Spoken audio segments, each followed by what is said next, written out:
all of a sudden, I get these claws going up my legs, up onto my shoulder, and it's calm, right? Because he knows that he's there. So Khan is on my shoulder, he's trying to get to the highest point in the safest place, and the trees aren't going to protect him. His dad is going to protect him, right? So I'm like, well, here we go. So I don't make any noise. The worst thing that you can do is run from a big cat, because they're going to be like, game on. Mm-hmm. So he's on my shoulder, Khan's on my shoulder, and I just have my machete in my bag, and I'm just walking. And I keep turning around, and I keep seeing him, and he's just following me, and I look at the time, and I go, okay, I'm about an hour's walk away from where Khan's enclosure is. This cat could follow me for definitely as long as that, but we'll see. If it gets too close, I'll just have to kind of shout. But just walking. I was walking in the jungle with an ocelot on my shoulder and a mountain lion following me for 20 minutes.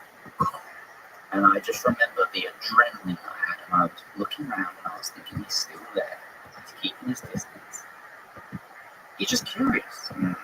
Curiosity kills the cat. And if I was any other person, I had a gun, like, that cat probably would have been shot, because, you hear all these stories about mountain lions doing this, they're just curious animals. They're very, very, intrigued in the smallest things. And dude, I just remember thinking, fuck, this is nuts. I've got two major cats that I love, and they're within 10 feet. So he just kept following you, and eventually got back. Just kept following me, and then as soon as I got to this intersection on the trail, I walked down one, and I was expecting him to go up. He just carried on walking up. He just was like, no, there's no food left for me. Past you. Yeah, I'm not going to waste my energy. What he would have done, he would have killed Khan, because I was there. He realized that the threat was, major. He was like, there's no way I'm going to get that ocelot. Mm-hmm. No joke, I had these big scratch marks in my shoulder and in my leg where he clawed his way up. He was just sat there and just stiff, wide-eyed on my shoulder for 20 minutes. And he wasn't super heavy at the time, but it was exhilarating but terrifying at the same time. So mountain lion puma will kill slots. We also have bigger eagles like the harpy eagle, and I've been fortunate enough to see harpy. Yeah, I've been fortunate enough to see 7 of them, and a lot of people will go their entire lives without seeing harpy eagle. And they are just absolutely look at that thing, man. And that thing's wild looking. Do you see that one on the right there? That one there with the dude. That harpy eagle had actually been shot as a baby, and it's only got one eye. And this dude here, he actually lives in Puerto, where I used to live, and he rescued this harpy eagle. And he basically just he can't go back to the wild. That's an enormous bird, man. Yeah. So they're actually sloth hunters. They will take sloths out of the trees, and they will take monkeys out of the trees, and absolutely incredible. But they also can take ocelots if they have the opportunity to. Anacondas. If they get big enough, they will take ocelots. You have big caiman. I think you saw in the documentary where Keanu was on the back of that caiman. That was scary as hell, because one misstep and a wrong jaw will take a leg off, And so he needed to learn lessons. Yes. I couldn't wrap him to be caught. Yeah. If he was going to get smacked by that caiman, he was going to get smacked by it. If he was going to, be killed by this caiman, I wouldn't have let that happen. I would have intervened. But he needed a slap on the nose, right? And he did. He got that. And if you haven't seen the documentary yet, you'll see it and you'll hear me shout. And they actually had to edit some. I was like, holy fucking shit. You scared the shit out of me. But it was, scary. But I had to let these animals live a wild life. Yeah. What were they going to do when I left? Yeah. And I eventually had to leave.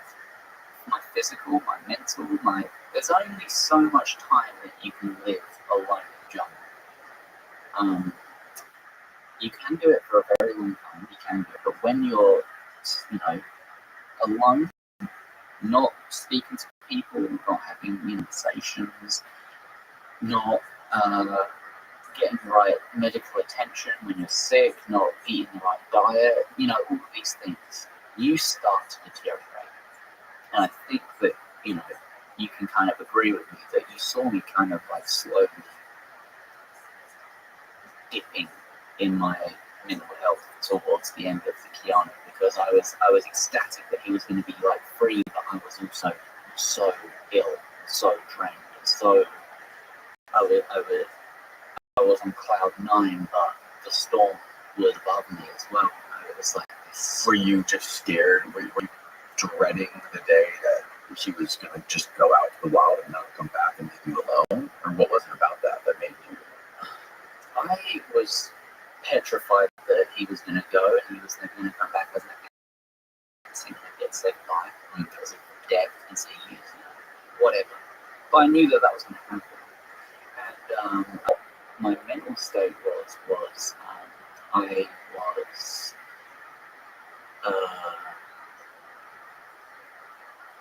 it's hard to say this. I think that I was leaning on Keanu for a redemption of Khan.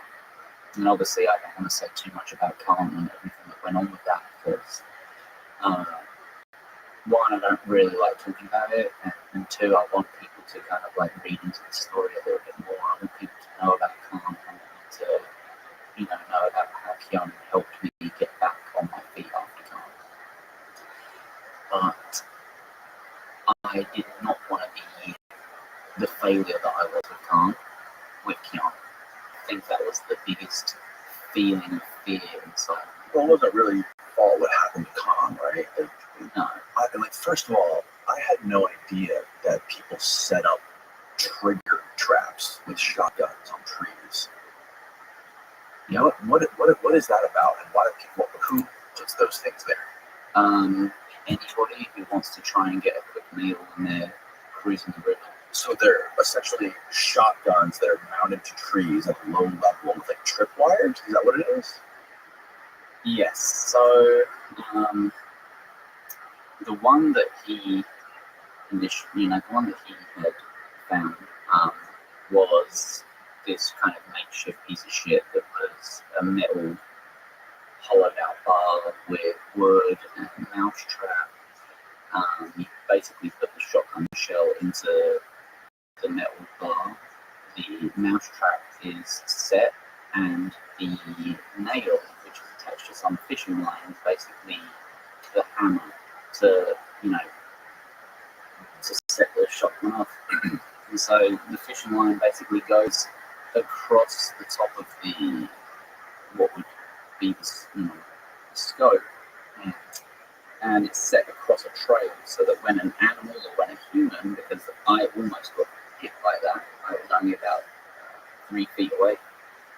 When that fishing line gets triggered, it snaps, shoots, and whatever's in front of it. Either be injured or killed. Majority of the time, just injured. Yeah. And this can be for anything. When you're setting snares, you set snares for like rabbits and packer and goosey, because snares are going to be done with specific trails, they're specific heights, they're detailed to that type of thing. The animal will either go through it and get its neck caught and strangle itself to death, or it'll put its foot through it and get caught until the poacher will then come down and then do whatever it has to do to kill it. And they're doing this just because they want food? Just food, because they're usually just wanting, bush meat. With shotgun traps, you don't know what you're going to get. It's not a snare. It's not on a trail that is used by specific mammals or rodents, It's a shotgun which then will just obliterate anything that triggers it. It could be me, could be arm, could be absolutely tapir. Tapir is basically just, a big jungle cow. If I get shot in the leg, it's going to survive. It's going to die a miserable death of infection and, these different things. And they're absolutely incredible animals. And I've walked side by side with, so many of them. Which is probably going to get eater. Yeah, they put they've got this crazy little nose, like a dick-nosed jungle cow. But they're incredible animals, and they're great for the ecosystem. And one person sets up a trap and shoots the leg off of that. Right. What's that going to do to the rest of them? Mm. Because a tapir has like an 18-month gestation period. Then the juvenile, the infant, will stay with the mother for 2 years, and then they're not sexually mature for another 2 years. So if you shoot a female, you've just taken out 8 years worth of stuff. Mm-hmm. And animals are clever. They will only kill and eat the oldest and the sickest. So I literally have seen wild cats on camera trap any person with tapir next to them. They don't want to be there, but they kind of cross paths and whatever. They've just done it. These tapirs are great smelling, but they're reckless. They don't have great eyesight. They use their nose primarily to travel through the forest, whereas cats will use their eyes, and they'll use their smell as well, but their eyes are the primary way of hunting. So you'll see these animals crossing paths, and if that's not sick or if it's not an older individual, that's a large meal. They're not going to waste that. That's one of the things. But every animal is crucial to the ecosystem of the rainforest. And when people hunt, they take out crucial elements. Mm-hmm. And they might not think it, but they're taking out, especially in the rainforest, they're taking out real important parts of the rainforest every time they hunt. And hunters will go in and they'll take out 3-4 pigs and they'll take them back to the community. And it's devastating. The only animal that I know that actually does well from hunting is an animal called Paca, P-A-C-A. Mm. And they're like this small jungle rodent, stripes on them, kind of like a young tapir actually. Really, really cool, nocturnal, but just absolutely incredible. They taste good as well. Mm. But once they find out that, one of them has died, the females will go into this frenzy of just breeding. Yeah. It's like coyotes. I know, like coyotes, yeah. And so once they know, the local male that, is around, he's not here anymore, I'm going to find the next male. I'm going to have, how many parts of, and they are probably the only animal in the jungle which, does well from hunting. I'm not going to say fits because there's nothing benefits.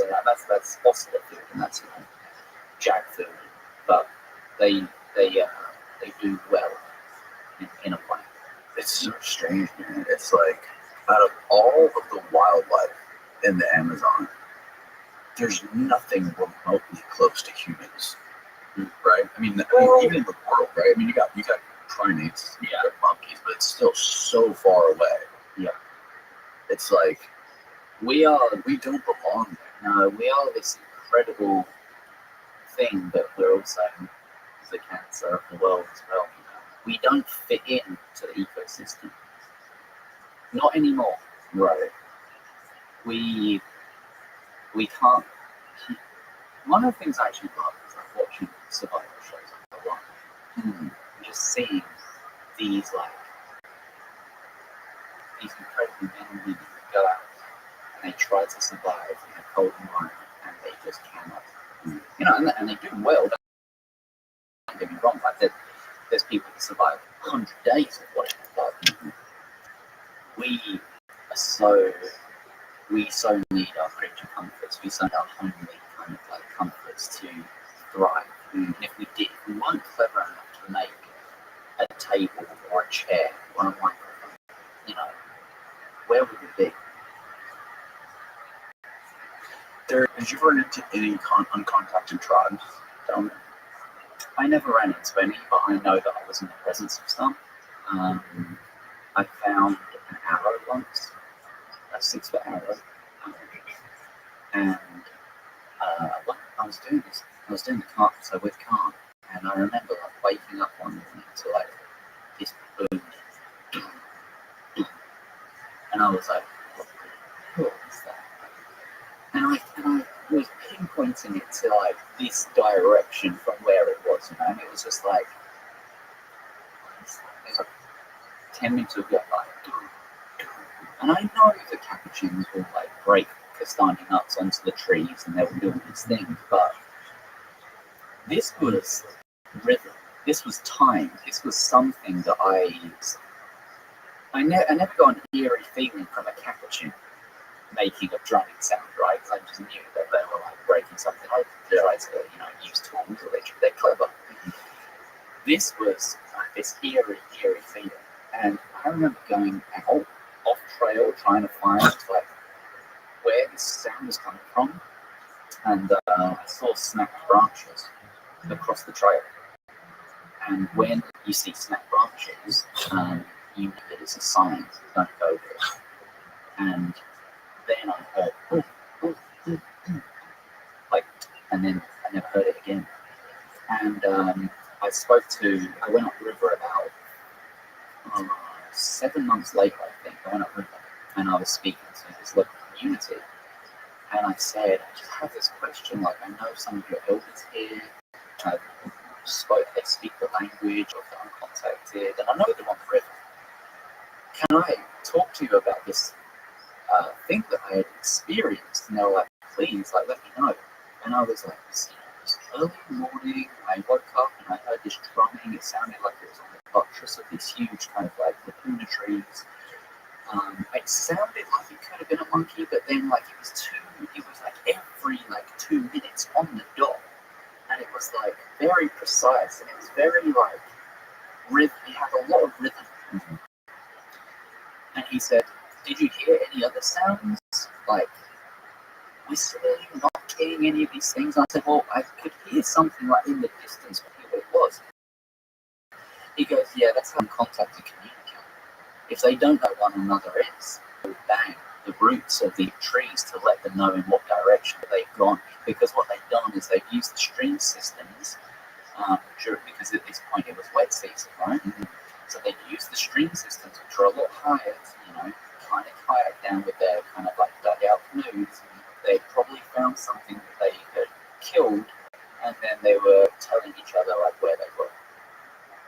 Wow. And I was like, holy shit, like, this was about 400 feet from where I was. That's wild. And I went and I said, oh, you know, I saw the snapped branch. Okay, did you get past it? I was like, fuck no. It's like, I know what that means. You probably would have died. They were like, you know, people take 2 steps past that and they get shot. Yeah, they were probably watching. That's definitely the most dangerous thing out there, right? These drivers, uncontacted drivers. It's just so bizarre that the one thing that one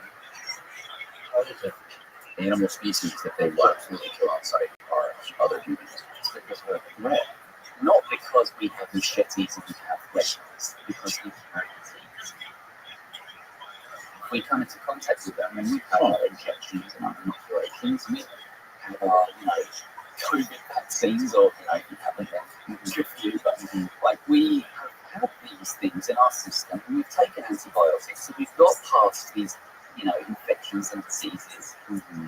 We go anywhere close to them, they're wiped out. Right.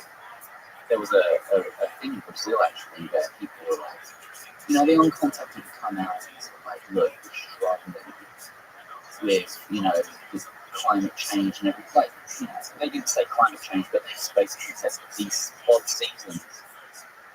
We are struggling to get food, we're struggling to do this, and mosquitoes first, and our families are getting sick, and blah, blah, blah. Can we get some help? And scientists came in, tried to give them help, and they basically wiped out like 8% of them, because they basically got like, I don't know what diseases were that they gave them, but it was kind of like, when was this? I think this is like 2016 or something. That was like I was in Brazil. He was in Brazil. Brazilian tribe was kind of like taken out by human diseases. Not sure, but what it was, you know, that killed them off. But it definitely made a lot of people think, like, wow, we really are messing up the world. You know? It is just so bizarre to me that you can have people running around naked in the forest with bow and arrows at the same time. You have people driving around in autonomous electric vehicles. Yeah. You know what's even crazier is that we see these kind of like, in our minds, we see these kind of like uncontacted tribes as like small jump, kind of like, jump people. They're tall, they have huge feet. The reason why native Americans are the way they are these days is because the Spanish came from the Spanish were a little smaller and things kind of like grass. But these 6-foot arrows are nothing compared to people. Whereas if you compare them to the majority of the size of people in the room, you don't get many people that are the size of 5'10" in Peru. They're a lot smaller because they have the Spanish influence in them. Right. These uncontacted people are 6 foot plus.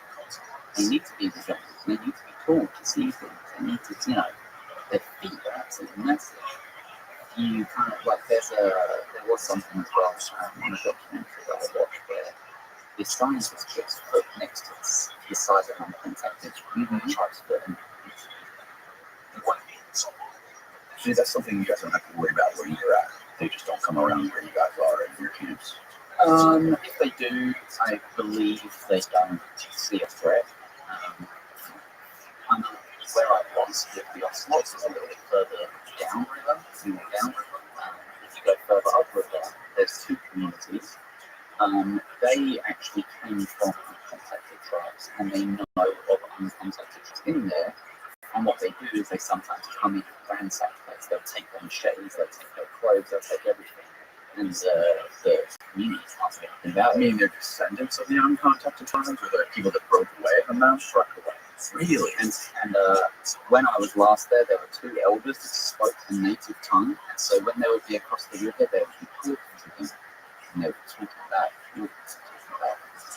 they just want us to leave them alone. Someone was, drugged, using a boat motor and scaring away. They want us to be quiet, they want us to do these things. But these local communities which are upriver have grants from having these things from the government because they're a local community, so they have these grants to buy these, kind of outboard boat engines. So they have these, full lights and stuff. And sometimes they just take whatever come in and transact the place and take all of their shit and take everything. What is the language sound like? It's a very it's not Spanish. It's more of like a. It's a mix of kind of like sounds. It's not sound. It's not like an African kind of like dialect where they kind of like click and pop. It's more of a like repetitive. This is really hard to kind of like describe. Yeah, it's a very. I can imagine it's very simple language, very repetitive in the way that they sound and say things. I can imagine it's a very kind of descriptive language. But then again, I had no idea what they were saying. Do you remember, Steve? Do you remember when we had Luke Cowboys on here and he was showing us the videos of those tribes? I forget where they were. They were like communicating this music or whatever, and like there was this whole sort of like village of people, and they were all sort of like participating in this like song somehow. It was pretty insane. Music is just this incredible thing. Yeah, it's incredible, and it's one of the things that actually helped me in my PhD and helped me with the writing of my book. Oh, really? It's just music. Music can calm me when I'm in anger, fit rage. It can lift me up when I'm sad. It can set the tone for my day. It can help me get creative and just think that, years and years and years and years ago, people were just making music around fire, cooking, singing, humming, and stuff just fascinates me. I found it does something to you. It does something to you. It connects to, this is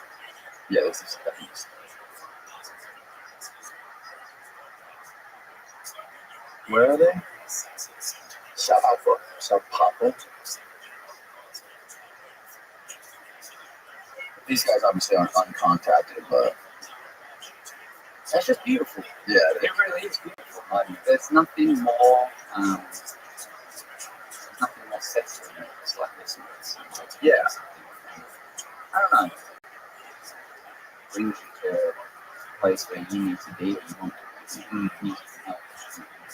I actually did a podcast with a good friend of mine, David, and he struggles deeply with depression, and he goes through a lot of like heavy metal gigs and just lives, just like makes him. He's actually doing a documentary right now on how heavy metal music has helped him in his mental state. really. Was he deployed in overseas or something? Was he in war? He was in the Navy for a while, and he's actually U.S. Marshal now. He's got a lot of stories. Struggling a lot, so he keeps himself loose, and it's known. Didn't know him before the podcast, and now I feel like I'm getting into him. Oh, really? It's really kind of like, I guess it's music. Music brings people together. I guess podcasts brings us together. Like, I never would have met you if it wasn't for this. And, I feel like just the connection of humans is so great, but at the same time, it's disappointing as well. So much. Yeah, we got to get back to connecting with nature for sure. I think technology is good.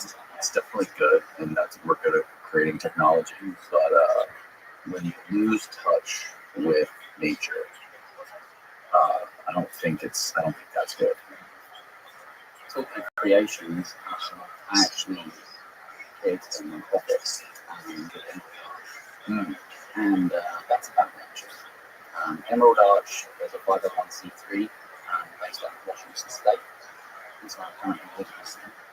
And what we're going to be doing is applying an exhibit. It's been a place that after I went there for fell in love. It's an incredible place, but it's being hurt deeply by mining. And so, as an Emerald Arch, we want to People in Mount Ecuador. As Emerald Arch, we want to buy land in the jungle, and via our non-profit, we want to help veterans go to the jungle so that they can take a few steps in life shoes. And it's just healing in nature in general. Yeah. And it's just this beautiful country. You can drive from the coast all the way to Yosemite National Park, the Amazon rainforest in 10 hours. And everything you need is there. It's an incredible spot. Medicine, like the plants, you can get everything from the plants. Yeah, so the mountains, like everyone talks about how the Amazon rainforest needs to be protected, needs to be safe, it's going to be wildlife there, these things. But what they are missing out in a lot of these conversations is it's actually the foothills of the Amazon. So the Andes runoff. So in the middle of it, you can see the Andes, which is a huge kind of like road.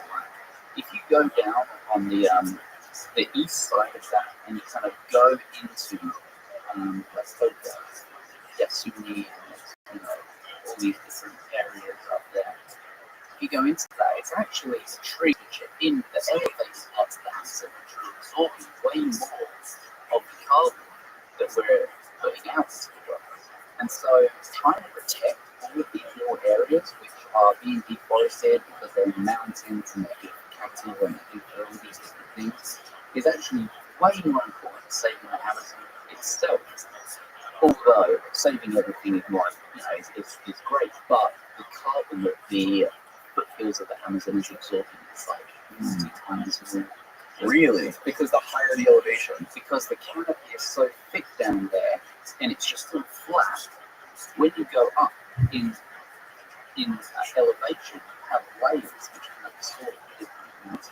Oh wow, interesting. Yeah, so we're looking at a place called Napo. We're looking like Sucumbia region, but we want to buy some land, and we're fundraising from it to buy this land so that we can take preserve, work with community outreach, and scientific research. if another ocelot needs help, then, who knows?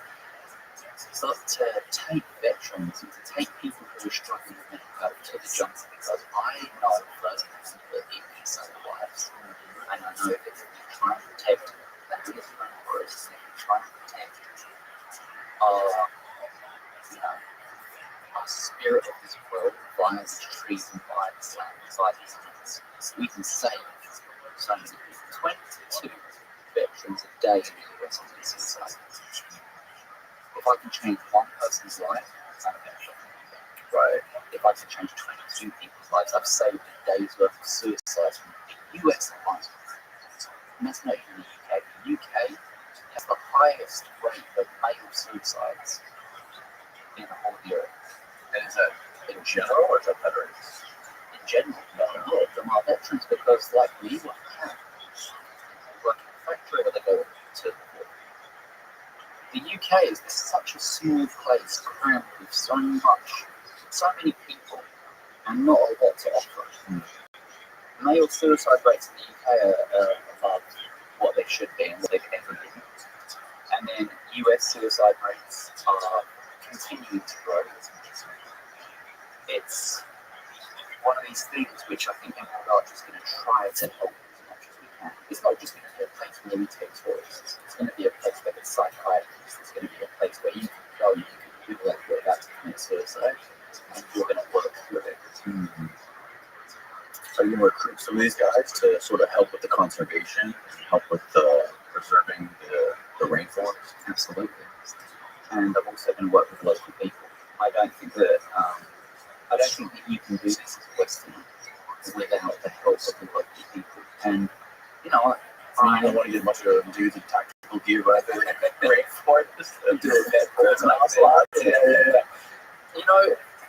I want that to be a part of it. But I want them to learn from the best. Right. And they can do 25 years worth of military training. They can do anything that you want. Nothing's going to prepare them to know the depths of the jungle. You can learn and you can be a survivalist and you can camp and do all these things. But the heart of the people in the Amazon rainforest is one that you never replicate. Right. And you need people to be able to teach. And the thing is, what I found, had a great friend with Carlos, and they work in youth. And they love to learn. And they love to speak to different people. And they love to know different things. My friend Carlos has never been on an aeroplane. He's never been on a helicopter. He's never done anything other than fish on that river and drive boats for tourists. And I was in the jungle with him at one point, and his helicopter flew over. As a military helicopter did something. He was like, "Oh, that's my dream."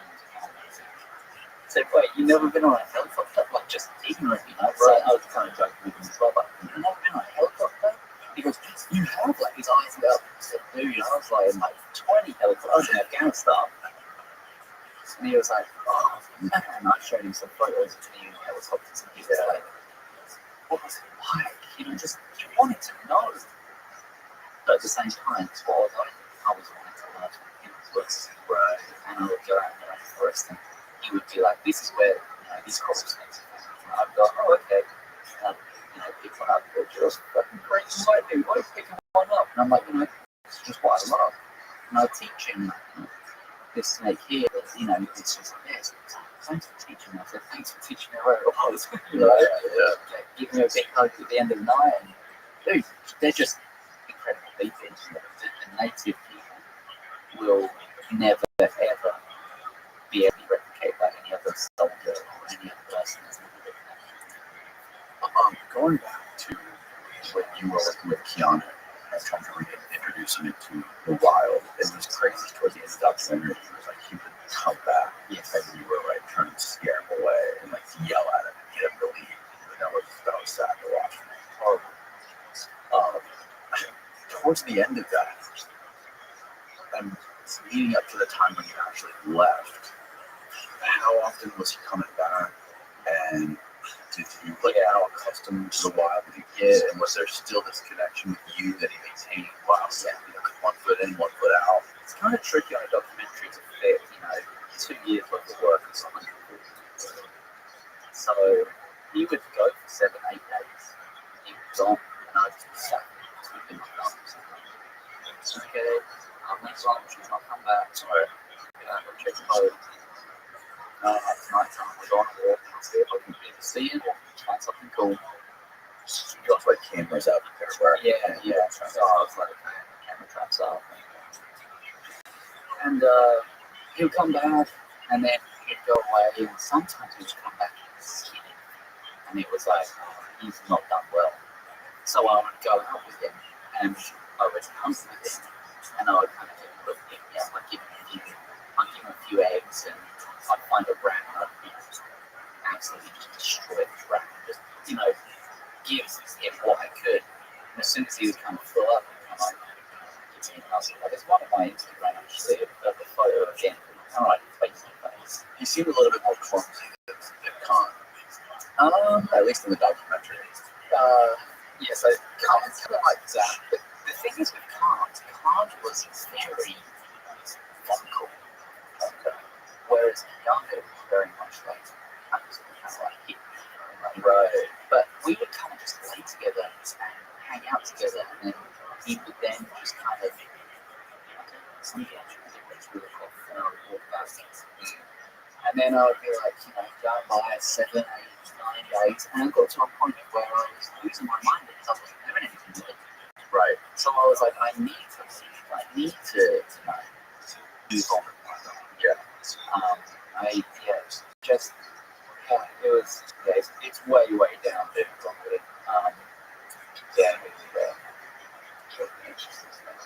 And then once you left, when did you leave? This was the end of 2019. End of 2019. Yeah, so I came out of the jungle, went to the UK, and then the pandemic hit. Oh, okay. And that was even harder for me because I'm like traveling, I want to do this and do that. I would be better off in the jungle. Dude, seriously, and I found a loophole. I actually flew to Ecuador. It was like 5 days, but a little bit of natural thing. And I went and spent 6 months in the jungle. Oh, wow. Nobody, no tourism, no nothing. It was great. Did you ever get COVID? Never tested positive. Right. Yeah, neither did I. No. I went to Brazil when it was at the highest, and I remember feeling a little cracked. I was, miles away from it, testing her, and by the time I went, I was like, feeling fine. So when you left in 2019 and you went back to the UK, did you ever go back and try to find him? So I actually went back in 2021 to the jungle, but it was actually to do a filming gig with a vegetable Asian team. I don't know if you know Asian team, so that's the Silver. Okay, yeah. He helps out jungle keepers, and he's a huge part of conservation. Incredible, one of my best friends. He's a really incredible human being. He's a great guy who made his fortune in his 20s by coding. He started the company Lightspeed. He then used some of that money to do conservation projects, and now he's focusing more on conservation projects than really anything else. Yeah, because he's got more money than he has to do it, right? He was doing stuff with making films. He loves to make films. He loves to educate. He was then donating money to different projects. He was doing all this stuff. He's just an incredible guy. And yeah, he's got a big heart, and he just has this passion to. He's a businessman, and he's a very good businessman, and he knows how to make money, and he knows how to donate money. And we need more people like this. Because if Jeff Bezos or if anyone with that amount of billions did good with it, we wouldn't be in a situation right now. That is a chain manager. He is an incredible. It's rare that you find people with that amount of resources and wealth that aren't just trying to use that wealth to make more wealth, right? Like when people people that make billions, it's just like the one win is there, but it's never enough. It's never enough. Very rare to find somebody who's willing to just like do that, do stuff that's good. But what he says is not make them more money, more profit. What he says is the more I can make for a second says that is a drive and not the money. Right. The more you can lead safe. And yeah, I was looking at it. I was in California with him last month, and we were just talking, and like really, I went down there to go see it a week. Me and my wife went down there, and sorry, I got to go back up to Canada to go to this meeting, shit. And I was like, man, it's what it is. It's work. And he goes, I need to go back because I know that I can save more land, save more and do better for the environment. That's the type of person that he is. And Rothschild is the yeah. And that's probably how you probably heard of for the jump movies. No, I heard of him because of Ryan Tate. Came on. Yeah. And Ryan he reached out to me and my friend Julie Corey at the same time and in New York, so we went on Julie's podcast and brought Paul with him when he went to go do my friend's podcast, and he was just sitting there in the room, and then they started having a conversation like, what? Like, what my friend Julie, like, you did all this? Like, you really got on the show, they caught the snake and all this stuff, and you literally like got out of stories, like, you gotta come on the fucking podcast. Then Paul came down here and came on my podcast, and I learned about dads. Yeah. And all that stuff. But yeah, Paul, this stuff that Paul talks about in regards to all of the people coming down to the Amazon and burning down huge swaths of land for farming and for the trees. Seems like, Paul's really dedicated his life to do it. Saving it from all of these industries coming down and just basically like ravaging the forest for profit. And I think he said a lot of the industries are funded down there by China, especially for the logging. Yeah, there's a lot that goes on. Sometimes you hear about forest fires. I think 2018 was when the Amazon burn was the big thing. He's got videos like in the middle of this fire where he's standing there. Yeah, it happens every single year, but people just don't take it seriously. And it's not really people burning large swaths of land. Type in Paul Rosalie after that and find the video.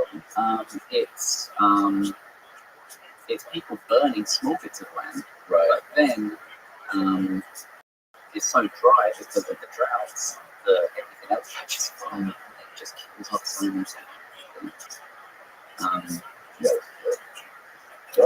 No, not really. But yeah, I met Paul in 2014 for the first time, and just ever since I met him, I just admired this guy. Just had a mission. So it does. And there, right here.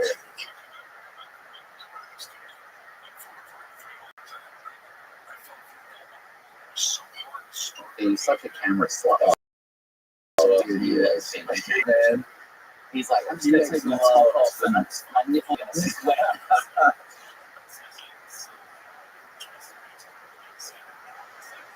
So they're burning this down. So for cattle farming, for any farming, the majority of the tribes out there will not actually kind of like do it for cattle, but they'll do it for like papaya and things. Unfortunate thing about papaya is that all of these different fruits will suck up all of the nitrogen in the forest. So after 5 years, after 4 years, they then have to reburn another plot of land so that they can get, good, better soil so that they can regrow these things, and they haven't learned how to maintain them. So a lot of them will be used for 3-4 years. They then know that after the 5th year it's going to get bad, so they burn another plot and they start growing on that, and this one goes bad and grow.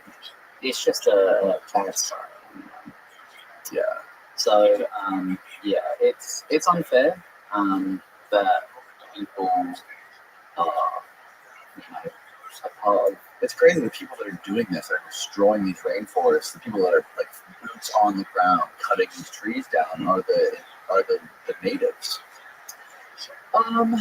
Yeah, but because they need, I mean, I understand it though. I do understand it. Like they're poor, you need money, you need to feed your family.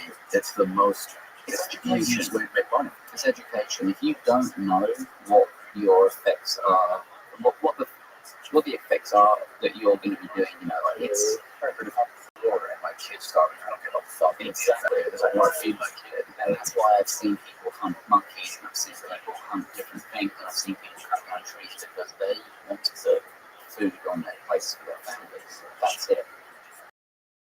If they knew but if they also alternatives, then maybe there could be a different route of action, which is not the government don't care about that piece, they care about. Well, they're incentivized by the corporations that are exporting all of that stuff, right? Right. The government. It's the government of those countries that are allowing the exports to come out because they're making billions of dollars from these trees being cut down, and it's just like all the way down the chain. You just have these poor, deprived people who are going to do all that dirty work for them. Yeah, it's tricky. I don't know how you stop it. It's a good question that I've found myself thinking about how to stop it. Places like Costa Rica and places like even Ecuador is pretty good at. They're good at it. They're good at. So Costa doesn't have a military. It doesn't have any of these things. Tourism is like one of the biggest things in Costa Rica because Costa Rica is like it's America 2.0 now.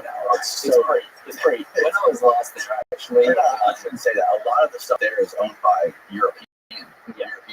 When I was last there, I was there at the Thanksgiving, and like every shop had like Thanksgiving turkey. Yeah. Right.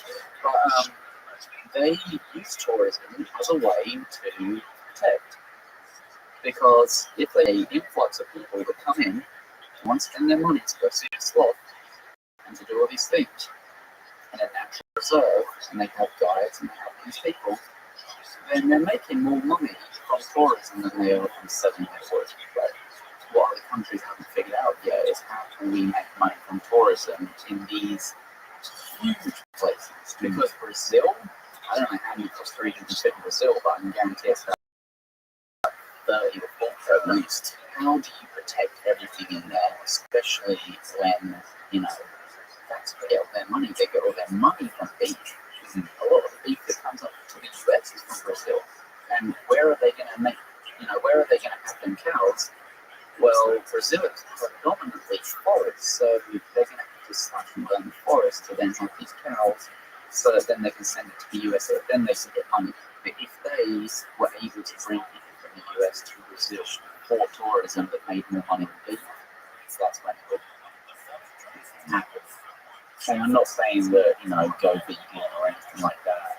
It's going to save, because they're still going to continue to slash and burn because they need their families to eat. They're going to slash and burn, and they're going to grow crops, and they're going to do all these different things. If you are vegan, then that's great. Everything helps, but at the end of the day, it's not going to stop the deforestation of the rainforest. Right. We were talking about before we went down this rabbit hole. I asked you if you ever went back to that part of the jungle where you let people go. So I went back in 2021. I went down to film with Dax and do a small documentary for a union on jungle keepers. So Paul Rothschild was there, and Dax and Sylvia was there, and a few other people. And when I was there, I spoke to my wife, she's my girlfriend at the time. She said, look, I feel like I need to stay here just for a little bit. I don't know why, but I've come down for this documentary, and now I have a few more months where I can stay here. And bearing in mind, I was still walking between the US and wherever because of my visa. I was only allowed 90 days at a time, so I said, let me just extend this out so that I can spend the majority of time with Peru and whatnot. And so when I went there, I was working with jungle peoples, and I was patrolling, and I was working with my friend Neri at the time, Tina, and all these really cool people. And I was finding really cool animals, and I was camera trapping, and I was photographing all these different things. And the thought of going across to try and see Keanu, because on the land that I was working on at the time, we were kind of near the edge towards the end. And with territories from male ocelots, they have to move territory with their being pushed out from another male, otherwise they are going to die. I knew that he went into a jungle keeper's land or concession, and so I said to Neri, I was like, I want to go on this kind of time with you, borders where I used to work and where I'm working now. And if he's there and he knows I'm there and he comes out to me right up, I do not want to stay.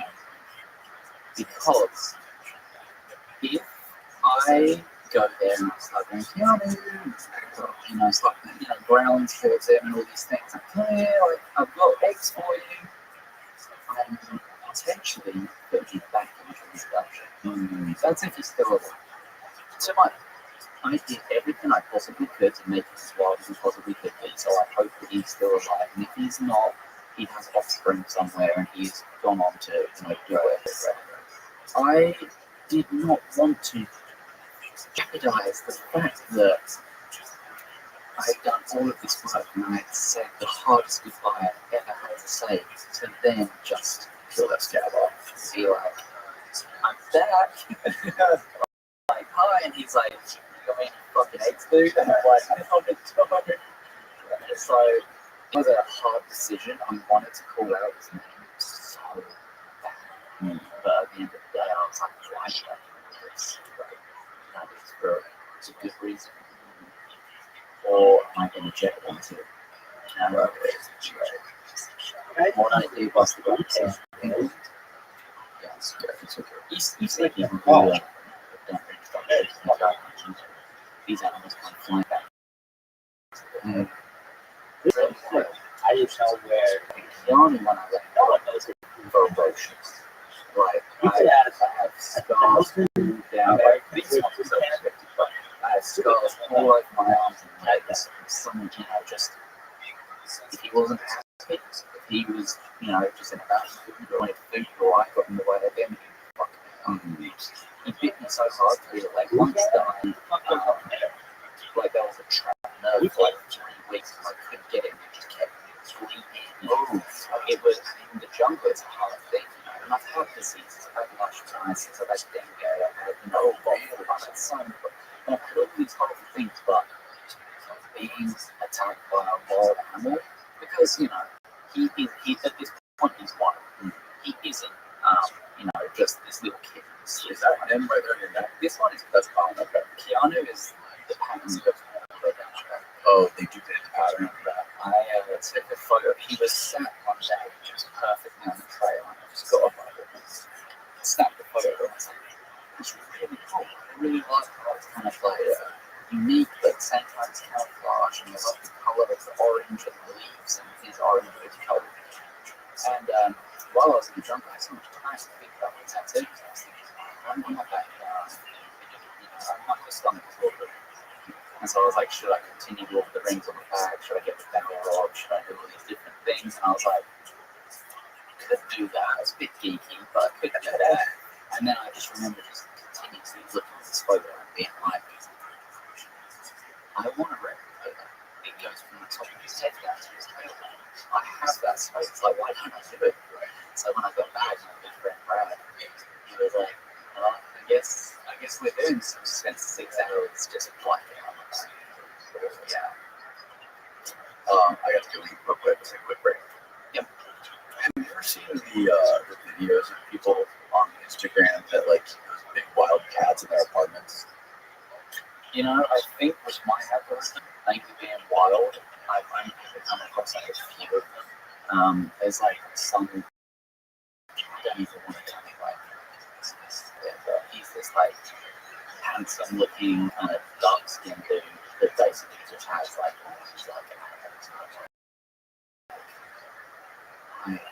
I just don't get it. It's so weird. I just don't get it. It's so weird. There's one we're looking at before you came in here. We're recording with a little Patreon pre-show, and there's this guy who had, I don't think it's an ocelot. It's a little bigger than that. It's got huge ears. And like surfer. Yeah, I think so. It's called the circle. Pull it up, Steve. It was called Striker the cat, I think. Yeah, he gives the thing like full raw chicken, and the thing's like growling. It's dragging this dead raw chicken across the floor. The exotic animal trade, yeah, that's it. One of the most, it's one of the most kind of like disturbing things.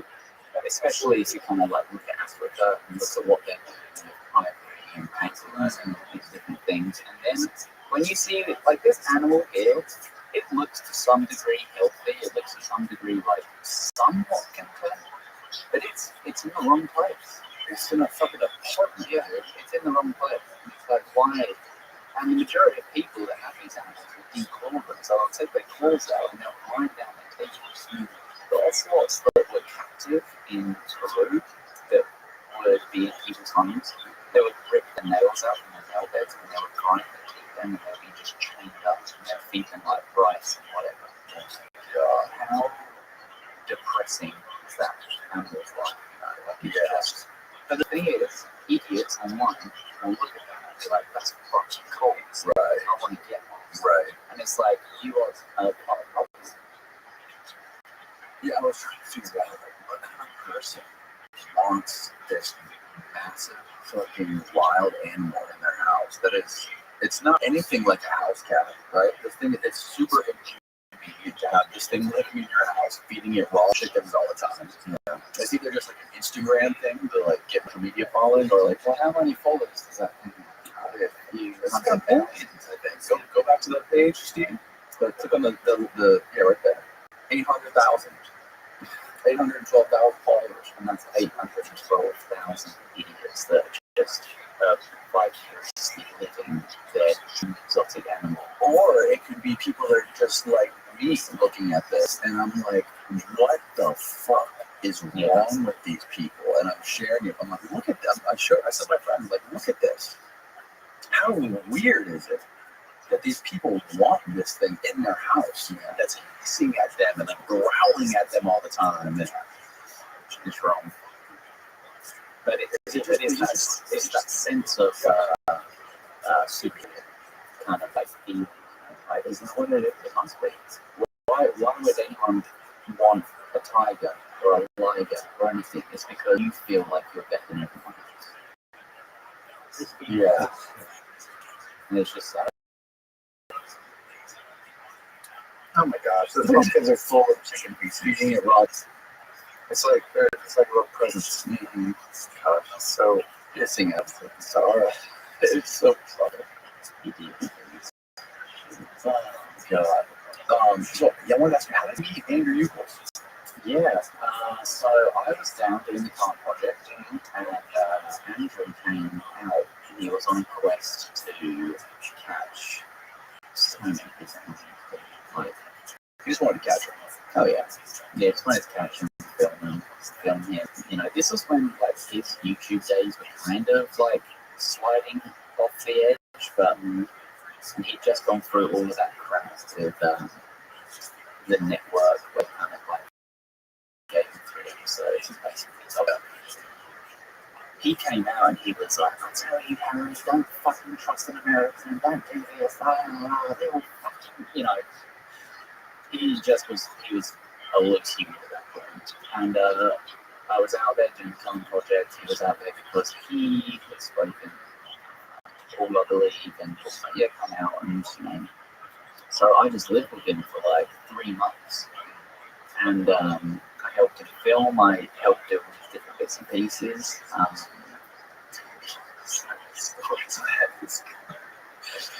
He's wild. I didn't even watch all his YouTube videos until after he came in. I watched more. And he's got like videos where he finds a dead, what was it? It was a dead emu. Guts the emu, wears the dead emu over his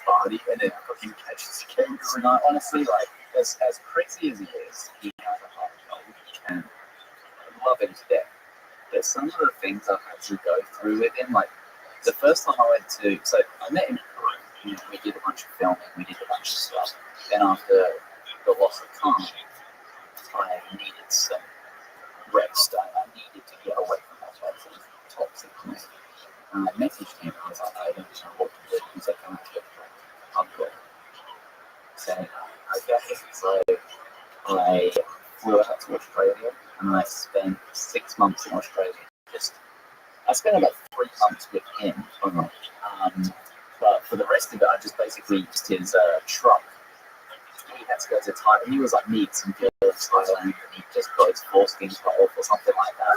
It was like some weird 3 months. I didn't know what he was doing, but he was his foreskin cut off. Oh yeah, the guy's got a massive one and just couldn't use his because his foreskin was too tight. What? So he went through this whole fucking process. His foreskin was too tight. Oh yeah, it was strangling his dude.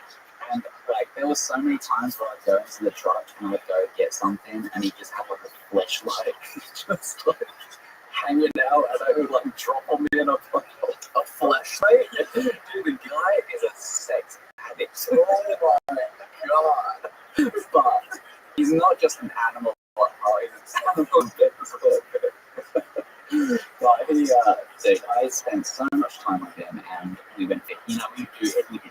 We went catching snakes and like I told you before this, we were catching cane toads just so that he could one, they're invasive and they're bad for the ecosystem, but two, he wanted to make shoes out of these cane toads, so he would kill them, dry them out in the sun. We lived by this like water hole for like a whole week just catching cane toads, drying them out, making shoes. Just like he's the correct amount of autistic, like he's just this perfect combination, but he can be too much at times. And we've got a good friend, a mutual friend of ours called Dingo, and it's just like me and Dingo just shitting on Andrew Equals, and Andrew Equals just shitting on himself because he just knows that he is crazy, and he knows that he's such a nice person at the same time, And so I spent a lot of time with him in Australia, and then I left for Australia and I went back to Peru, and then I did the Keanu project, and then after that I just kept in touch with him constantly. And he goes off and does his adventures, and I don't hear from him for like 4 or 5 months at a time. But I know that he's just, if he dies, he's dying doing what he loves, and if he reaches out, he's done something that no one's ever done before. First time I ever caught a wild donkey with him was one of the most intense situations. We were driving down the road and find this opossum. His possum's crossing the road, so he runs out. The car is still like, he was like in third gear or something. And he just jumps out of the car, the door stalls. I'm like, what the fuck am I doing? He's just running, shirtless. He grabs this opossum. He goes, oh, it's an opossum. I was like, I saw it on the road. I didn't need to see it like this close. No wonder you get crazy scares all the time. And then we're driving and we come across a bunch of lizards and snakes and frogs and salties and freshies and all these things. Oh mate, there's a fucking donkey. And I was like, oh okay, you want to catch it? I was like, I guess so. He goes, alright. And the car sits on headlights on all the like, and he's a fast guy. Like if he really put his mind to it, up there with what's in the world, like he is really fast. Even with slowing him down. Even with just slapping his legs, like he is so quick, and so he's so far ahead of me. And I'm like, okay, like I've phone and I've got this. I want to take some photos of it. Grab it, and I was like, and he's like, just fucking grab it, and I was like, so I'm like, okay, like I guess. So I go around, tries to fucking kick him. Oh, he's fucking kicked me in the dick, and I was like, okay. And he just grabs it, puts it in a headlock, and just like pins it to the ground. And I was like, okay, he's like, oh yeah, they're all done. And I was like, let it go. Alright, he goes, do you want a photo? And I was like, actually, he goes, just grab it by the head and just, I'm just like there, just like holding his donkey, like, what the fuck am I doing? Like, this is just nuts. And for 3 months, we were just out on boats. There was this one time, it was like, you know, as he said, you know, saltwater crocodiles are the most dangerous in the water, which they are. I mean, I would see them on the bank sometimes, and sometimes like they would be massive. And they would be so big that they wouldn't even budge an inch because they would be like, fuck it, I'm standing my ground, I'm coming out here. He would be like, let's play a game. I'm like, what's that? He goes, let's slap the croc on the arse, whoever can do it. So he'd run up and just slap the croc on the arse and fucking sling around and try and get him. He's like, how do you do it? And I'm like, dude, like, you're gonna fucking die. Let's do it. And I was like, alright, so I'll run up and slap it on the arse and I come back.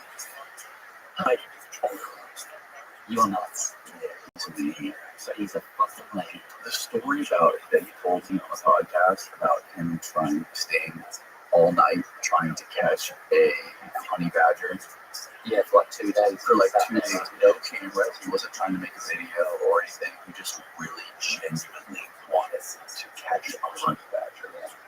No evidence, no proof, just wanted to fucking do it. It's like a lot of the stories that we all have as, you know, conservationists and as, you know, nature people, a lot of times don't have time to film things. And so the time where I had gone out with Khan and the mountain lion followed me, I didn't have my camera because for days previous to that it was dumping the rain and I wasn't able to film because I didn't have waterproof stuff. So I was like, it's probably going to be done this summertime. So I went out, and it's the time the camera. It's the times where you don't have the equipment that you need. It's the times that you get these incredible encounters and incredible things. And like I said at the beginning of this podcast, things with the intent of making a documentary. Right. I did these things because I was just doing them and I was filming what I could at the time. It was just, you know, these fun, unique instance of kind of the life that I was kind of living. So I believe it. I spent a lot of time in that book, and I believe he sat there for 2 days just sitting there, not eating. He probably was worried to go for a piss because he was like, if I stand up, it's going to run. He gets so locked in, but he's a legend. And I've spent some good time with him in the bush. I spent some good time in Justin. Have you ever been out to that place, Arnhem Land? We did. We went to a place called Owen Kelly, which is kind of like the border of Arnhem Land. And I remember we were like running up these rocks, looking for dingoes. And we went into these like kind of like rock holes, like they're kind of like caves, but they're just like slit that you can just about fit in. And I remember going in there, I didn't have a light in the other side, and I just trying to put my light on, and I just like step on something, and I'm like, oh, like it didn't feel like wood or it didn't feel like rock or anything. And I stepped back, and it's someone's leg. And the Aboriginal people would put their dead relatives in these areas. And so we were like looking for dingoes in like these burial sites in Ireland. And like finding all these like really cool things of like kangaroos and crocodiles and all of these things. And it was just like, I know I'm not the first person to go there because people have been there, but I felt like the first white person to just see these incredible things. And it's just this place with Owen Kelly is just like absolutely just one of the most beautiful places. We sat, me, Dingo, and Andrew sat up on these rocks. We could see the storm coming like miles away, and we were like counting down like and we were just watching like this lightning strike. You could just feel it, like all in your body. And so I've been to Arnhem Land. Only sections of it was legal permits. You need to have them, but we knew someone by a friend of ours, and knew, of someone who was a ranger there, and they were like, yeah, you can go. We weren't doing anything outrageous. To walk across it, that's Yeah. And the way he had like survived by hand catching water buffalo. Just having that Chucky was like immortal. He's but yeah, man, I've time doing the off-spot projects and everything like that. Well, I met my wife in terms of actually. Oh, really? She came out to do a project kind of fell through because I needed, she was getting pretty much monkeys at the time. You know, it didn't work out. So she came to States and she actually met Keanu. Keanu followed her to the bathroom one night and pounced on her. And I was like, you just smell it first, see if it's good, you know. She's going to hate me for that comment. But yeah, no, like, some of my best friends I've met. And it's because when you're there, you don't have any connection to the outside world, which is you and your thoughts and your feelings and your conversations. And you really get a different person when you get face to face with people like that. And I think that's one thing that we're lacking in society, is finding the trueness of people.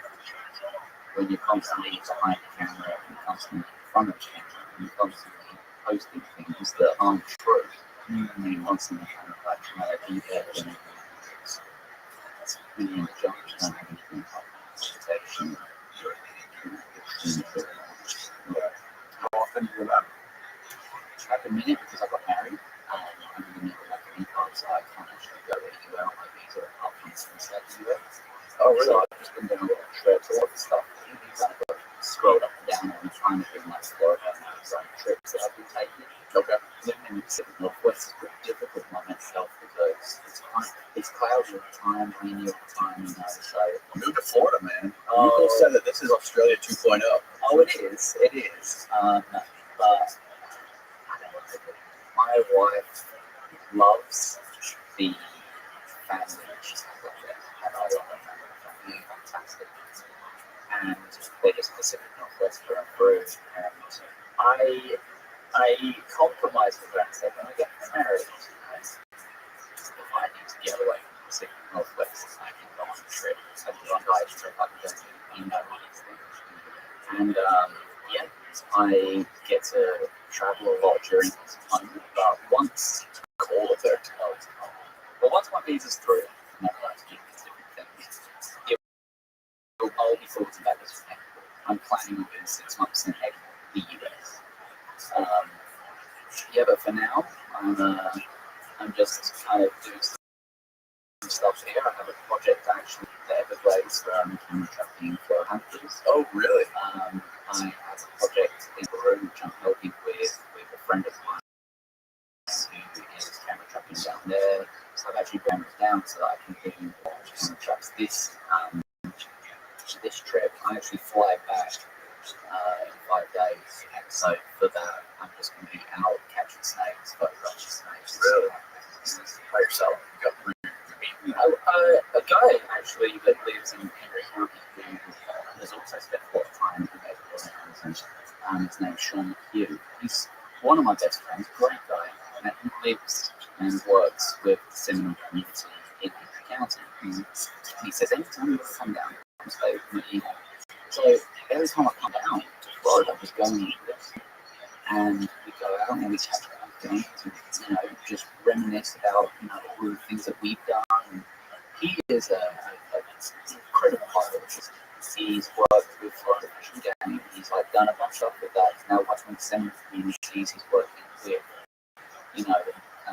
transects and kind of different pieces where he's crested caravans and he's helping Seminole people euthanize pythons, which are destroying the ecosystem of the Everglades. Pythons and I think Iguanas, yeah. But the pythons are the big thing because they're actually taking a number of bobcats and Florida panthers down because they will take a kid now easily. And so, that ecosystem is very fragile at the best of times. I have never seen one on live. On my Instagram, you can probably see a little bit lower than that. I actually found a dead one on the side of the road. Oh, yeah, you just passed it. I saw that. And heartbreaking. How big that paw is. It was heartbreaking. I came here and this was my first day, and yeah, That's so sad. What a beautiful it creature. absolutely killed me. And so now, because of this, I've been putting cameras up to see if cats have this disease, which causes their hind legs to lock up. So that cat, that individual, was found to have this disease, which basically this one was found to have this disease, which basically causes their spinal cord and their back legs to lock up. And so what they're thinking is a lot of the cats which are found dead on the road might not be able to pay because they basically get like a temporary paralysis. And I've actually got camera trap footage of cats in the Pacific Northwest who have it, where basically their back legs like super stiff. And so with the project, it's only a small one. I'm just trying to do my little part here, but I'm working on something that's actually protect stock as well. And they do a lot of camera traps throughout the Everglades. And basically trying to get video evidence as well that if these panthers are struggling, and if they do struggle and we can hide them.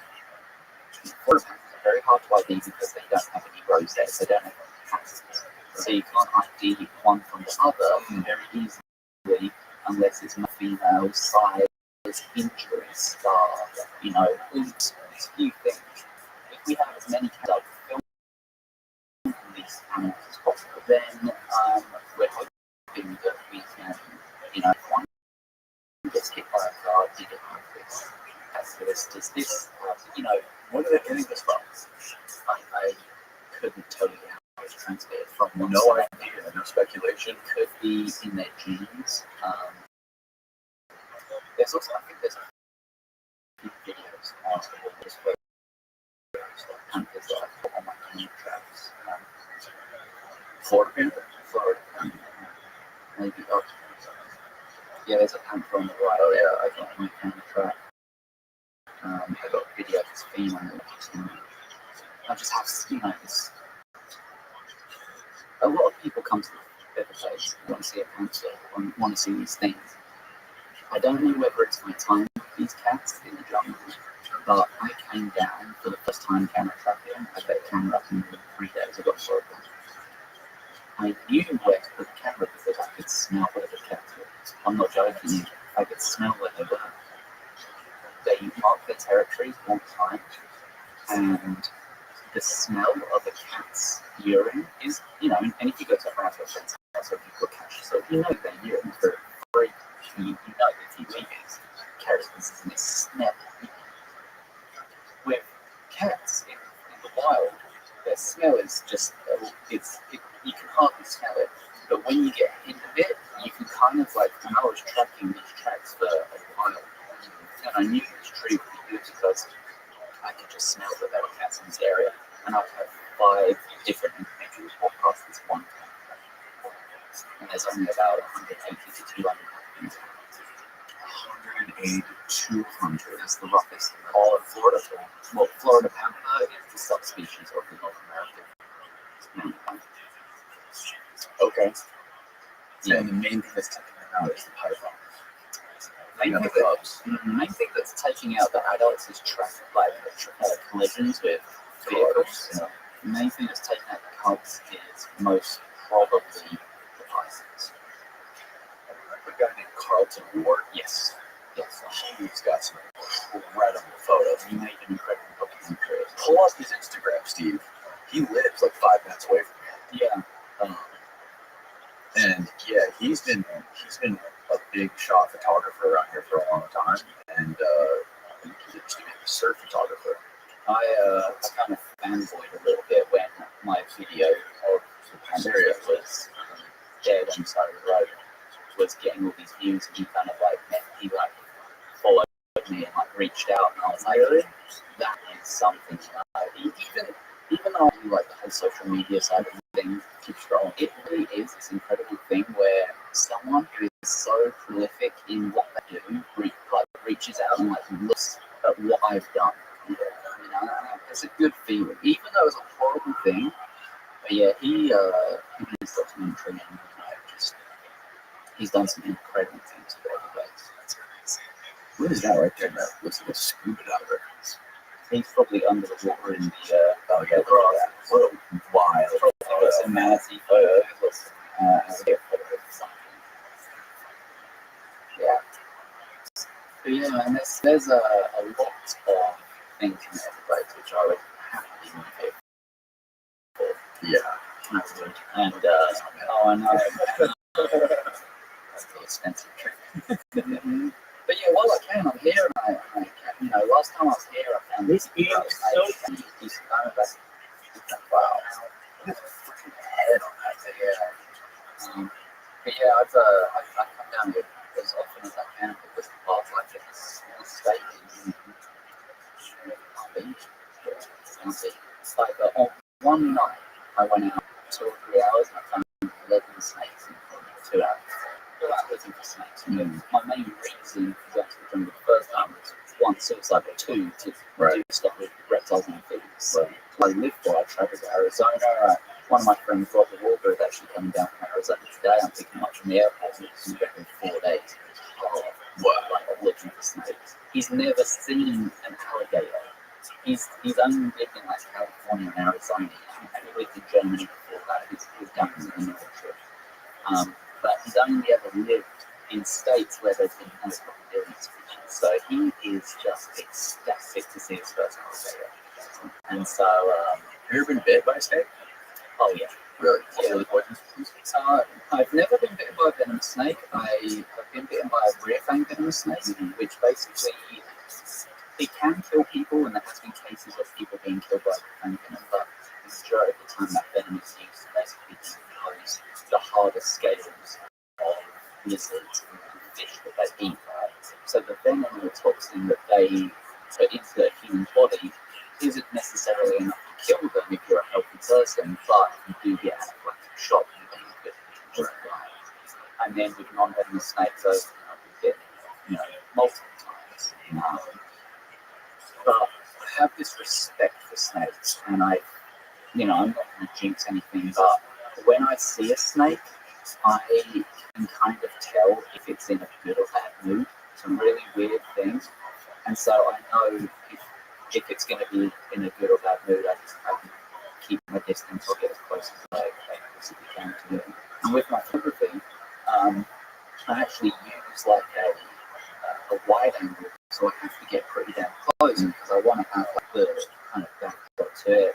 I use a diffuser as well, kind of like lights up. The majority of the snakes that I find are usually at night time, and so I just go and I don't know. This passion of mine has been here since I have ran wild and now that I'm living in the US, I can't believe I'm just exploring what I can with US native and invasive species that I've never seen before. I have like a checklist, and I try and just check on as I possibly can. As many animals as I possibly can. But yeah, man, I just love my photography. It's not even for it's just a passion I've got. I just love finding that, being able to take a photo and being able to show my nephews, being able to show my friends. And just being able to educate people on the fact that yes, the snake may be venomous, but it's only gonna bite you if it's fearful for its life. It's only gonna bite you if you corner it and you start messing with it. It gives me the chills looking at that. I don't drive over snakes. I'm not a fan. You should come out and go catch some. No way. I don't want nothing to do with any snakes, bro. I'll fucking crocs, but no snakes. My buddy Minnie hunts crocs with those things. Yeah, crocs and game protectors. Yeah, that's hand makes those tridents. It's crazy. He got bit by a rattlesnake. He lost his finger. Yeah, that would do it. Yeah, the neurotoxin. Yeah, he said that they weren't going to amputate his finger. They were going to keep it and give him all the antidote or whatever for it. And he went back home and he said that he just had like the worst pain in his hand and his arm for like months. For like 3 months, he had this just stabbing pain. Like his whole arm was on fire. And you went back in, and there's like, you just gotta take your finger, because they cut off his, I think it's his middle finger. And eventually the pain subsided like 6 months later. Snake venom is an incredible thing. I know someone who got bit by a bushmaster, which is the largest ground viper in the world, since found in the Amazon rainforest, and they can kill people. They're just an absolutely really incredible snake, but very powerful. And this guy that got bit suffered with gallstones all his life, like all his adult life. As soon as he got bit by that snake, he suffered that bite. And Really? got rid of it. Well, dude. I wonder why. I wonder what that does to your Like that photo, the last one just above with Chris Gillette, he lives in Florida as well. So yeah, he would be a really good person to have on the podcast because he has a sanctuary now that rescues animals up in it's like 3-4 hours. Oh really? But he used to work in the Everglades. He used to, he's got a big following on Instagram and these different things. TikTok, I think he's got like millions of followers. Really? Because he just he educates people on alligators. And just a very, very intelligent biologist, and it was just found the niche to freaking get everyone to view his stuff. Oh, that's cool. Yeah, he's a good guy. He goes to so that's in Peru, I believe. He goes to Peru up there, and I met up with him one of my first ever times to come to Florida, and such a good guy. Such a good guy. He's a great thing. That's incredible. Well, thanks again, man. This has been fun. I appreciate you coming down and doing this. Thank you very much. It's been awesome. Where can people find more what you're doing and find more about your nonprofit and all that stuff? Yeah, so the nonprofit is Emerald Arch. You can find that at www.emeraldarch.org. We did a fundraiser this year for buying land in Ecuador, where we can take veterans and protect our forests and these things. I'm usually mainly active on Instagram, and that's Harry_Turner. But yeah, it's I spread this message, and I just spread the word of Wildcat and the things that I've done with Rothschilds, and some of the crazy stories that I've been through. So it's been a pleasure being on the podcast and being able to tell my story to a few other ears that haven't heard it yet. Hell yeah, man. Next time you're in Florida, don't forget to hit me up with another one. Yeah, to follow up on your Florida adventures with the Florida Panthers. And I gotta get down to the Amazon eventually. Oh, we'll do it. Once Emerald Arch is completely up and set, you have a place to stay here. That video that Paul Rosalie posted of that treehouse that they built is insane. Yeah, that's crazy. That thing is I don't know if I'd want to stay up there because it's so fucking high up in the sky, but it is badass. It's like pull up a little video real quick. House. Type in images maybe and you'll see it. Yeah, there it is, top left. Yes, cool space. Oh my goodness. Look at that, dude. Are you safe up there? I've not been up there, so I wouldn't know. Are there any animals up that high? Oh, there are. Obviously there are. But up there, though? We have mosquitoes. You have so many, once you go higher in canopy, it's when you get the bees and the wasps, and then you've got the, birds, but nothing's dangerous. It's only as dangerous as you make it. But yeah, I believe that the people who make that are, very good at that. Right, yeah. Treehouse. Well, cool, man. Thanks again. Absolutely. I appreciate it. I'll link all your stuff below. Thank you very much, and appreciate it. Appreciate it, man. Bye, Will.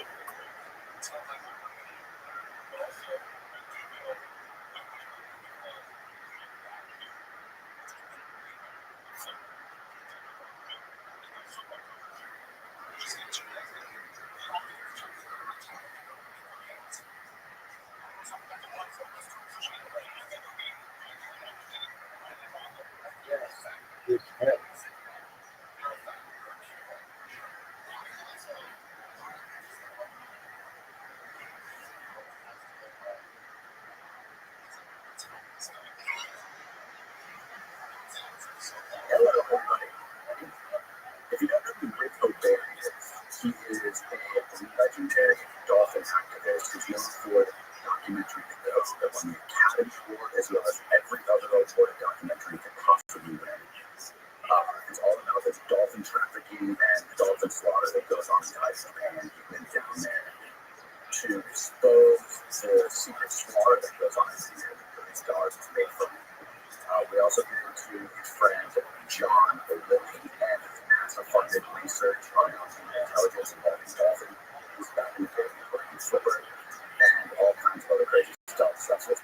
times.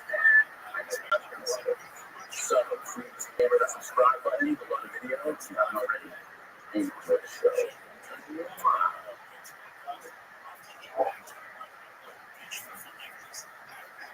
All right, Rick. Thanks so much for coming. It's an honor to have you on here. I've been trying to get you on the show for years. Yeah, well, I didn't know you were saying anything. Last time I heard that you were like in Indonesia, you were in Denmark, and you were you're still traveling, but you're in your early 80s. Is that right? 84. Yeah. That's incredible. You're still traveling like that. You know, like you were going to expect to stay in the for whatever cities, which is Denmark, Norway, 3 cases of Wales, Spain, actually. Hope you got a nice place there. I wish I had seen much of it yet. I don't know how much to see, except for this room and that's it. But, you said you're chasing the legal land? Like the Rabbi, yeah, straight from the Russian Navy. It's believed that for sure, but there's a lot of we work with the Russia, with the Russian after that countries, the Wales, for the Russian spies well. So we don't have data like a boat. And it's important because dolphins that are born in captivity are very different from dolphins that are born in the wild. They're completely different animals. Many of these dolphins, in fact, clear water, probably sea whales, places around here, all over the places, especially north of where the climate is cold. They suffer with the cold weather, because all of the dolphins, every one of them, Europe, for example, originally were captured in Florida, near Puerto Florida, or Cuba. So they are indeed subtropical creatures. The things about that, I'm thinking about when I'm standing outside the hungry Germany, Hamburg, Germany, stuff to buy bees, and it's wind blowing, and it's freezing cold, and they're protesting, and things wouldn't buy and stuff. They didn't go inside, so you can see dolphins up in captivity in Florida. It's just easy to put. So we try to spread all these things, hoping that people will think twice before they buy for dolphins. That's what we do. The same way we have this Washington Island. And I'll go back there. I was just looking right now for the ice to melt because the ice on the road. We have a whole big mark. We look at the white holes and we put the car in. What we do is put the car in the street. And we go to the street, drive off, and it was done. We have people like Rothschild controller, Belvedere, that used to be touching that we were driving this time, follow them all the way up to the coast from seas to the northwest. But that was really crazy dangerous to drive from here, especially because it's icy snow. So do you think they have one like retrofit some sort of radio transmitters or some cameras and stuff? Yeah, showed up with cameras. So close to the first. Why? The photos of this? Yeah. You can Google it. Dial near the spy. This is not live. No, it's not live. Okay. It's yeah, it's over. I'll tell you where those that footage. Steve, I'll say you so that. Steve actually is on. You can actually do stuff like that without pull up and show those. It's our value. It's featuring a New York Times coverage of the New York Times magazine weeks ago. Big 4 or 5 page story. this guy. There's a person.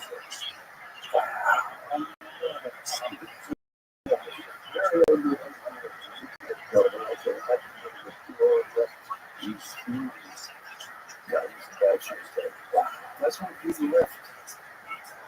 He's fucked it circle and started driving towards Sweet Deadlock. That's why they left here. Got over points. Tried to interrupt us. John Borelli. Because he was not playing this record, but he was well over the Arctic Circle.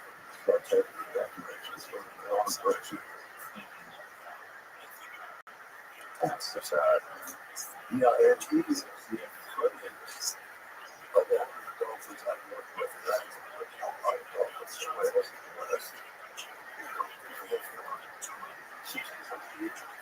He's by God presence. And he just goes right up to people.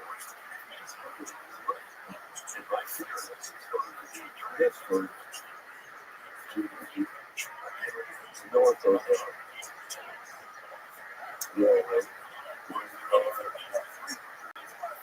the former Bears.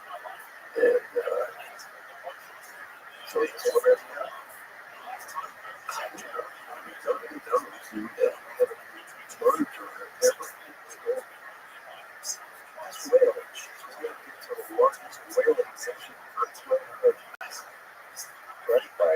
So the government wasn't trying to develop the project that was trying to get the government to step up and take responsibility to actually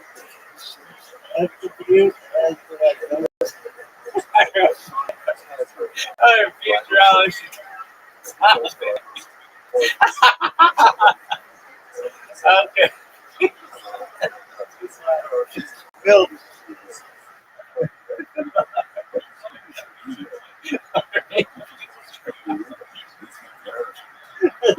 Oh, Mandy, you are so funny. I'm confused.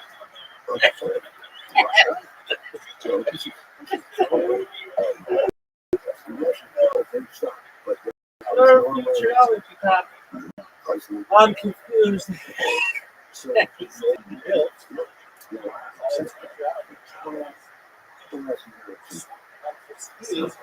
That's crazy.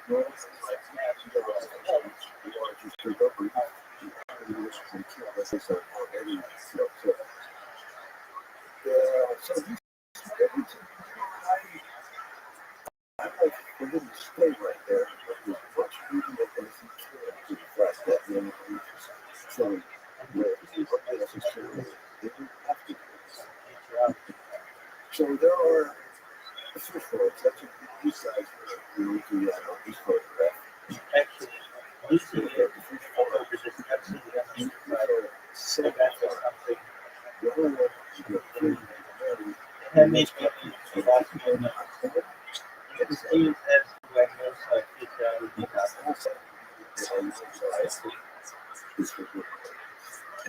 those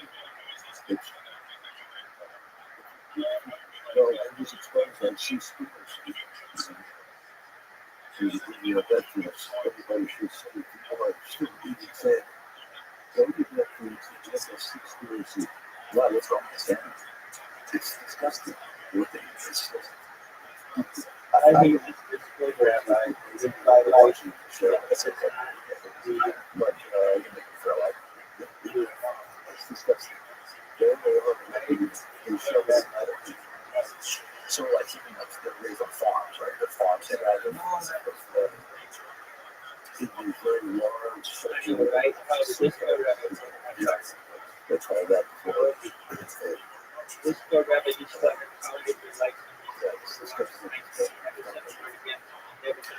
What do you have to do there? This is the state person. Sometimes you probably do that.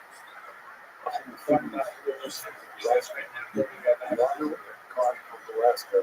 I need to just go Rabbi to get beautiful sandy colors.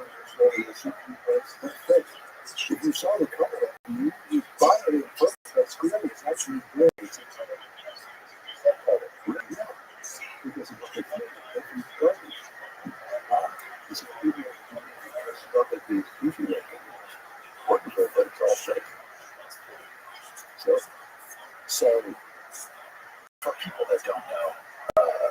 to have one of the most famous, legendary documentaries that has come out in the last couple decades is The Code, which won the Academy Award, undoubtedly awards, every single award.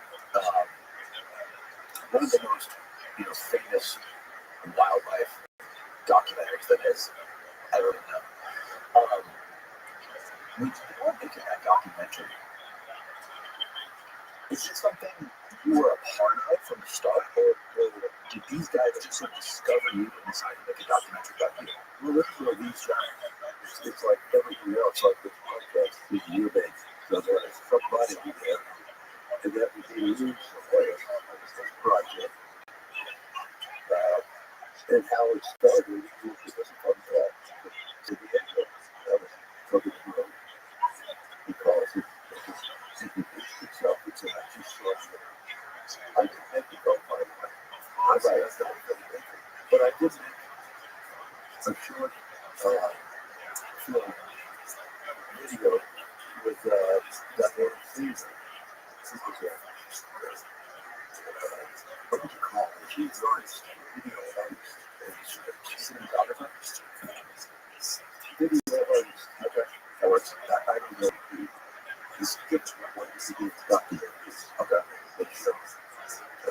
But she did properly got it. And so that's like you put up television because it's so graphic. It's really meant for a journalist. If a journalist calls me and says, what's this all about? I can show them. So I can't explain it. It's so over the top what happens at home. What guys do. If I had explained it to you guys, would be able to what you've seen and stuff. But if I show you something, somebody get involved. So we made this one day. We really stories with San Diego. And it's a reason that the conference, I was getting the mention. She goes to there. And I was going to show like 15 minutes. So the last one to see was prescribing that. But I can't speak. And then, really was curiosity. What could he speak? Because he's speaking about dolphins in captivity. Dolphins we can capture at the code type G. Drink coffee will make you feel like Andre the Giant with his tiny ass cans. Shit. Coffee. This shit sucks.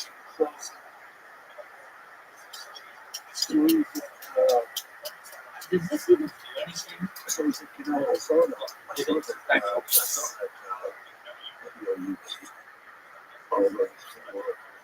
Somebody showed one day if I could probably by camera. I said, oh, what's he doing? He's only doing it. I'll bet your phone. All right. Yeah, that's okay. You can answer that. That's a good question.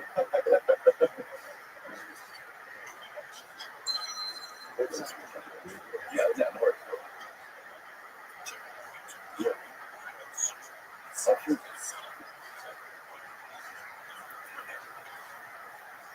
That they have told people 20 seconds to make it for purposes. Can you repeat that too? Because I really believe this, like, very in front of me. What's up, again?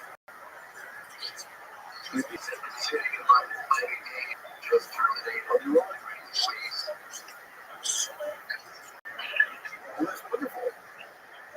the room.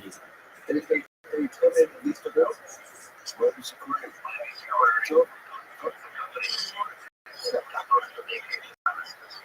Wow. That's amazing. Yeah. I'm going to hold the phone up to the microphone. We keep that one time. The Miami-Dade County and the mayor's office just issued a letter of termination for the lease for the Miami Aquarium for the Dolphin Company. And the Dolphin Company is until April 22nd to April 21st to vacate the premises. But a huge percent of that is right. Yes, it's some really good having a new show. Okay, thanks. I think it's back to your day. Look at that. What are the chances that you just got the news right now? That's amazing. And you guys have been trying to do that since the 70s? Since 1970. When Hugo and Lolita arrived at the glacier, I see it. I went out in front of the Hugo. I was like, it's great. I looked at the Hugo. In the house, that was a football set. Right. And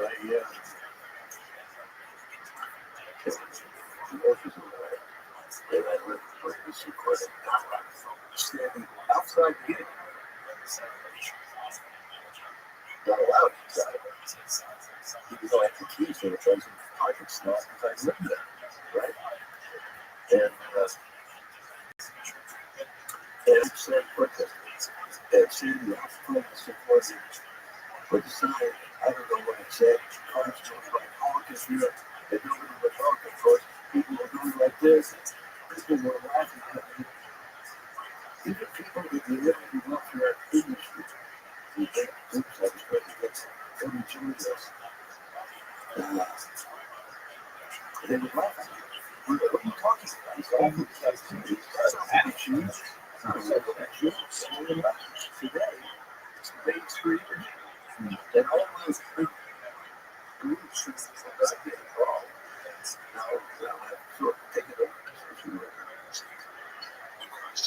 So going back to I'm going to get I want to jump back to the early days and flip everything after we finish what we're talking about with the first of the San Diego conference and SeaWorld Management Conference. I didn't go because I wasn't allowed. They were showing the film. And literally was there. I know I'm not going to be allowed to get to see it. Now, why ever say any SeaWorld trees I talk about Israel? Would you go buy something? All of your tickets have my face back. I show up instructions called trees. That's what I'm sure you want to support all these places. So I wasn't there, but the field was fine. And, but it did. So he says, can I go with you? And I was talking. So what do you do? We do the television series, but the job is true. That's what we had. That's the sure. Well, what feature was that was that's a lot of people. You were here in Taichi. Yes. Okay. I'm going to yes. I'll be there tomorrow. I'm going. But then, and how often did you go there? Like 5 or 6 times a year. When did you start going? And so I said, say, it's over. And we now took a 3-day crash course how to make a movie. You never gave me the stuff. So he's telling me a story. We were in Paris, he and I, we were the song, French English, so the 3 of us were sitting at the place, guys, and he was telling me this story. So I told Rick, I'll be with you for the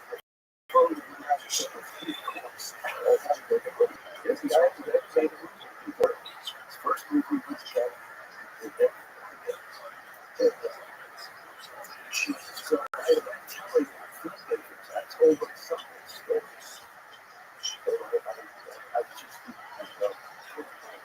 sitting at a film school street, trying to encourage their people anybody can do it. Everybody should do it. So we went there, did that, then we went and made a 3-part television series called Discovery Channel. Blood Dolphin. Blood Dolphins now. I think it's called The Dolphin. It's a documentary. Okay. Oh, it's a documentary.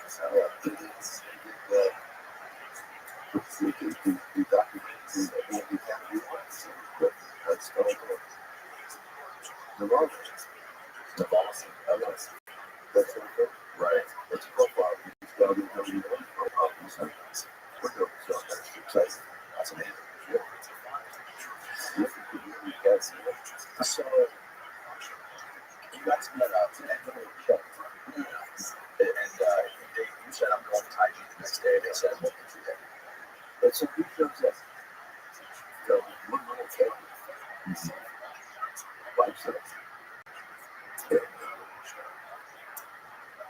where the restaurant is, that Japanese restaurant. He leaned across the table and said, "So what's the movie about?" This is so encouraging because I have been memories really since before class. I wrote a couple of books here, but it wasn't hard. It wasn't journalist for so many years, 40 years. And he told me what I was saying. Genius is part of the book. Because you're looking for a story. That stuck with me because that's what I experienced all of these years. I put that together.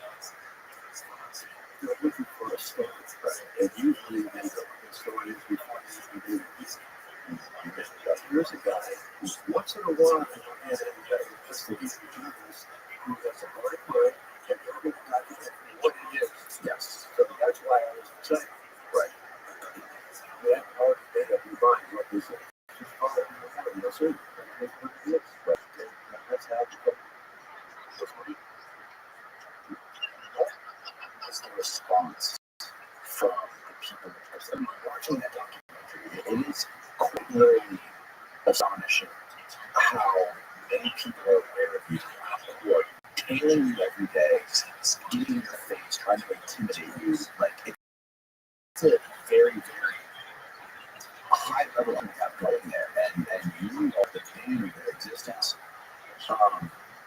I can't imagine the reaction you got after this documentary. Not only dropped, but one of the cast is the Lord.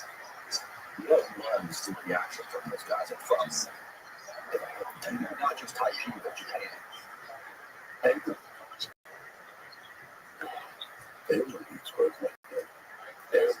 They literally, that's all true. So they have to do this because they pretend that we're making all this stuff up.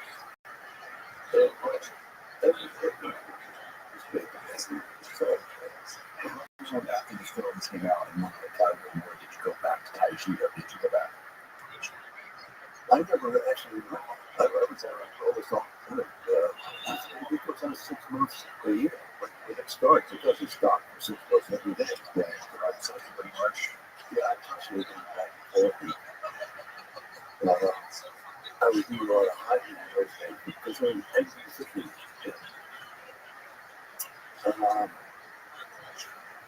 They're not the real threat. The real threat is the cruiser water. The young guy who wants to be the who's very involved in the fishing procedure and these lines off and sails and so people listening to that can you spend a few years. Japanese mafia, they're everywhere. It's in Japan, it's everywhere. They're everywhere. And so the guy who's not afraid of is the young guy who's had too much to go.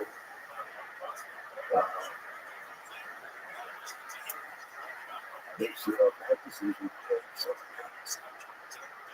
And there's not so much in front of the guy, to go outlaw, but you hold the country that's who guns are outlaw there. I think they're out there. But that's what they do too. But that's what they do. Because they get paid. It's very cool. It's something you just don't do. Whatever you do, culture's very, very good. And you don't take sides with the rest. So it's a very, very difficult campaign. And we've been on it since 2003. And we're still there. And we're not having any results. So we tried something new. Super bastards. We've had very good success with strategy. I did nothing twice, but that's said. And before I took them to court. You see? The Japanese government. It's never happened before. When I was in Japan in September, I was in the war. Japanese history, where somebody was returned with all the Supreme Court before, so I'm back. Whatever. That makes it just angry. So our strategy now is to sue them. Two Shepherd was there also, another part of this. And a couple of the guys got arrested. They also sued using the same law firm, Japanese law firm. So we had a good track record with this law firm. And the Supreme Court, the Honorary Courts are much more fair than lower courts. Even the lawsuit is fair. Yeah, that's our description. Have you ever sat down with one of these fishermen and had just a direct face-to-face conversation? I've done Just going with the conversation? yes. They've recorded it. And it's recorded with what camera such like that. And, yeah, we heard that. And what about that? What do you want to know about that? What can you do that? What was your sense of what did you have many ideas? You all put together. The thing I take away from it is that they will stop.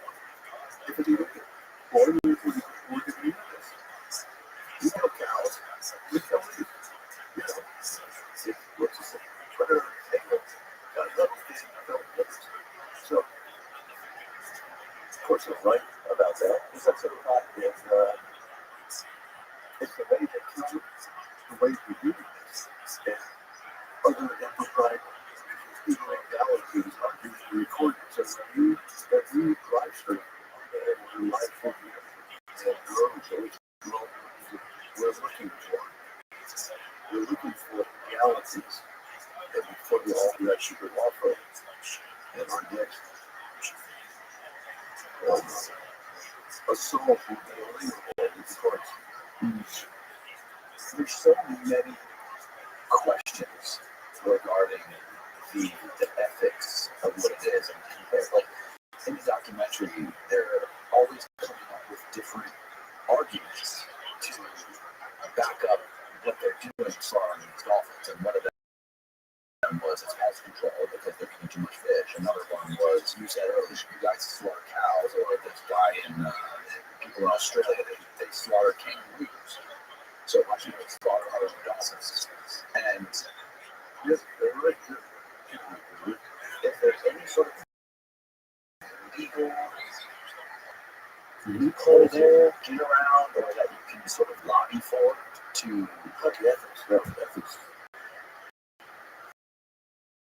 No, it has to be something. there's nothing based on like the intent. Well, we go to reports like that for years. Two sides of debating what intelligence is. What intelligence? Right.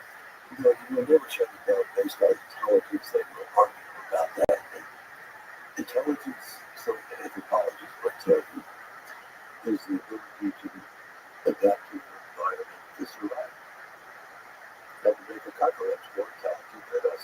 They can survive in a clean holocaust. So that may be. Well, what is it? And so you go down you know, it's got to be something breaking the law of Japan. You know, very black and white. And I can't, well, we have a lot of evidence of that. And we're building more. I can't tell you publicly what that is because it's tipping off the, we're going to watch your podcast. They money for the overhead aspects of the captivity industry. Who should be fighting this battle? Not me. That's their industry that they do not policing. Or the animal welfare industry, since the captivity industry is not going to do it. That's a multi-billion-dollar industry that could hit that dolphin slaughter because they want to. Now, in 2009, I think you said that the industry was responsible for like $2 billion in revenue a year for captive dolphins.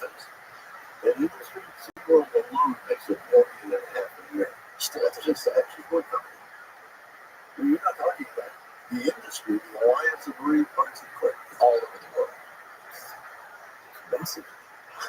Yeah, they don't want to. They don't want to. They don't get involved in things that make money done. Not negative cash flow, positive cash flow. But these guys, people like these groups in Thai Japan who are rounding up the dolphin and capturing them and selling them for $100 grand pop, haven't there been offers you guys have made to basically subsidize what they're making? Like, hey, well, they've got a way to reimburse you for all the money you're losing for selling these dolphins.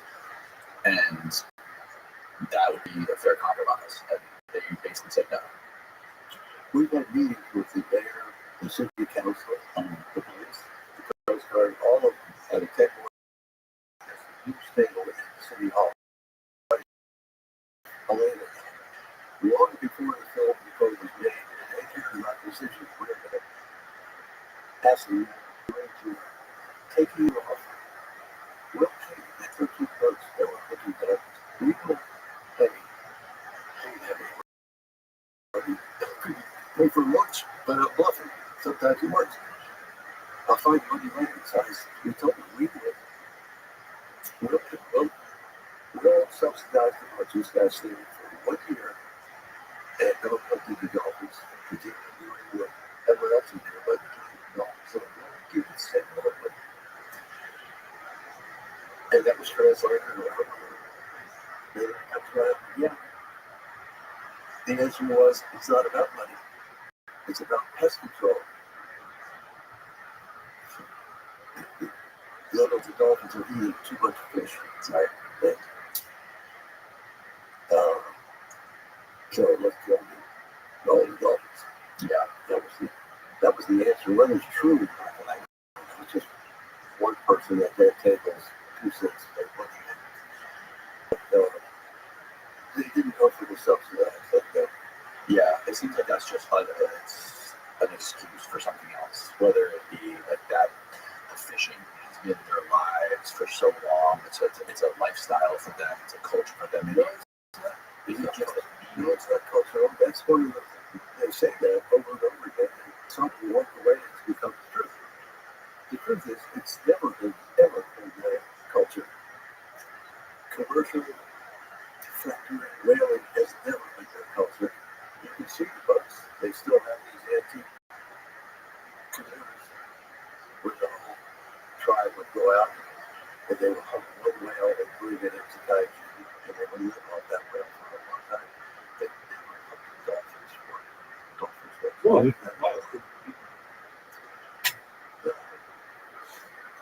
Yeah, so they make up. But we have to understand one thing that I'm talking about a very small part of the event, and in a very low village in Taiji, right? 100 audience and 127 million people in Japan who don't hunt dolphins. Right. I didn't even know about this stuff. No, not really. It's a small island actually to California. Right. About the same size actually as California, but it's got 127 million people all crammed together every day, and they do it pretty well actually. But those people don't really way up anymore. The younger people kind of laugh at it. It's a much more older people. The body they would continue to do that because that's what they grew up on in the Second War. After the war, all of the cattle had been bombed. There wasn't any referred to it was General MacArthur who told them to go out and kill whales. They were just getting ships that could still have. Whales we bombed all the cattle that they were selling. And so they did. There's no need to do that today. See, if you go to the supermarket in Taiji and Casino and these places, they're really good to sell to dolphins, shows, none of that meat. That's a big lie. Right? If they had depended only on the meat, they would have done it. The meat's just an distraction. 20 years ago or something like that. Are they still following all that meat to the school system? No, that by exposing it, sometimes exposing it keep doing that. We keep doing that. Trying to keep getting arrested. Also, that was bizarre. Some of the stories about the history of mercury coating in Japan, like from the Chizo factory, and children being born deaf and blind, and from the pregnant mothers being exposed to this mercury. And I think even in the documentary, you guys like took a hair sample from the Japanese guys and found out that the mercury level in his body was like 200 times the acceptable level or something like that.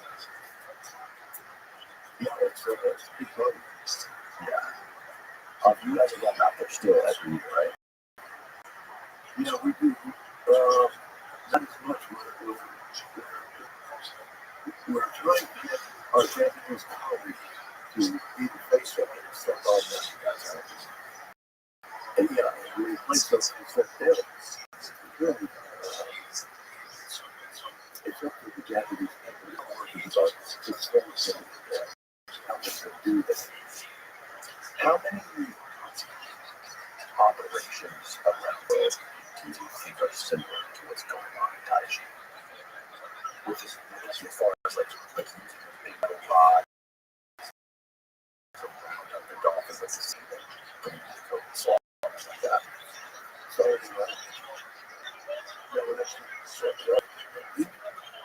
there's a few places that happen. Isn't this all in the region? Okay. So I do that for Oh, it's Australia. yeah, I could get us much better. We and one of our partners is Sarah. That's right. For many years. That's really traditional. They do that. Six years.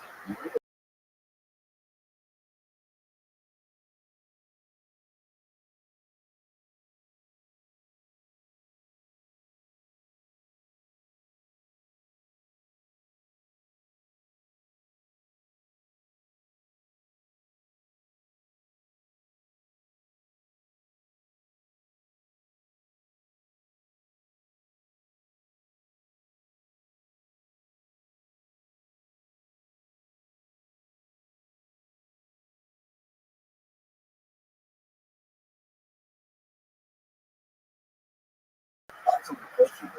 We go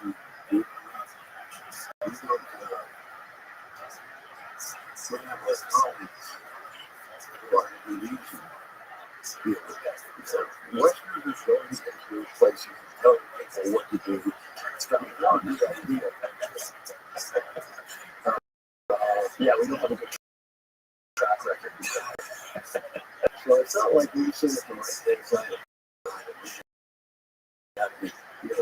So I go, I sit back and we try to teach us take ownership of this. Right, that's what it's about. But it's hard for them to do that because you don't decide what you're seeing.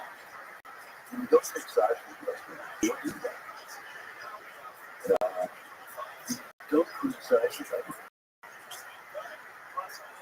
So you just don't do that. If you've been arrested his whole life, friends that you make in your life, 40, 50 years. That's all one has to be involved in. Japanese. And they took me if I get arrested, they are breaking off, cut me. And that's what they do.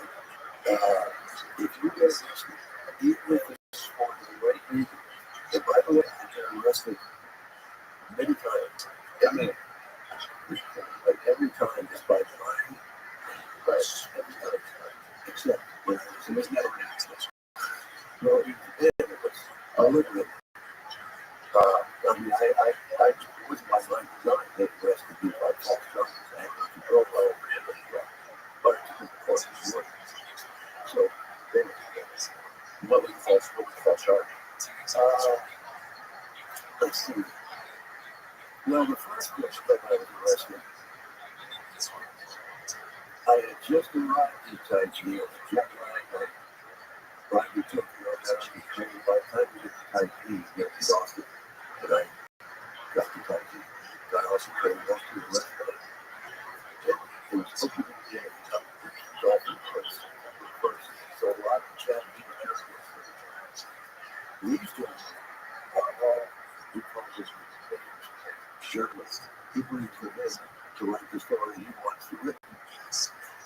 And so they plotted against the propaganda.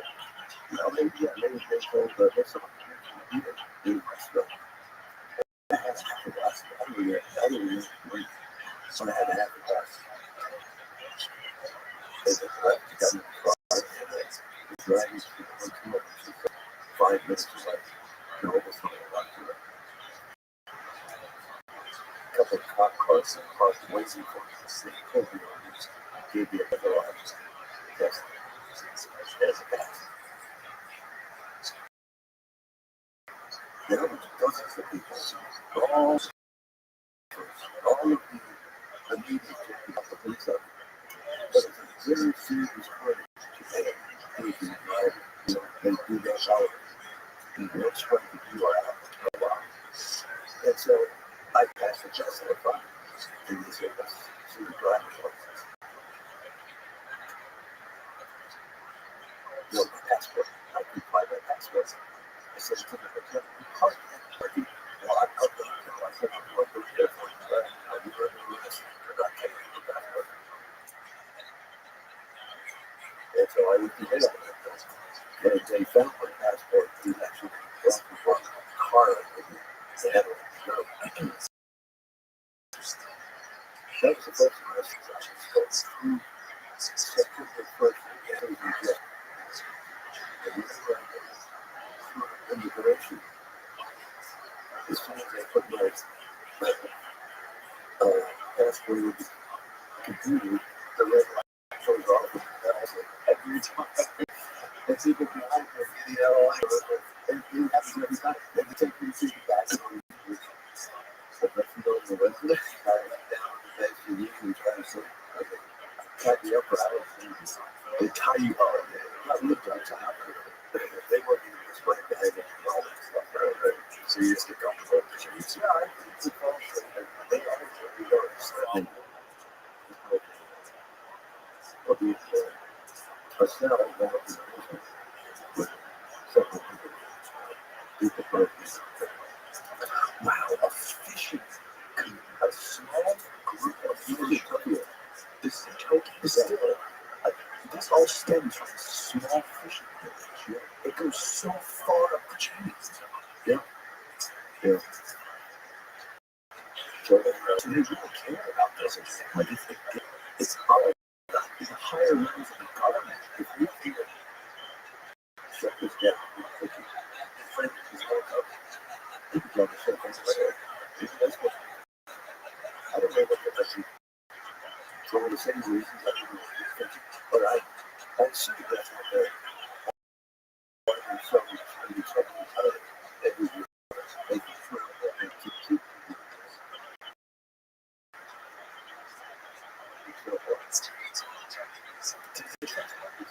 you cannot work. That's the thing you cannot work without having but I've been doing that with also since something true. If I have a fraction of money, does it cost make them cut I can ask this thing. If I have a fraction of the money that comes in, you go to 10 top. How well? Go ahead, sorry. No, I was going to say, use a fraction of money. Okay, what do you do? Hire you lawyers. Take it off. Advertisements, educating you. That's the true work. There's a lot of things you work here. I love it. I never had it. I wasn't working for the golf because I had to leave and go get a paid job. So I had to work for a private environmental company. And I ended up with nothing because I was totally ineffective. Well, most of these groups, what they're looking for is issues like this that they attach themselves to as good directions. And those are issues you can see.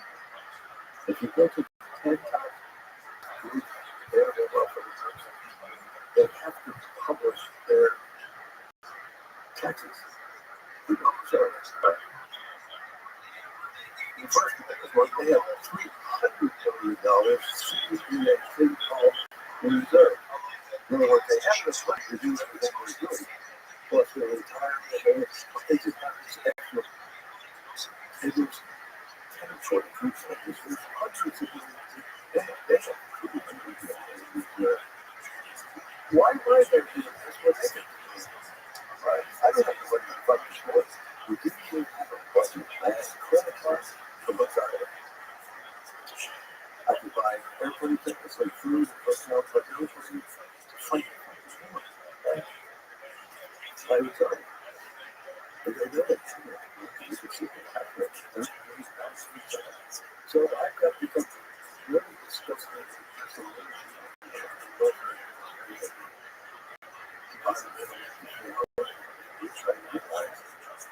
We can't fix that problem. That problem is that football is if we can't fix it, and they're working on these projects to save the world, save the ocean, save. You can't fix that. So it's not possible to be a place that's where I have been. The artist is strong and true.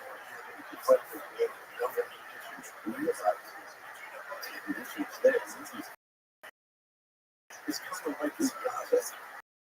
The fruit is sitting right outside the gate, but they want $20. Right. There's no need to fix that problem.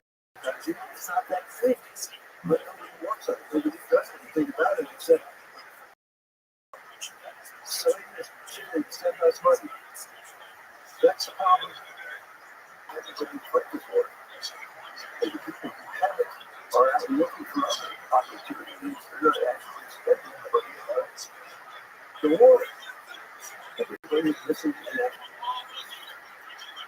I've never said these things. I can say basically podcasts and stuff like that, but I think it's the reason we look at the truth of it is that who are the biggest customers of Japanese for joining what countries, what organizations are still going there? Atlantis, Atlantis is well, they have what you buy as you think that they have. We have a program. They look at that, they have so much countries from all over the world. Everybody uses that. Kaiji? What's going on? I thought we were all against this. What about SeaWorld?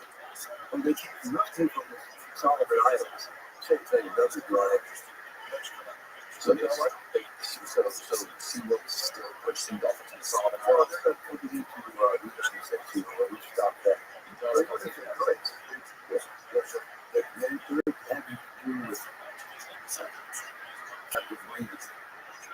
so they have secure uniforms. So most of the captain dolphins are actually Steve for giving me a geography lesson. So it's close to that. Kind of.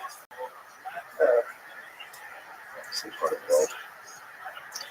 Yeah, this is the one. If you use the largest sharks and powers of the islands in the world. And that's where we can live now. Yeah. Yeah, how do you confidence dolphins? Process of confidence in dolphins.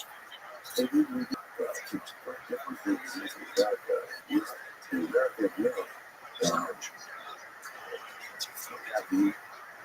Well, the machine that could actually bring fishery service in charge all things dolphins.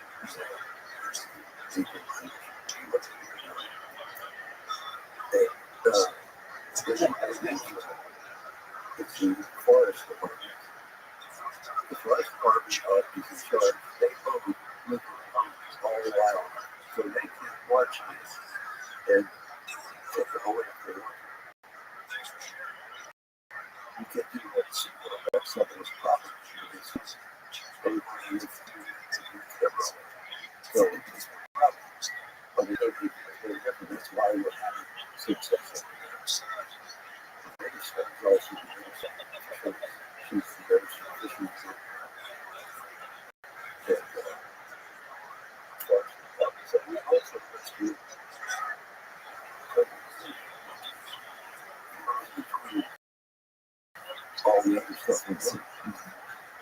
So they don't talk to you something. They give you too much of violation. They pay for it. Right. Now, if there's a dolphin in captivity, so how do you reacclimate it or reconnect it back to the environment? Is that process always successful? No, it's I'm reading protocols. So I'll send it to you so you can put it in your thing that people can read. I've got several pages where we're still writing it after 30 years, but we're still learning how to do this. This is pioneer work. And we don't have all the answers. And you also don't need mistakes. Successes. So we learned a lot. But we've had mistakes also in the last 45 years. What was your original question? I would feel like asking, is it always, does it fail sometimes? What happens if you have a dolphin who's been in captivity for 10 years and you catch and rescue it? It's like you bring it to the sea and try to reacclimate it to the wild. Yes, take it. I was very rescued and rescued Keiko from a swimming pool in Mexico.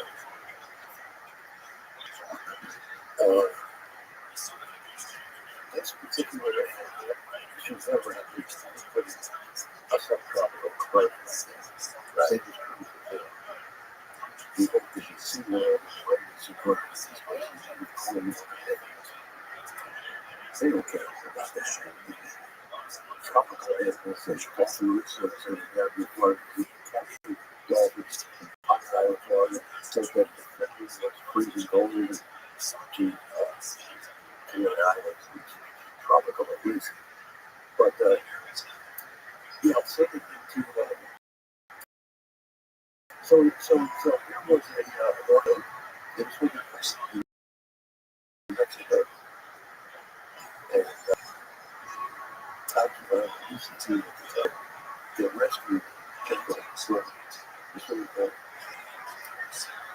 With a tank on the west coast, they got rid of the papilloma virus that you see in skin. And then moved it from there to Iceland, where it came from to Florida. I think they had about $20,000 to work with.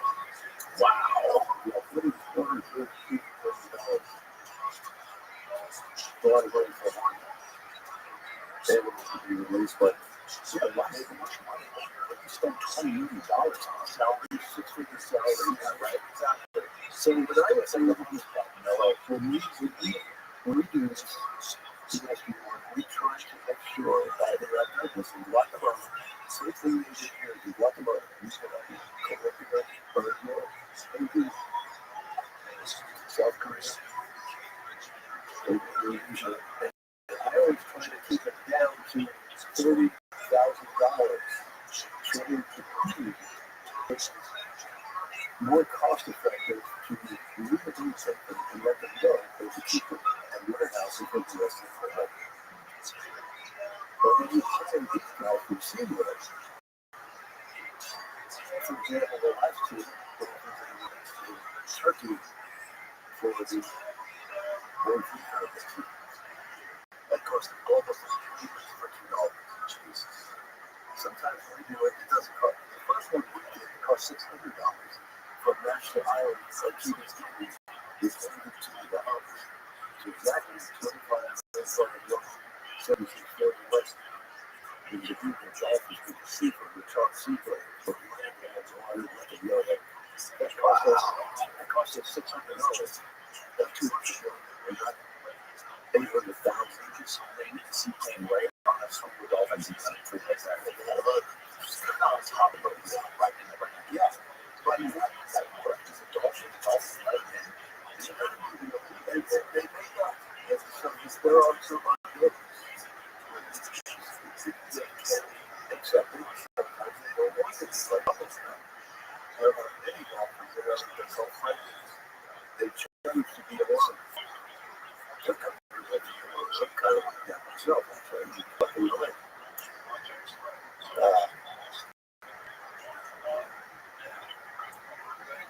you know, what we're talking about the money it costs to back in the wild. it depends on who you hire to do it. You hire a bunch of those 6-year-old people that stretch guys that want to make as much money. So that's what happened. After several years, like the free will is what else ran out. And then I left. Where did they go? They went to Canada. And you would think the Gulf trade, the rest of the free will project would be so proud of this. Like that. And now the captivity is gone. These are all rocket trades zero right there. They have no food, they have water, they've got this project of free will kind of developed. And these guys who take over this captivity issue and look at it. But instead, they were incompatible. They thought more than zero and has and they were coming out to you like building people. They're applying for a permit to capture all these companies that as soon as we heard that, there's organized process. And it's a funding process that has been trying to capture all that. And the process was very successful. It was actually ran around town. Which they knows. These pretty much yeah. Went to the Solomon Islands. Started trafficking dolphins from Solomon Islands to Mexico, to Singapore, to and other places. People don't like these things. They already know. I got some questions about this. I see how history is rewritten all over to that life. And I see some questions. But to real reasons. But anybody needs this. So, Keiko, why is it fair? It was very obvious at some point that he never worked with a orca who kept it to the idea. And so did these guys. If you ever does that, you know that Keiko at some point after 20 years from there was on us that is not a candidate to be released. But since they were all gone, well, everybody's gone, it was on the payroll, it's HSU, it's providing uses. It's basically two people are making a decision, and their decision is freedom at all costs. But it's not a candidate. Nobody wants you. It's more about objects. Nice. You're right. And what never does is why we try to show you because there is a secret location. As quickly as possible with no due process. When I heard the captivity increase, they do that only because they don't like it. So they did this.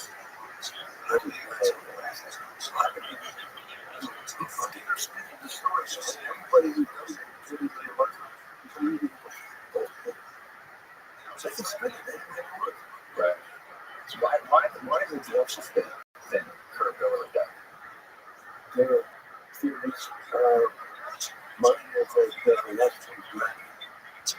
In Ohio, they will spend 80% of the time in the water with eco gravity. And they're always looking for food, looking for it in. Yeah, it's actually has a lot to do with that.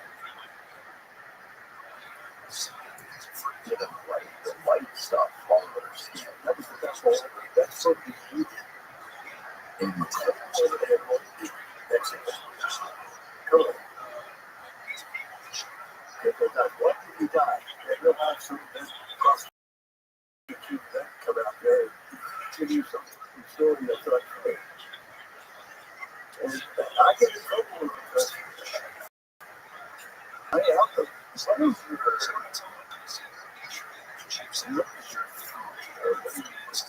about why a couple of those trainers were killed by the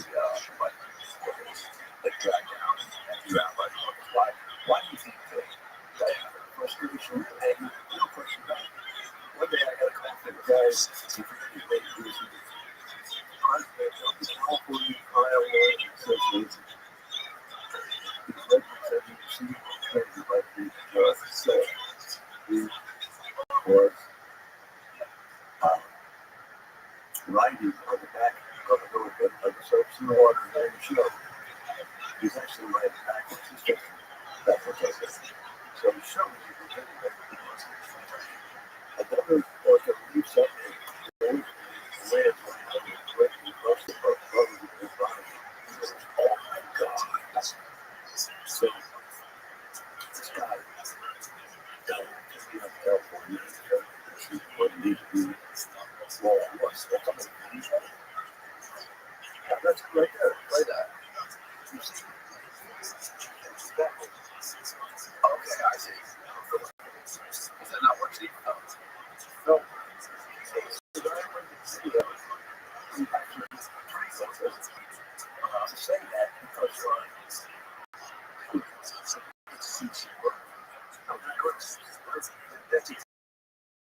that's okay. How much, right?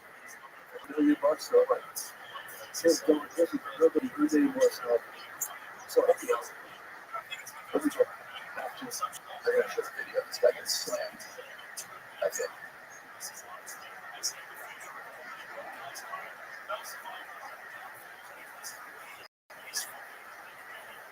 Wow.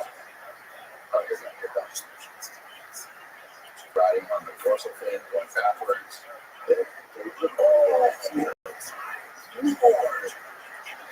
So this guy said, he was testifying that in court. I said, yeah, I will if you agree to go there. So historically, this is not the first time that it's been used. That they always settled out of court. Right. Just kept quiet. Because that's why this guy got hurt. He said the last lawyer didn't take it to court. He didn't make it public. Kept quiet. Take the trial and take the settlement. And he said, I promise you, I said, taking the settlement. You don't want to see this happen. And he was lying. And of course, he took the settlement. He settled it for a lot of people. Got so part of it. He said, you can't scare this guy.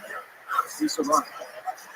But the next action was another branch off after that because she didn't take it to court. Right. And there was another right before that. And she was in Vancouver. And like a program about the cancer. She would be alive today if that guy didn't lie to me. And then let's go to coach. That's what they're doing. So, well, I think that they'll have this thing. What do they care about February 2024? It's January 2010. Tillicum kills Dawn Bradshaw, 4-year-old female training Charles kills Paul and dying.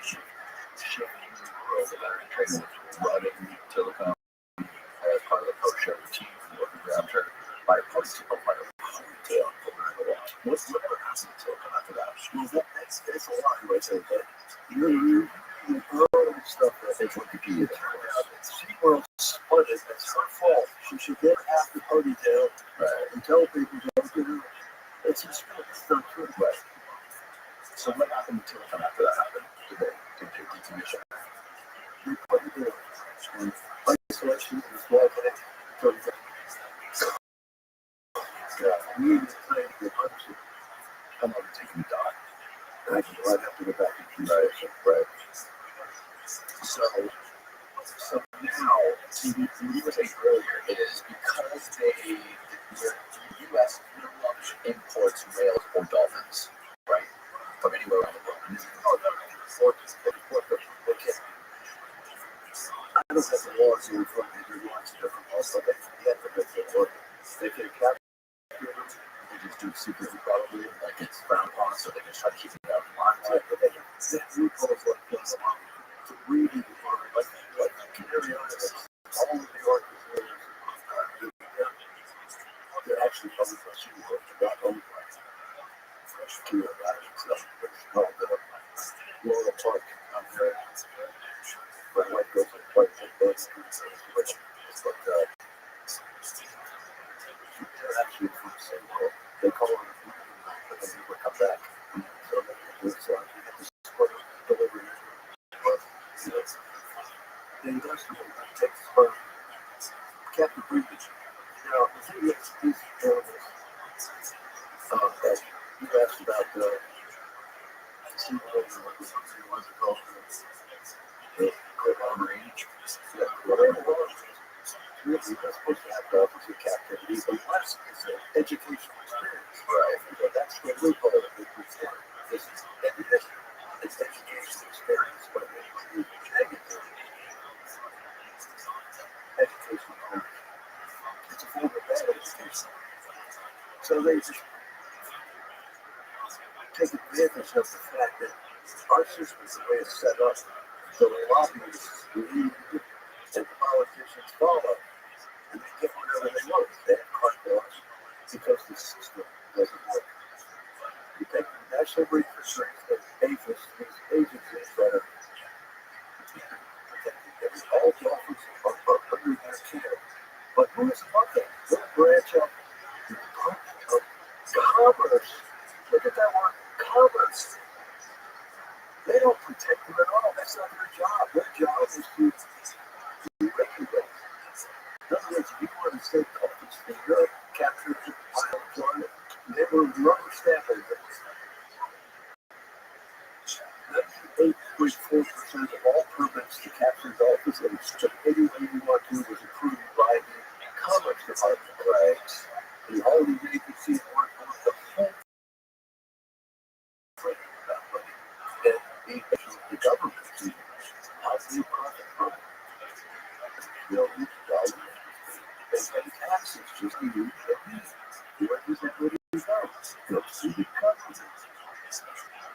The reason I learned about you was I think around 2009, 2010, I was working on a Dolphin Tales movie that was filmed at the Clearwater Marine Aquarium, and that's where I met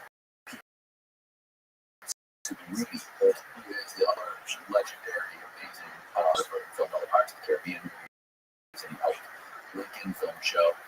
He told me all about this story. And Lincoln, I came to understand. That's when I first discovered the polarization in this world.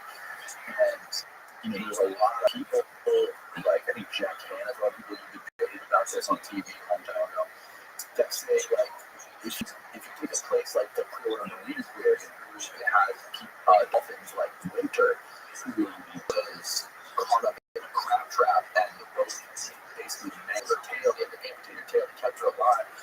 It's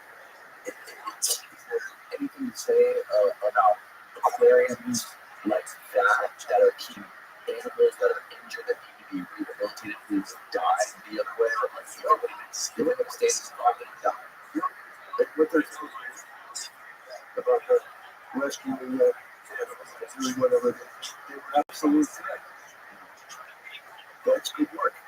They do that better than anybody else in the world because these are dolphin traffickers. They know how to transport them and move them around and have to put their people who are trained and use their weapons. And let's not debate it because they use something. They bring that up immediately and say, this is what we do. That's not what they do. That's what they do 5% of the time, and they do it better than anybody. And that's what Clearwater should be at. A rescue center outdoors where the dolphins can experience the natural rhythms of the sea and the tide and the current, sea and sky. All of these elements are very important in the healing process. You can't do that inside the building. The reason they're building is that's spending $40 billion for their tank and service. It's that revolutionized concept. And by the way, that's what we're trying to do. We're not trying to abolish that industry. We're trying to revolutionize it. Take the 5% to 95%. Don't forget about the 5%, which is just stupid dolphin tricks. Yeah, there's questions of doing all the money there, right? Because this fellow got brought into it. He built that aquarium, he built a giant, he got brand us around with wastewater and built really big tanks for those things. They had obviously show tanks because shut down. Right. And obviously, the movie was a huge marketing tool where they drew people from all over the world to go visit Clearwater to come to that. Didn't do benefit, but benefits to see Clearwater and all the tourism around here. All the majority of the economy around here is based on tourism. Yeah. So, let's just say that's that money can't go towards revolutionism and building more awareness towards these dolphins and their intelligence and helping them using that money to rescue more animals, rehabilitate more animals, to be released. Because I don't know, I think they do release some of the right? I think that they do release, but I think they themselves. What is they want to keep that is little they're looking for dogs who have scars or go through their collection because make sure the authorities understand they can't be released. So how did the whole flipper team releases come about? What were you doing? How were you willing to be part of the flipper? Well, my first encounter with that piece of thing, I guess, was on Christmas 1955. I had just for a 14-year leave. I just got through boot camp. If you get out of boot camp before you get shipped out to sea, you have to leave. My according is just like I went to this family that was beautiful. Standing in front of this big glass window looking into this actually really gallon tank. And by the way, this was the third golfing area in the world at this point in 1955. It was not a multi-billion-dollar industry. And it was 31 in the world. First of all, it was St. Martin's in 1930 years. And Los Angeles, Southern California. So this was just open. And I was thinking about that, guys, we've been looking at this. It was just amazing. There were sharks. There was a little turtle the size of this table. Slippery block the bottom of it. This giant saltfish swimming in the water. And then the guy walking across the tank, just rocks and stuff. Carry the suit. Split. So, they're flying out of the house. So it's even right because it's the dolphins and so they can take out fish every night. And I get out of there, I was come back here. You get that guy's job. That's how I started. I applied for every diving. I graduated from diving training. I was close to sea diving.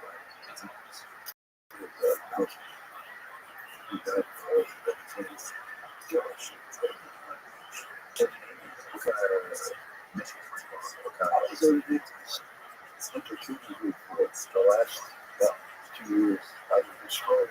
I'd be very crazy. We go for a day. Everyone stuff.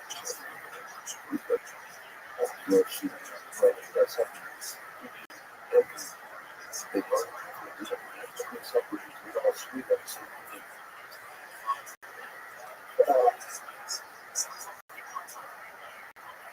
I would do that. So when I got out, to work for Rothschild, who's a professional guy, I did that for a couple of years, and it's the hardest work I ever did. And because every bar is my favorite size. I was about to get married, so I thought I was going to. And I told Captain Food, but just support of food, food. This grade, he was in charge of he started sort of industry. He was smart. And I'm doing that job, and that's when you feed the person. If you get put through that, I was considered to do this top deck show. I wasn't actually a dolphin, but anybody, somebody,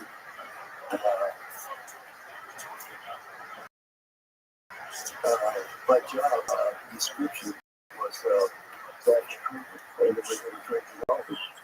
Anybody can step out there and showtime. The dolphins are there 3 times a day, routine. You can see very good out there. Crossing our fish, every people. So it wasn't I was a dolphin player, but I didn't was ready for dolphin. I went there to that guy. That's what I wanted to do. But by the way, the first day of the job, I was assigned to dolphin. We got into a capture boat. And we were capturing dolphins down somewhere every day for 2 months. From New York, New York, from the road to Europe, we were safe. I remember loading dolphins. You can buy dolphins from the boat, seaplane boat for $300 or $350 if you want a particular sex, size and sex. Because if you order the food bags, we want that $350. So I was he loaded the dolphin into the guy who drove to the safety beach to give it to his girlfriend for his birthday. There were no laws protecting dolphins.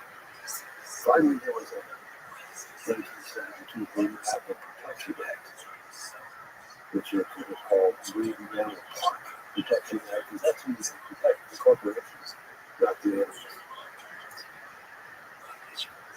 But wow, that just got my mind. I was aware that there used to be a dive bar literally like 2 miles from there. That's been shut down for years, probably 10 years. It was called Forbes Pub. And in the middle of the bars, in the middle of this big circular bar, there was a big round fish head, and they had dolphins in there. And live shots and videos and watch the dolphins around this little tank. I may have captured them, so you can buy them for $350. But to answer your question, that's how I started. Let me flip them moving the first movie Chuck Carpenter said we found it. And it was very successful. Some scenes shot at Sea Party with sharks, sea riders involved with shark related and all of that in the first movie. Then they came back and they do that with the Sea Party to do the TV series. They had the green light TV series. It's going to start off with a high feature first called Flippers. The deal was to supply the dolphins. And between every one, it's going to be done before. As far as the dolphins are true size, you can buy tickets. You see, and we trust all the service in the water. So this was all new. I was chosen as a diver. I was making 80 as a diver, and when I got promoted to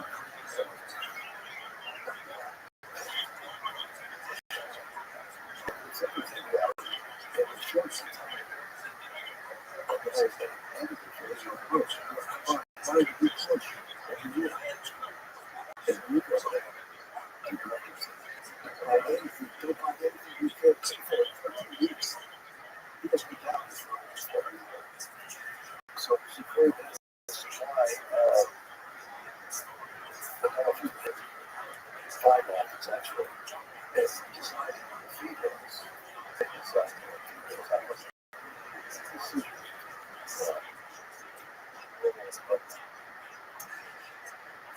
So I kept deciding because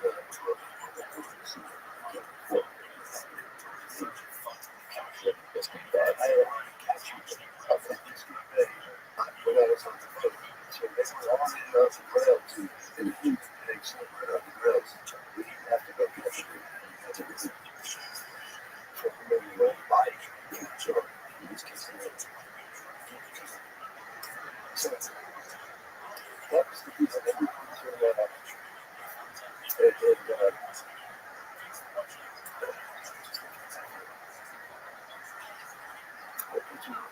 question which was It's going to fit into your story of how the Rothschild came about.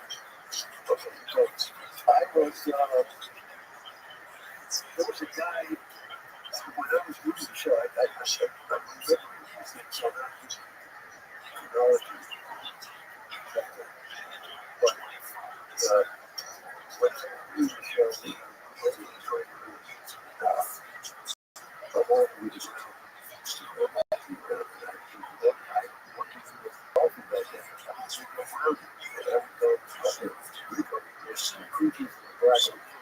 but you got horses and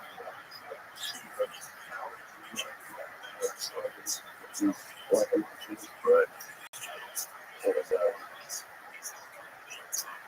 he became my best friend. He's so he was pretty excellent. He wanted to be and that's all he was showing me. He was creative. He had like how he told me so it's about 10 years. He's only getting to have the tours. Yeah, this Episode podcast brought to you by Versa. And you're a trifecta. so I found myself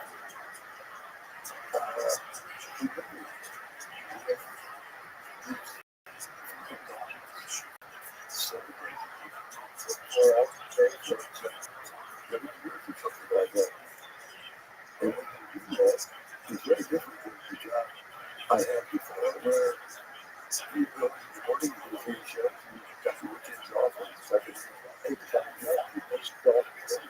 They don't use the most of this happens. So you get as a probably you don't do that. Because that's what you do is the most. So you really so it's like you have any pets and birds? I have a dog for the last 14 years. Actually, he died 2 days ago. But that's what is out there. That's right. Julie got his own little Crystal Junior. Shout out to him. Julie Crystal, my dog. He lives twice. He comes with the it's a real fun. So if you want to Duck.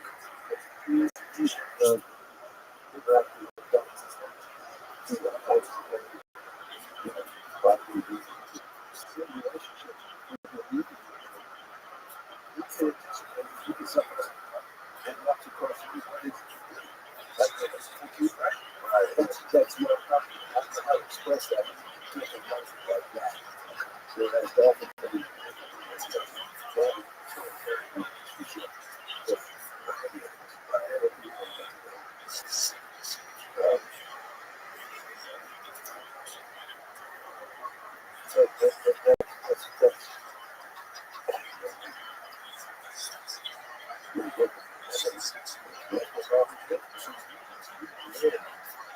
Literally right next to the lake where they filmed the house. I mean, that's my house. That's the trailer.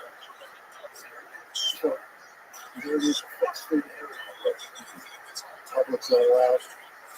There's I had to watch it. I could it's the years I became very inclusive. I'm still very inclusive. It was really time when to be a better boy. America was divided, not as much as we are today. But divided because of that, protesting, going on all over the place. I became one of those people. So we were out of soul system. And questions were not being. It was a very strange duality about it. My work, my job, and my life. What I'm doing there is trying to get the trust. I'm trying to get trust. And I accomplish that, of course. I sleep on the doctor. I call it doctor time. And I have any sort of, is there a special way you can communicate with the dolphins? It's all in silence. It's all in silence. And at that time, I was actually silent, so I was studying it in silence. I've been 26 years. And I was doing this. I was reading silence with that.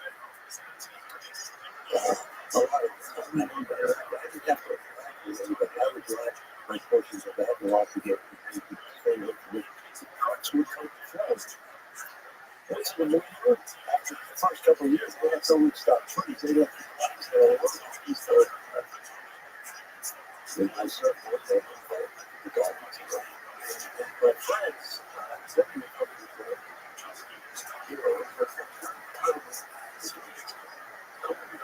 was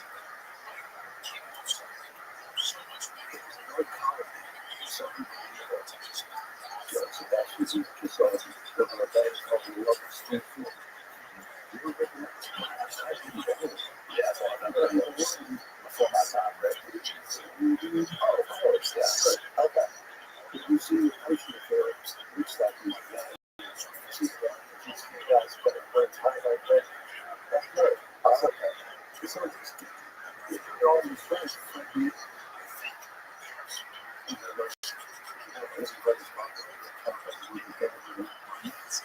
that's good. That's good. You and I, you should experience that.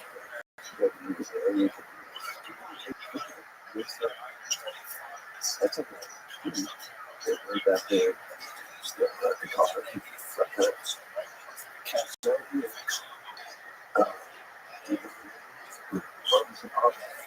You got me on already? Oh, of course, that's it.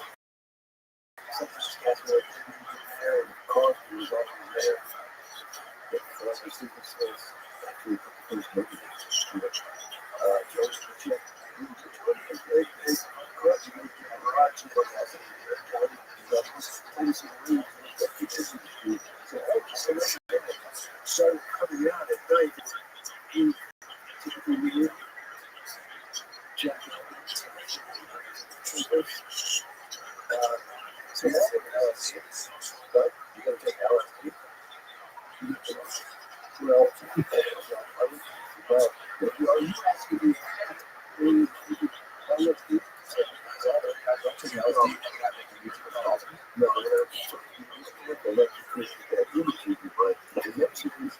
I did myself. I did with the dolphins, but I did experience that way. It was perfectly legal at the time. Even if, of course, I still was experiencing it, but I wanted to I didn't know what the rest of the world was thinking about. They would think that it was really, but Tim came to Coconut Grove, what's the cardboard box full of LSD, 25, because from the same laboratory in Switzerland. Nobody knew what this was. It's just a new thing, right? And John Rowe, of course, that's a good addict. You get frustrated. No way. Look at your still call this up. It's going to be yes, I'm not really buy on that. So, Jacob,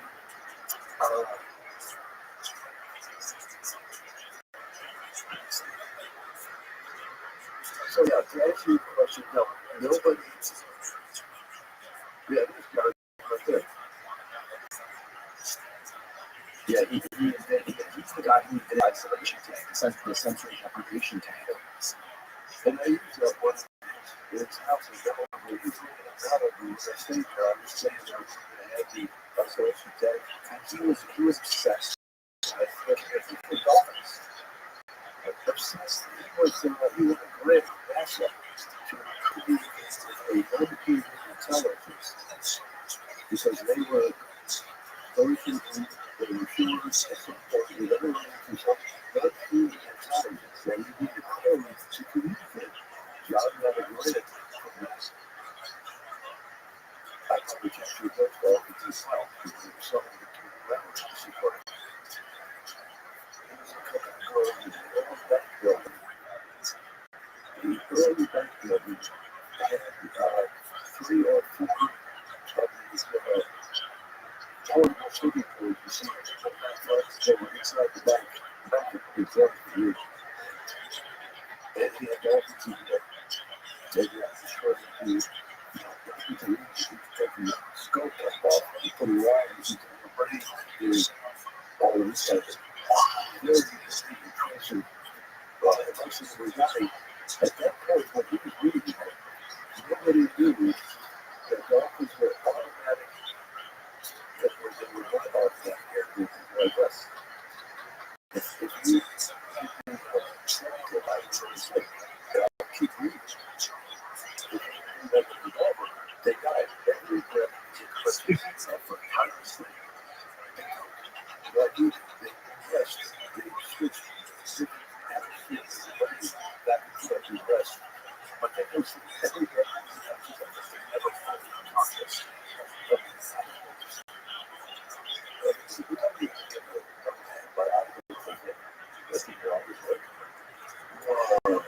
So he has written 2 or 3 books that I was reading back then, and I was inside to demonstrate dolphins are more intelligent than humans. It shocked the scientific community, but aside from brain surgeon research,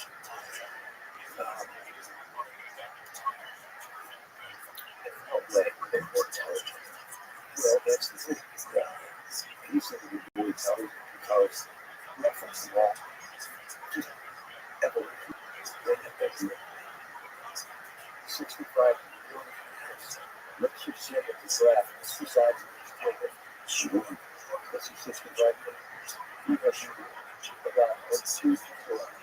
So he's not the best of the timeline. If you say that the brain is more than excess baggage we're carrying, like you said, we carry in space. Of course, I'm saying something. And it's a very good. Look at the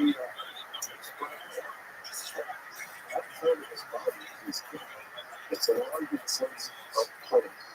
How many swimmers on average? You know, like the weight or the dimensions of it. And the size of it. Wow. Yeah, it's oh, yes. It's fine.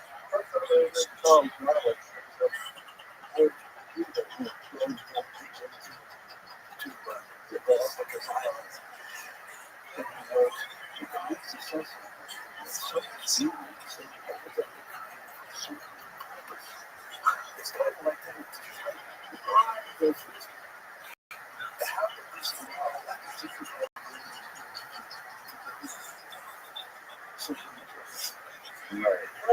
You just don't know what it is. Going back to your question, what is the goal?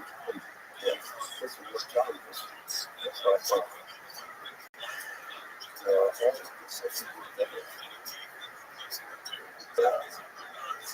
So I started reading the sport and I got there when I started going. So I tell it in front of the face. That's a head sense. The yellow thing. That's why. Often very still just better than ours, just regular.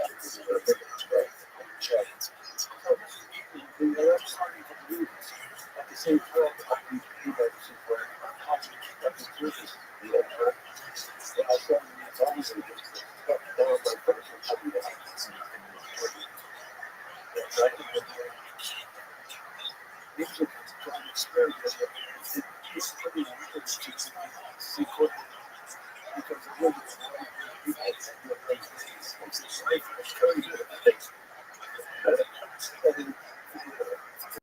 Yeah, it's interesting that he's been in this around for so long, 65 years, for 1,000 years.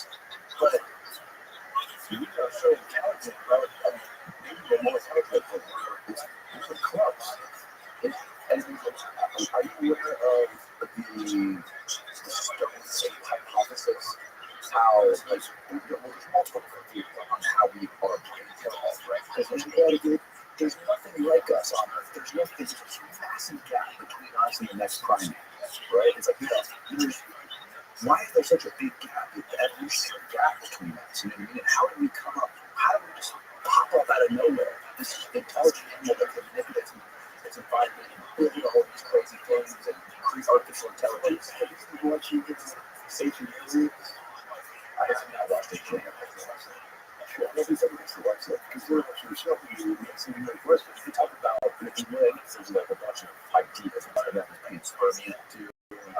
These rocks that come from other solar systems that they hit our Earth, they hit the Earth, and they contain microorganisms from other galaxies or whatever, and that could have somehow fueled our evolution or like changed something within us and made us cheaper.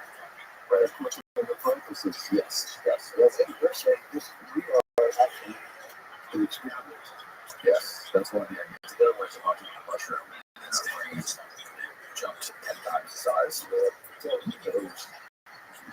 Like, also, John Richard's experiment, cutting the skull caps off of electrodes in their brain. What did she say? He was the one who also does experiments where he cut with books. They said that possibility. She was so far. I mean, so he's one of them, but he's with everything like his book. It's not about a few gifts. He's actually intellectual. Oh, that's what he said. And what he said, he's just really just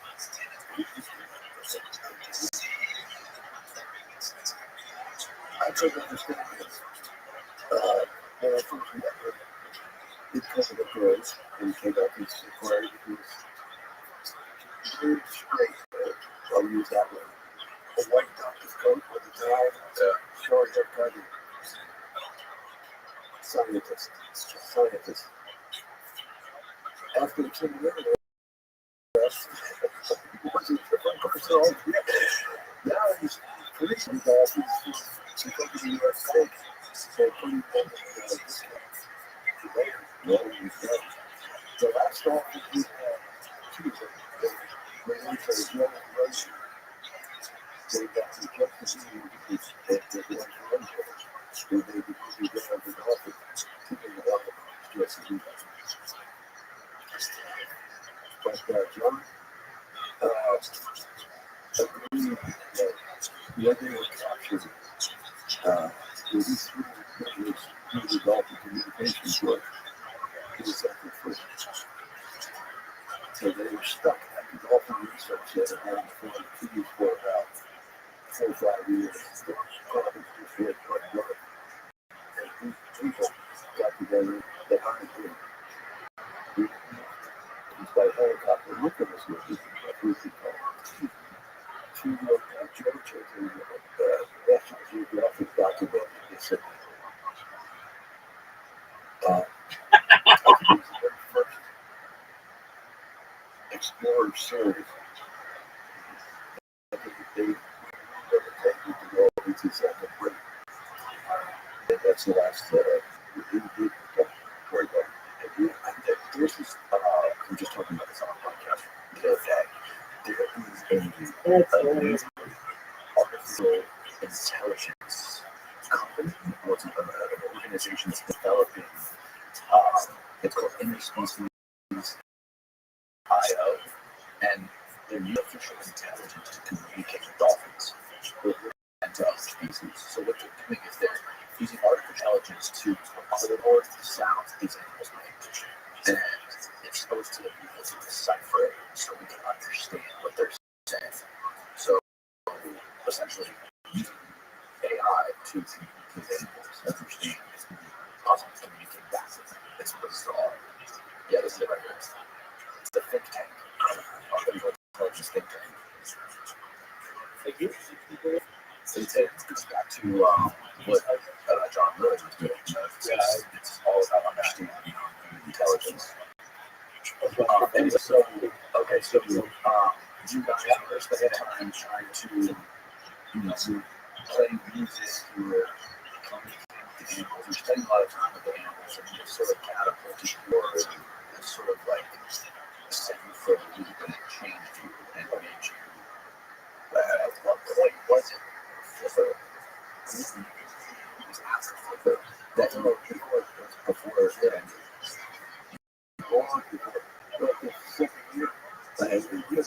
I do. Dolphins do that long in captivity. It's very difficult to do, but I do. Was it the death of cows?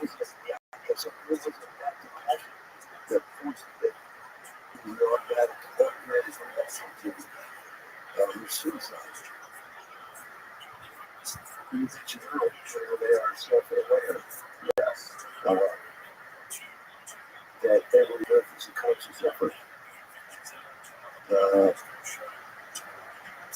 And that's what you got from self-induced asphyxiation. Every breath they take is a conscious effort. Right. If you don't take the next breath, you don't self-induced asphyxiation. That's what I see on the social media at the close of the time. If you don't know how to move your body right, you see what I see. I see the same thing.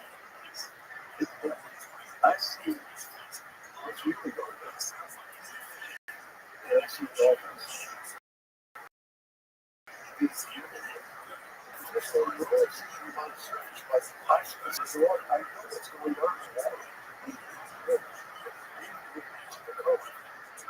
The books are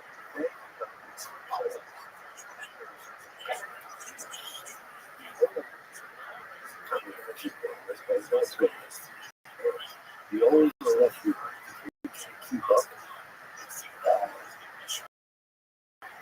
There are playing the sweet house where there are lots of scripture there. So we have experience of this with it.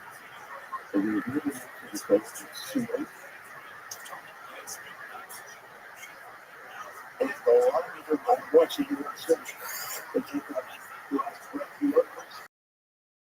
and whether you watch getting together in their strength and they don't come back. That's what I'm talking about. Because it's self-induced to commit suicide. So it's not a God. We got to become that unbearable.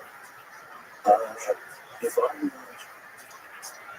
every time of what is equipped like they are, I probably would have done the same thing. Jack was present at a few other people. Just that. Are there and also in the country, another town in Japan that no longer has any dolphins there. That's Iki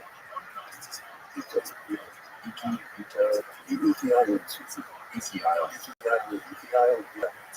Because there's two types of dolphin, right? It's the same with orcas. There's this guy Forrest Rock on the show a couple months ago. He was explaining to me how there's transient orcas. Yeah, that basically like they don't stop and they eat anything. And their diet is very they have a wide palate, right? And there's other ones that kind of like stay centralized into one specific area. Is that the case in Iki Island? Is they just like one large dolphin thing for all kids? same thing. No, people are all fancy. Those ones are all trans, yeah, but going to the same slaughter and EPI. Yeah. And then I'm going to go except because they can't sell the government for something you can buy it the size of the muscle, not the size of the sun. Bar soda. $25. So we have a dolphin roll so we do buy a couple of $1,000. So I read through about live dolphin shows. Right. That's what the problem with these dolphins shows. The copycat syndrome. People come through, see what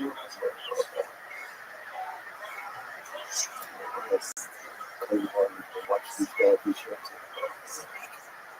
And people switch it. They charge $100. Right. What? You can, dolphins will give us, you can charge them $8,000. And in June, these places charge $8,000. Insurance companies pay for it. It's all fake. It's all fake. It's dolphins keep the kids themselves. It's all sexual involvement. But I came from dolphins. Dolphins are this like a system of and all Russian tourists who are coming to Bali to be healed by the dolphins. And my heart goes out to that poor woman. I still get dolphins. Judy, Switzerland. I when child had autism, which is called it's okay to call you a word. Everything dolphins is to be what do you think about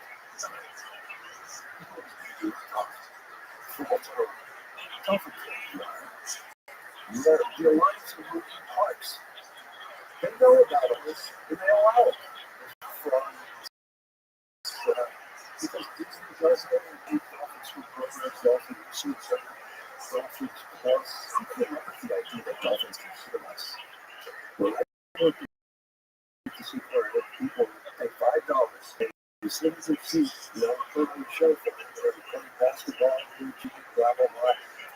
And you go out and they would eat. Some accountant probably from the roof is like, let's not the in the water. Look at the you can charge $100 instead of $50. So that became extremely crazy. It's something autistic children. And you got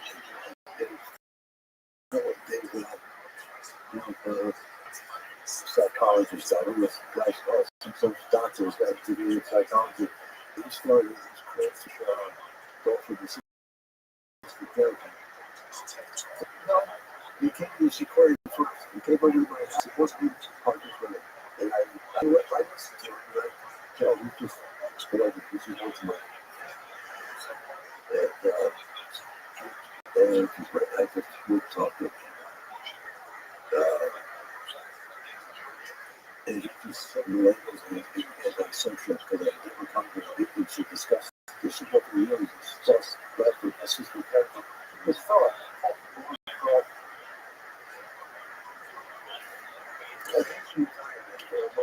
These people are looking at dolphins like a real estate investor looks at a dilapidated apartment building. They see, they can fill up X amount of units and get X amount of rent every single month. And it has a lifespan. That's exactly how they're looking at it. You just pay for sassy. This is artistic. Yeah. Look at this. You know what's in Bradford? Okay. Everybody favorite rabbi here. Rabbi, if you have praise and you don't want Coke or Pepsi or Mountain Dew or Dr. Pepper, Snapple, or water, or hot chocolate, hot cocoa, or latte, or mocha, coffee, or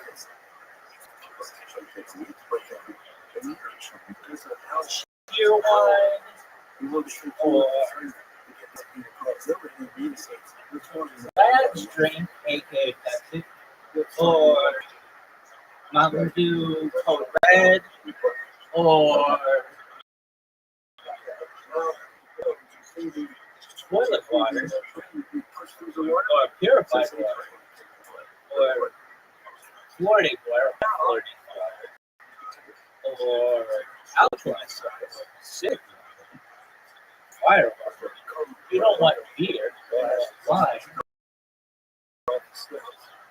You don't want liquid death. You don't want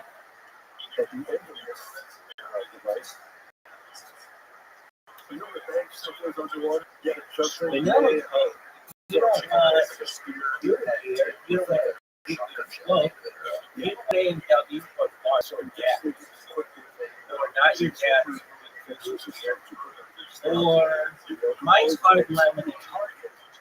Or like strawberry kind of Mike's Hard Lemonade. Or logo.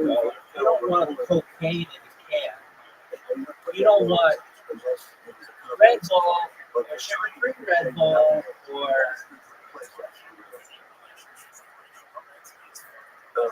Monster Energy or the like all the Monster Energy type and potion can or the vanilla kind or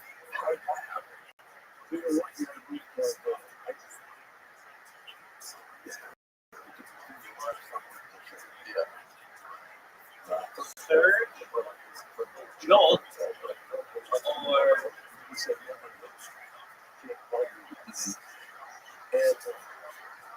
alt or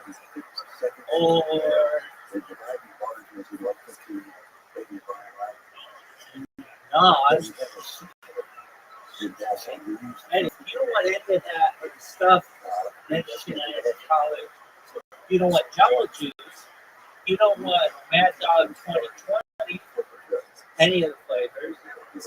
If you don't want all the beers, I mean all that shit, but if you don't want any of that, get yourself a coffee. And then your hand can look like Andre the Giant. You get these small little cans which suck dick. You need to make them like this. So I just drink it like this.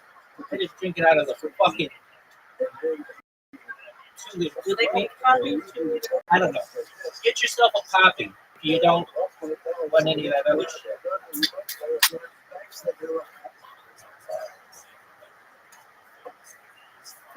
Coffee. It tastes like coffee. Yeah, I'm sorry. I'm just drinking this shit. Cut. That's the fucking ass. Hilarious. This shit. The only thing good about it is this shit. It was like, dude, like country club lemonade.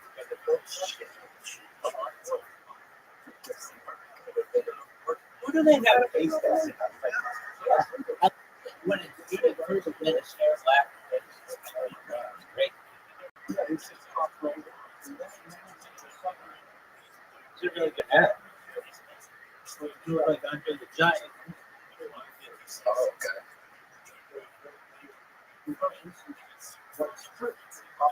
It's just is it?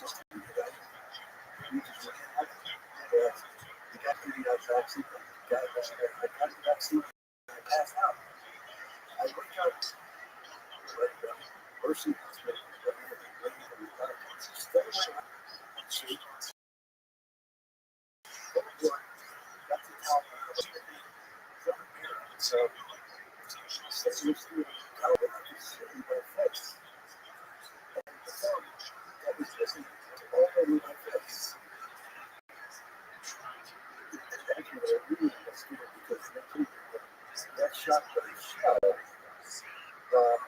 Somebody could blow my head off. You know? Wow. That's fucking terrifying. But yeah, I worked for a couple of years. I was trying to do something.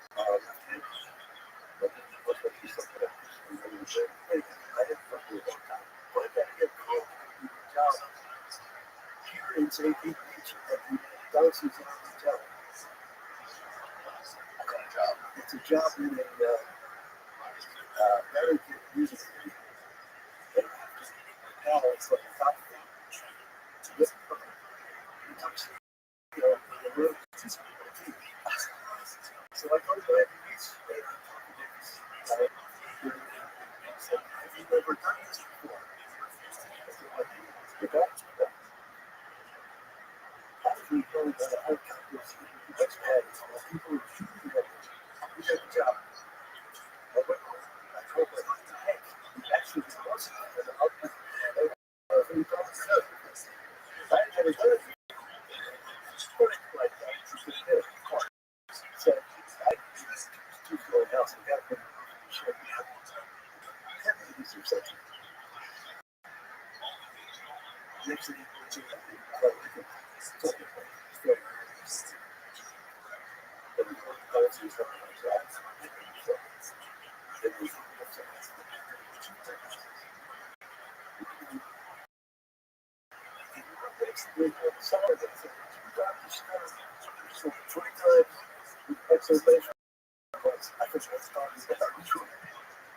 it's very big.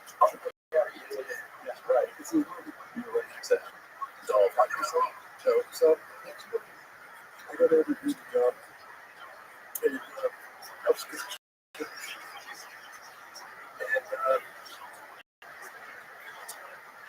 And so I look around and see what the room is besides the male kids are all playing. And so I one time, the guy was running and fire.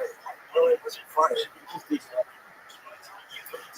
So what next? I went back up and I walked to the next side. I said, you got this easy. That's all. That's pretty much that's a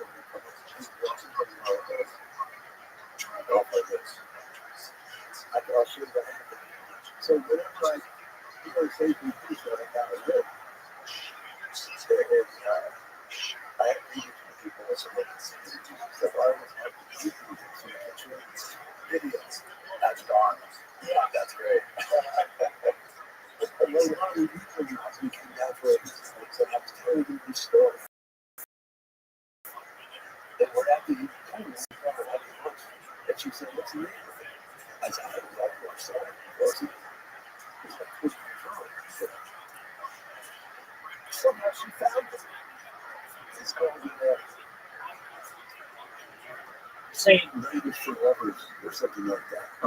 That's like maybe I didn't understand it. Why am I telling you about this? Oh no, it's funny. It's interesting, man. It's entertaining. You were saying before we started that you still have people from Seaport who spy on you. Oh yeah, of course. Everyone knows what I People coming to my Pulling office up that- cane signs, Rabbi eating panty lines. I had to piss and shit at the same time. I'll give you an example. Okay, you know who he is?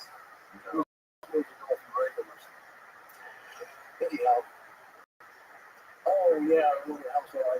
He went on it. No camera, video camera, and we see him higher.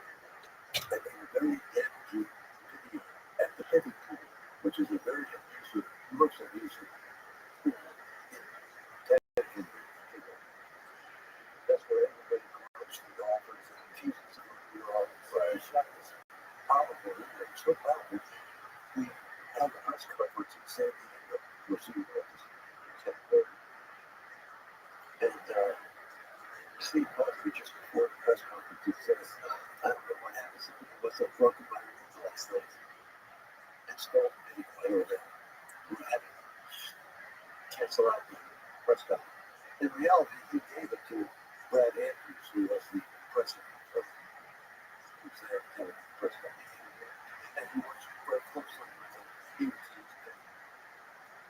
So that's the kind of, of course they want to know that.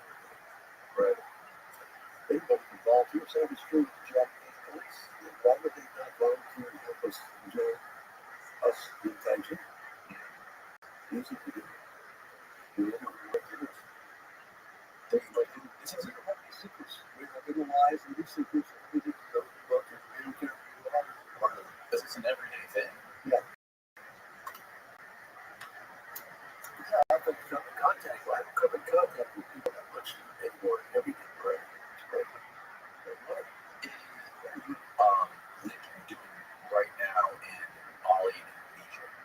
Like, what's going on there? I remember during the film, Blood Dolphin film, there was a guy named Chris Porter, some wacko, who was from Canada, had a bunch of dolphinarians out there. What's Dolphin dealer. He was a dolphin dealer. Yeah, and so he was selling dolphins to the dolphinarians in Mexico, Dubai, and the dolphin trainers who worked on Free Willy movie worked with them after that movie. In other words, those guys really weren't interested at all. Right. They were in it for the senior job. They're going to get until 20 million is gone, then they're going to go back to. Mm-hmm. Did you guys? Is that guy still an active dolphin dealer, or did you guys put the box on him? Oh, and he would be doing nobody but he's been out. There's no way he could track that. But he's on a business. So what's next for you guys? What's obviously Lincoln's got his documentary coming out that you guys are working on, but I didn't think about it. I didn't know exactly. But, and you said obviously you guys have some stuff in the works as far as lawsuits in Japan. But what other big issues are you trying to tackle at the moment? it's really catching you. Change every moment. Whether that's profile, email, via city review, who supported cars. Right. We're trying to do that since 1970. That's what I'm talking about. Mm-hmm. So what am I going to do about that? I don't know. I'm going to get out of here and let me fight. That's how it works. Right. It's not again. If you I want you to plan it. I'm planning. I want to go see my wife and daughter. That's what I would like to do. They're in Denmark. And we connect in different parts of the world, whether it's something else to do, fly me to Paris or something. That's when I get to see my family. Or that would be what's next for me. Because I mean, it seems like you are just this.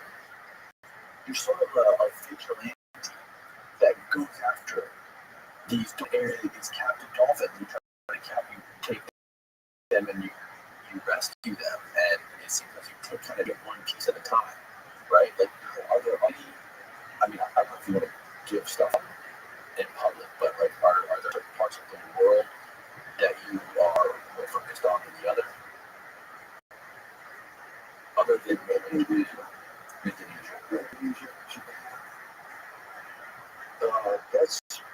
That's the big one. The two big ones right now. But it seems like the Indonesian government's working with you. Yep, They're partners. Right. They were still the for fisheries.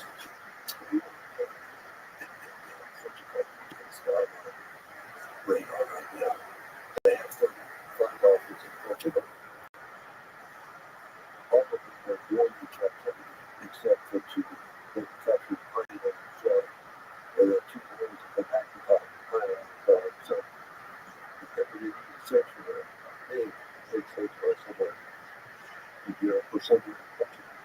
We're looking at when I was going to pick up my wife,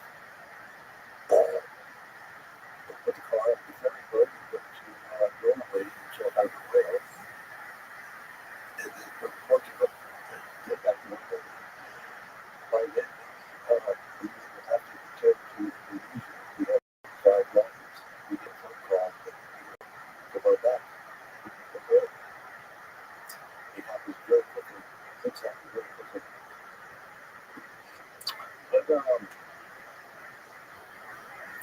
think there's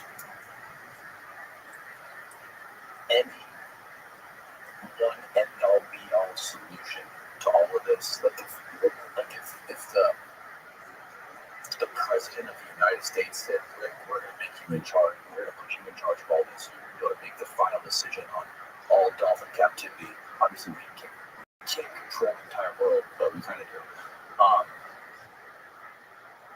What do you think a diplomatic end all be all solution would be to this problem? well, just look at you're talking about the industry in the United States or the industry all over the world because it's everywhere. By the way, Let's start with the United States. okay, let's focus on just seafood.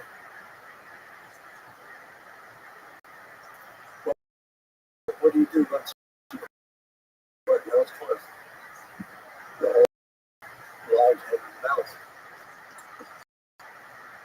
Who do you sanction them somewhere? They can't be released back into the wild. Many of them don't even know what that is. They've never seen it in their life.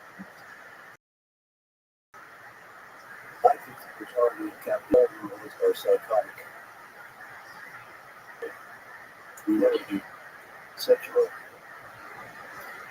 a place where they can experience the natural rhythms of the sea, the tide, and the current, the rain, the sunshine, these simple natural elements have healing properties. When they're inside of the tank, it's dead. There's nothing moving. There's nothing alive there. So, again, there's just a wall. Sometimes there'll be like in a sink or a toilet, you see the water going down the drain, and you just be looking at that because it's trippy. Inside of this barren tank to look at. I have spent years under the water in these things with it. The tourists, the management, the authorities, they don't know what to do. They don't realize how cool that is. Kind of like if we were in the group for the rest of our life, let's get rid of all this stuff that we can look at and interact with. Like there's nothing you can do. How will your mind be healthy? But I'm saying, well, that's what they do until they go fucking crazy. So if you put that, as soon as you do it, it's like we take it out of these last week, you bother. Get the stretchers. We can get this stretch to do it for us. And we take it to the truck with the box waiting. Box is about the size of this table, only longer. And it has something on it that you flip. It's got big, thick, full rubber soft padding in it so that when you place the dolphin straight inside the box, the stomach, all of the weight of 300 pounds is on the internal organs, so you got to compensate for that. As soon as we get into the sanctuary and place that into the sea, then for the first time, it says that we capture experiencing the sounds of the sea. There's all the sounds you're hearing for the first time. And what that people have to remember, we've been working before we capture. We don't teach them, we don't train them to be wild. You can't train yourself to become wild again. You didn't train wild America again. The training itself is the problem. Training it to do more is not going to solve the problem. Nature heals them. The salt water and iodine has healing elements in it. Catching fish in captivity, they're simply opening their mouth. Somebody is dumping a dead fish into their mouth. The living is actually chasing that fish. The hunt itself is living. And that was all taken away from them. So you have to get them in you have to give them back all the things we took away from them when they captured. And that's what heals it. It's not, they heal themselves. Some of them cannot be. The whole process you can watch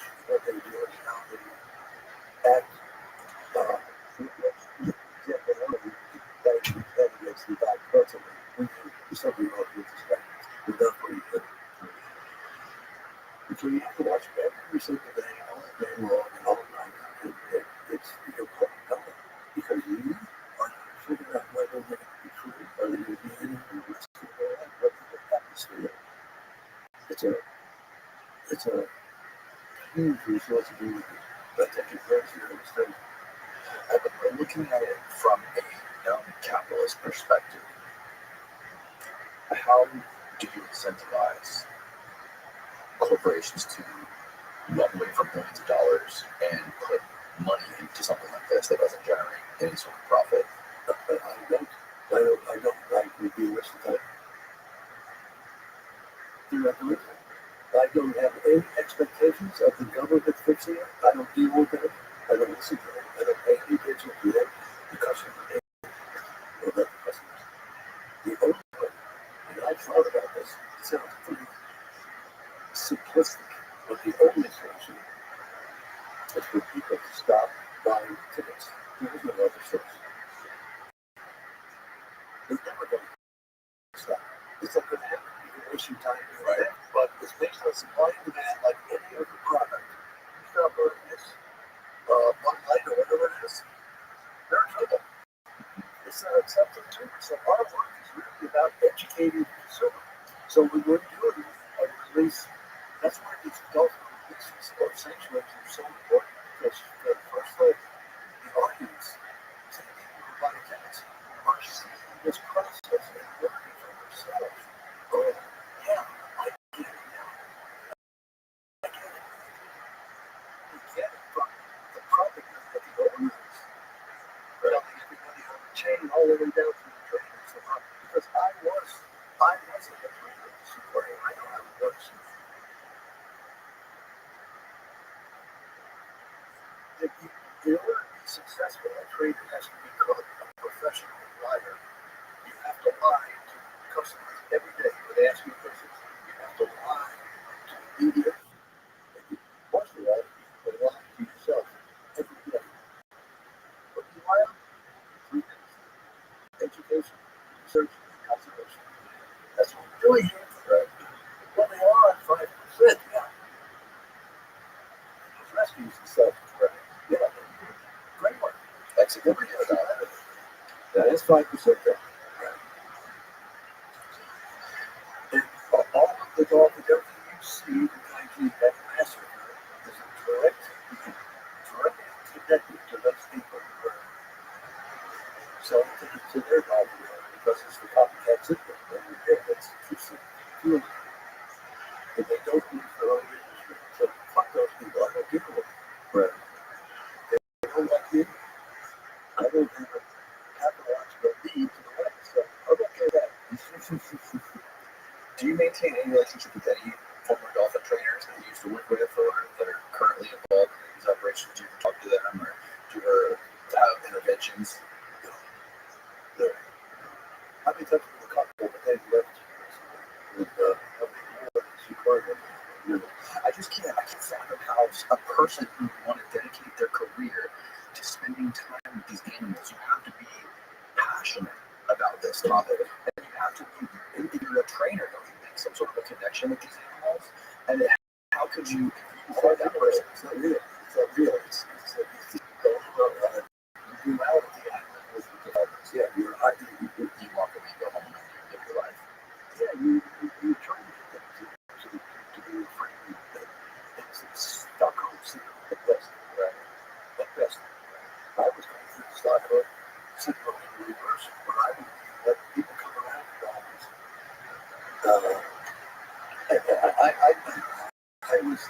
I became one of them, one of the dolphins. And I was rebelling the same way anyway, because I could see how wrong this was. Now, if I did do it that part, see what I did. I had a reputation as the highest paid dolphin trainer in the world. I could have been running SeaWorld. I could do that when I leave here. I could go down to the Bahamas, start a dolphin swim program with 3 dolphins, and be making $3-4 million a year. But I wouldn't be able to sleep at night. Instead, I go to Taiji, where I can't sleep at night. How long do you go back to Taiji? You gonna go back this summer? It's always right. I want to go. Well, we don't have enough money to go back. I should get a long time. I should leave there. Because in 3 or 6 months, I could be putting the best thing I can tell you. We get one like that next summer. it's also not just the numbers. You know, saying they show like all the Japanese activists to this Eaton Club, and they all came, and it was so successful. So they became all the Japanese protesters. I mean, they're the ones who made it. And so the problem isn't Tai Chi, but the solution is tough. And getting them to step up and take ownership of us. But to do that, because for me to go, I have to find business class that I'm really for because I can't sit in the chair that I'm on. The last time I did it, Captain of the sardine. the last time I did that was at 6 or 7 years ago. I remember getting up from the seat. The light came off and you see you could walk on it and put it in. Turn it out. I remember opening the door to the bathroom and next thing I remember, the morning pool of blood. Oh God. And I hear the loudspeaker that there's a doctor on the plane and I think they're talking about me. And I see another ego face. I looked at it and I'm like, doctor, yeah. She said, you have to turn the plane around and go back. You have a large crash. What happened was I passed out and I fell backwards into my head. You know, it was at the pilot. It was I've had people from the world premiere of the community in Japan at the Foreign Powers Club. It's big.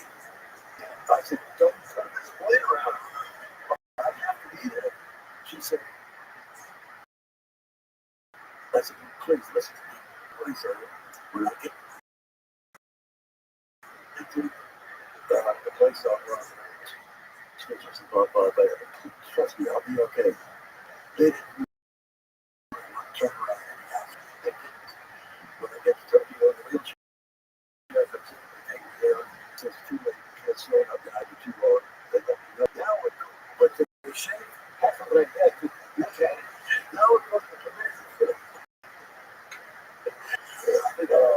So, yeah, whatever happened. So what happened was I just lost them. And I don't like, and I said, you know, lay down. But I love friends. I love friends. Albert Michigan Buckets, the guy that was how? And Fred Beals there, which you have switched. I don't know how. Maybe you're supposed to surfing or something. I don't know. But people do that. Those who are laying down, they don't. So I lay down, take a certain pill, and I look up like a cookie over whatever I do. That's how I do it. The people was expensive. And it was like $1,000 or But to fly first class to Japan? yeah. No, it's business class. Oh, business class. Yeah, I guess it's not first class. It's still expensive. Fly from LA, right? And you said it was new for why? You know, Oh, from Denmark. Oh, so whatever happened with the people who were involved with purchasing a documentary in Japan? Was there a group that purchased the rights in Japan for the documentary, and they somehow the Yakuza stopped the distribution of the documentary in Japan? Like it was up there for all the time. yeah, and they would actually go to the house. They have these black trucks. You know, police them for a time. And that's Saturday is Sunday for go to Korea. And like the races, they're like the course. KKK. It's not racism. You don't educate the people that support Texas. They have their signs that say, but Japanese everything. And so those movies have the type of rap music, which is actually a documentary. So you're distributing stuff. So you go and get the artists and the classics. So you're proposing that they have to start it. So everybody take it. Japanese on you're taking the court. See the people. And you have to take that stuff. Sure.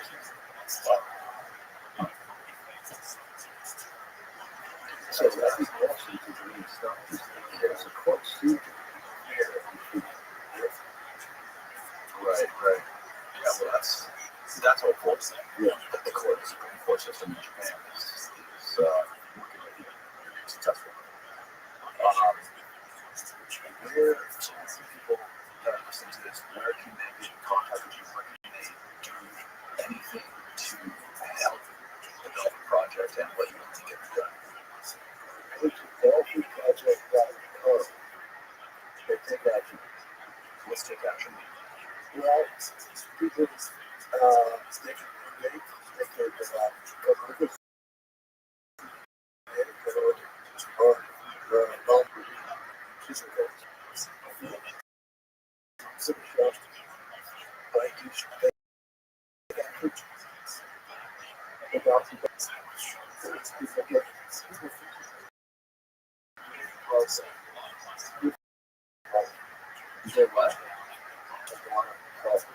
Oh, you say what?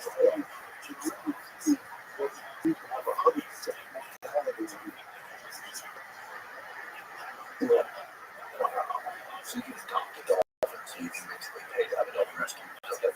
You know what? You got with me rescue. Where I adopted that helps offset on. That's how that's incredible. Part of the whole welfare industry. That's a big thing.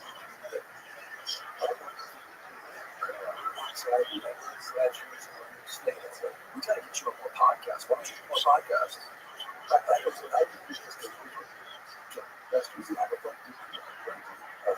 You gotta make this. You gotta make you ubiquitous, and that's the only way to let people know it's not to buy tickets to these places.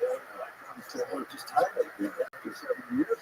It's basically the same interview. The challenge is how do I change the words? Yeah, that's okay. Yeah, but interviews are really up to. Well, thanks again, man. I appreciate it, Greg. It's been a pleasure. Good night, everybody.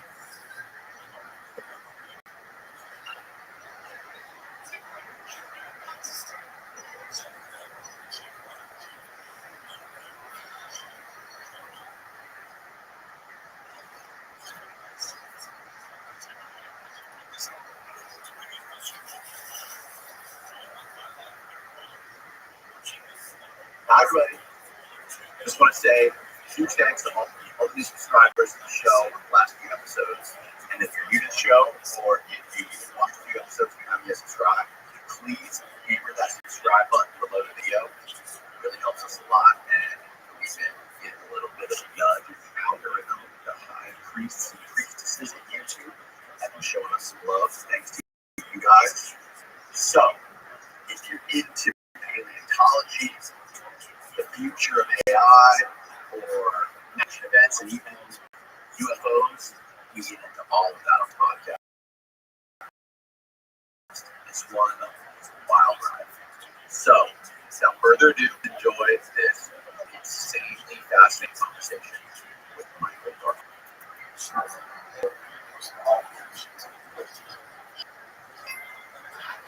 Dude, I've never seen anybody come so prepared like you just did.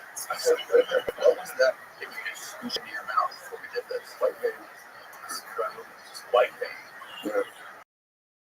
And plus, you have the crowd of drink, so you're like fully loaded on crowd. I would do this thing. How does that make you feel? Like I don't need to drink as much coffee. Really? Yeah. So I was telling you when I drink a full one of these things, I start to feel like really I start to feel like drowsy and I have to drink like 3/4 of that. Oh, good. You make you feel alert. So you got super much on this. I feel like my brain doesn't work the right way. Since I was 16, and I used to start bottomless coffee. I think probably still do like the international dozen pancakes. And so like at 16, you go stay up late in Kansas City. And I drank like 27 cups of coffee or something one night. That's what happens when teenagers are unsupervised. You know? So like since then, my biochemistry has just evolutionary. Yeah. Anyway, here we are. Yeah, thanks for coming. I'm absolutely excited to talk to you today. You have you're interested in some really weird. Well, we live in weird times, right? We live in strange, like weird in, well, my friend, Eric Davis, here's what Kay, he's a fantastic author called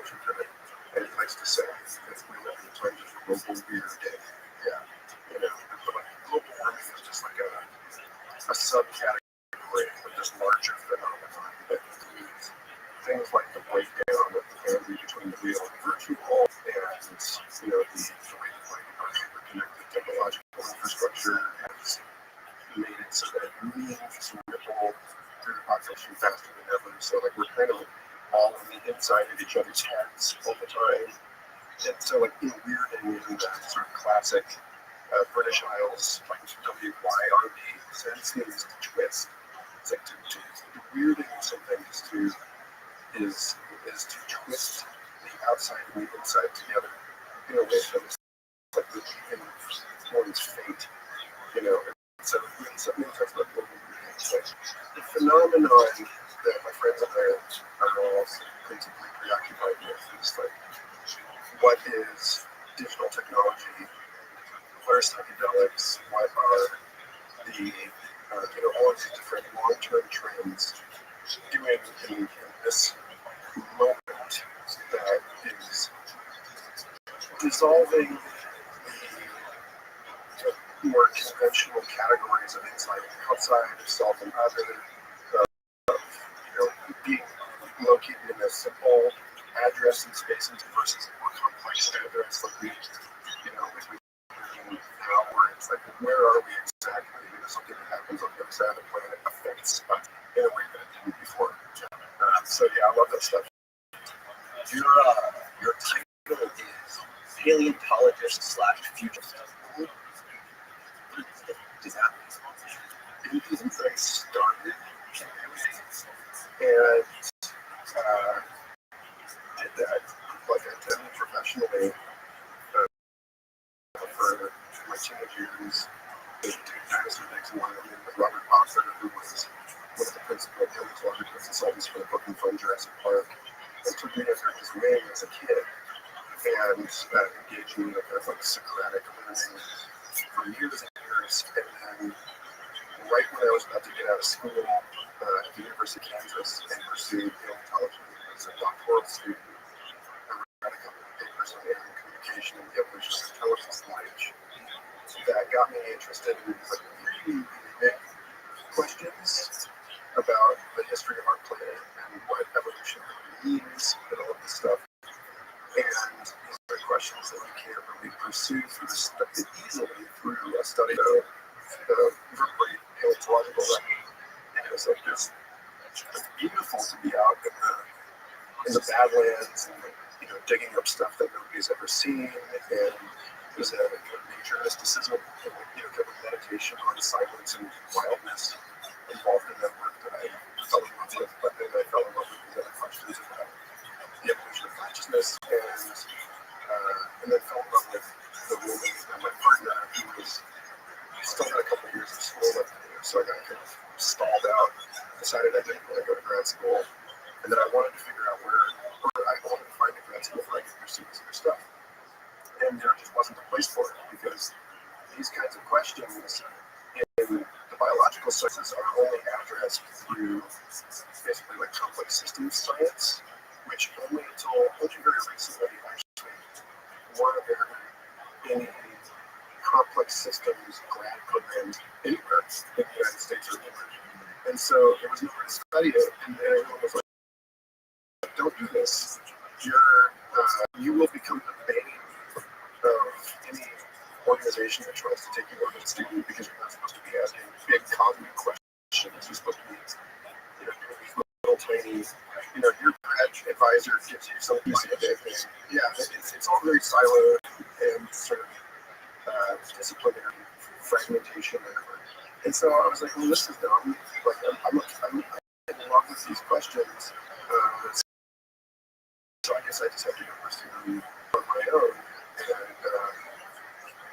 And then that leads a person that's thinking about design just merely in the past, starting to ask questions about the co-evolution of humans and technology and what's coming. Right? It's like, what are we turning into?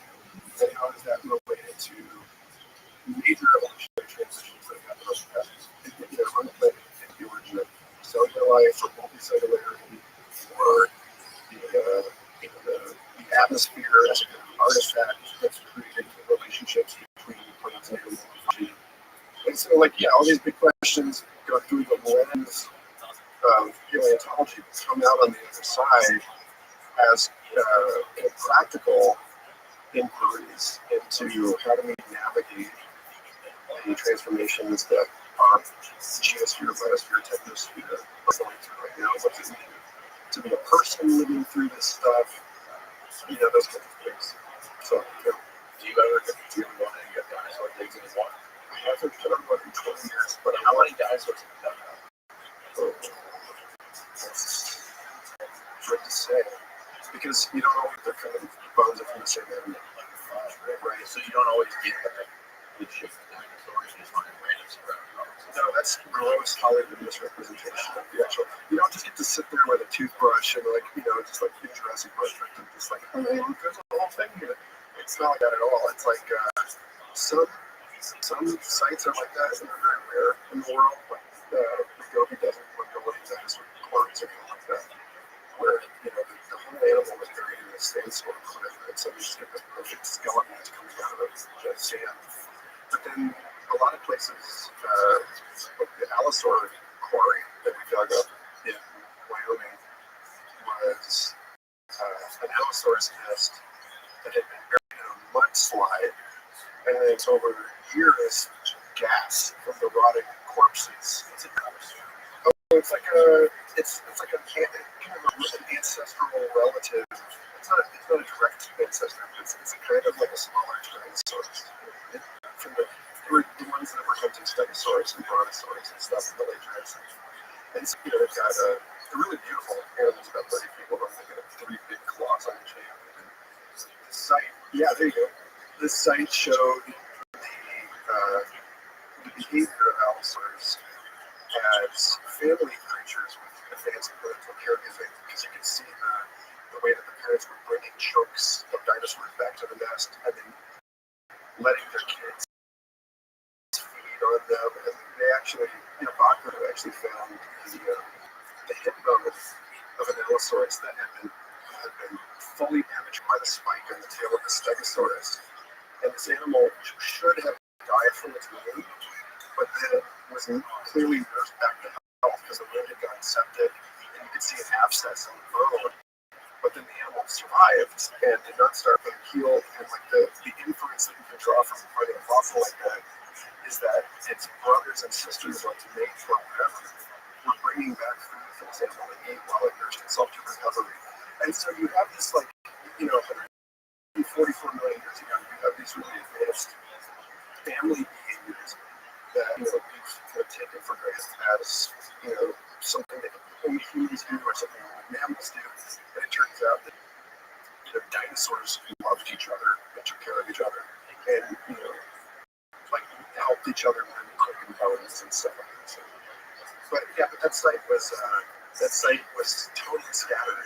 The nail quarry at Cobra Bluff was totally scattered because as the bones rotted in this mud, the bones would turn, and so you would get stuff that was completely jumbled. It was just like a total Jackson Pollock chaos of bones that it was very hard to tell who died first or what was laying on top of what. Yeah, so sometimes you find sites like that where it's something's buried in a real rapid sudden flood deposit. It's just chaos. And there's like rocks that have been ripped up and deposited on. This stuff is. I hear you talk about the Dryas that you have on the show, and it's a similar kind of you're looking at the taxonomy and this photography. What does the paleontologists talk about this? Like, talk about how the impacts affected the Earth, and like if there were more than one. I know that like the Chicxulub impact in the Yucatan was the one that took out the dinosaurs. Is it people think that there could be more than one impact? And where can you find the most dinosaur bones? So actually, I just saw. I can't remember the name of the book, but somebody just did some work. Oh, it was Jim Kirkland, who is a fabulous American paleontologist who was involved in the discovery of a bunch of notable species. But he just did a paper on an impact in, I think, Africa at the end of the Jurassic. So it turns out that like this the Cretaceous, which is like the day of dinosaurs, is like the longest stable period in recent Earth history. Yeah, Kirkland just shared this paper on apparently another meteor impact in South Africa that may have the Moroccan, the age of Brontosaurus and Stegosaurus. So it may be that the whole age of dinosaurs was kind of, I mean, the Permian extinction also had, was mostly about volcanic eruptions and extinction. The Permian, which is right before the Triassic, which is the period that killed the regime of terrestrial reptiles and the whole ocean ecosystem that basically cleared the slate and made room for dinosaurs to take over. And the end Permian extinction is the biggest in the history of the planet. It's like 96% of all life on Earth. Make that big again, Steve? The image? That's not it. That one. So where is that here? That's not on this chart. If you look, it's about 252 million years ago that there was Okay, so we're only at this one. Yeah, 100. Actually, if you there's a Netflix documentary on Life on Our Planet that goes into some of the impermanent stuff in detail, and you get just like there's nothing. Like there's almost nothing left over, and we bounce back from that. And that's just, it's funny because like there are they say 5 mass extinctions and they're looking for the 6th, but that's based on a kind of what like I consider kind of an arbitrary marker. And there are actually in the recent fossil record there are like 18 enormous extinctions, not like 18. Yeah, they're not all mass extinctions as far as like Pluto or some Pluto planet, but it's like that kind of but there are a lot more major extinction zones in the history of the planet than most people realize. And now it goes over the last few hundred million years, and if you go back even further to even more, before the advent of multicellular complex life, then there were major die-outs, like the Great Oxygenation Event 2.2 billion years ago. So like that's when cyanobacteria, like green algae, figured out how to photosynthesize, and then over a couple hundred million years, flooded the atmosphere with oxygen. And at the time, there was no oxygen-friendly microbes on the surface of the planet, and so it killed off most of life on the planet back when there was only bacteria. And so then, it's so funny because I was just hearing your conversation with the Snake Brothers, and you were talking about, like there's this thing of, like disaster events and people hiding underground, and like it's so like there's this constant theme in extinction events where that's what happened at the end of the Permian, that's what happened at the end of the Cretaceous, and that's what happened back in the Great Oxygenation Event. There were these horror story moments where like the planet is just being pummeled by acid rain. Like this, plants are big, and you can see a ton of spikes on this Wikipedia, but you can see the mass extinctions stick out. But then there's like a whole sort of there's a whole bunch of other stuff going on, and some of these are possibly due to 250. 250 is the permanent. Yeah, that's the big boy right there. But yeah, what do you think that was from a volcano? Yeah, there was like a methane balloons that made the atmosphere toxic, and the whole planet was just on fire. It was nasty. But yeah, so the point is that like the animals that survive through these kinds of events are burrowing animals, and so even back in the oxygenation event in the Precambrian, which isn't on this chart, you've got a Cambrian was 500 million. Yeah. So there's that little right at the beginning of this chart is the origin of complex multicellular life, with eyes and external carapaces, and they were like modern predators like that. doesn't stop being just jellyfish and corals. But yeah, so there was this whole repeating motif in the history of life, things getting so bad that the only way that the life on the planet can survive is by either adapting to poisonous atmospheric conditions or by burrowing in the ground and waiting it out. And so, like, your own gut biome is basically the billionaire bunker dwellers of 2 billion years ago that decided they're going to wait it out underground, and they're still down there waiting it out. There's still like the anaerobic bacteria. They no longer cover the surface of the planet, but they're inside all of the places that they can still pack it out without being poisoned by oxygen. What is the oldest thing that you found in your dig? I never dug older than the Triassic. Actually, no, that's not true, because for a while in Kansas City is Ordovician, so it's pre-Mesozoic. It's like 354 billion years ago. Somebody's gonna call me on this. It's not my area. But this is when there's like ancient relatives of starfish, crinoids were like stalked. They look like sea lilies or something. Like they have a long kind of armored stalk, and then the sea star part of it is like up in the water columns filter feeding. And so they're all over the Midwest. You go to a boat cut in the Midwest and you can pull out these gorgeous crinoid specimens. And those were all down by the Missouri River Bluffstone. So that's probably the oldest thing. But the oldest thing that I actively dug in Wyoming was the Triassic. Wyoming was part of the Triassic Sea at the time, so you have ancient squid relatives called belemnites that have these armored cones in the core of their body. Like if you've got a parrot and it's eating cuttlefish bone, it's kind of like that, but it's like cone shape. Yeah, there you go. So these guys are all over certain parts of Wyoming and the Rocky Mountain areas, and they're really interesting. Gorgeous, like there's these fossil deposits where it's just millions and millions of squid butts, as Bachman used to say. And you walk around and they're everywhere. It looks like squid bullets and things all over the ground. So yeah, those are really cool. Because you just think about the enormous schools of belemnites and other ancient cephalopods that must have inhabited the waters and with monsters.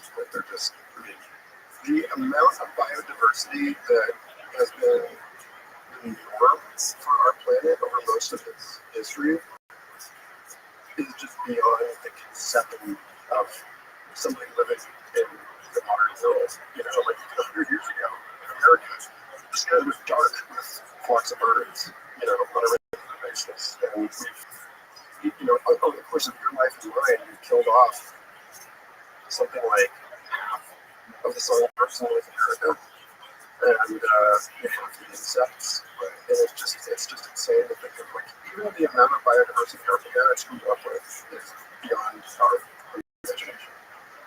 It's crazy to think that most likely all these extinctions were cosmic events, coming from somewhere else. They weren't self-induced. Like right now, we are probably maybe the first civilization, maybe not, that actually has the capability and the wherewithal to nuke ourselves off the face of the earth. Yeah, although, like the oxygenation event of 2.2 billion years ago was kind of an interesting counterexample of that. It's like it looks more like industrial pollution now. Where it's like this was a successful this was a product of successful manufacturing innovation, right? Like turning air into sugar and then excreting oxygen as a industrial waste for that project. And so, like, when we think about global warming now and the excretion of carbon dioxide through modern fuel burning and manufacturing processes, it's really just sort of the opposite side of this larger cycle of manufacturing innovation. And like, so, I used to host a show called Complexity Podcast where I talked with Olivia Judson, He's a fantastic British author. He's done a lot of work on the history of life as a story of successive waves of innovations to discover new energy sources and exploit them. And says that, like, yeah, what we're going through right now is the discovery of fire, but back in the Cambrian, it was the discovery of flesh. It was like the predator prey dynamics come out of realizing that you don't have to sort of filter for your food in the water column or generate it yourself. And then even before that, yeah, just eat each other. It's so easy. It's right there. And then even before that, photosynthesis was this massive thing because up to that point, all life on the planet was chemosynthetic. It was getting energy by breaking bonds and molecules. Like life still does down there in the seabeds. And so now it's a whole, now we've come on to a different thing. And I interviewed Jen Liu for that same show, Complexity episode 80, and he studies the evolution of modern plant-fungi relationships, and said that, like, up to about 400 million years ago, trees, like early trees existed, and so wood existed, but mycorrhizal cohorts that live underground in the forest that eat dead trees, they did not exist. And so a lot of the modern fossil fuel deposits are from an era of the planet where logs were being formed and falling, and nothing was eating them, and the whole surface of the planet was covered in falling logs. So, like, if you think about what we're going through right now, and all of the industrial byproducts that we're creating, like the gyre of plastic in the South Pacific, all this stuff, but like life has already started to evolve plastic-eating microbes that, like, we're already watching the biosphere adjust to this in the way that it has adjusted to similar endogenously created environmental disasters in the past. So it's not all cosmic. It's like there's a latency between us coming up with these major manufacturing and energy capture innovations, and then us figuring out how to close the material loops that are, like new kinds of trash are invented, and then life comes in and figures out how to eat trash. And that happens over and over and over again. And the difference with this one is, can evolution adapt rapidly enough to making use of all of the new forms of transportation? Because, like, the number of new chemical compounds that we're creating over the last century, like, exponentially greater than anything ever before. So in that way, it is different, but it's not totally unlike coming up with photosynthesis. And we look at the modern atmosphere now and we're like, oh, it's always been this way. But it hasn't. It's right. What we're looking at is a kind of uneasy piece that life figured out as a response to this potentially devastating innovation. Yeah, it's interesting too, seeing, I'm sure you've seen the graph that Randall always shows of the atmosphere, the temperature of the atmosphere over like the last tens of thousands of years, the crazy variations of how it was like during like the 1400s. It was like 10 degrees warmer than it is now, and that's what all the nature's diesel spills, that's what like most like incredible art has been created in our modern history. I generally love the study of natural history because it helps keep us kind of humble. It helps us remember that all of the characteristics of contemporary life that we take for granted as static are mutable. The things have not always been this way. The things will not always be this way. I interviewed Henry G. for Future Fossils podcast. I think it was and Henry is the senior editor at Nature magazine, or Nature Journal, right, in the UK. He wrote a great book on the history of life, and spends a little bit of time at the end of that book speculating This episode of the podcast. about the distant future, like after human civilization has grown old, hundreds of millions of years into the future. Olaf stated it. Another British author from the 1930s wrote a couple of really great books, kind of canonical, major, inspiring works in 20th century science fiction called Last and First Men of Star Maker. And both of them do this, like they look billions of years into the future. And that's like, I love this stuff. I love thinking about, what comes. If there was a time when plants and fungi were not locked together in symbiosis, and now we're seeing this kind of thing where like humans and machines are becoming more and more symbiotic. And I'm like, then what? What's right? What's 100 million years from now? What is that? God, I mean, that's just really tough work. Yeah, but I mean, this is the sort of epistemic challenge to think epistemic. Yeah, like define that. Yeah, ontology is the study of what things are. Methodology is the study of how how you kind of know things, and epistemology is related to that, but it's about the knowledge. Yeah, how you come to things. Who's asking, how are they asking, and so when you hear people, I hear people online talk a lot about how we're in the midst of an epistemic crisis right now in human society because our information technologies, much information, right? Yeah, so we don't know how to make sense of them. We don't know how to validate information in right. I'll send you here. Let me pull up a book. I love citing this paper or this essay from James D'Antonio here. Apocalyptic cults and early modern information explosion. Yeah, so he's talking about the printing press in the 30 Years of War and how the decline. That's right. You can switch to him.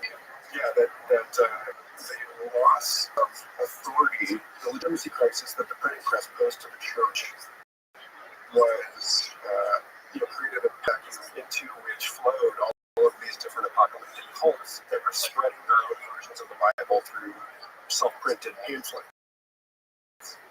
And so, the moment where Munich ends up becoming a walled city full of apocalyptic fanatics, and then goes into battle with the Catholic Church, bishops send soldiers to reclaim Munich.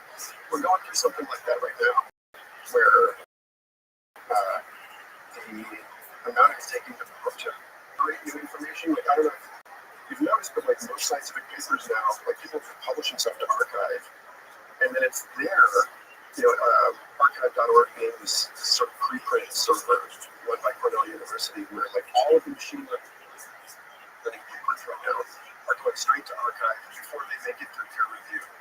And so people have access to all this newly produced knowledge, but it's being generated faster than the process whereby academic journals created. Isn't it the process that academic journals evolved in order to sort of vet things? I mean, a lot of university research, but there's private research, and then there's just people working in the garage.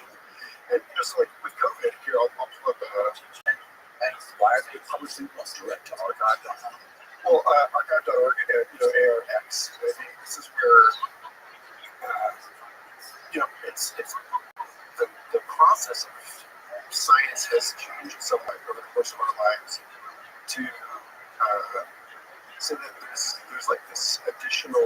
Not everybody does this, but a lot of people believe in open science as a way of saying we're going to publish our work as a public good, as a service to public conversation, and then it's going to go through the process of peer review still, but more work is being done than can possibly be peer reviewed, and so you get into these things. read this paper about this in 2020 about how do you make sense of this stuff now? Like, so this was about COVID and how the problem that scientific institutions got into with the public during COVID was that people were trained to believe that science is the sort of fixed point, like that's there's an orthodoxy. And I mean, it's not just a free for all. So science is a broad term. Yeah, right. Like science, like right. Yeah, trust in science. Meaning, you're the scientist. You're the people in the high technology who study this our whole lives and have the credentials to tell you what to do. There's a sort of a mightier than thou survive. Well, I mean, it really is like also, all knowledge. You can kind of trace it around a circle of, an observation that starts from personal experience, and then is back to hey, I stand here with this, and somebody they see the same thing, and then intersubjective validation, I thou validation, robust.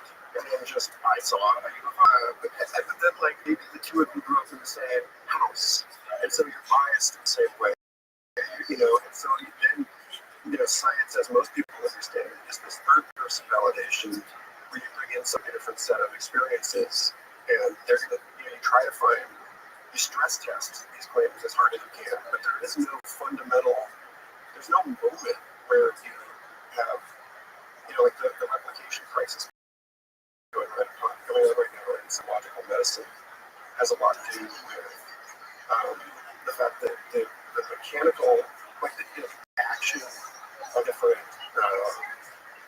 psychoactive or different medical things have so much to do with expectation and placebo effect and so on that you can run the experiments 20 years later and get different results because the culture has changed. And so people's expectations have changed, and like the way that there's a famous set of psychological experiments done by Daryl Bem, who called Feeling the Future. Let's see.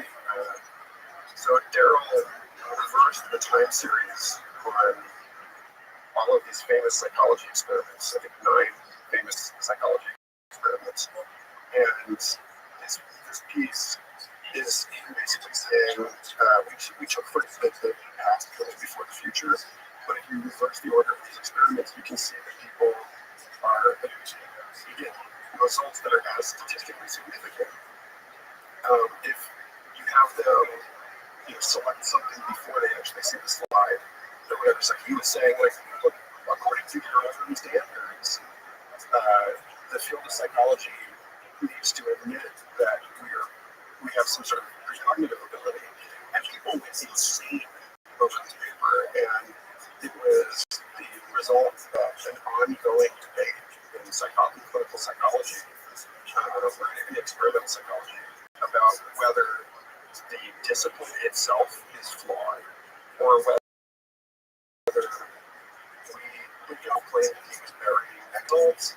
A lot of people reproduced his work, but then denied that they had, and it's a complete mess in there. And so, like, when this issue of it's not that science is broken, it's that science itself continues to evolve, that we get more honest about the way that we start experiments and the way that we validate, we understand the statistical support for a given phenomenon, and then also, Max Planck is famous for saying that science proceeds one death at a time, one at a time, because they're thinking that they deny the validity of anomalous evidence, and they need to be replaced by younger researchers with fresh eyes. And it's so corruptible as well.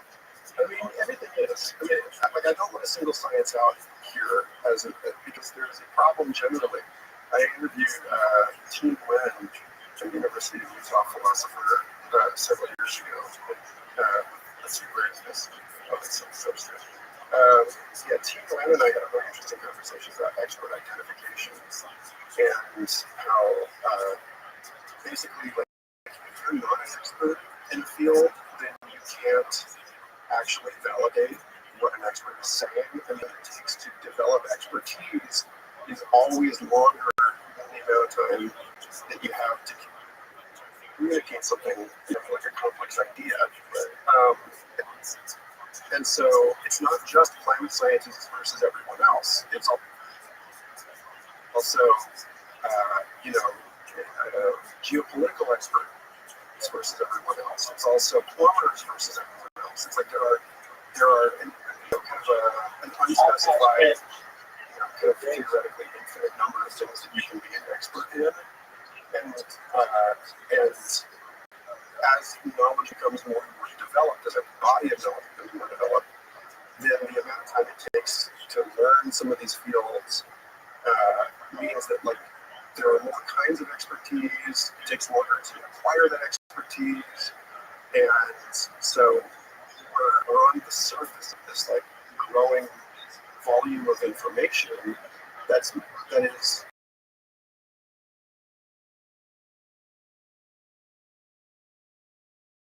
pretty unprecedented crises in being able to understand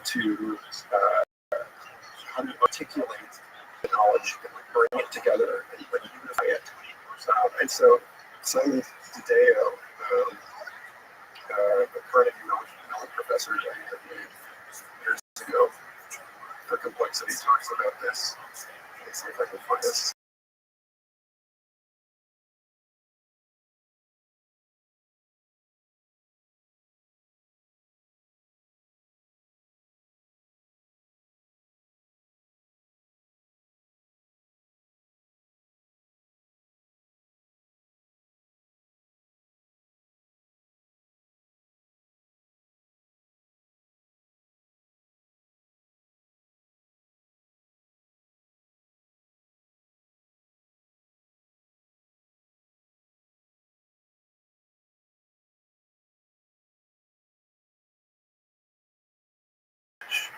Let's see. This is it. Yeah, so you can see these spikes in the confidence. This is mutual information in bits, is the linkage between different disciplines in science. And so we go through these things where about 100 years, we get more and more unified in our scientific understanding. So you can see where the study of electricity and study of magnetism ends up becoming the study of electromagnetics. It becomes one discipline, and then there's a 50-year gap where suddenly that innovation in scientific thinking generates so much new insight that we lose plot. And so we're in one of these right now where the successes of the scientific endeavor have given us so much more to consider now that we don't know how to fit it all together. And we're going to go through another couple of decades before it starts making sense again. But it's not a crisis in terms of what science is, and it's not a crisis that's unique to the academy or to any other specific institution that deals with, it's not a crisis unique to journalism. This is something that happens with every new institution, and within 150 years, whatever institutions we come up with now to unify the knowledge produced by the internet will be in crisis again, and we'll have to come up with some new system. But science will persist. Science will continue to evolve and become more and more effective and capable of making sense of things. It just won't be science like most people think of it now. Yeah, it seems like there's got to be something else, another way to everything can't just be weighed and measured in a lab, right? This is one of the things I was talking to Amy Jacobson about a couple weeks ago, where she wrote this book called Phenomenon, and she was explaining that some of these precognitive ESP abilities that people have, they can't be duplicated, they can't be weighed, they can't be measured. That there's this huge divide, and there's this clash that goes on between the phenomena and the scientific method, right? Because they just don't mix. believe any of this stuff, but it's very much a real thing. This is something I was also talking to Jackson about a little bit. He's like, these people, who was I asking? I think I was asking about somebody who's going to about a whole UFO phenomenon, obviously he's got it's like, I'll fight them. These people are fucking idiots, Danny. They're fucking idiots. I know this shit because I've seen it. It exists, okay? Just because you can't fucking weigh it and put it in a beaker doesn't mean it's not real. Totally. Well, I mean, so my graduate advisor, I ended up going to grad school for a little bit and then dropping out because, life. But my graduate advisor showed us through Harkins worked with the American Legal Force for Ken Wilber on this, what he called integral methodological pluralism, which is an attempt to take postmodern philosophy where we recognize that even our empirical investigations of the world are constrained by our language, and that there is no way for us to know something with total absolute objectivity, because like we all kind of live in a virtual reality. Yes. This is kind of like our brain is generating this thing based on experience. Everything. I talk about this all the time. People that I have in here who like talk about everything, and it's like you haven't been to this part of the world and seen what's happening here. You read news articles and watch YouTube. So do I. I do the same thing. Like there's like one of the things that really frustrates me about some people is that people like to talk about things as if they are like absolute fact and they know it. And these people, their job is to know stuff, obviously, but all they do is they read stuff that other people write, that those people got from somebody else or something else that they read or that they saw. Yeah, I mean, so that's the thing, is that like as even the most rational person has to base some of their behavior in the world on expert claims made by other people that they can't directly validate. And that this doesn't mean that it's an ontological free for all. Like it doesn't mean that like there isn't that we can't approach truth, and that there aren't some people that see certain truths more clearly than other people. And so like it's important to be clear about that. But what it does mean is that we need to be more humble about what we just like the things that we are taking for granted on the basis of belief, because we don't have the time or the unlimited energy to sit there and scrutinize everything everyone ever tells us.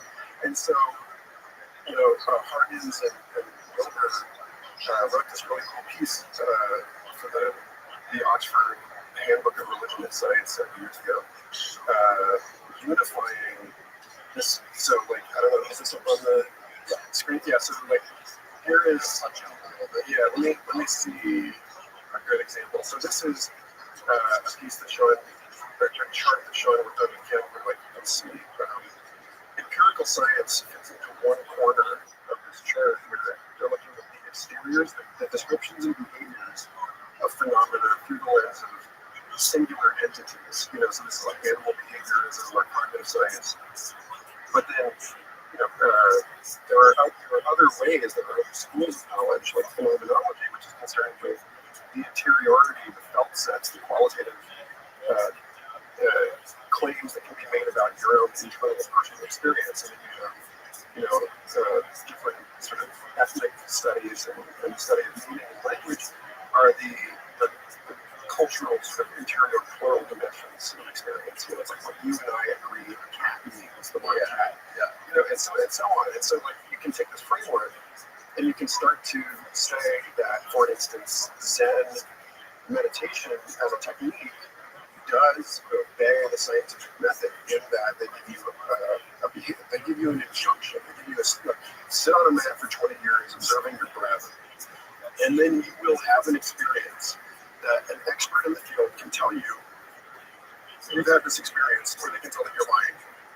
And that is peer review, and that is, like when people like Terence McKenna and Tim Leary compared taking psychedelics to looking through the microscope, what they were saying was there is an experimental protocol, and if you follow this protocol, you end up with these results, and these results can be verified, but it's not quantitative in the way that a lot of people mistakenly kind of conflated with science, where they say like only science generally, science is only concerned about quantitative data. You don't have a way to measure a dream, right? Well, I mean, like there is, for years I've been saying that I expected one day I'm gonna have a kid, and the kid's gonna be, streaming their dreams on TikTok or whatever, with a brain computer interface, and you'll be a dream influencer because you'll be able to just let other people subscribe to your feed.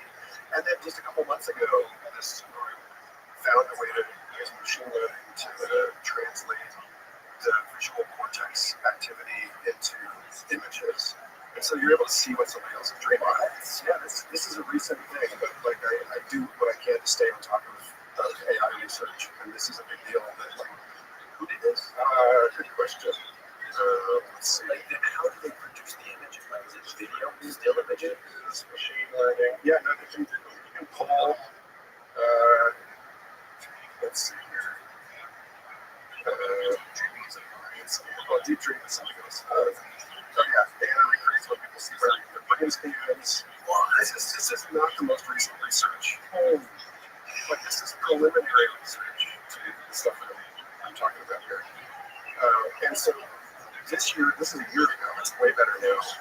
And so it's not going to be long before we can actually get into people's heads and do some really, really interesting work on, for instance, one of the things I've always been really curious about, and I'm excited to see develop over the year more so, is doing this for people that are on psychedelics. And so, I have my friends, Sarah and David J. Brown, have a book in Edinburgh with the traditions on a field guide to DMT entities. And they, Sarah created illustrations of all these different major types of things that people kind of frequently see when they're tripping. And so we're going to be able to get to the point where one of my favorite pieces, this is really cool, one of my favorite essays of all time is Albert Einstein's introduction to heaven and hell.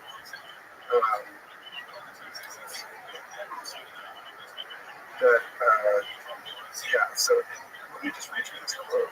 This is sort of the marching orders of life. He says, like the Earth of 100 years ago, our mind still has its darkest Africans, its vigorous tornadoes, and its green basins. In relation to the fauna of these regions, we are not yet so long as terrible naturalists and collectors of specimens. The fact is unfortunate that we have to accept it. We have to make the best of it. However lowly the work of the collector must be done before we can proceed with higher scientific tasks, classification, analysis, experimentation, theory, and like the giraffe and duckbill platypus for creatures inhabiting these remote regions of the mind are exceedingly improbable. Nevertheless, they exist. They are facts of observation, and as such, they cannot be ignored by anyone who is honestly trying to understand the world in which he lives. And it goes on, but my entire life, after the 4 years I spent as a scientific illustrator at the University of Kansas, I've been thinking about art that I make as in light of this kind of work, in light of going in.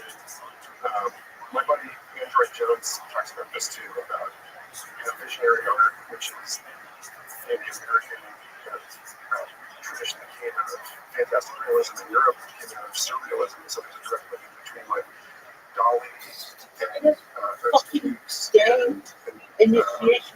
and bitch, who were looking at dreams and visionary states and painting what they saw. And then comes over to It's the sickest fucking game of all time. And Alex Gray, What? the modern, forefathers and foremothers of visionary art. I like the dinosaur. Oh, my songs. Yeah, thanks. Yeah, that's. I will. I'll send you some prints. What game is it? Motherfucker, this is the kosher ghost, you little bitches. That think about, going in with, a dedication to having, unusual or quote-unquote non-ordinary experiences, and then treating it like that, and, trying to record this. And so, my friends and I all do this stuff, but then, it won't be long before that's allowed non-painters to paint. Right. It won't be that long before it allows people that have just really incredible vivid dreams and trips and other things to present fairly accurate representations of their own inner world that other people can compare to their own weird experiences and say, oh, there's something here. You know, we should dig on the X. You know, see what stable features we can encode in scientific theory. So yeah.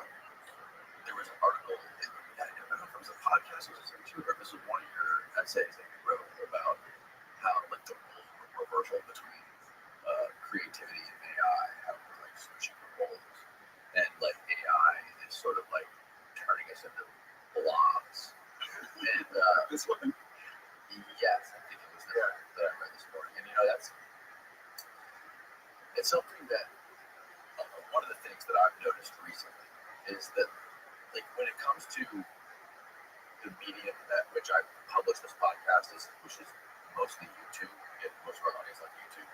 I noticed a lot of people on YouTube, and I know there's ad agencies doing this as well, but we've gotten so far off track that, like, people are using ChatGPT and AI to literally tell them what kind of videos to make.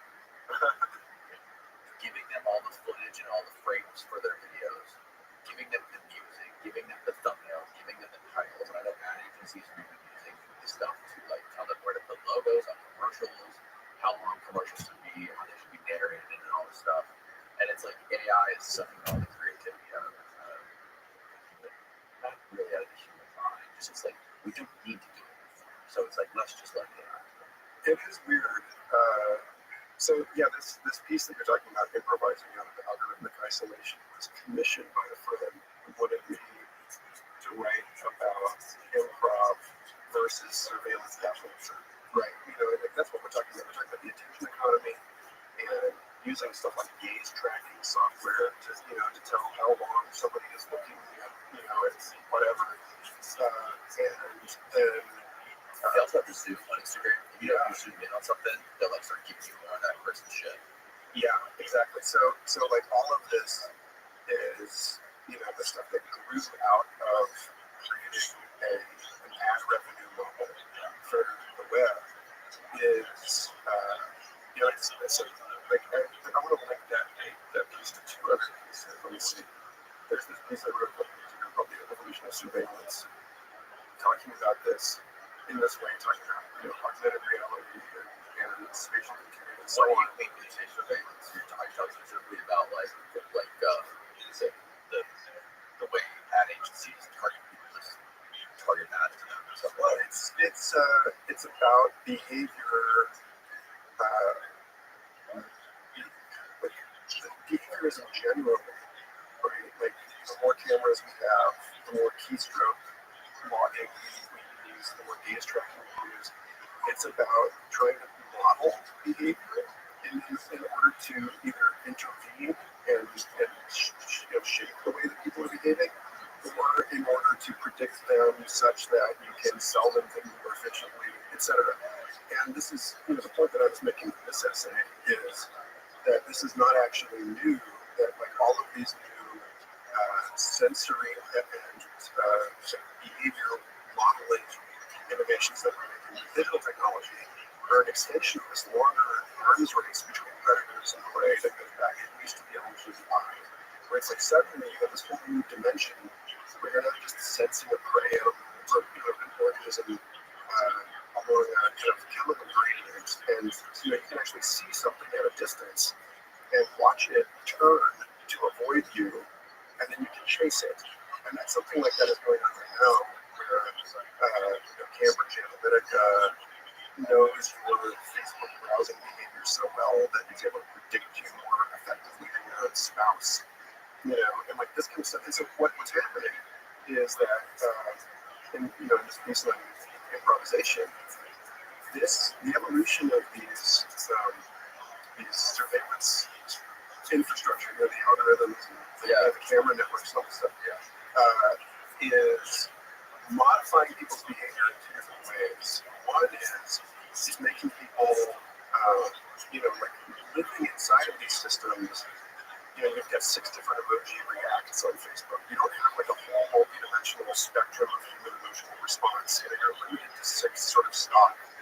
responses and comments, so the more embedded we are in the machinery of civilization, the more it constrains our behavior repertoire in certain ways, even as it creates more options for us in other ways. And then the other thing is that all of these systems, like evolution is itself a form of improvisation. And evolution is this, in the way that I've come to understand it through, it's really like a fundamental study of evolution as a process, even more than just genetic evolution. The way that your brain wires neurons together as a way of encoding stable features in your own environment, so that your behavioral response at the level of an individual has evolved to meet, the environment at that time scale, and not just at the time scale of genetic variables, and so on. And so, the thing with, these systems is that, they are, it's not simple. It's not adequate to say that they're making us dumber, but it's neither is it adequate to say that they're making us smarter. We are collectively smarter, but in certain ways individually dumber, but then are also capable of hyper-specializing and knowing things about the world to a far deeper extent than was possible. There was no such thing as cognitive neuroscience 200 years ago. And so at any rate, when the machines become more lifelike as they evolve to model behavior of living organisms, mainly people, and then we become in certain ways more mechanical. But the place where those two trends meet on the horizon is that you've got Yuval Harari's he gave a Google Tech Talk on the religions of Silicon Valley a few years ago. Religions of the 21st century, talks at Google February 2015. Talks about how the revolution in computing has made it so that we no longer have the notion that humans are these sort of isolated, self-determining, self-authoring, rational actors. Which is like the idea that dominated economics for most of the last 100 years. And now what we have is that the human is sort of a bundle of different unconscious algorithms that are all modular and connected and nested inside of each other, and that the human being is nested inside of a larger social order that is itself kind of an organism in its own right, but that it's sort of like a turtle all the way down of unconscious algorithmic reactivity to each other. So the sort of Blade Runner conclusion that you come to is that humans are robots and robots are people. And that's a contentious philosophical claim, but the Buddha said as much, right? A lot of the Eastern non-Buddhist traditions are about how everything that we take for granted as the behavior of an organism that's choosing what it does. If you inquire deeply enough into the nature of the mind, you realize that all of your choices are sort of mechanical responses to your conditions. That's karma is a impossibly complex network of mutual causation. This episode of the podcast runs, and so that's kind of where the tech world and revolutions in neuroscience and so on have taken us. Is you're no longer to the extent that you're no longer an individual person now, right? You're a city made of cells. Some of the cells are human, some of them are not, and there is a sense in which you, at the cellular level, all of your cells are individuals. They're just joined in this thing, and you are joined in this bigger thing, that we call society, which is a kind of superorganism. And so, where we draw the lines around individuality depend on how far away we're standing from a given phenomenon. And so, this notion of, going back to this stuff that Wilbur and Espo Gardens worked on, that's yeah, so like there's a sense in which everything is individual, and there's a sense in which it's plural and collective. And so similarly, there's a sense in which free will, there's a stance, you can look at where free will exists.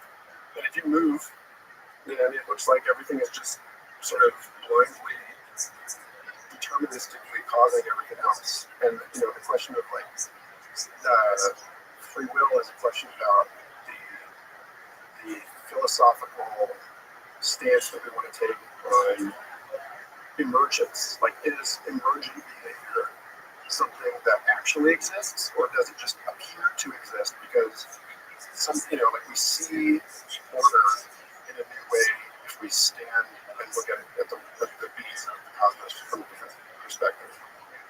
So I take all of this stuff as like a lot of the stuff we can't know for sure because there are limits to our knowledge and we can know we're looking at things.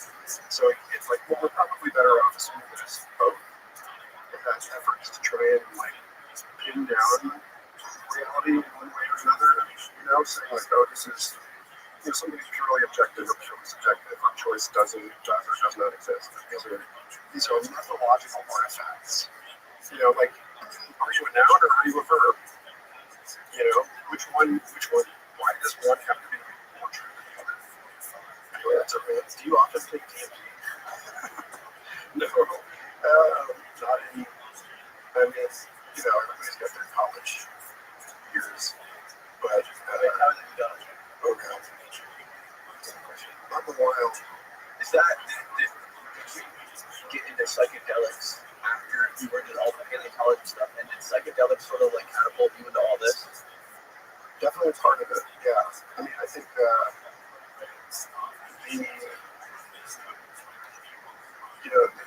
question of the evolution of intelligence and consciousness is hot on the heels of realizing that that everything you thought you believed was up for grabs, right? And you're like, okay, well, what is the mind? Where does it come from? How does language work? And, those are very undergraduate, yeah. So, but the older one gets, the cooler one's brain runs, and How little one gets the brain run? well, I just mean like your earlier in life, your brain is a noisier object.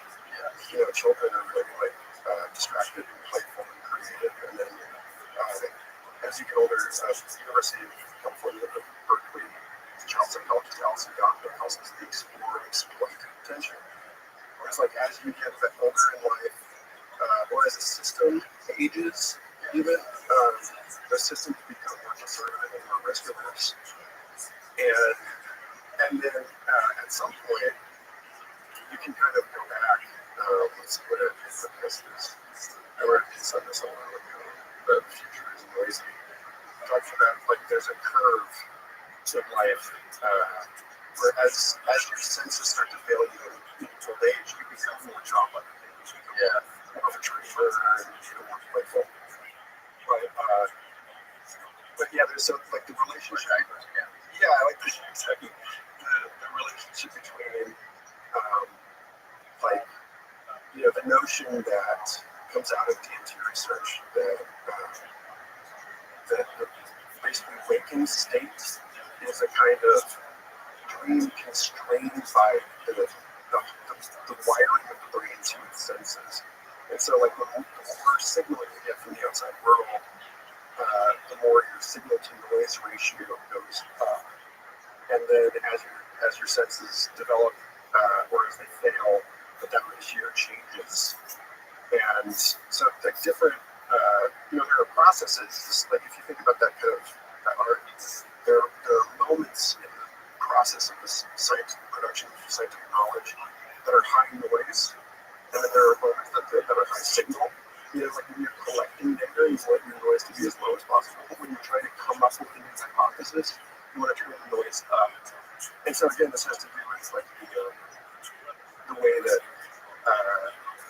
for instance, people that are with authors talk about You don't want to criticize your first draft while you're writing it. You want to save editing, which is a high signal to noise ratio process for later. And then you want the original draft of your manuscript to be generated with a kind of sprint of noise production. Right. You know, so there's a really great paper. There's an exchange of letters on the role of noise in innovations in complex systems. The role of noise in collective intelligence, where famous psychologist Daniel Kahn basically says, noise is the enemy. We're trying to get rid of noise. And then, his critics, led by David Krakauer and David Holford, say, actually, if you eradicate noise from the system, you lose all creativity in the system. And you lose the ability for that system to adapt to surprise in its environment. So I don't know if that answers your question, but there are definitely times in life where it's appropriate, perhaps, or it's more appropriate, to pursue trance and psychedelic adventure and lateral thinking, creative weirdness. Yeah, I think like the farther down the road we get in the advancement of technology, and I'm sure we will, when singularity, we would maybe humanity would just want to escape this reality that we are in right now. Like it's like a matrix, right? We're unplugged right now, and maybe like a certain group of the population will just go like dive into psychedelics and just try to like DMTX themselves into that world for the rest of their lives. And some people will enjoy the machines. Yeah, so,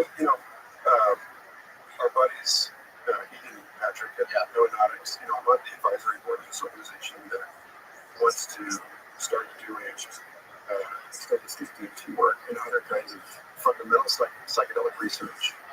I'm really excited about this because I've always been more interested in asking fundamental scientific questions than in therapeutic research.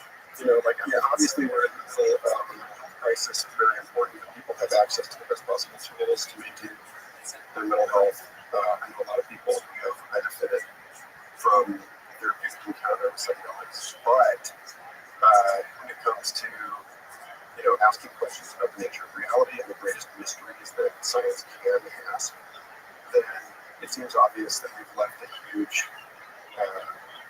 bid on the table over the last several decades to use psychedelics as scientific instruments and to ask questions that we can only ask in different states of consciousness, and to use these things in a different way.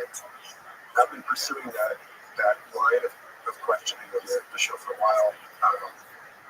So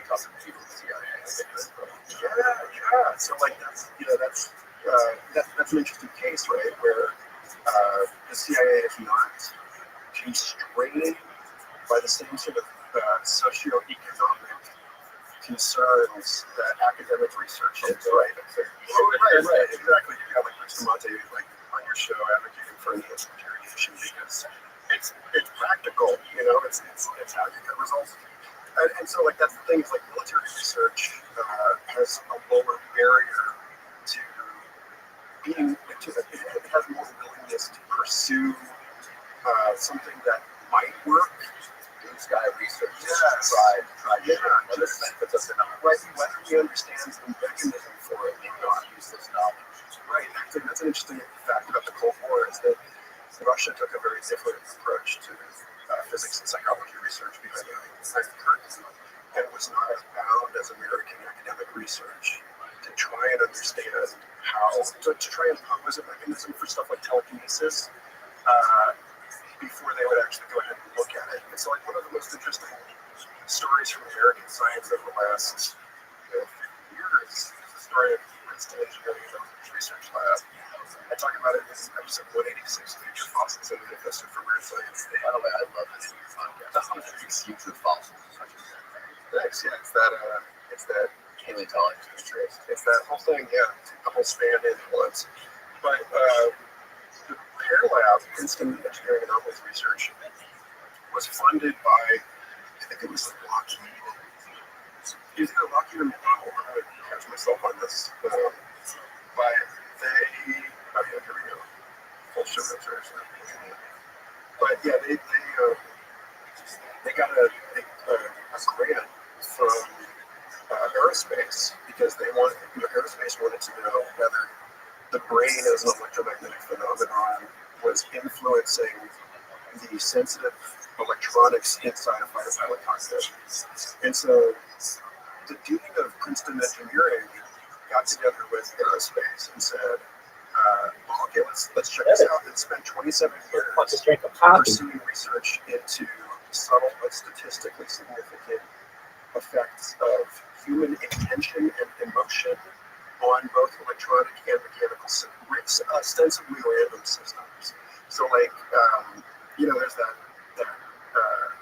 you drop balls down into the like a matrix of pegs, and you can see the distribution as the balls fall to one side.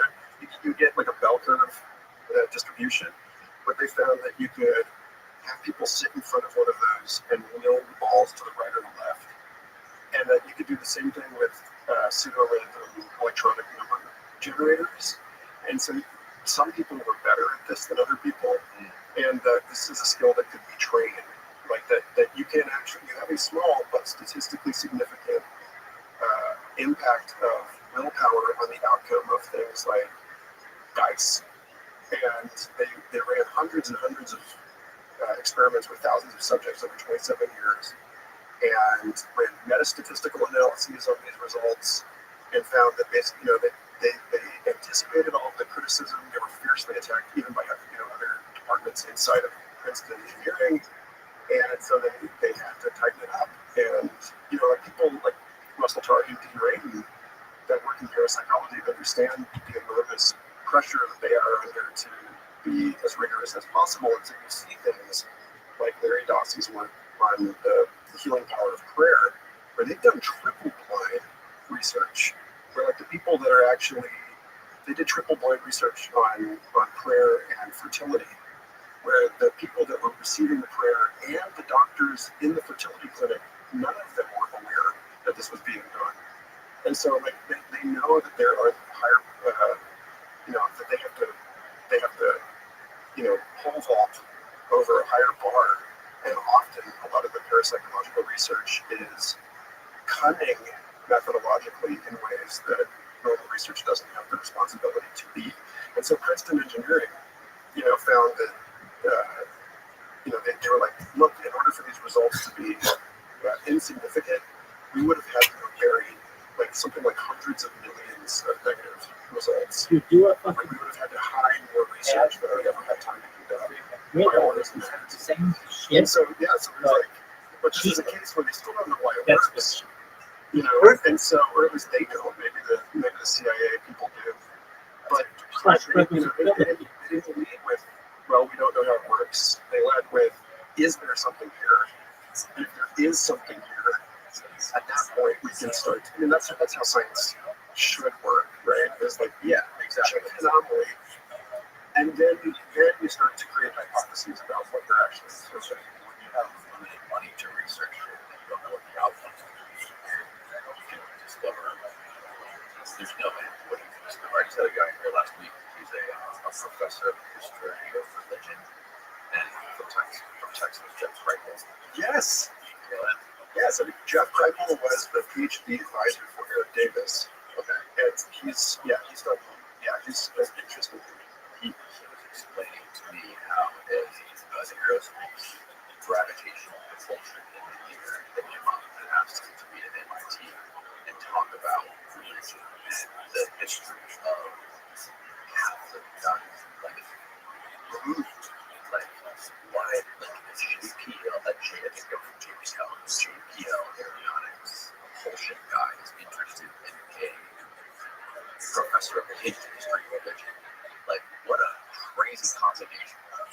Yeah, that's just like those guys have no limit to what they can look into and what they can study and what they can research. It's like, awesome. They figured out, I mean, I think one of the first episodes of yours I listened to, I love her and Frankel for this reason is that, you get to a point where people know that you're sympathetic to weird. And so they start, like, Kripal has that whole book, what's the flip? Where it's like 70 different reputable physicists who would only speak to him under the condition of anonymity because they were in the closet about the fact that they no longer believe in materialism.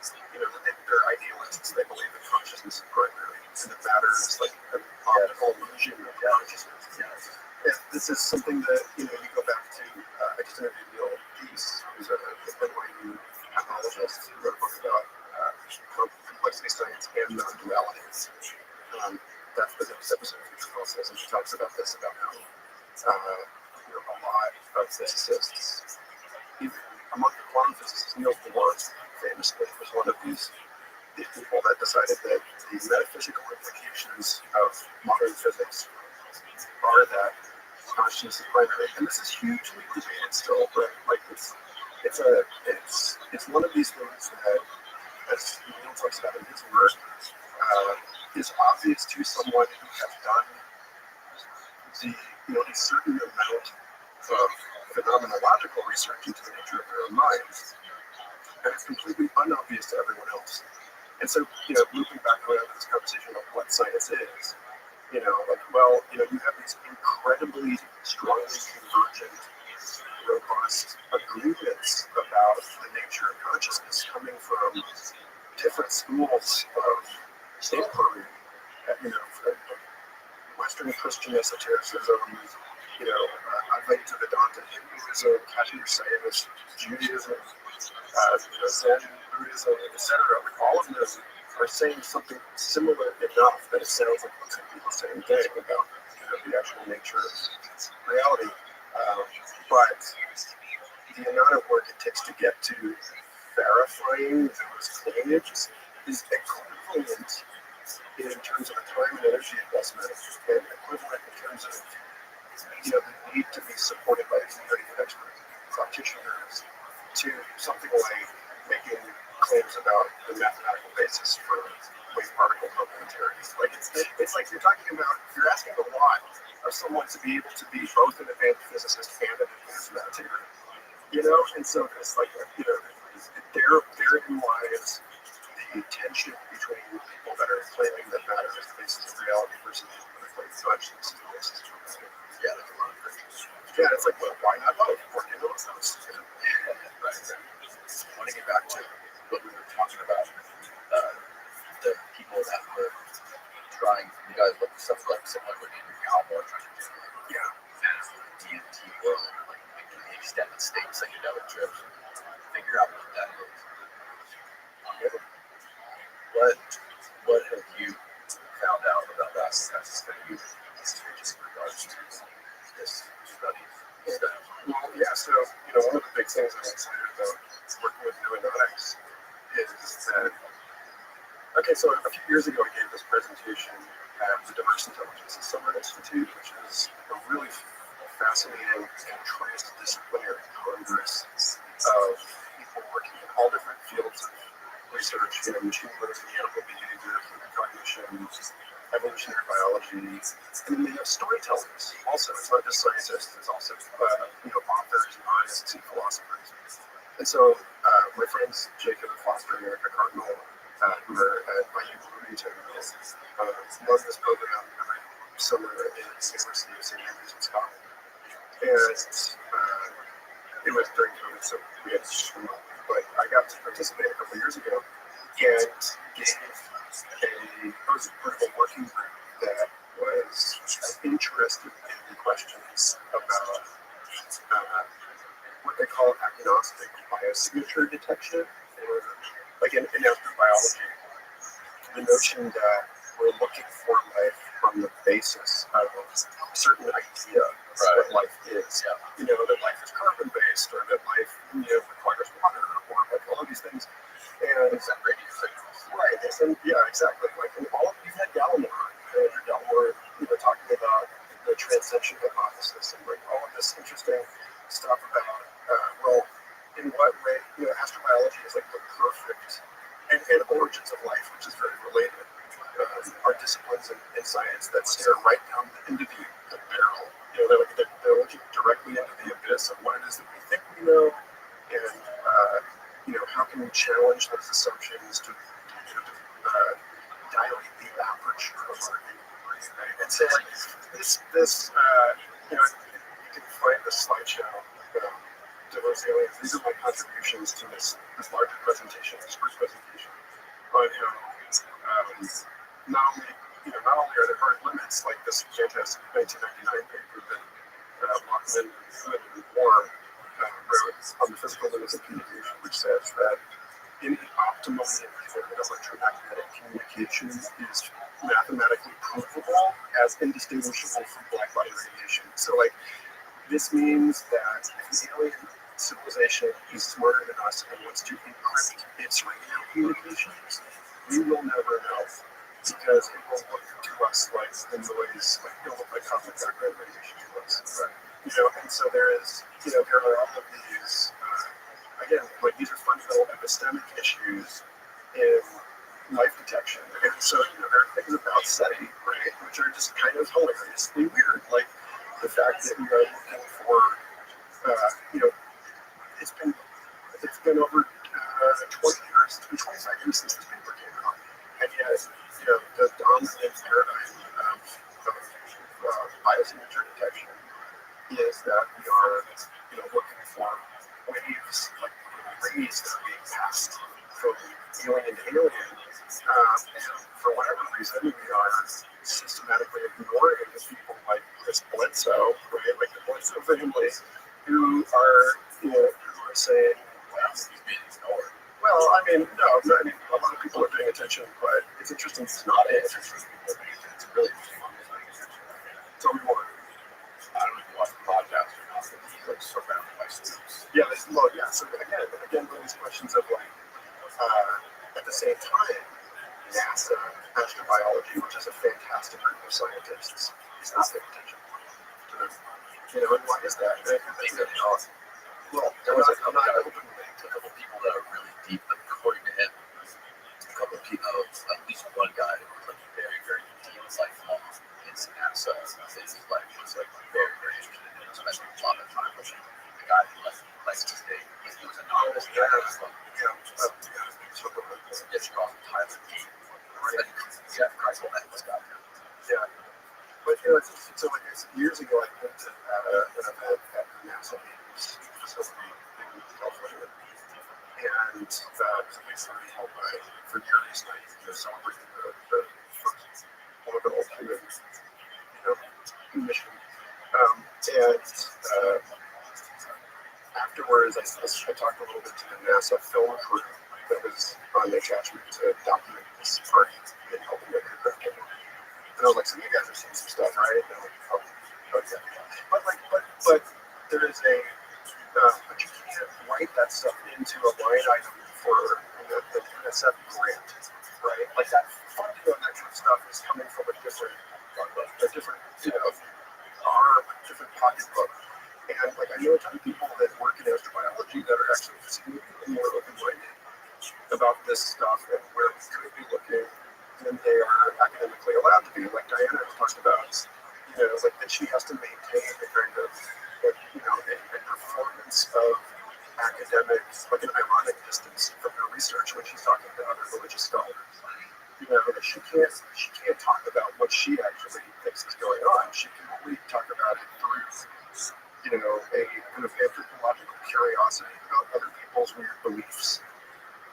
And so like whatever, a lot of people are constrained in this way. But yeah, so the point is that like this stuff is, if you're honest about the science, we know, for instance, that around the age of 5 months, your brain starts screening out certain things that you're seeing, right? And so that what Yalma was talking about too. Right. It's a filter. Right. It's a filter. Perceptual filters and masking. And so there are things that you can do, like two psychedelics, that overwhelm those processes. So to put it in like machine learning language,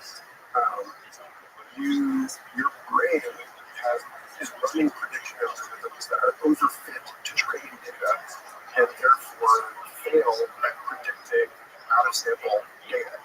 They fail at predicting stuff that is like, after a certain age, you can look straight at something that is like what you saw in the first year of your life and not even see it. And so there are ways that we have learned to systematically hack around these filters. And so this is why the use of psychedelics as a scientific instrument strikes me as so important, and in particular, important to questions that are prosecuting the status, the ontological status of these weird things like mantises or whatever that keep showing up in people's traps. So like again, there's Mantises show up in what kind of trips? oh man, my friend Stuart Davis, who we won't have time to go into my own bevy of UFO experiences on this show probably, but like my buddy Stuart Davis, who's a member of that anthrophilosophy community in Colorado that I spent some time in, and a fantastic singer-songwriter, came out of the closet several years ago as more or less lifelong experiencer or contactee, and started a podcast called Aliens and Artists. But the whole thing is archived. You can go back and you can listen to my recount of various experiences that I've had. Start with his though, because he's really profound. Like his family had, and I maybe continue to have years and years of interaction with the Bledsoes, with these beings that were kind of bothering them every night at 3 a.m. Would like show up outside their house, and then he did jokes about how his wife got to the point where she was just like, "I've got stuff to do in the morning. I don't care. I wish they would just leave us alone." Like it ceased being interesting to his wife. Like he and his daughter found it really interesting because they were like, "What is this?" And so Stuart and I joked that every married couple has one of each. That like some of my earliest UFO experiences were with my wife. But she was just sort of like, I don't bid to file this under, and I have stuff to do. And so, it's like society is kind of made of these two different groups, right? You have the people that are very, very good at getting stuff done. It goes back to that explorer's point trade-off. There are some people that are very efficient, very good at staying on a to-do list.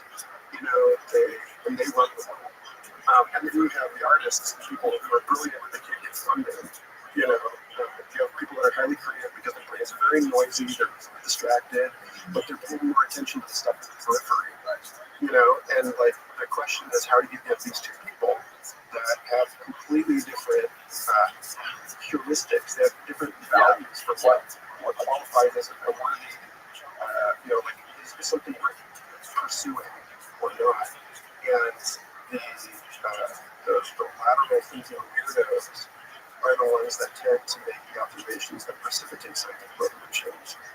But they have a hard time, I'm late every single month to file my invoice for contract work. Because it's like, it just doesn't, you hear people like stories of like the Claude Shannon, like information theory, and how when he was with Bell Labs, he forgot to cash his checks. It's like so preoccupied with what chasing the aliens. I think it's good to have a spouse that is like different in that sense. It keeps you balanced. Basically, like losing your footing, right? Falling down, just slippery slope. Yes. So I love your coach. Thank you. So, when did you start having these kinds of experiences? My first UFO experiences when I was a kid. But then they became pronounced as an adult after I got out of college. And it's interesting because, there's a through line in parapsychological research literature and in work,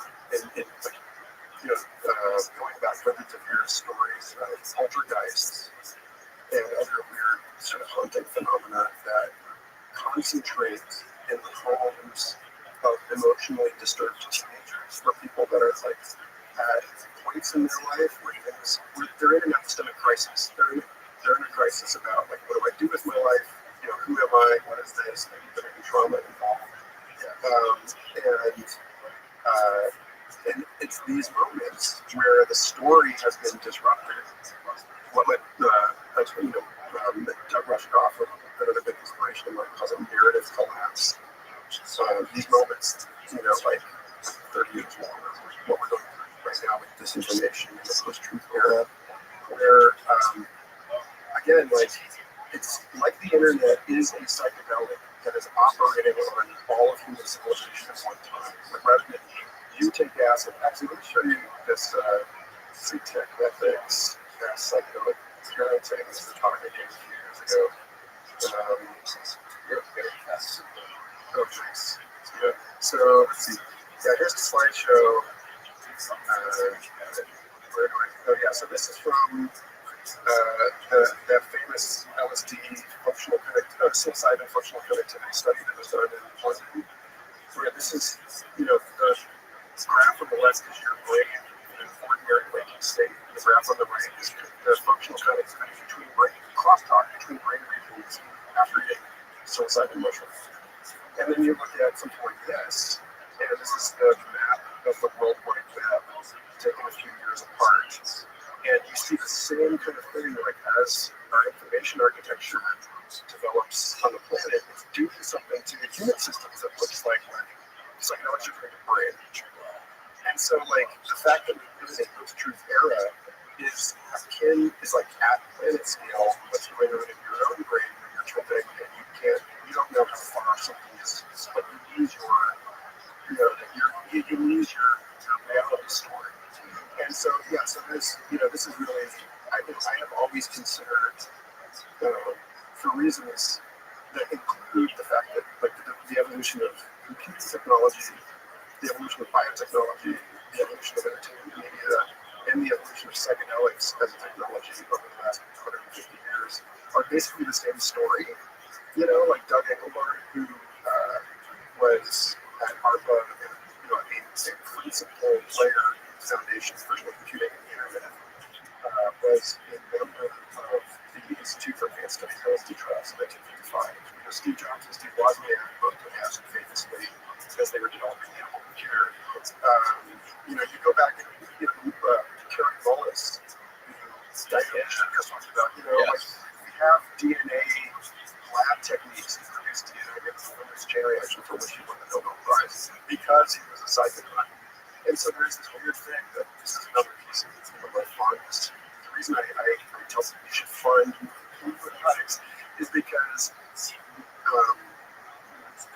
it's arguable that most of the modern scientific world that we live in is owed to these experiences that people are having. Like, Rene Descartes, okay? Like, when we think of it as like the paragon of rational secular thinking, the Cartesian plane came from a fever dream that he had.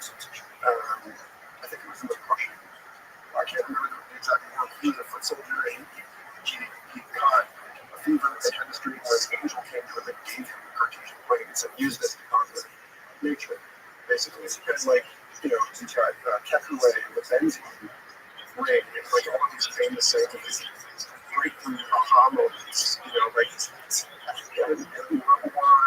or astrology and alchemy that he did on calculus and physics. And so, like, there's this weird intertwining between our engagement with mysterious intelligences or kinds of intelligence in nature, where our great ideas come from, and the development of the like thinking about biological processes as digital, or thinking about the digital computer and the brain as being a related phenomena, as an information theory, as something, a system that compute. And so anyway, like, it's just funny to me that, like, the internet being a psychedelic substance, and then people having these psychedelic experiences where they realize that computation can be embodied in analog cognitive systems. It's all kind of connected. I think we're the same person. Is Terry Mullis the guy who just Anthony Fauci. I think he, there was a point, in his later years, he continued. I think, Kerry is one of the people that ended up saying some stuff that made him look kind of bad later on. The same way, Michael Clayton became a climate change denier toward the end of his life. Famously said some really unfortunate stuff. Very active organization against America's biochemical recognition and the invention of polymers reaction. Oh, that's what he won the Nobel Prize for. Okay, shit, that's just like the 1993 Nobel Prize in Chemistry was by Smell. It's worth the Japan Prize at the same year. PCR became such a biochemistry and biology described by the really original and significant, virtually dividing biology into two halves of what PCR has. But he was a HIV AIDS denier and all this stuff. He was a denier. What did he say about it? He expressed doubt that HIV was not AIDS. But this is an interesting case. They call it Nobel disease, right? Which is where you get recognized as being an expert in something. For instance, the breast isolation. A brilliant astronomer comes out and says stuff about how philosophy is inferior to science without realizing that all the scientific knowledge depends on philosophy. And it's just you're staying your lane. I have no lanes. I'm an expert in nothing. You have many lanes. I have no lanes and infinite lanes. I should not be. I hope that I really point out people to authoritative sources and not professing to be one. But this happens a lot. People get asked. They become known as experts, and it's because we have this really impoverished understanding of expertise that we think somebody's an expert, so you can ask them anything. They're just smarter than I am, and that's not the case. Collective intelligence is fundamental. But the UFO experiences. What about them? Your first one was when you were how old? 9, 10. What was it you saw? I saw an orb, a kind of metallic orb floating in the sky with an equatorial belt of rainbow lights. And the lights were kind of rotating around it. And then I was in the backseat of the car and trying to get my parents' attention. And by the time they turned around, I was going, where were you? Orlando. Oh, wow. Gosh. Yeah. And then the most recent one I saw was outside of San Marcos, Texas. And probably, if I'm gonna place a bet on something, it was about 20 feet wide, triangular object with green lights on each wingtip, and flatter than it could be to keep a person inside of it. But it was floating about 100 feet off the ground for a crowd of 300 people. It was observed multiply. We made a bunch of my friends on the ground. We watched it for about a minute, and it floated upwind over the crowd and the stage until it was over 3 meters. But the wind was clearly blowing in the opposite direction, and it was upwind and about the street. What do you think it is about people? I think it's so funny that people that have UFO experiences have different experiences. They all have multiple experiences. That's how it all. That was a question that Stuart Davis pursued in his podcast. We talked to hundreds of observers, and one of the patterns that they all had in common was that it was heritable. That there seemed to be some sort of thing where it's my mom is and her mom, and the story kind of changes over time. It's 200 years ago, my parents were talking about fairies, but it's this. You look at the kind of coarse features of this thing, and it's the same over generations. And so, again, it gets to this question about cognition, right? And another thing that's heritable. I have some friends in common with Josh Schry, who episode of and Josh just did it.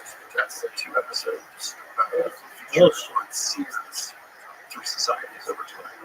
And how, things like the Delphic Marble, right, nations, or in the medicine people in various tribal groups across the planet. That seers have been held through most cultures over time as having a special suite of cognitive faculties that make them usefully different as navigators of stuff that is not really well understood or known to everyone else. And that, in our effort to squelch, to stamp out various bizarre superstitions in the modern era, like for instance, the pharmacological research is coming around to validating in its own way with its own methods a lot of the supposedly BS, witchcraft style like herbal medicine. A lot of these folk traditions were correct in their understanding that certain kinds of herbs were for certain kinds of ailments. And we just drowned all those people, but and now we're coming back around to like, okay, wait a minute. And I think something like that is happening right now with, let me give you an example here. I love this paper that just came out this weekend. Hallucination is inevitable, an innate limitation of large language models, where they basically say that this feature of language models, which is that, they generative tools will produce stuff that's just really weird. Like we can't iron out, like certain, like you prompt ChatGPT, and it gives you some sort of BS response. Like they warn you. You got to fact check this stuff. You can't just assume that GPT is true, right? So it's like it turns out that this paper makes the case that something like that is. We're never going to completely get rid of hallucination in machine learning. What if the Google one called Gemini? But yeah, there's all of that. Yeah. So again, like it's what has a given inference algorithm been trained on, and that's so fucking weird. In that respect, this notion that goes back to like Roland Fisher and all these people in the 20th century that consciousness is basically sense constrained. What we think of as the waking. Not consciousness, but just ontologically prior to it. But the mind is, waking life is sense constrained. The sense constrained hallucination. And so that's what they're saying with this language models is that, so like what's interesting about this with respect to Josh Schry and Sears and so on is that, again, we want to combine low noise and high noise systems as complementary in our efforts to try and understand the world. And so, to the extent that somebody like Gregory Bates and information is the difference that makes a difference, it's like we're actually doing ourselves, like you were saying earlier about creativity, like the human creative process of machine learning. So like, if we go too far down this route of just eating and constantly regurgitating and reading these, the generative media goes back into, tuning the language models, and we end up further and further down the hole of our training biases. Yeah. But at the same time, like we can use language models the way that the ancient Greeks used the Delphic Oracle, or like the way that we can cast Nietzsche or tea leaves or whatever it is. It's about injecting randomness into the system so that you are knocking yourself out of the rut of being able to find the reality model that you're using at any given time. And so, like, what excites me about a lot of the really savvy people that have been talking about AI for years, like Kevin Kelly, who I've had on the show 3 times. He's a founding editor of Life magazine. He's a brilliant technologist. And he was saying, even as far back as the 90s, that trying to reproduce the human mind with AI is not interesting because we already have human minds, and that what's actually really interesting is finding kinds of inference or kinds of intelligence that are meaningfully distinct from our own. That like we're like, the AI, we are making alien minds that can tell us something about us that we don't already know. In the way that like learning to communicate with dolphins, for instance, is going to radically expand our view of the world. And so like again, like when it comes to study, there's like three stances. There's let's look out into space for life. There's let's look into our own phenomenal experiences, psychedelics. And then there's this other thing which is going on, which is like the interspecies internet, interspecies.io, which is like co-founded by Vince Cerf and Peter Gabriel. It's a fascinating project. What is it about? It's about using machine learning to create a translation layer between humans and non-humans. So like learning to communicate with dolphins and apes and corvids and other kinds of creature with AI, so that you have like the hub, the docs, the translation collar. That stuff is like a niche away from us right now. I was gonna have Karen Bacher on the show. Karen passed away last year tragically, but she was a brilliant eco-acoustician. What is the name of this? Interspecies.io.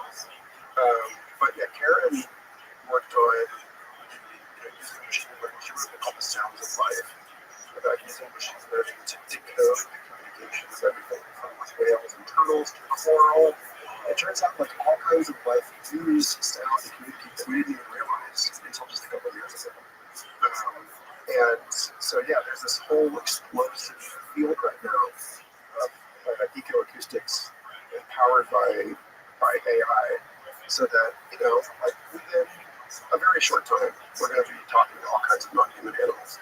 And then we have an ethical question about like whether we should, whether it's responsible for us to, like there are issues of like informed consent. Like should we really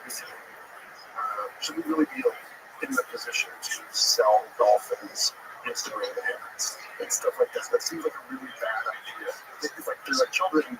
Like they don't should you really let your kids just watch YouTube without parental supervision? No. And anyway, so this is, I just love the idea of like, oops, it turns out, we thought that AI was going to be good for like missile guidance and stuff like this.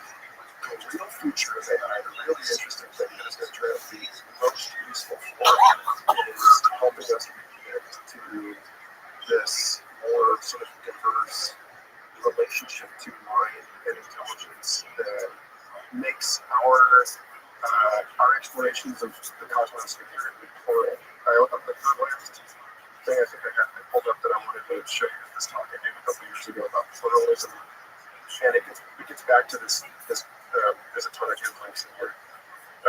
The 6-minute talk on all of the different ways that people independently decided that pluralism was the correct basis for asking, deep questions about reality.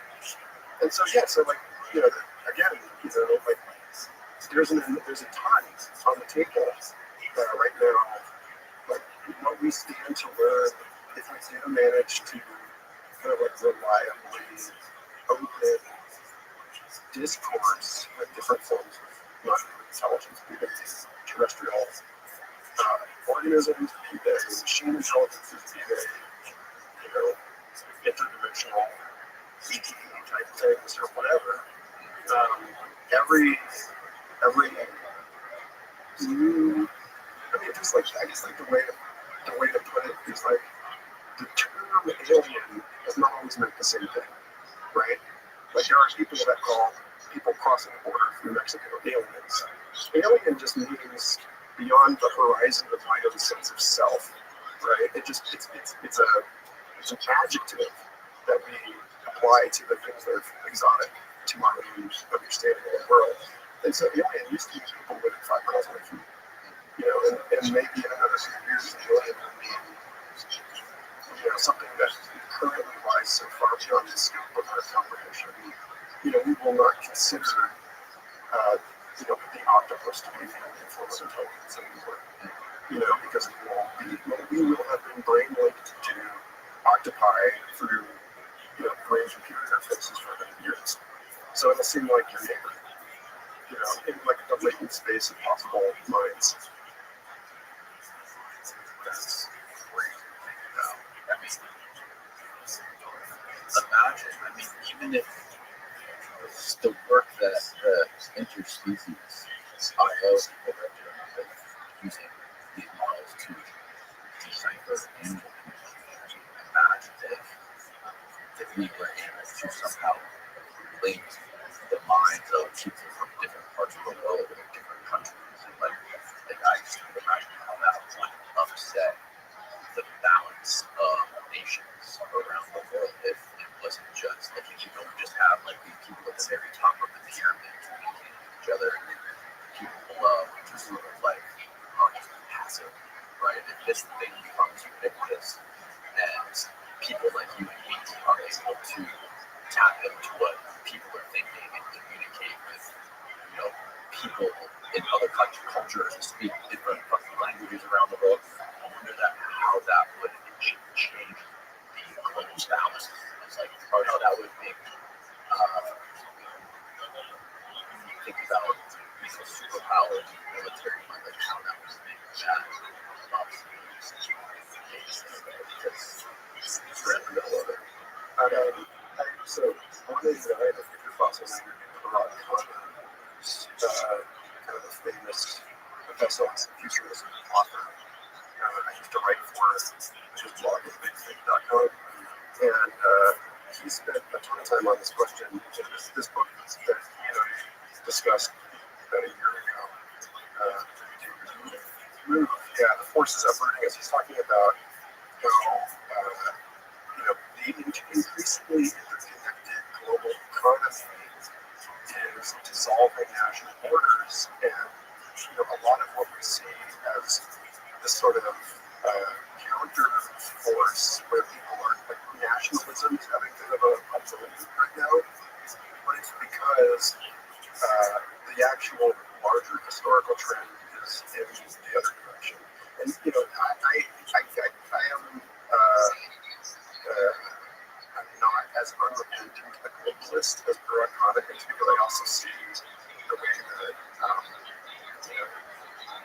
as boundaries collapse, things become more and more unstable and unpredictable, and it's not at all clear to me that we're moving into something that can be simply described as like a kind of global system, like the internet, like everyone's pulling out social media because it's not safe anymore. Like the way that was UC Santa Barbara study on fisheries, mass capture fishing a few years ago, showing that as we've gotten better and better at net trawling large schools of fish have evolved to be smaller because they avoid the attention of the fisheries, because they're swimming at smaller groups.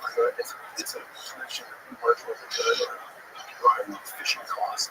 And so something like that is happening right now in the surveillance economy, where people are sick of being preyed upon in these enormous herds of willing flesh online, kind of pulling out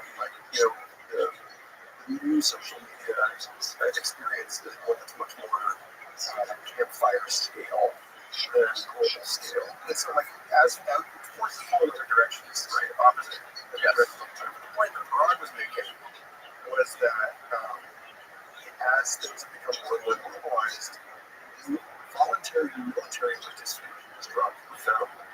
That people no longer want to join the army because they no longer identify as national citizens on average as much as they used to. They no longer have fealty to in a given country. They have on average more of a fealty to being of a particular generation. And or identifying as global citizens. My buddy Sam Martin is a dear friend of mine.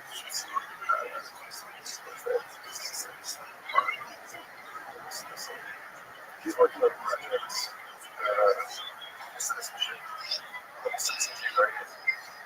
Is a project he's working on with a few people to try and sort of advance this notion of global citizenship from the bottom up. And so, there are these, Prague talks about there being, that we have a moral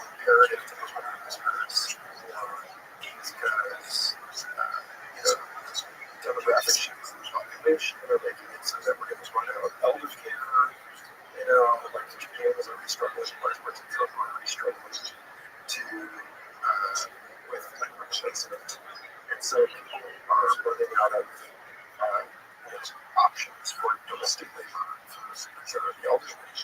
That's the thing. So we're going to have to, like a society needs new blood in it, right? If our reproductive rates continue to drop because of the systems dynamics of the demographic shift in the urban movement, then we're going to have to replace that with children and bringing the country but from That's a good point. This guy was doing a podcast with John and Mearsheimer, and Lex Friedman had him on. And the guy's incredible. He was talking about that specifically in regards to immigration from Mexico and South America, and it's like how difficult it is, like that, and also I think from like Asian countries that a huge chunk, I think more than ever, of young people are that are producing people that reproduce the folks that are immigrants from those countries that are keeping our replenishing our population and keeping it from declining. If it wasn't for all the immigration, our population would plummet like at a way larger rate.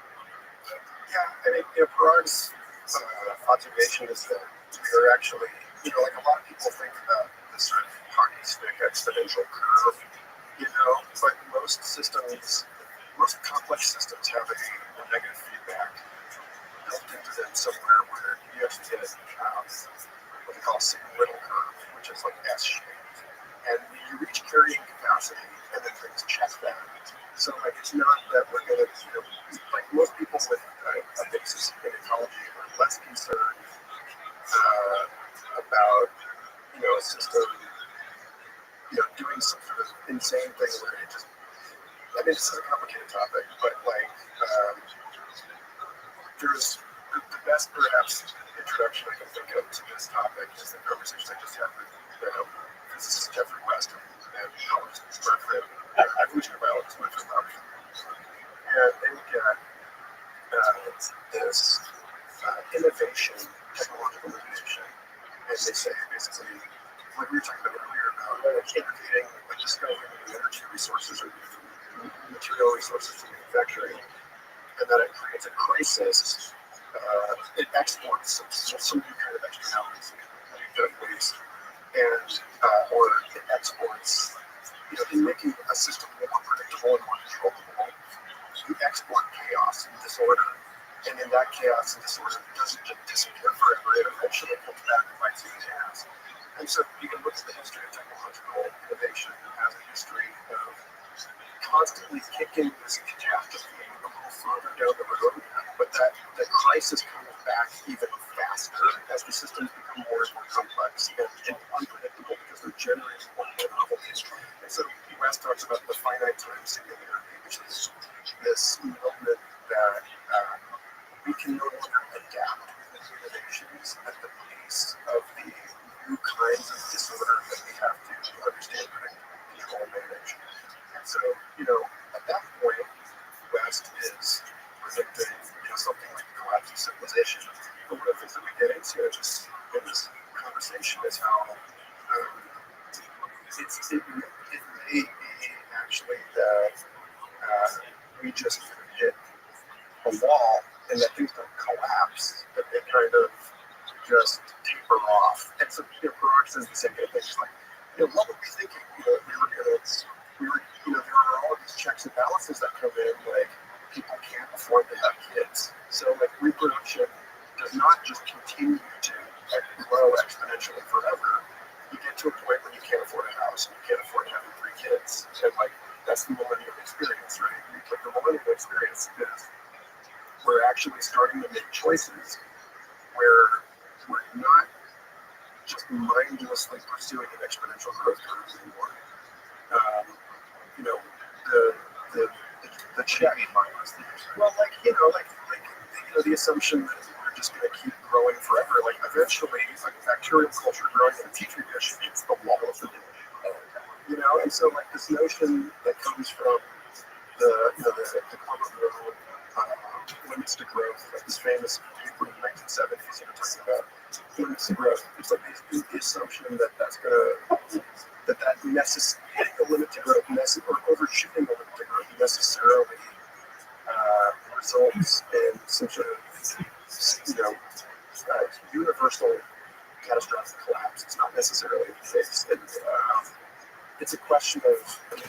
scales at which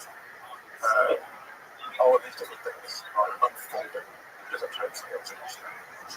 So, I mean, I don't know. I guess, we're kind of on a weird bender here. But, like, I think that much like the collapse of unification in the sciences doesn't necessarily mean that we give up on the quest for consilience in our knowledge. It doesn't mean that we, like, the printing press comes out and then we go back to the Stone Age. It's like, we hit a new plateau, and then it takes some time for us to figure out how to grow beyond that plateau. I don't know. These are very complex questions, but I don't think that we are. I don't think that we are necessarily at a point where on one side of the curve we all go up into space and live forever, and on the other side, the only other possibility is that we end up bombing ourselves back to the Stone Age. Like, there's definitely a third thing in there. Yeah. Back to your UFO story. What kind of experiences did you have? Any other kind of experiences about seeing objects in the sky? Did you have any encounters with beings or anything? Oh yeah, for sure. I mean, for sure. Yeah. But I mean, again, okay, let me just bracket this by saying that I believe in maintaining a kind of skeptical humility about all the weird experiences that I've had. I've had enough of them to find them interesting and worthy of serious pursuit. A genuine effort to try and understand something. But I think that anyone who believes that they know what's going on has failed, whether they believe on the side of this does not exist, or on the side of, like, this does exist, I know what's going on. And in fact, one of the more interesting pieces of writing I've seen on this is, again, by my buddy Stuart Davis, who wrote a piece on the phenomenon as control system or developmental driver, where he says, this piece. Where he says, is the UFO phenomenon and sort of all these related psychological phenomena, maybe, but does it maybe exist? This, he loves exploring the shadow and psychological shadow. But he writes this piece where he basically asks, is the UFO a kind of deception that is, malevolent, like, are we being controlled by an intelligence greater than ours that's creating this in some way?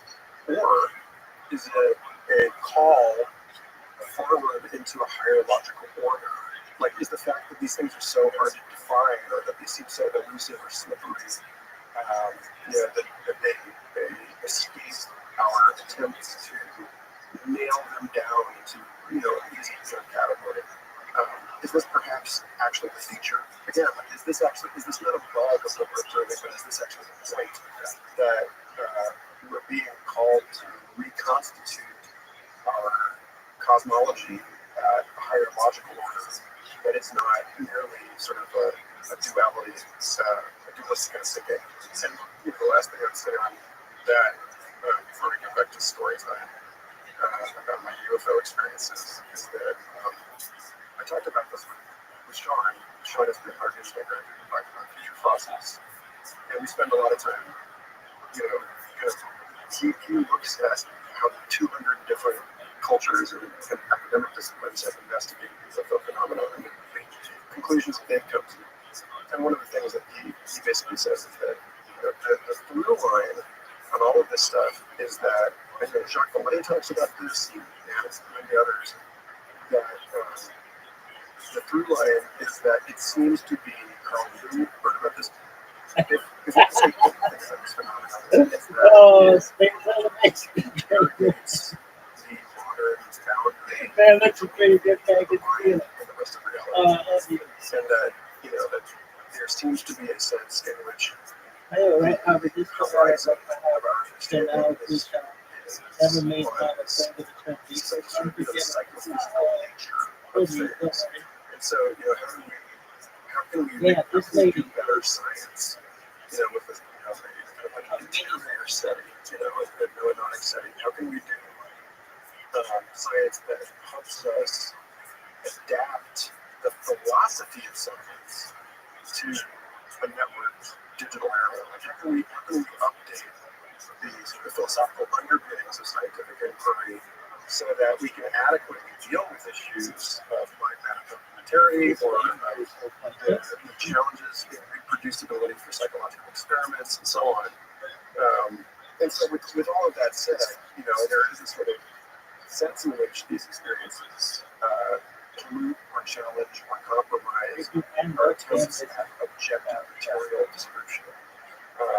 And so, one of the things that I've decided I'm just not going to bother doing is to try and claim that any of my experiences should convince someone to believe in this stuff. But with that said, like, I was in Peru in 2011 for ayahuasca ceremony, and in a really unusual situation, the 17 of us that were down together were all separated and led through our ayahuasca ceremonies as a kind of initiatic ordeal alone, like intentionally separated from one another rather than in some traditional circle ceremony setting. And all 17 of us, separated out of contact with one another through ceremony, all saw these sort of mantis-like black chrome kind of aliens that appeared to us each individually. And the next morning we all came back and we were like, "Oh, you saw that too? Like, what?" And in my case, these beings that kind of ran through the whole kind of classic gamut of behavior, including psychic surgery on you, they're like opening up your energy body, operating on your subtle energy systems or whatever. So that I had that experience. I had the experience. What were you? 27. Yes, 27. 2011. This was the week before the Fukushima reactor collapse. We came back to civilization.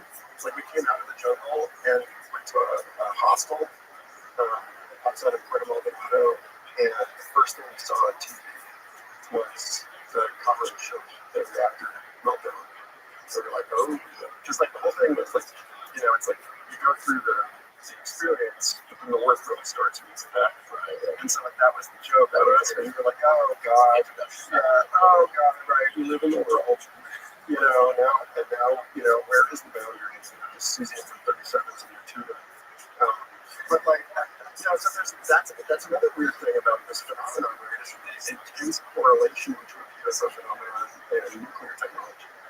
We've talked a ton before about this on the show, and the intense curiosity that these unidentifiable craft appear to have about nuclear missile stations and so on. But like, there's something really curious about that. But like the beings that I saw in ceremony that year were trying to explain to me, again, like, this is the subjective experience I had of this, was that they appeared to me out of nowhere, and I was like, so how are you here? What is this? How are you showing up to me right now? Like, and what they were saying was that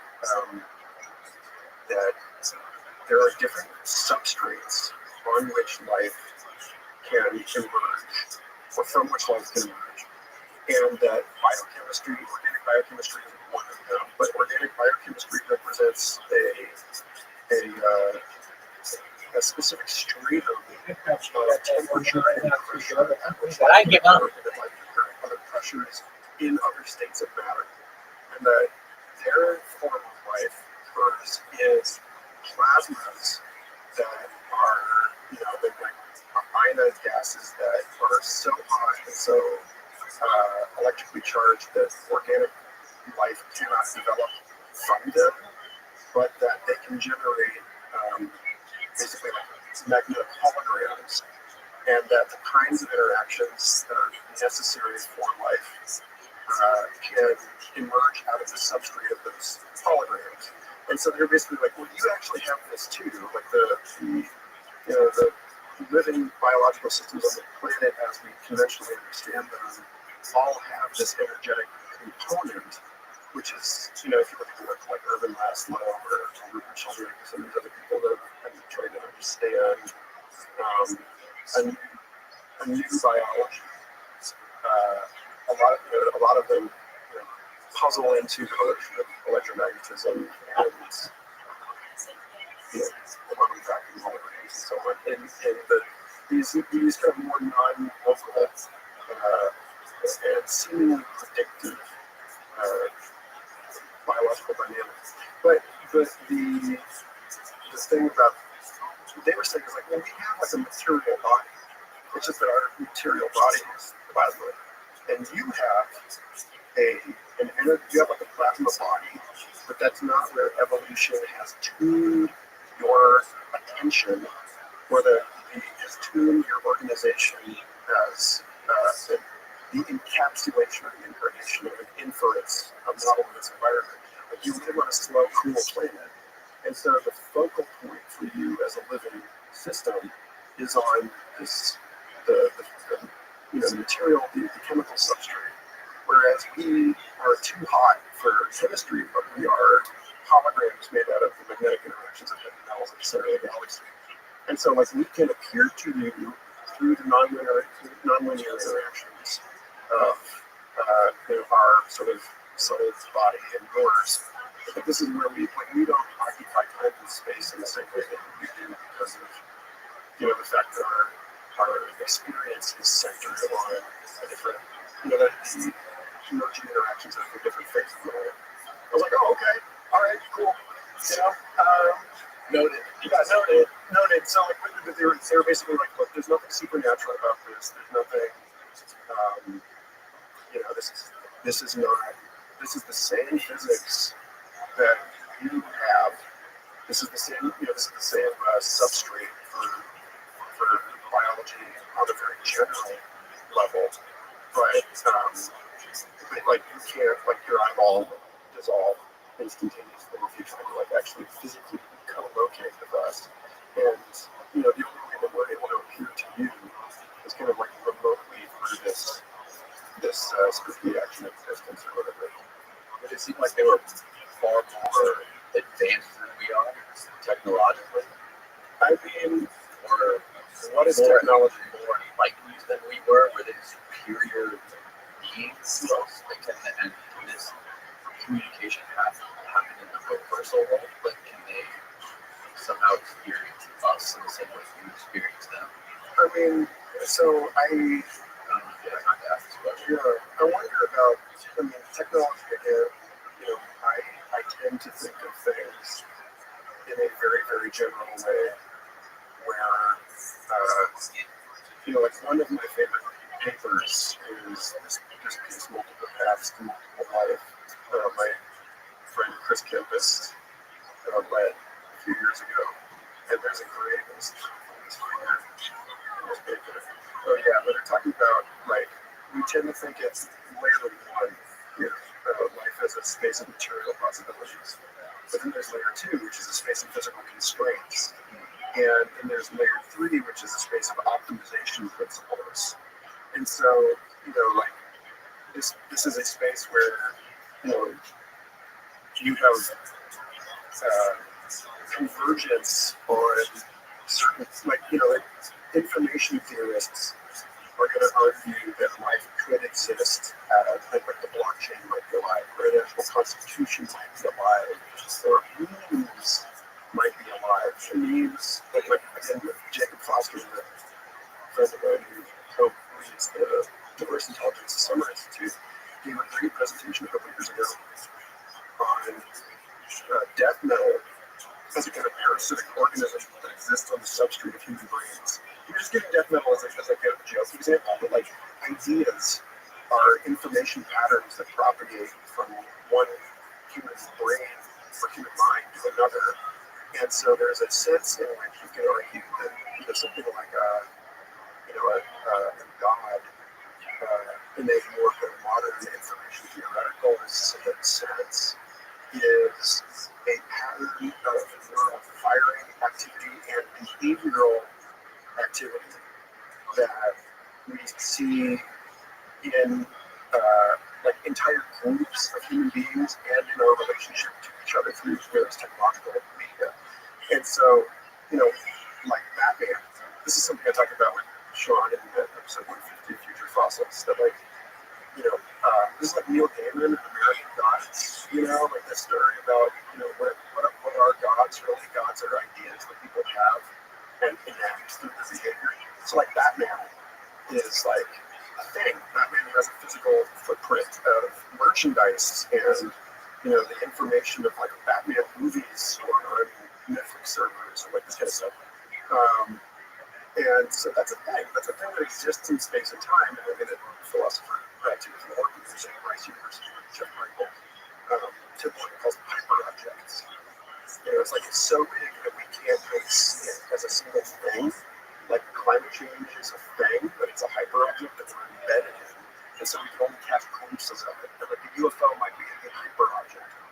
And it might be something that exists in some weird way, both kind of beyond us and inside of us, and that we're sitting here like scratching our silly looking heads trying to make sense of it. But that it's there. It's there in the way that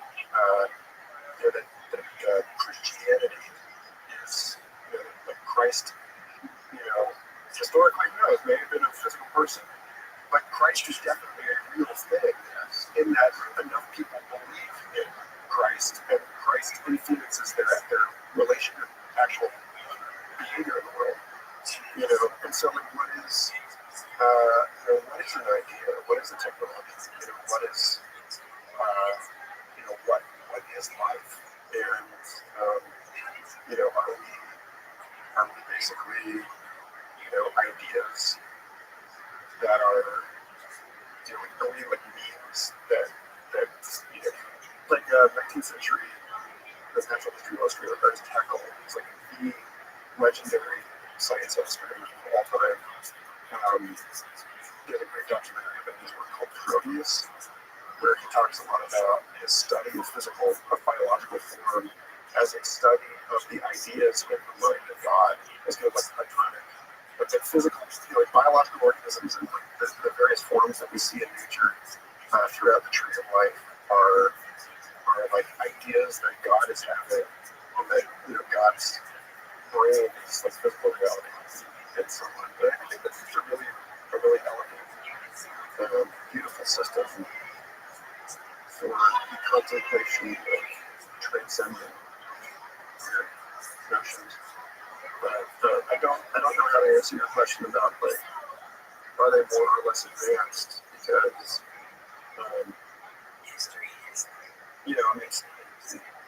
I don't know. Have you, every time you experience things like this, was it all under the influence of things like ayahuasca or psilocybin or things like that? No, I've never get sober. But I mean, again, like what is sobriety, right? Because It's a hyper object. well, like the chemist talked about this, and so as Salvador Dali said, I don't do drugs, I do drugs. Like the modern molecular biochemical approach to human cognition is that you are made out of psychoactive substances. Yeah. So like, what is sober? Like you can't get away from being under the influence of something anymore than Whether it's endogenous chemicals or not. right. So so you It's have ever in a constant state. totally. You just have one kind of intoxication that people take for granted as normal versus other kinds that are less normal, and perhaps less socially memorable, right? Like you're gonna have trouble feeding yourself if you're Ramana Maharshi and you're in a kind of advanced meditative state all the time, and so you don't have a perception of your ego.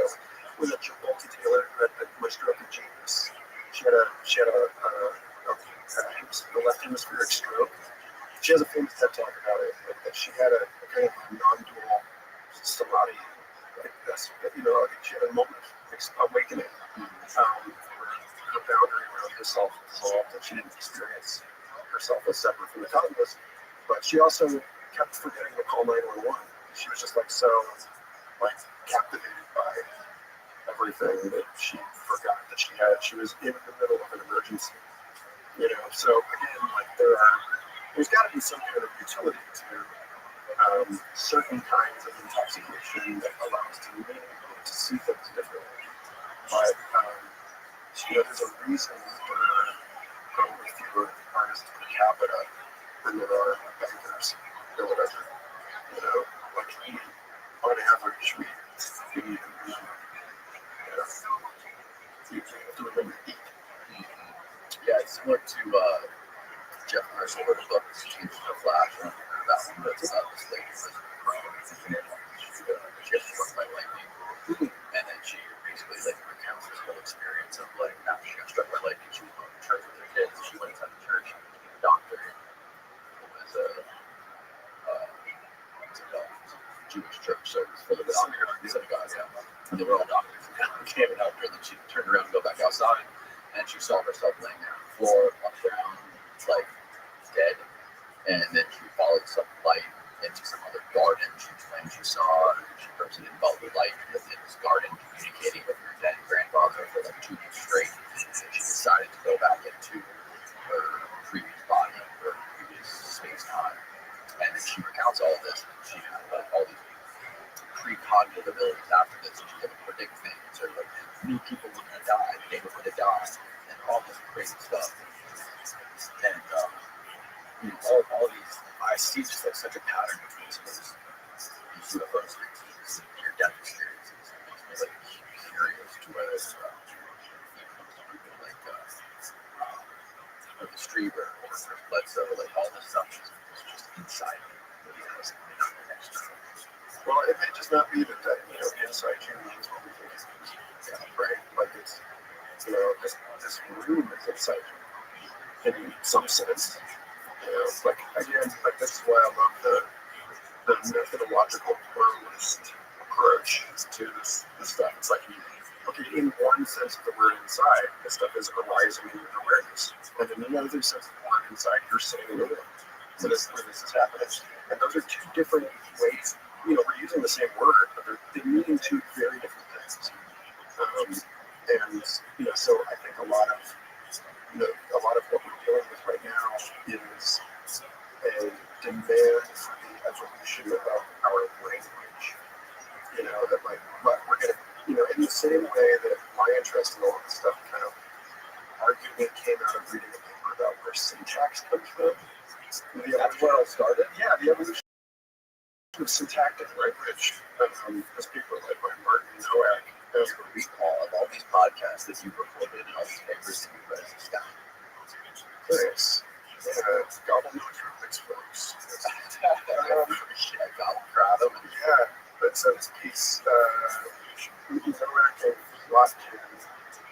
Crack on, we're done this one too. But you got a couple on the evolution of language and the syntactic communication. Look at that. Energy worked on this episode of Sheer Nature in the book. Anyway, so they talk about syntax, the sentence, being something that emerged out of a similar kind of catastrophic threshold in information production in early human society, like hominid society, where the complexity of society meant that we had suddenly,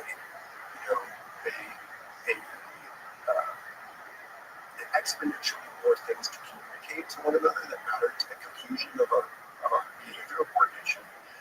And so our language, which at the time was built on individual utterances, where like we didn't have sentences yet, we had things like chair, or like good, and there was no real, there was no real articulate things until longer, more complex ideas, the way it Right. And then at some point, you get to a level of social complexity where you need to remember more words than you can.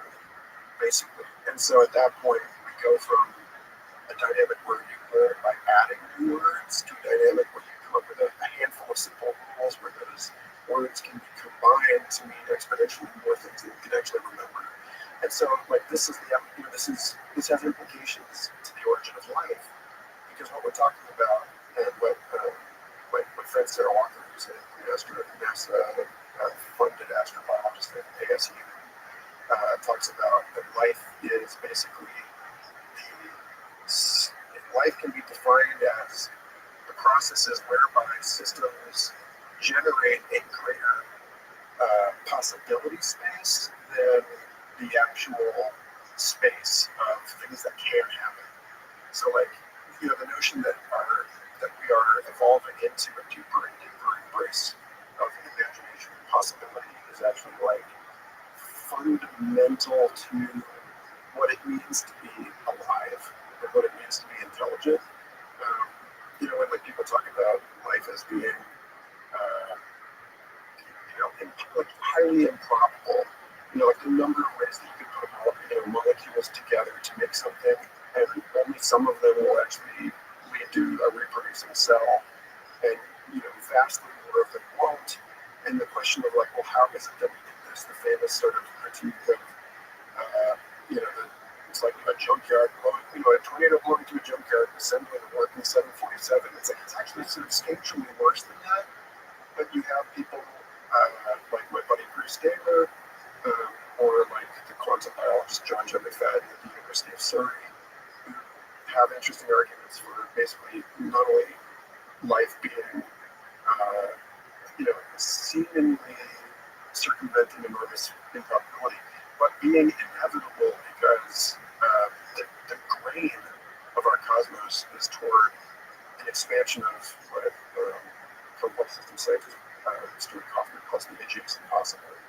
That, like, you keep coming to these crisis points in information management in both pre-biological, biological, and sort of trans or post-biological systems.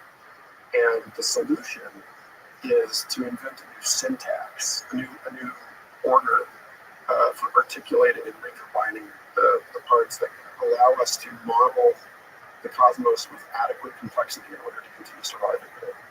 And so, like this notion of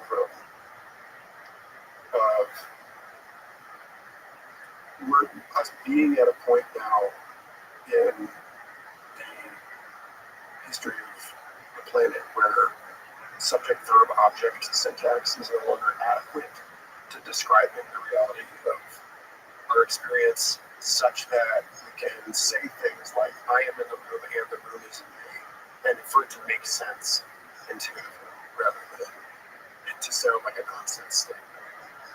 I did a video on that. Folks can find on my YouTube how to resolve the paradox. Where, this is something that was communicated to me in a UFO experience actually in 2006. And they said, look, if you I can see you have a card, and on one side of the card it says statement, and on the side of this card is false. But then you turn the card around, and on the other side of the card it says the same thing. So they can't both be right? Right? Oh no, but they can, because you can spin the card, and so you can assign a relative truth value to these seemingly contradictory statements by adding a dimension of time or dimension of physical space, where those things can oscillate. And that kind of oscillation is one of the core characteristics of a hyperobject, as defined by Timothy Morton. So, like, reality is a hyperobject, and we gain more and more adequately high-dimensional understandings and models of reality by adding more dimensions and more perspectives to our understanding, which is exactly what we're talking about with, like, what is science? Science is an open-ended process whereby more and more seemingly contradictory dimensions are unified at the level of our understanding and our world models. And so that actually exceeds like a third-person confirmation. Like, really, I think, like, the new form of science that we're going to stabilize at, in the coming decades, is a science that is comfortable with the complementarity of both quantitative and qualitative evidence streams, and has found some way to to unify them in hierarchical order. And so, yeah, so it's, all of the stuff we've been talking about today is like, how do we use systems of numbers and systems of experiences stereoscopically to train our scientific investigations on something that is fundamentally challenging to the idea of mind matter duality. Wow, shit. What's this video? I'm sure it's kind of yeah, this is just me doing mirror work inside my buddy's camper, but Oh, okay. And you're just talking about this. yeah, I've got a ton of these time-lapse videos online going on about one thing or another, philosophical ideas. Oh, and this was incredible. So you said you got that idea in a UFO experience in 2006. Yeah, the second of four UFO experiences I had at Clayton Lake outside of Lawrence, like where I went to school at the University of Kansas. How did the idea communicate to you? What's it? Like, imagine that, like, we're going to use a geometric analogy to present this to you. Like, okay, imagine you have a question. I mean, how is this coming to you? Like, just showing up in my head. you're staring at looking at something, and this is just popping in. Yeah. Pictures are popping in your head, or words? Both. And it was like, okay, so like imagine you have a question, and we're going to say that the question is, that the formal logical presentation of this question is as a triangle. The answer to the question is a tetrahedron. You add another point that's off the plane at which you can't understand what you're being asked, and then you're able to observe the two-dimensional plane from the third dimension. And they're like, so the tetrahedron poses a question that can only be answered by a four-dimensional extrapolation from that. And so, like, all of our physics models are like low-dimensional encodings of the actual complexity of reality, and the ability of human beings to cognize a certain number of dimensions is constrained by our evolutionary history, which required us to navigate space-time at a certain level of complexity, right? Like, you don't need to know that there are 11 dimensions because it doesn't matter. It doesn't matter. But maybe now it's starting to matter. Maybe now we have an existential demand being made on us to understand things at a higher level of dimensionality, because our actions are suddenly, they have repercussions that extend into other dimensions. And so, like, there's a great book, Andrew Smith. Does this sound kind of like what Steve? Remember what Billy Carson was showing us that video about crystals and the lady that was holding them? She was holding like the 3D thing, and it cast a shadow on the ground like a 2D crystal, 2D shape. Yeah, it was a real good explanation as well. That was it's like ultra crystals, or I forgot, quasi crystals. Yes. Yeah, so Andrew P. Smith wrote a book about this called The Dimensions of Experience. I want a book club with Future Fossils folks at some point, where he says basically like an ant actually doesn't even experience these spatial dimensions because they're so small. It doesn't matter, and they can like walk on the walls and stuff. So they really only experience X and Y. Their experience of physical space is planar. It's not cuboidal. And humans have gotten to a point where humans and birds, like for instance, birds actually have more advanced spatial cognition than humans do because they have to fly. And so they're birds, especially birds that live in forests and other dense areas, have very advanced spatial, like there's like corvids, crows and magpies and so on, are so good at like picking rocks and stuff. It's because they have to think in 3D in order to navigate. And that's why humans, we have really good stereoscopic vision and doing objects with our hands and so on. We were living in the trees for so long. We had to swing through a kind of dense, complicated, three-dimensional space. And so, like, by the time one of the things that years ago, the author of Xenolinguistics, which is like one of the best books on psychedelics and the evolution of language, Diana Reed Slattery, when she was on Eric Davis' show Expanding Mind back in the day, she talked about how like, all of human language is based on us living on the surface of a planet under one gravity, one Earth gravity. And that language would look completely different if it had emerged in zero gravity. Because, you would think of things growing out rather than growing up. They'd be growing out uniformly from a point, right? In all directions, rather than, like the way that like George Lakoff and Mark Johnson right into this unfortunate body right now. We have this relationship in our minds between more is up, and then like a bigger pile of food is like better, or like sitting upright means that you're kind of more, you're maybe a little happier than you're kind of slouched over. So there are very, very deep entailments between more is up and up is better that are in our language. So when we talk about the stock market, we talk about it going up when it's performing well. Right? And we talk about it going down when it's not. And like it's really counterintuitive to try and flip it around. One of the most interesting things about like data visualization, like the presentation of scientific knowledge, is the way that we take these things as inherently objective, but they're actually, again, this is the postmodern or linguistic term in philosophy. It's like we're actually sitting on this incredibly deep substratum of embodied understanding that's coloring everything we take to be objective knowledge. So like, people talk about getting the cold shoulder. It turns out that social rejection is registered in the brain in the same place that like, like you feel physical pain from social rejection, and it feels cold. People report themselves as being colder when they're rejected. And there's like a history between like your men when you slept in piles. You were like warmer when you were like accepted by your tribe or whatever. So like our language is full of this stuff. And so again, like what's inside. Did you say crows can eat rocks? Yeah. I did not know that. Not every hawk, right? But like, yeah, there's fantastic crow, corvids or lock picking.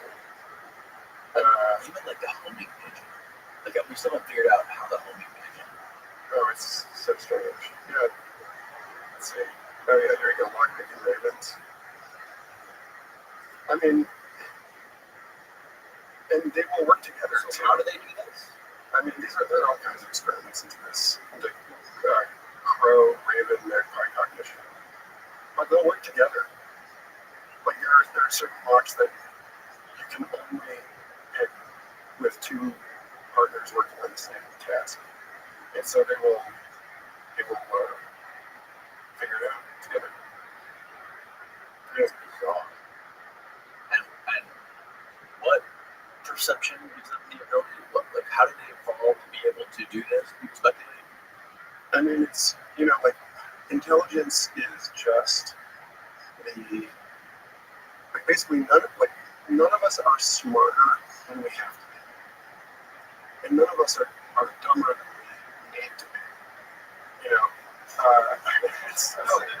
That is a great point. I like that. So like, I mean, there are statistical deviations, right? Like every once in a while, there's a fluke, and like evolution will cough out something that Checks our body. Yeah, you get weird exceptions, but like on average, but that's because again, like evolution is itself a noisy process whereby problems are solved. The problem is the propagation of information through time and through space. And so, like, evolution as a process loves to maintain a diverse investment portfolio. So you get in any population, you get a kind of reservoir of hedged bets. So like, like in a mature ecosystem, you will have, here's an episode of Complexity I did on this back where we were talking about mass extinctions being like a market crash. And I don't host this show anymore, but it's still one of my favorite podcast episodes I've ever. When have you hosted? Oh, I left SFI last year. Oh, so this was a podcast. This was somebody else's podcast. Yeah, it's a show for them. But I talked about this on the show on Future Fossils a lot also. this one. Let's see. It's the 163. No, it was 161. We were talking about this like volatility, market volatility, and creativity and play, and how like basically the noisier a market is, the more it rewards sort of generalist strategies, where like noisier investment strategies, because the market is noisier. And so like if you specialize, you say like I'm gonna in a stable market, you can kind of rely on conservative betting strategy, but in an unstable market, and that's what gets back to this Hunter S. Thompson saying, when you're going into where your career trying to grow, because like suddenly you've been a weirdo for your whole life when things were normal, and now they're not normal, and so like there's that classic trope in fiction where it's like, aha, the conspiracy theorists, now civilization's crumbled, and like you're the only guy that spent 150,000 hours watching how do you survive this kind of stuff, and so suddenly everyone begrudgingly is like, all right, let's start to listen to that guy. Again, it's there are definitely times for things to be the contrarian. So are you're doing your art, you do the podcast, and then you're also you're solo musician, or do you have like a band? The album is a solo. But it's an album about all this stuff. So you sing about? Yeah.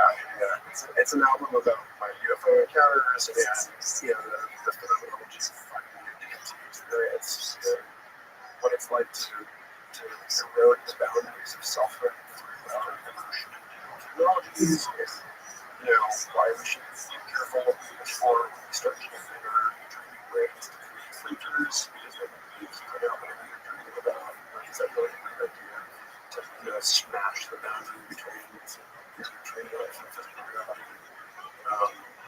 It's an album called The Age of Reunion that I played in 20 instruments. Really? I recorded it all at home, so it's a sort of uneven production quality, but it's coming out every track every week until the end. It's fun. I've been working on it for 20 years. But are you still producing it like every day with speakers? No, I'm on new stuff.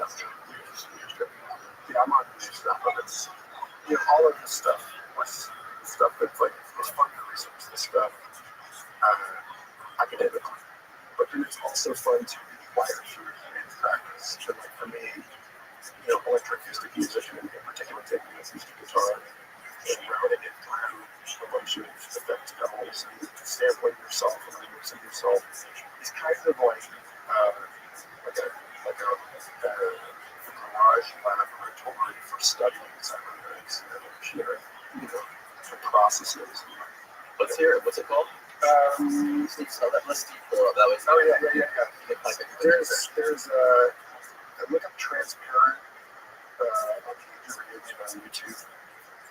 It's this one right here. See, this is the latest central destination. This one. It's on the tree. Yes. Oh yeah, I did them all with AI. Okay. Wow, stuff. Did you see Kanye's new AI music video? No. Is it full of swastikas? No, it's not full of swastikas. Please give it. Oh, you got it pulled up. Yeah, but we can't hear it. No, you can't hear it. Oh, my God. You can't find it, Steve? Steve's not as good as Google it.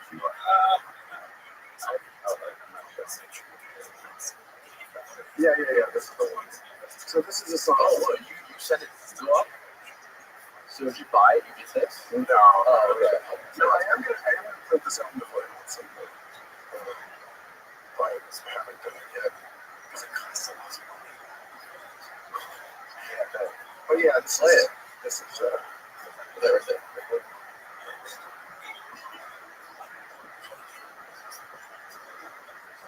Yeah, you should match that. I love how you did it for an iPhone. Right. I I mean, it's an album about life online. So what? Whoa! What AI software did you use to make this? This is a Kyber. Yeah, It's a video.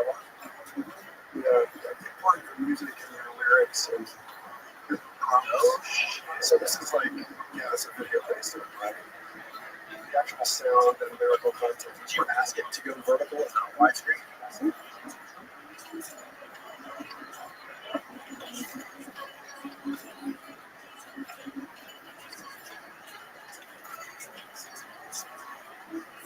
Wow, this is awful.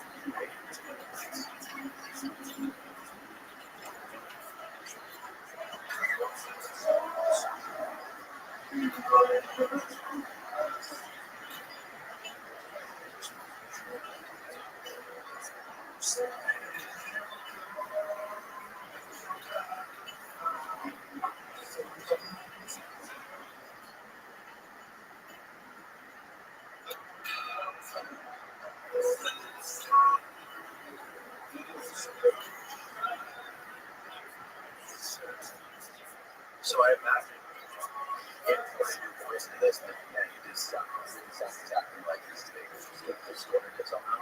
I mean, this is like, I don't know, 600 combination.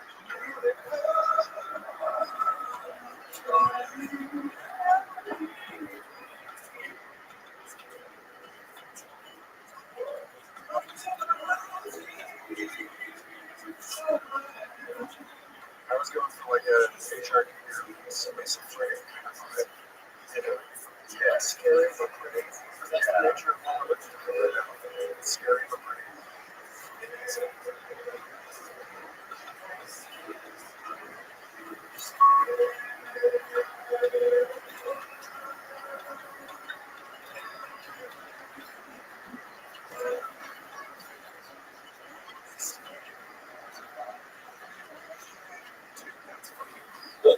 I had no idea that.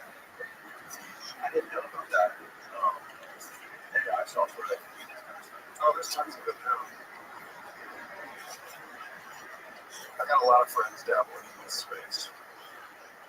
What's the name of it again?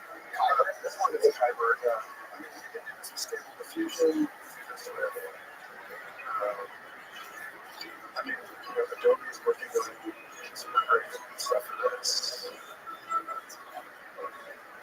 I actually track state-of-the-art AI stuff now on my consult program. It's moving very fast.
Yeah, it's like beautiful and terrifying at the same time.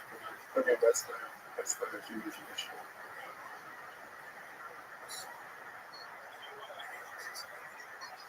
That was incredible. So all of your music videos, I got a ton of live stuff. Yeah, I mean, I like playing with whatever tools are available. You know, like if you're gonna be the weirdo at the end of the village, there's no kind of it. kind of responsibility to do this stuff, to see what's possible, to report back. So it's just part of that whole sort of overarching gesture of, going to Australia and going to Black. Kind of, Have you ever heard of Author and Punisher? He does some really cool stuff. Steve, pull up Author and Punisher on YouTube. He doesn't use AI, but now he takes he has a warehouse where he has these industrial machines and synthesize them. It's crazy electronic mix down. It sounds it sounds like metal industrial Apex Twin. It's insane. You've already seen it yet. Watch this. And it's fucking video. Square Fisher did some stuff like that with robot orchestra.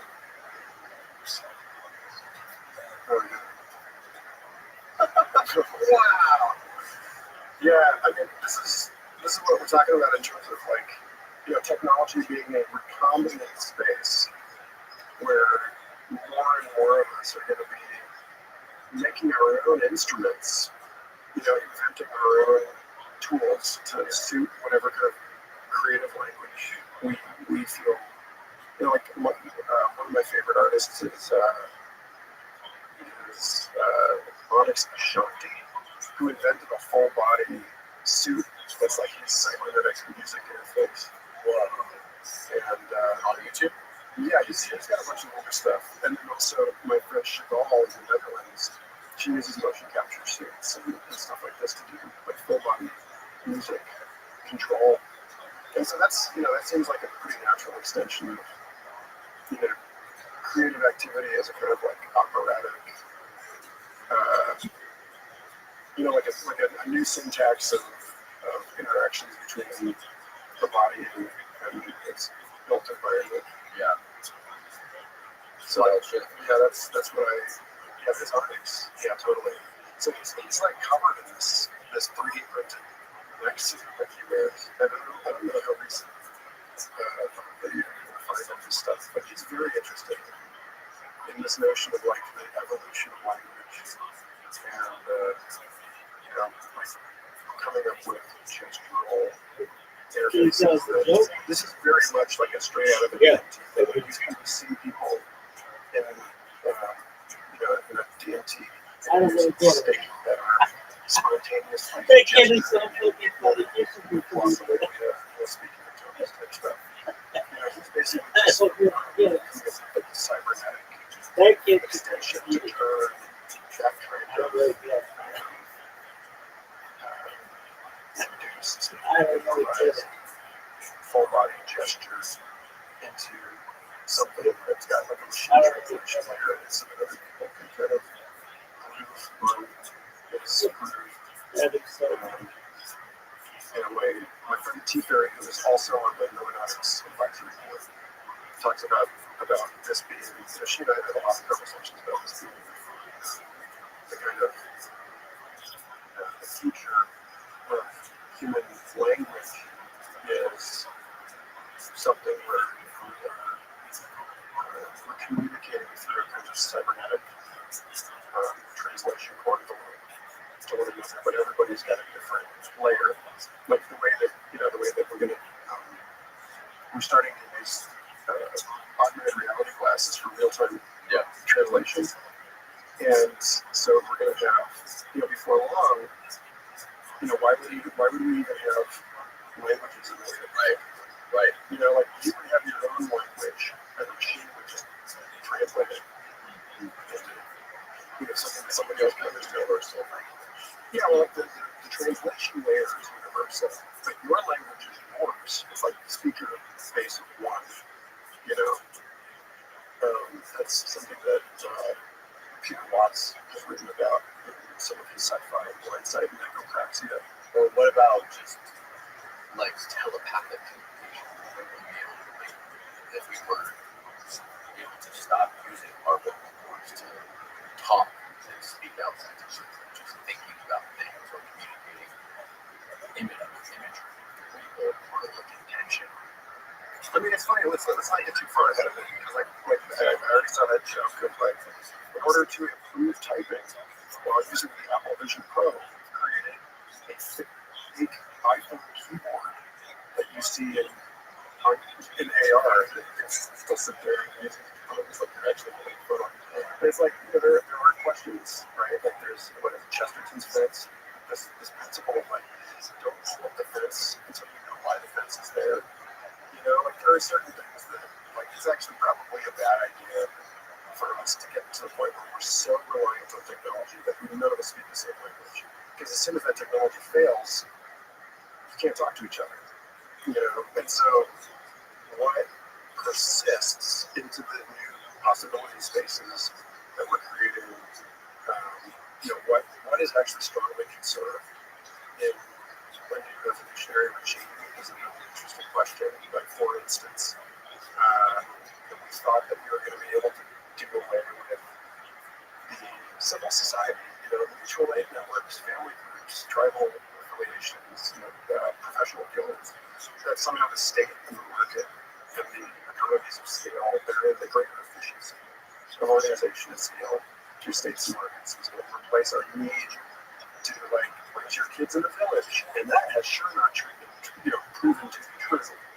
Raising your kids in a nuclear family in the suburb is terrible. You want an extended family, right? And so the question is what is the thing that we're getting ready to give up now? I was on the philosopher that's all good. Carl and I were talking about how with all due respect to Andrew, Gallimore, Andrew has this very sort of unrepentantly transhuman vision of our future. And Carl and I were on the side of hyperhuman. It's how do we replace human with technology? It's how do we add something without using something in the process? So, that's another question. Likewise, I love your show. I love listening. So thanks for having me. Tell people where they can follow your podcast, listen to your music, find your art, all that stuff. Yeah. I mean, the mother tree is just the link tree, Michael Garfield. But the Patreon, Substack are both feeds. The podcast is there. So is a bunch of other stuff. Writing. I'm working on 2 books and helping Noah's figure out how to raise money for a research facility. Working on some AI and tech ethics stuff I'll be sharing soon. I would love to hear from you if you find this interesting. This is a direct invitation to reach out to me. So, Cool. Thanks again for your time. For blowing my mind. Good night, everybody.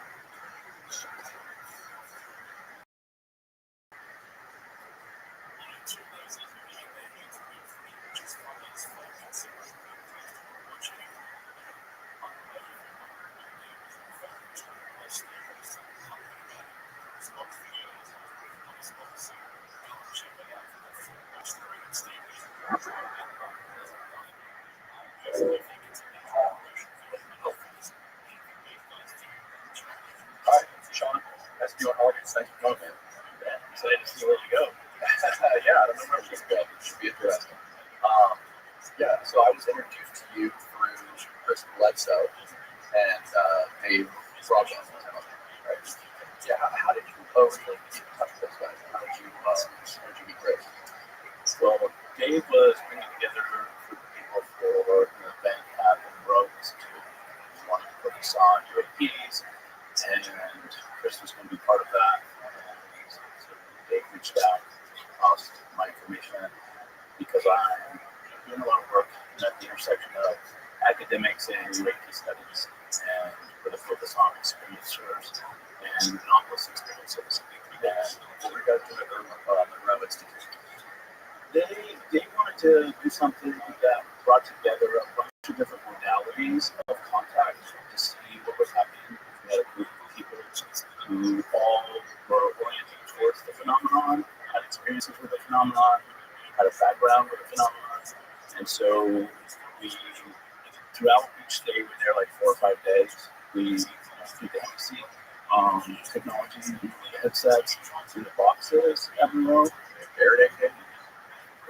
No, they have when you sleep at night, you have these. They're kind of these. They just open up the boxes. You get in there and you fill it, with a curtain, so it's totally dark. And you put on headsets. They have the MEC technology coming through in order to have out-of-body experiences or different types of contact experiences. So we were doing that each day, also during the middle of the day, like for lunch and stuff. And then we were doing different types of side practices, different types of CE5 types of activities. Each night we're doing a sky watch. And so the idea was like, what happens when we bring it together a dozen people who have collective attention around making contact, and then throwing in someone like Bruce Bledsoe, who has a really strong history of being able to connect with, bring forth, reports, and other types of phenomena. And yeah, it was amazing. It was a great event, and quite fascinating. So, yeah, so I met Chris there. We were able to connect, both during the activities, but also, during the meals and other moments during the time there. What do you think about double work pictures as a whole? Something. What do you think those are? I think there are a number of different things. The way I orient towards it is they are forms of non-intelligence. What's fascinating about orbs, when you look at it, study how orbs are experienced, currently and also historically, they seem to be a form of energy that allows UFOs to manifest, orbs and beings, the witness, orbs and UFOs, UFOs and orbs. So it seems that orbs are more like a state of energy that different types of phenomena are able to transform into and out of, right? So I think orbs generally aren't just one thing. They can be a lot of things. They can be a lot of different types of intelligences. They can be a lot of different types of technologies.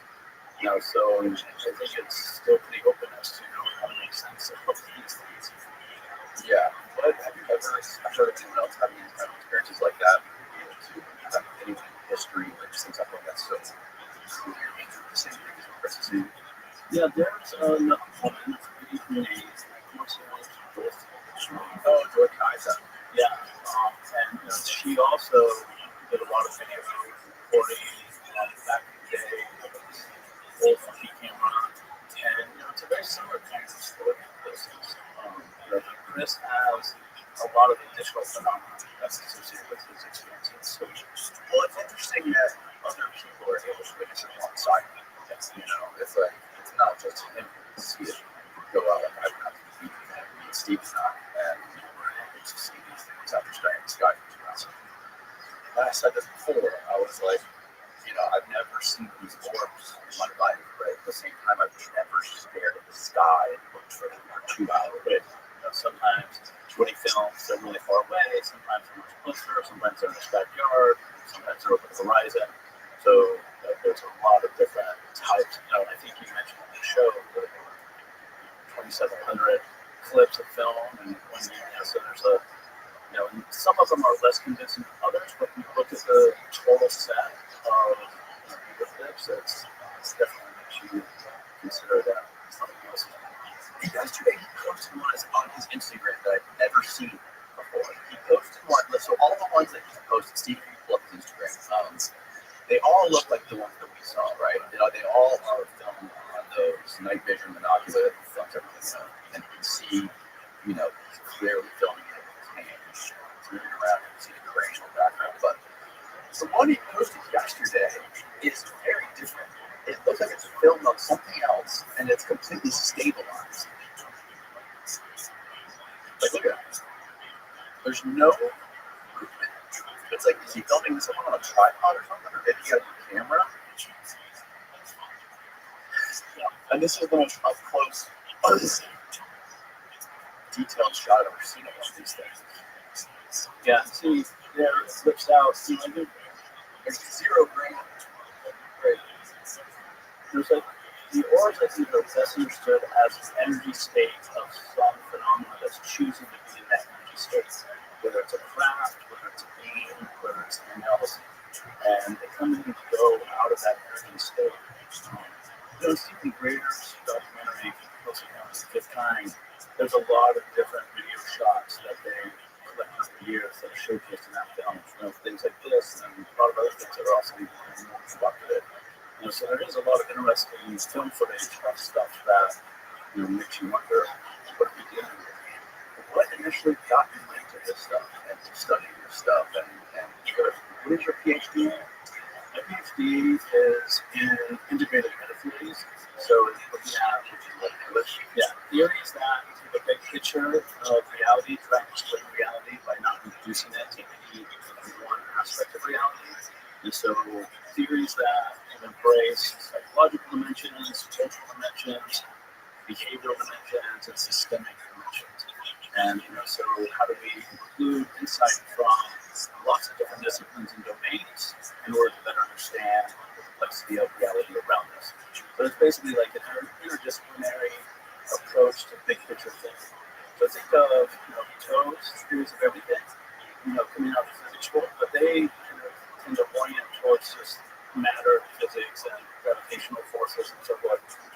These kinds of theories of everything, like through religion, psychology, sociology, all the different domains of human knowledge, to try and integrate more elements to see what can we really say about reality. So, like philosophy, cosmology, consciousness are the three areas I spend a lot of time studying and teaching. One of the interesting things to me is I had this guy, Andrew Gallagher, Dr. Andrew Gallagher. He is a neuroscientist at Tokyo. He's doing research. It's called DMTX, the name of his project. He's on extended state DMT, where he gives them an IV drip of DMT for hours at a time, and he tries to study the DMT realm, what's going on with entities that people see in that realm. Yeah, it's fascinating. And, I have a feeling a lot of this stuff has something to do with the pineal gland and something inside the mind. Yeah, I mean, that definitely seems to be a bridge point between our consciousness and these other realms. A lot of the esoteric traditions talk about pineal gland and pituitary gland. Sometimes there's debates in the esoteric literature about which of those two is kind of the primary kind of entry point into these other realms, but they will seem to be involved. And one of the things that's been interesting is that John Hopkins recently been studying the last couple of years, looking at DMT entities and trying to understand the nature of the encounters. So we're at a point in history now where big medical schools like John Hopkins is actually funding research looking at the kinds of entities that are encountered in the DMT states. So it's really fascinating to see. Really? Yeah. We did this one. People at Fun Internet, that's a study that they did for a number of years. Looks like they were involved. But yeah, so they're using it more in therapeutic contexts as well, right? With the whole psychedelic revolution and visualization network.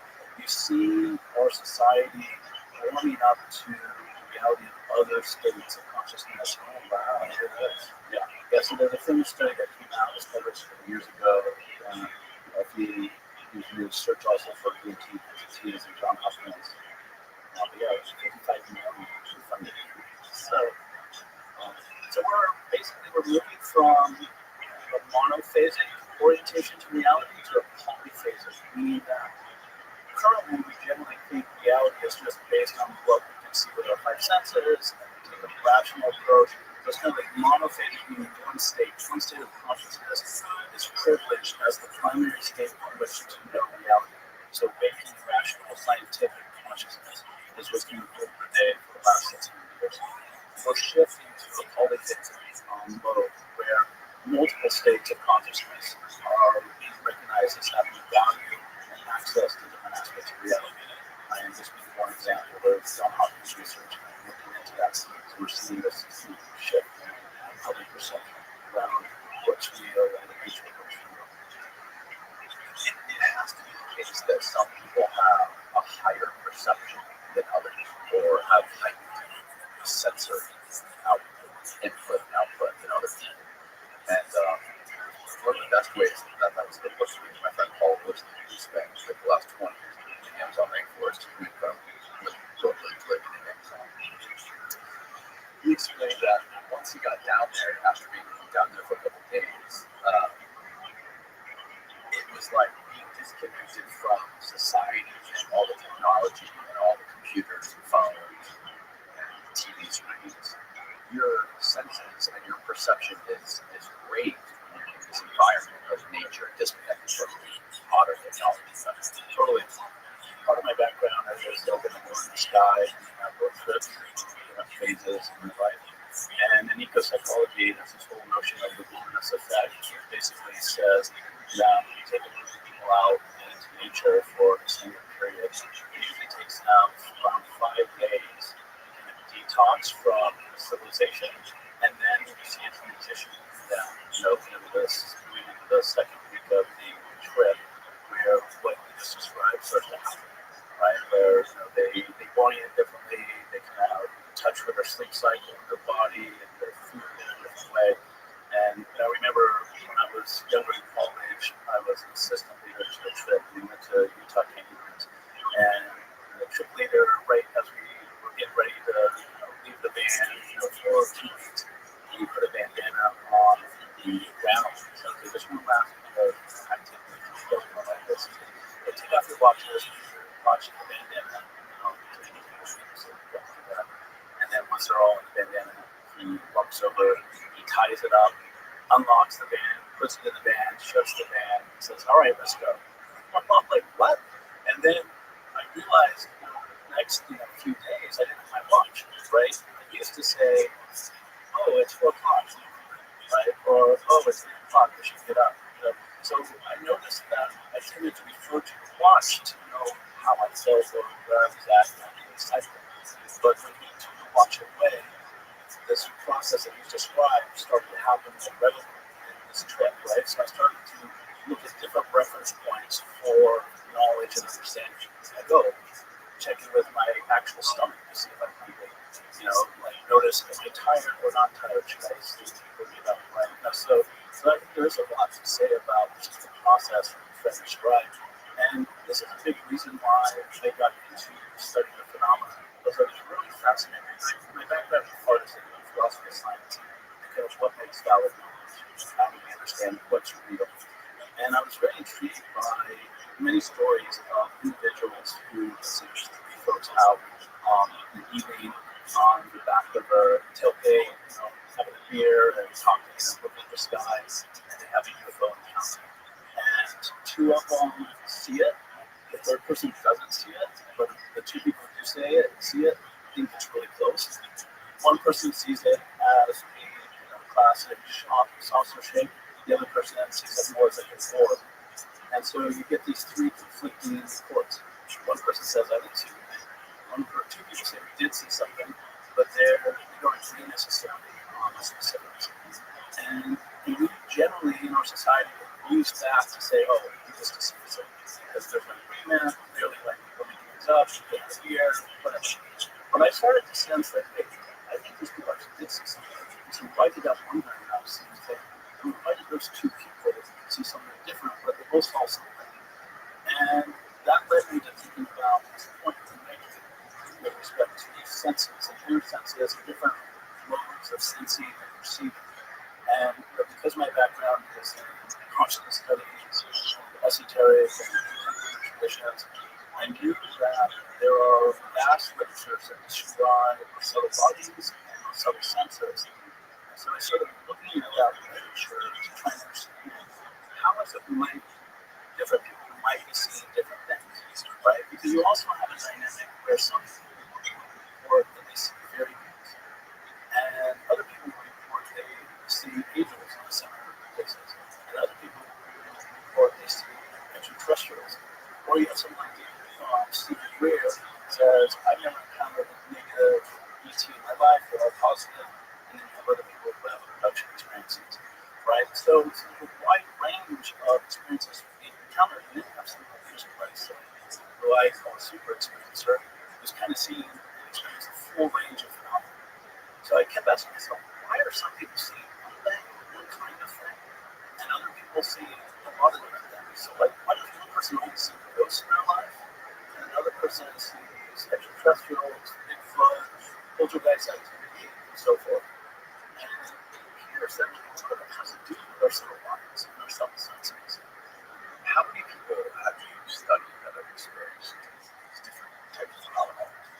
About 4 years ago, when I kind of came out of the closet and started talking more about my own experiences and using my background in integrated metaphysics to look at the phenomena.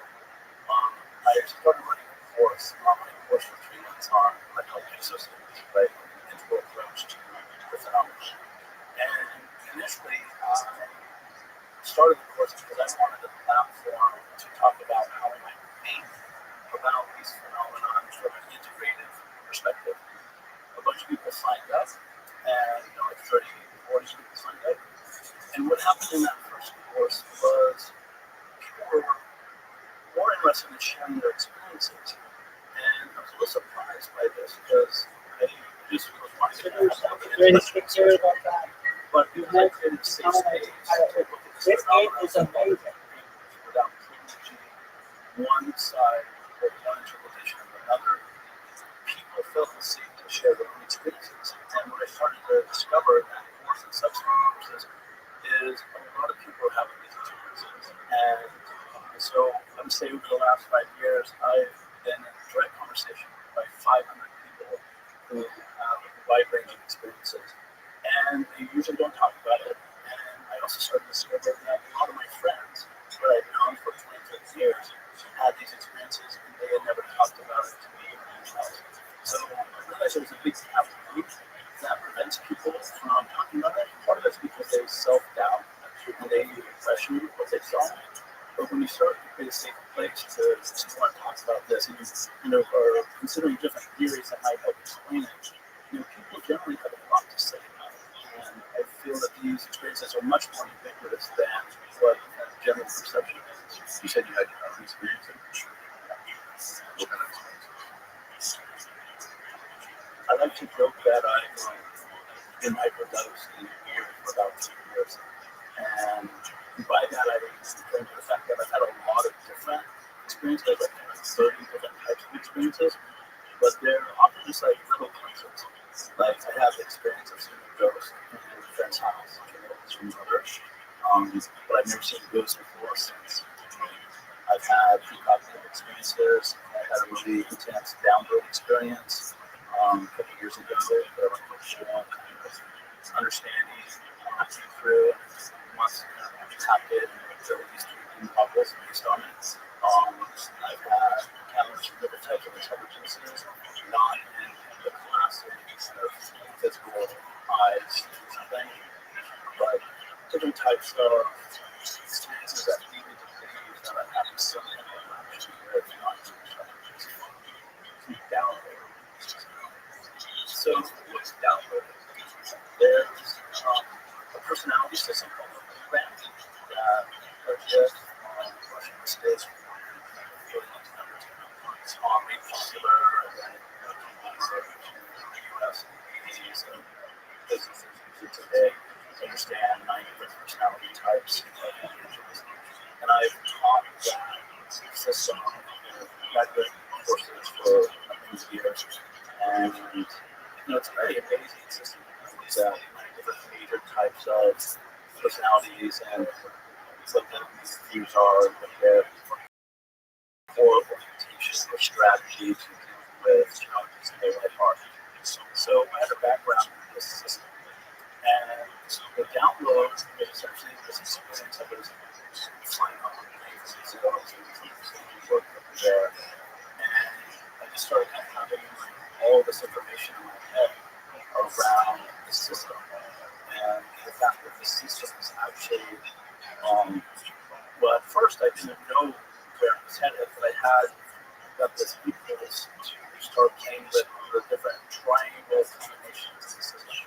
Because it's a 9 point chart, and different triangles in Mason. There's like 7 or 9 each, and there's different harmonics connected to those combinations. So I ended up having this intense impulse to start mapping this out. So I started picking these little triangles with the different numbers, and I created, there's like 27 possible combinations, right?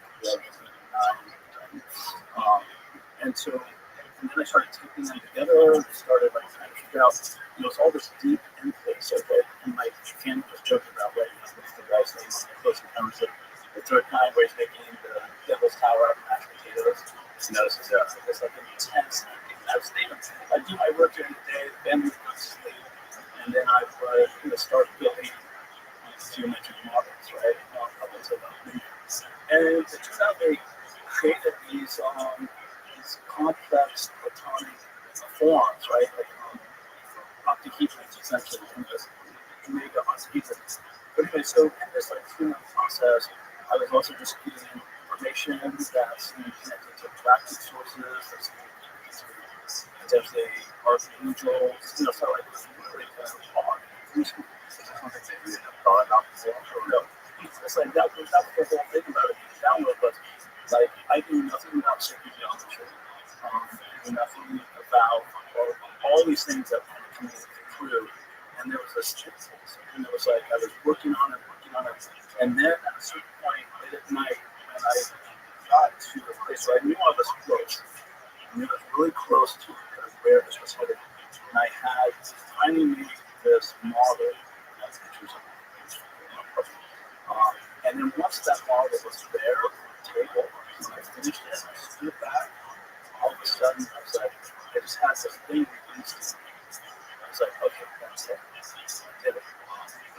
And it's like this knowing that that's what all this was about, was to create that particular geometric structure. It was like I was released from this obsessive compulsive desire to try and create. So it was like it was in me, and my job was to like get it out. So, and I was pretty confused by this whole situation. And so I talked with a number of psychics and asked them, what is going on? Can we do that? Psychic? Yeah. So, like people, seers, people with intuitive knowledge, just, it's like, hey, help me out. What's this about? And, they all confirmed in their own way that, yeah, like, this is what we call download, like you were given some information, and then your job was in some to kind of bring it out. So I've been working on a whole book related to that geometric object. Did this stuff come to you at a specific time of day?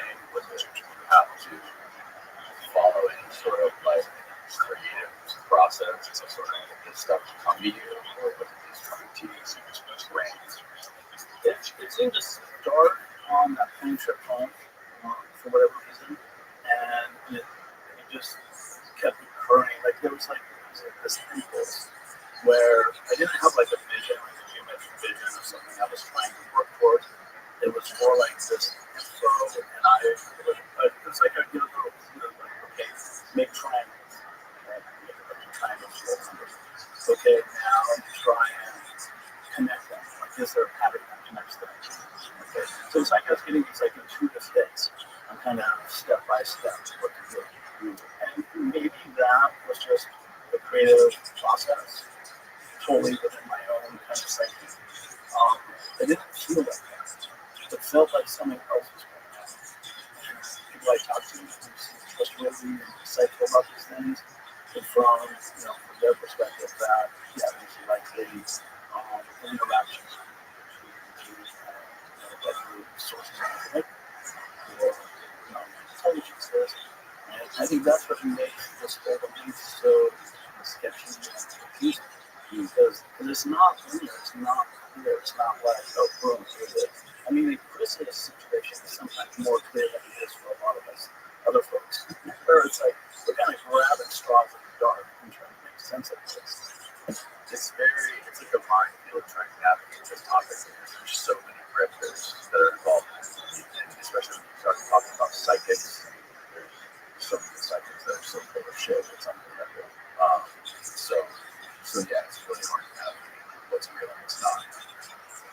I mean, what you're describing sounds a lot like person right? As the topic has come up on the podcast a lot, which Diana talks about in her book, where some of these Space Force rocket practice these protocols where they like don't drink caffeine, go out in sunlight, and they try to like tap into some sort of extra perception or some sort of intelligence that is not perceivable. Yeah, well, the esoteric traditions are full of those protocols. Yeah. Right? And there are people, I would be others, and Jacques Vallée's experiences of Rosicrucianism, as well as Heine, as they have links into that particular tradition. A lot of people discover or develop their own protocols intuitively, but there are lots of traditions that basically train you to make contact. Right? So, like Grant Cameron has a book on contact modalities, but these kind of contact modalities, I think, are really deeper because they're really about these rituals, these daily rituals you go through. To make these simple, just like getting up at the same time a certain way, journaling, like you don't have to be weird necessarily, but there's like a process that you put your awareness of your body, usually your body's involved, like like not having caffeine or running like the body isn't good, you can treat your body as and so these traditions have these protocols, and from my understanding, my work in the offices, is these protocols activate different subtle bodies. We have multiple subtle bodies, and we have different types of inner sensors connected to different subtle bodies. And so different protocols activate different bodies and sensors. And then based on that, you'll have access or contact with certain types of energies and or intelligences. Now, is this something that you've noticed in all the people that you've spoken with, or is that these people have been practicing? Or is it something that you practice yourself, like purposely? Yeah, I practice myself purposely in this kind of context, working out of the theosophical position.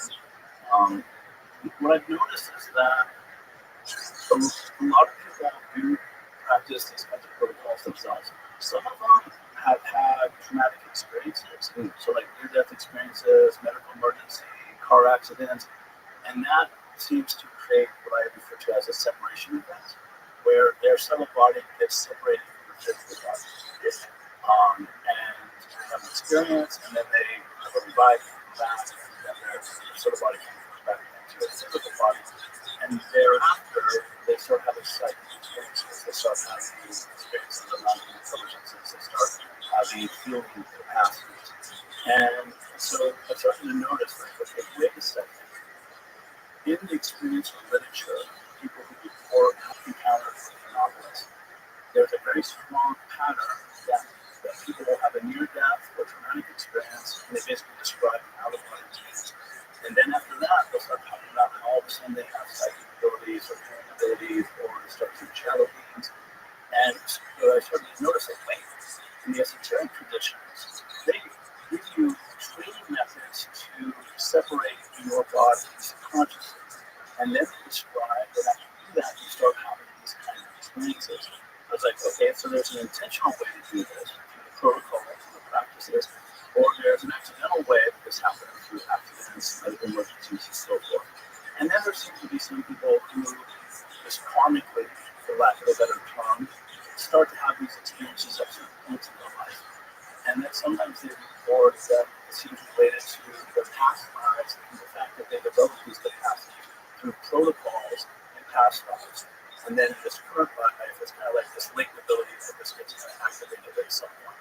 So there's like karmic, accidental, and intentional examples of people gaining access to different cell bodies and their associated senses, and then having a wide range of experiences as a result. There also seems to be some sort of connection. Can speak to this at all? There seems to be like younger kids or younger people have more of higher access than some other perception or see things more. Even if you dig deep into UFOs, the history of UFO sightings seems to happen more and more around school.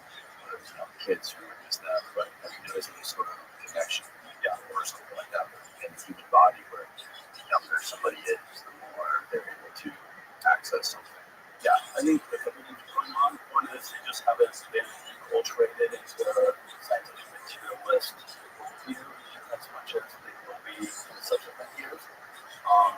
I think part of it is what I just described around the subtle bodies.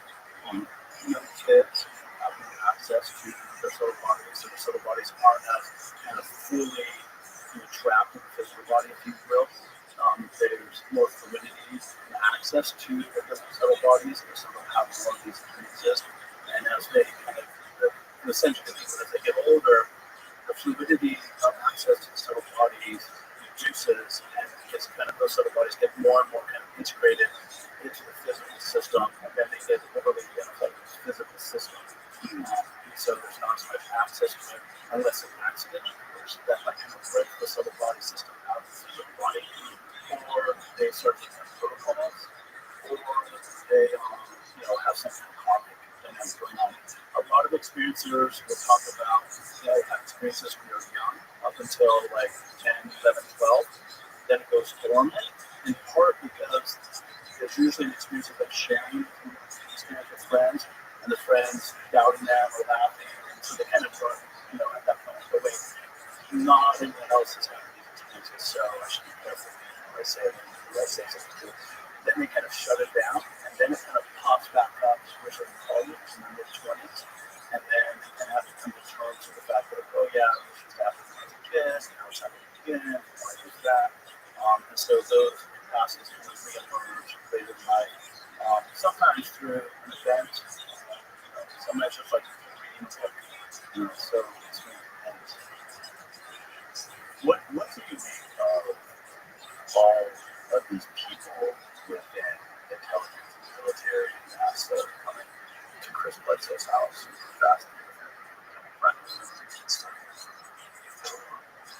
I think they know a lot more than what we might imagine.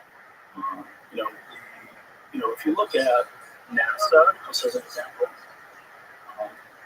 I think the majority, if not all, the kind of original set of astronauts were like 33-degree Masons, right? So, and that's the highest level you can be in the Masonic system. And at that level, you've been doing protocols for a long time, and you have experiences and encounters with a lot of these types of phenomena. What astronauts were 33-degree Masons? Most of them. I think almost all the early ones. Like, for example, who's one of them? Well, I don't know if Edgar Mitchell was. It'd be interesting to look and see if he was a Mason. But if you just do a search on astronauts and 32-degree Mason, you should get a list of a lot of the other ones. I think even some of the things they left on the moon, where there's some Masonic symbols that were part of that. So, Who's this? Stars, Freemason astronauts, Freemasons on the moon, a secret mission. Can you zoom in on that a little, Steve? What's this website? Oh, this is like a Freemason website. The moon isn't that place. Anyways, it certainly deserves a short visit. This is what Neil Armstrong told journalists in the press conference after his return to Earth, that humanity paid a high price for this brief visit in resources and even human lives. 3 American astronauts of the Apollo 1 project burned alive a month before the planned flight. Armstrong himself miraculously survived when he had to eject from a height of only 60 meters during training. and just the history lesson. Supreme Council. Just kind of like going over the here we go. Given how many Freemasons there were in NASA's astronaut squad, it's quite logical to open a special applause for them. Okay. But the point being that the intelligence community, many of the people involved in that, have been involved in systems and conditions of these kinds of protocols. And so it's not surprising to me that they would be interested in Chris for kind of experiences he's having. And and so it raises a lot of interesting questions like, why is that? Are you familiar with the story of Paul Benowitz? Yeah. Okay. It's a real eye opener, especially when you look at everything that's happening right now in the media with UFOs and the government and the military and everything that's being disclosed to us publicly. For people who don't know, Paul Benowitz was a ufologist, right? He lived in, I think it was Nevada, across the street from the test range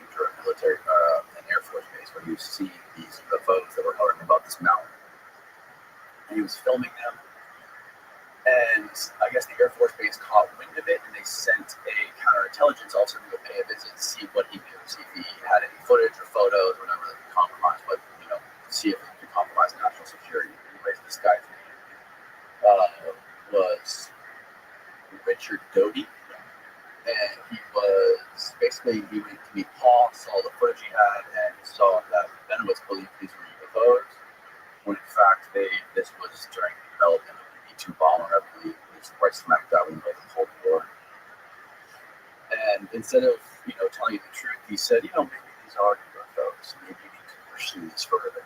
So he knew that Bennewitz was very tied into the whole UFO community around there, and this was during the Cold War. So he knew that there were so many followers embedded in the UFO community. So what they did was they used Bennewitz as a conduit of disinformation to the whole UFO community. So they could sort of divert them away from some of the real projects that were going on. Long story short, that Bennewitz was put into a mental hospital and, went to his grave, things like that. This was something that it wasn't. Not saying UFOs aren't real, but, this was a very clear, historical example of strategic deception. And that really, really opened my eyes. So, what do you take from the military and the Pentagon all saying that this is something that we pay attention to? It's not human intelligence, and we don't know what these things are. There's so many layers to this. It's kind of hard to wrap your mind around. And the fact that they're paying so much attention to him, what are they telling the truth? Are they trying to lead them in a certain direction? I don't know. It seems that kind of what's at stake is the nature of reality, our understanding of the nature of reality. And so we want to have the best map of reality possible, right? And so there's so many implications for economics, for politics, for education, for society. The stakes are really high, and I think this topic, the implications of it are literally like earth-shattering, right? And there's a lot of money and power at stake. And that's not to say that people involved in the intelligence community are all bad actors. I think it's a complex landscape. People trying to navigate their sense of how best to deal with the fact that our view of reality, kind of the mainstream narrative of what's real, what's happening, is just part of a much larger set of considerations, and that we actually live in what we call a wild cosmos that's heavily populated with a wide range of different types of intelligences. And I think part of what's also about the UFO topic is Jeffrey Frankel refers to as this wastebasket problem, where like there's every kind of paranormal experience gets thrown into this big bucket called the phenomenon, right? It's like we refer to it as the phenomenon. It's like, well, what is the phenomenon? The phenomenon is like refers to like everything, all these different possibilities. And so we've had like 600 years of ascendancy of a particular rational, scientific, materialistic, reductionist view of the nature of reality. And there's a lot of data points that no longer fit into that. And so the implications are pretty big. And so like Alex Wentz work on national sovereignty and how the UFO topic is a direct threat to national sovereignty, right? He's a socio-political scientist. But he wrote a really famous article that was published in a peer-reviewed article in a political science journal that basically, this was like a number of years ago, and it's still the number one downloaded article. He has a chapter in that called Weston King's book, UFOs, and where he's kind of laying out this argument that the national state is extremely existentially threatened by this topic. So when you read that, you start to appreciate how and why our government, or aspects of our government, very aggressive with this topic. And it's often not for the same reasons like conspiracy theorists often run with. Like some of that's true or it's worth considering, but it seems that there's a lot of other layers to just national have some colleagues who've been doing a study on what are the implications of disclosure. And they have this 70-page report at cosmiccomputers.com that they just finished, like working on it for most of the year. And they identified 44 implications of disclosure. Like if President Biden came forward and in televised event and said, there are monitoring intelligences that have visiting and interacting with us on this planet, or something to that effect. What would be the implications of that? They identified 44, right?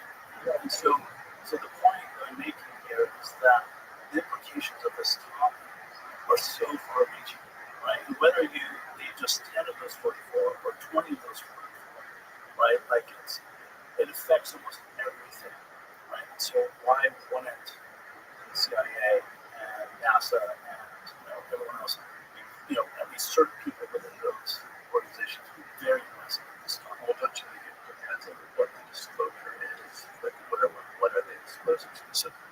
Are they saying that these are ETs coming from, say, the God, or are these things that exist, like, like here with us, but in another dimension or in another, like, deity element, right? Just whatever the basis is. Would it have a difference? The implications change? A little bit, but the way this study was done was just around Biden or the president Saying that the day on the White House lawn.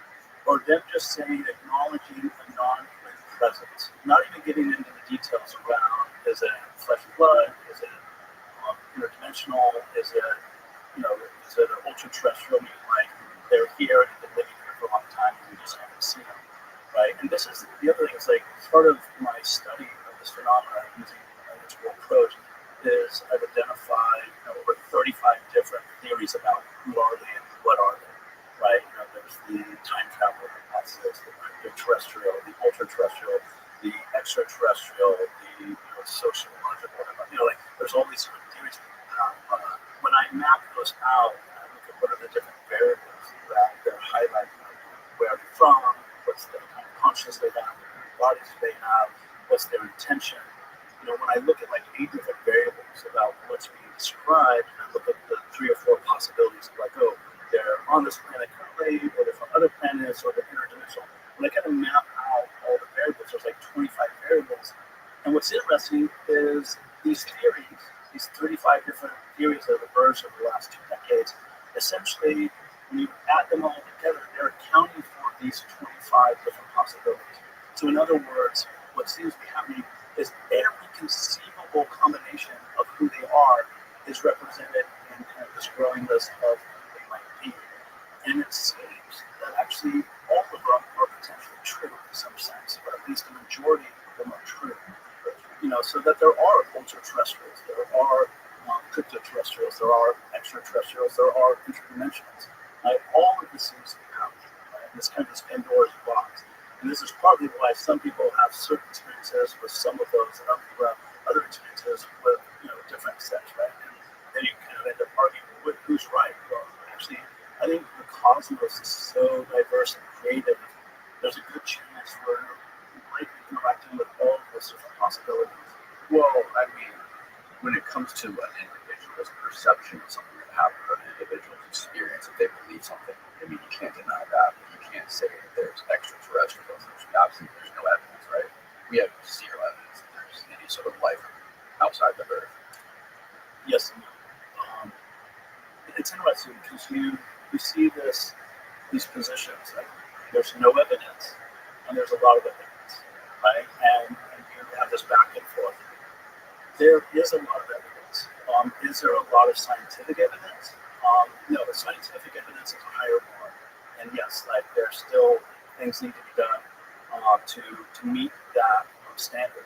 If we talk about legal evidence, there's plenty of evidence that would satisfy definitions of evidence in a legal court of law, right? And Give an example. well, like witness testimony. It's not a scientific context. It doesn't hold a lot of water. In a legal context, it can hold a lot of water. And so you can convict someone, without weapon, without the murder weapon, based on witness testimony and circumstantial evidence and all of those things, right? If you took the case of are there ETs, flesh and blood ETs, to the court, present all the evidence, you should. There's enough evidence to get an affirmative conviction that that's the case. If you take it to a scientific lab, you're gonna have a hard time, meeting the standards of scientific veracity. So part of what's going on is we have different views of what counts as evidence. There's Well, for evidence, but if you want to prove something exists, you have to have some sort of physical evidence of it. right. There's a lot of physical evidence for the phenomena, right? So like you take abductees, people who have experiences with abducted. So there's no smoking gun. So I think this is part of your point. You're pointing out there's no smoking gun. I'm saying you're right. There isn't a smoking gun. You don't have that yet. Unless, Gary Nolan and his team, are able to get the government to roll out, one of the crafts, that we have, X, Y, and Z. So we're waiting for the smoking gun. But we don't need the smoking gun to be able to look at all the other evidence and use scientific methodologies and logical methods of deduction and induction to arrive at a very probable conclusion based on that evidence. Just as like we would in the protocol, right? So there's archaeological evidence, there's sociological evidence, there's lots of experiential reports, there is physical evidence like the burns on the grounds that Chris Bledsoe showed. Right? Even Travis Wall, when they went and they studied the tree growth of the rings where that incident occurred, and there was an anomaly with how the trees that were closer to where the event occurred grew at a different rate than the other trees farther out. So it's radiation, right? That's the assumption. There are big implants, there's scars, there's body marks, there's scratches on cars, there's a lot of physical evidence, but it's not a smoking gun. But we should be careful not to dismiss all that physical evidence just because it's not a smoking gun. But when you combine it with all the other elements, it's very suggestive, right? Very, very suggestive. So, out of all of the different hypotheses, or all the different examples of what these different intelligences could be, was there any sort of underlying consistency between all of them, or any kind of common denominator across all of them? How many of them there were before? There's 35 different theories that they are all over the board. Some it's ancient aliens, or some it's it's us from the future, right? It's some it's they're from other star systems, they're from other dimensions. They're so there's a lot of variety.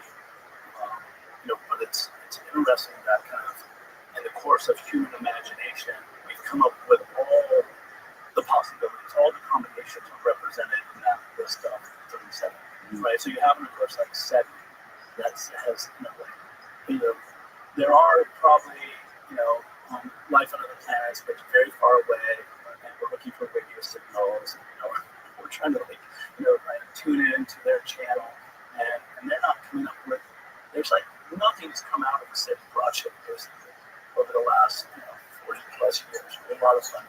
And so it's interesting. You compare that with kind of ufology, which has a lot of craziness in it. But when you pull away a lot of craziness, there's a lot of evidence, right? You line up a lot of Chris Bledsoe's and it's where you go and out with them. And you have multi-witness reports. You have lots of multi-witness reports. So there is quite a case.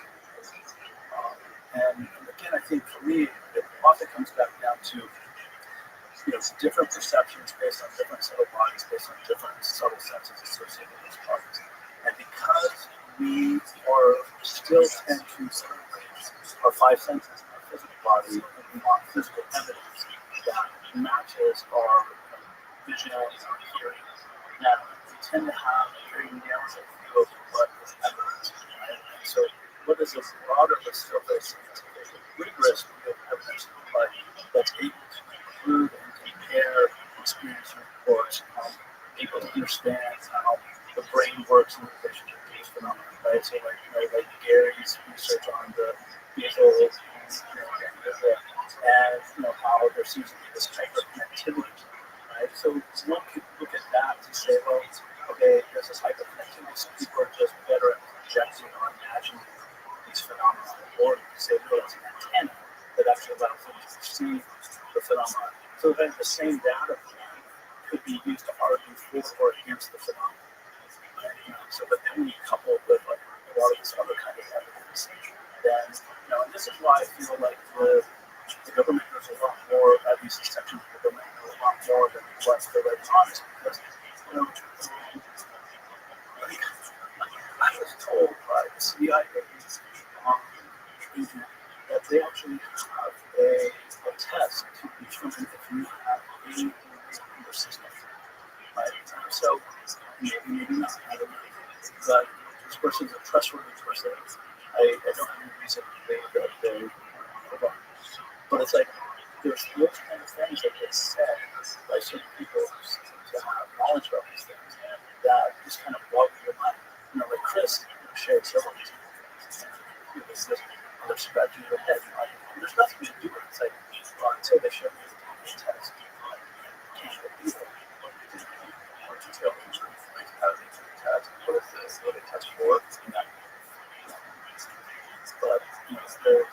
But so I think the whole idea of like evidence that we need to like zoom out a little bit, see what kinds of evidence we count and what combination of evidences would be suggested.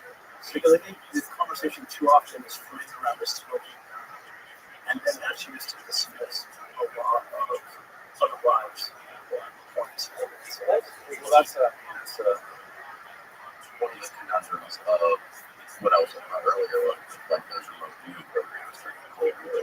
That's 100% was being done to be classified in those programs. Special access programs did exist. And there was a big, like, for lack of a better term, war going on around it, where it is like science versus the paranormal, right? Because they were using these things like remote viewing, where they have these people go in these rooms at the Rothschild Institute or wherever it was, where they remote view somewhere and write down the details of where they are. There's a person that's kind of like managing the session. And it worked. Like it literally worked. They spent millions of dollars on this program over years. And I think the CIA director, I'm paraphrasing, but he said something like, we can get 2 or 3% accurate intelligence out of this, it's worth X amount of dollars, right?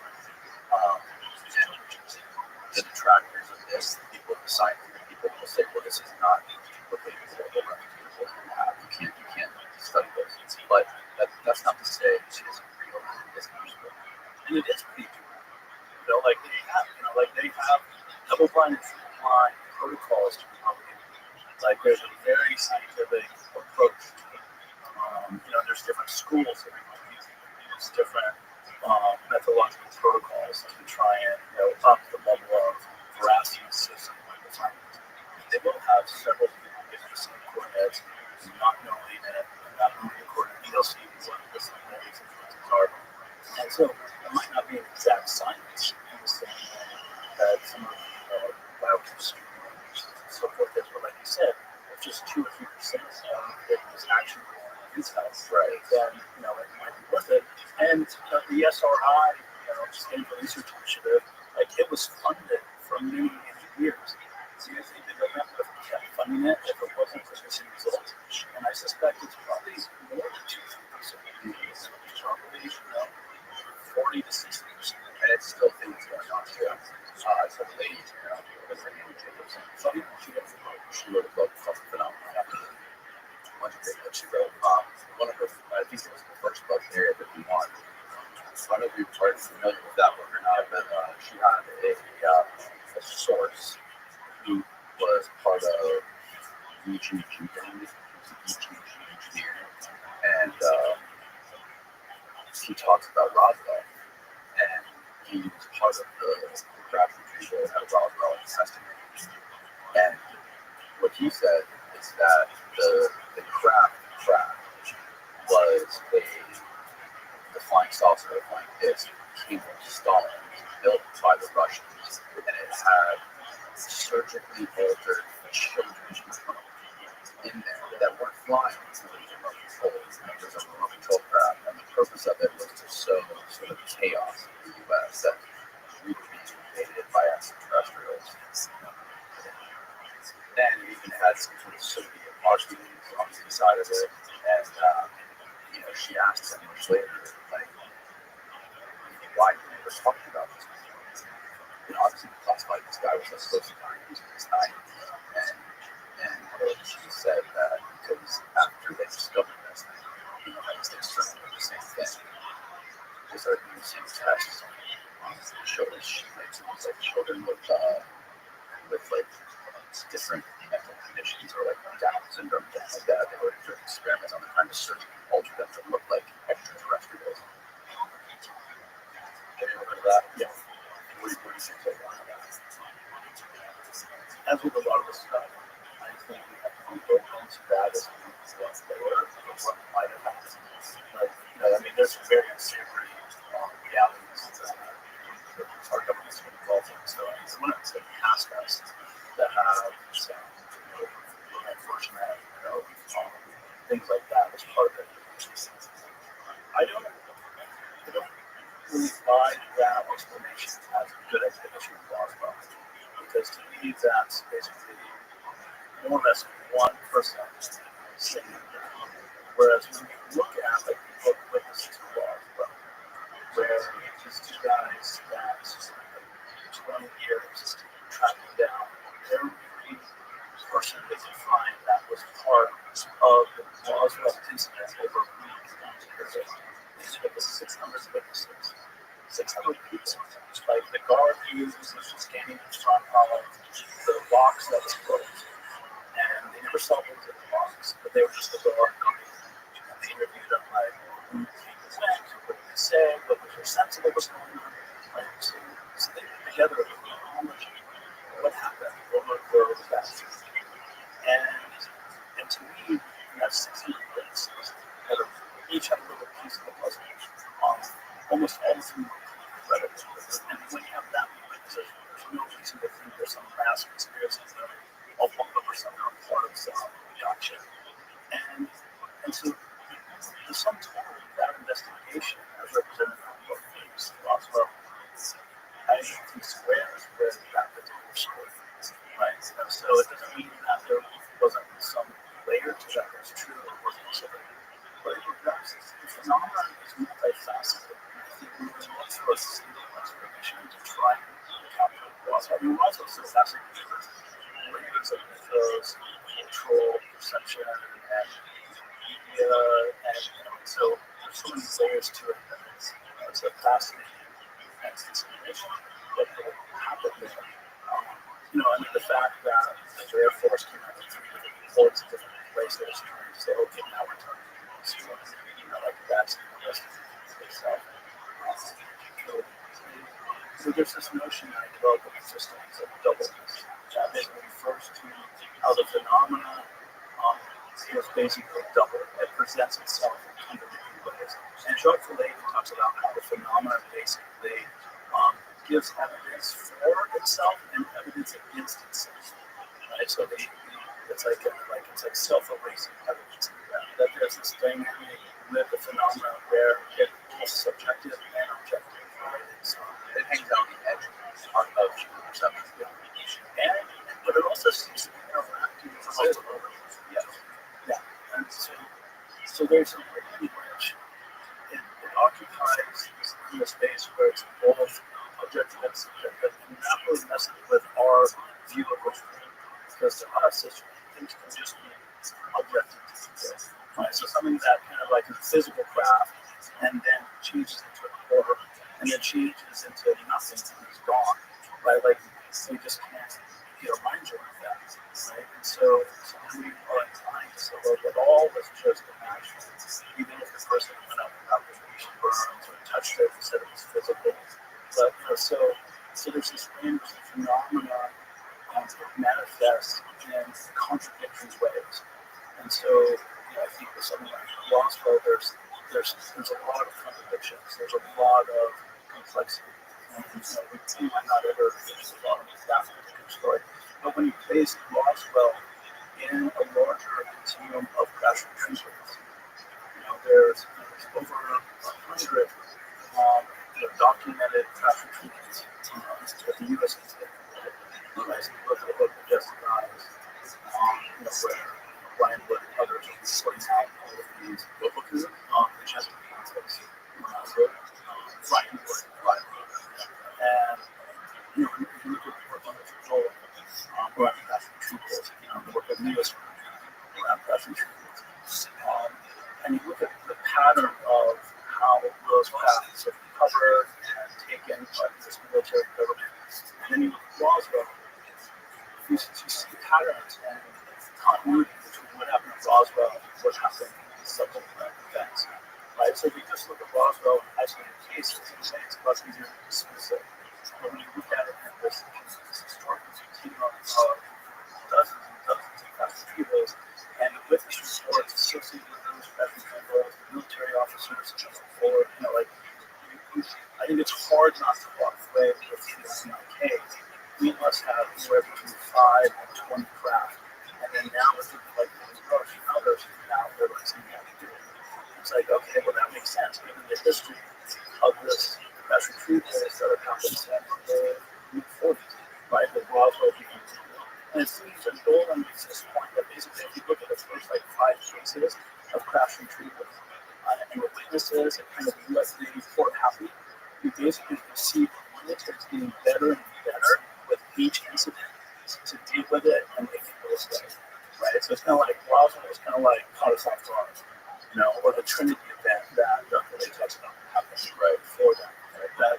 And then it's kind of like, all right, we got to get a team in place, and then the team's in place, and then the next event happens, and the team kind of goes out, and they're kind of on task sooner, but they're kind of fumbling things, and the local preacher, comes to the site, they don't get rid of him soon enough, and so you see that they're getting better and better at becoming a well-oiled machine by like the 6th major crash retrieval that happened in the late 50s, and then now there's you said you did a lot of research on those paper or study on the biggest possible implications on society or our culture if something was disclosed. What were some of the things you set out to do? So this is research that my colleagues have done, and you can look at it at cosmicsconnectors.com. 70-page report. There are 44 implications that they mapped out. They developed these implications through a series of focus groups by getting small groups together, just having them brainstorm about what are the possible implications.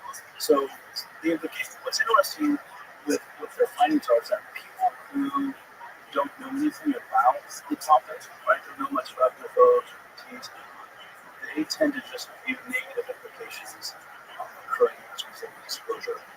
Whereas the people who are more educated in the topic, they see a variety of positive implications. So positive implications like, recognizing that we're not alone, we define narrative for a world that's otherwise a much polarization. The possibility of more funding going into UAP studies and tech, that there might be some results come out of tech or investment on more funds into this. Some of the kind of things Gary Nolan's trying to do, and other implications, then there's like taking abductees and their stories more seriously. So you can go to that website and see the report, see all the implications there. And it's nice because it kind of maps out all the different possibilities of like, the economic applications, the educational applications, like how might we have to rewrite our history books in light of some of these findings, right? Like if in fact we have been visited by non-presences, for at least the last 5,000 years, like, does that say about religions or science and we now or whatever, right? Like there could be some pretty dynamite things to read, so like a larger galactic narrative that might be where we realize that one, we're not alone, two, we haven't known a long time, and three, they're an ongoing a variety of beings and ourselves. I find it very telling that, like, listen to what Chris Nolan has been saying, what Ray Nolan has been saying, what Rothschild has been saying for the last 5 years, kind of, 4 years of track kinds of statements that they started making after 2017, right when the New York Times article came out, and that they progressively moved and looked like more and more bold, saying basically that we're dealing with non-human presence that has been on this earth for a very long time. All of them are saying, all of them are increasingly more and more bold statements kind of landing on that. They're not saying these are flesh and blood beings from other planets. They're not saying they're necessarily dimensional. Though both of those are probably true. Like some of us are now. But Lou, Chris, Gary, and others seem to be on the same page with being more suggestive that what we're likely dealing with is something that's been on this planet for a long time, and that this is actually their planet, right? Like if anything, we're kind of like the visitors. And so, if you look at all the stuff around the oceans and all the, ripples that are coming out of the water, right? And we also think reports have been billions of miles, right? So there seem to be bases, underwater, mountains, and maybe even just other dimensions above us, right? So it starts to make you reconsider, like, what does it mean to be on this planet? Like, are there other layers or dimensions of this planet that go beyond just our basic physical? Well, people, intelligence, like, what is it? Something that like there has to be some sort of stuff. And it seems there's control over it. So why? Well, I think it's control, but I don't think it's controlled by like a single person or single agency. It's controlled by almost like the complexity of the topic and the fact that they all are important to the government. They're all aware of their NDAs, they're aware of national security. They're trying to walk a really fine line, right? So I think you look at the institutionalization of secrecy, you start to realize like it's a very complex landscape that's not just being driven by one person or one thing. That there's a lot of contributing factors, and that and Zondo and others, they're doing as best they can in that, and if anything, they're trying to stimulate the larger populace to demand answers. And so I think we see that successfully in Congress. So we have an interesting division where sections of Congress are really interested in this topic, but they keep getting stonewalled by the Pentagon, right? So that's an interesting development that we now have. That was not the case a few years ago. I've heard a lot of people use brought up at the school event in Stanford that the next president is likely going to be a UFO president, right? Like this topic is likely to come to a head where whoever is president is going to play a big role with some major steps in the disclosure problem, either shutting it down, moving forward, and that way, like these things are going to come to a head, and that the whole effort around the legislation that got gutted in December was basically to kind of try and set up that possibility so that the presidential candidates campaigning in the fall would have to speak to this topic and like make this a major kind of issue for their candidacy. Which president do you think is running right now as the UFO president? I don't think it's Trump. Trump doesn't have any interest in the topic, as far as I can tell. If he knew about it, though, he would definitely not keep his mouth shut. Yeah, I don't think our military or our defense contractor would ever let the president know. Well, this is what like Grant Cameron, who studied UFO topic in relation to presidencies, has said those places that basically the presidents are 4-year, in the sense that like they just like went out and like you don't want to let them know because they're maybe gone it for 8 years, right? So it's only lifers who are in those political systems are the ones that are really but there have been presidents that have been believed to this extent, not much, so there is a real personal history around which presidents have known what and which year. But I think it's fair to say none of them really know much except for the early ones. Truman and Eisenhower were directly involved with creating what's now thought of as the embargo, putting in place the CIA and other mechanisms to kind of manage this and to deal on it. And then by that point, it was like, why are they involved right now? And it's just because secrecy has a tendency to ruin stuff, right? So it kind of perpetuates itself. So, what do you think about that latest report on the Crush going to New York to some penthouse, flying there and doing a talk to all these people and talking about like this big 40-foot wide crab that's like the size of a football? A lot of people report that they kind of experience religion. So this is why I have to come back to, like, yes, it's testimony. It's very fallible. There's a lot of things you have to consider when you're looking at different reports. But there's a process of examining it and seeing where it take us.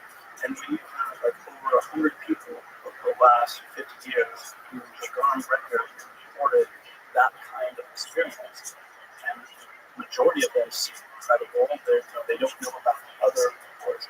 So then you have to say, well, it seems that part of the phenomenon is that from time to time people have an experience of entering into a craft that seems much bigger on the inside than the outside, right? And since we know that phenomena seems to manipulate time and space, there's lots of other examples of that, missing time, all kinds of things.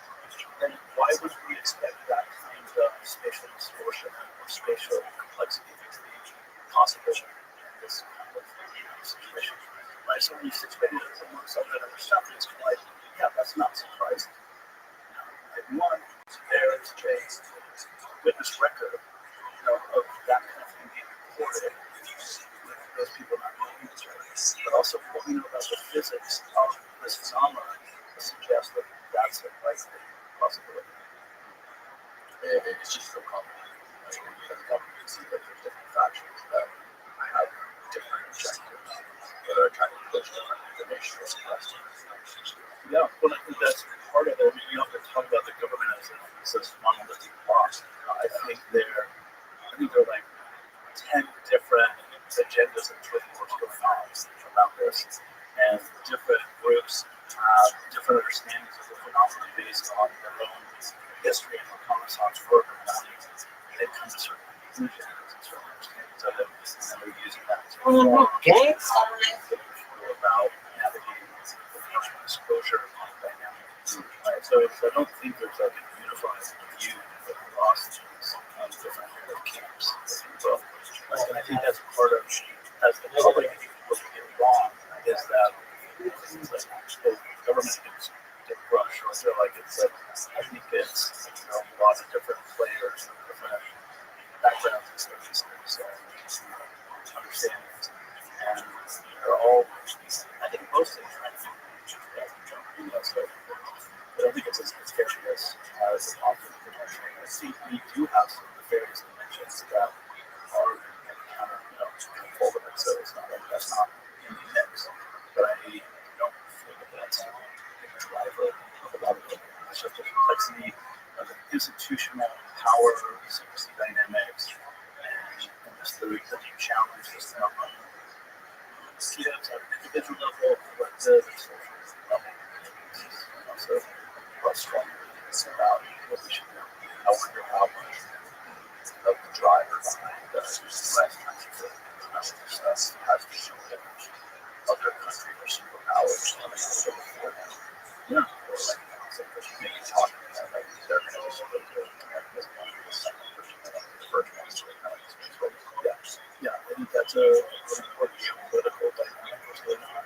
Because Russia or China played the disclosure card, but that would be wild. And it is very interesting that when you look at the actual retrieval incidents, there was a probable other countries basically saying U.S. can't be done. Right? So there is a way in which a lot of countries that can defer towards the U.S. on this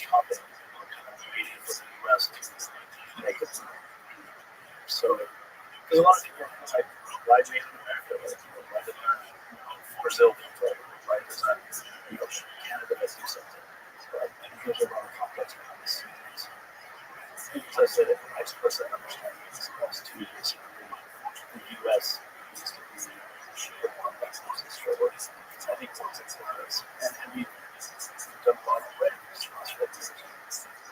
And more and more countries are talking about it at the national level. We have Mexico, we have the Congress talking about it, yes, Brazil, the Congress, like so. All of that's really. Yeah, what did you think about the tsunami in Mexico? I've seen that. I saw that photo on Google probably like 5 years ago. Yeah. That thing's been floating around for a long time. Yeah, and Gaia did a big thing on it. Yeah, these things. I don't know.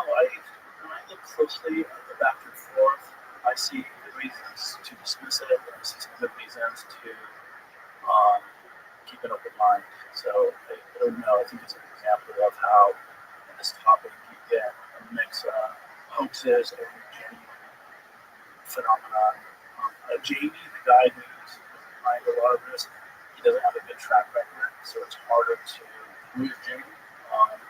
His last name.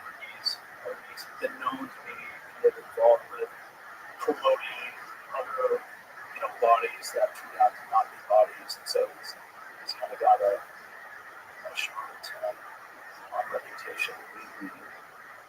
Yeah, there's a lot of people out there in this field that have that reputation.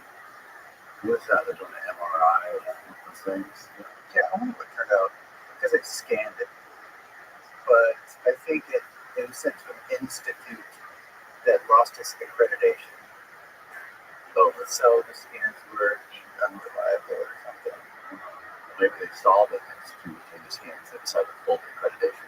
Well, I think this raises a great point because I think even when you have let's say that's a genuine possible extraterrestrial of some sort, right? Because let's say there's a good chance it's actually a real body. Okay. I think we have this idea of oh, why don't we just send it to, get some lab work done on it? It's a lot more complex than that, right? They sent it, they got scans, but then the institution lost its accreditation, and now we can't use the scan. There's so many layers of complexity around, especially when you're investigating something that's controversial, it amplifies all those layers about the knowledge. And it's you end up with scientists, good scientists that disagree for different reasons. And it's I think it highlights that we often don't agree on the nature of reality much more often than we realize. And so when you take a controversial topic like this, it kind of exposes that even the scientific method is not as straightforward as we might think it is. What does it say? They're not extraterrestrials. They're dolls made from animal bones from this planet, joined together with modern synthetic litter, says Flavio Estrada, an archaeologist with Peru's Institute for the Legal Medicine and Forensic Sciences. It's a totally made-up story, Estrada. But there's other examples where they've done X-rays where it doesn't seem like they're animal parts put together. The X-rays actually seem to demonstrate a coherent organic form. Right? So are those online? Is that published? What you were talking about? Or because they think it's completely organic and not fake? Yeah, I've come across that in different places. I don't know if you can go to pull it up and search. But my point is that you can get very differing expert views on a controversial issue like this. Yeah. And so it kind of leaves you having to just keep it pushing on it. Right? It's like you can't really land on one side or the other. Because it's one expert saying it's food animal bones. You have another expert who has good credentials who say, no, I did the X-ray. It was for they can tell the bone structure is organic and natural. And it's okay, what do we do with that? One person saying it's bunk, one person saying it might not be bunk. And then when it's situated with Jamie and it's kind of like the Rothschild thing. It's it just becomes its own thing. So you can't even figure out what to do with it. So it's just kind of set it over here on the side. Just okay, let's focus on something else. Yeah, and it's easy to inject a little bit of false narrative into something in front of it too, to just muddy the water. Going back to Andrew's book, when they were first developing the first fighter jet off of the lake, and the CIA finally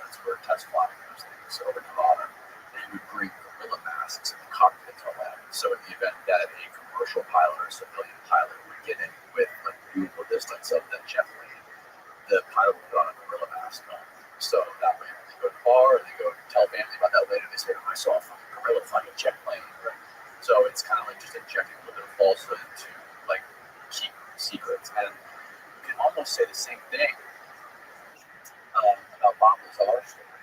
When he's in there, he describes all these crafts, and he described walking past a corridor where for a brief second we saw a scientist looking at a little alien body.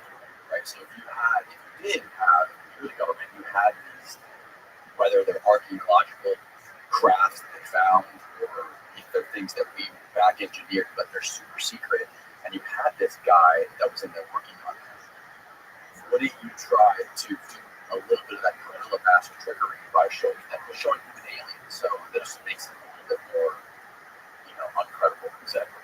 Well, and I think there's been, Richard Goldman and others have shown the documentation that's been released over years. This episode of the podcast of how the CIA and others have intentionally engaged in that kind of activity around the UFO topic. Right? It's been a explicit, kind of strategy. So we should expect that now. That's the case. And it's also how the phenomenon itself kind of pulls out this double. It's like it almost always has falsity and truth combined in very hard ways that leave you kind of unclear which aspect is truthful and which aspect is false. Right? And this phenomenon does that itself, and then we do that in relationship to the phenomenon.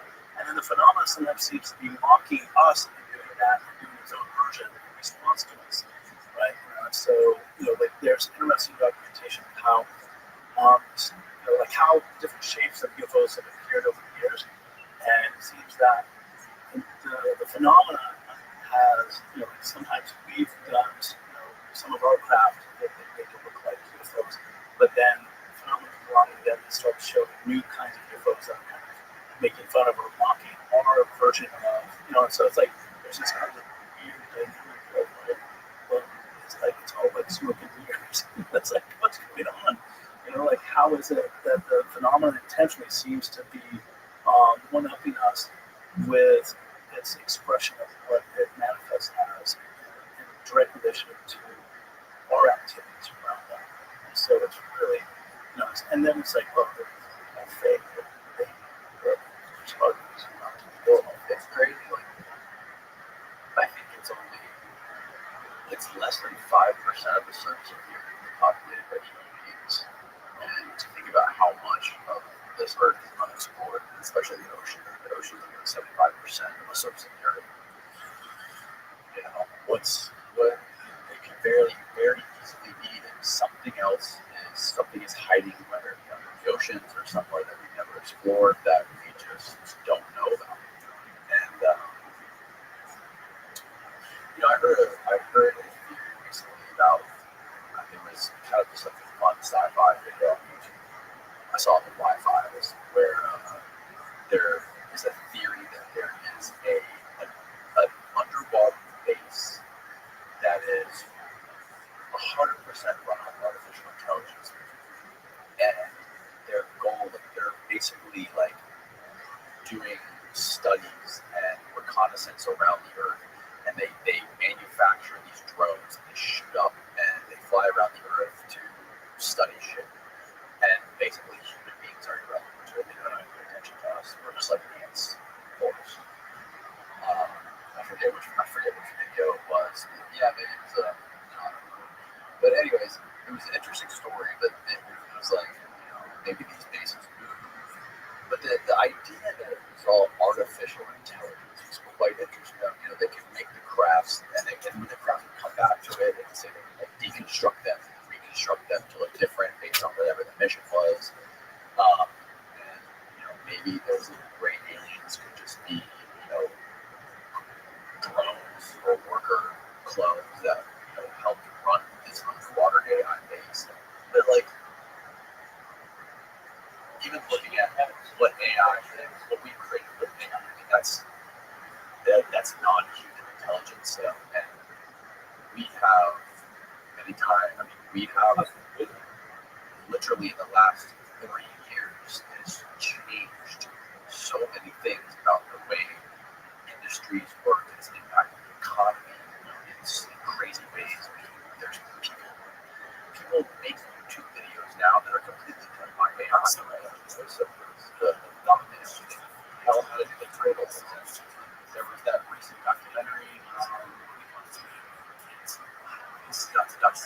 wormhole. And the whole entire voiceover was done by AI. And it sounds exactly like wormhole. They're basically creating a wormhole documentary. So, if there was some sort of other advanced race,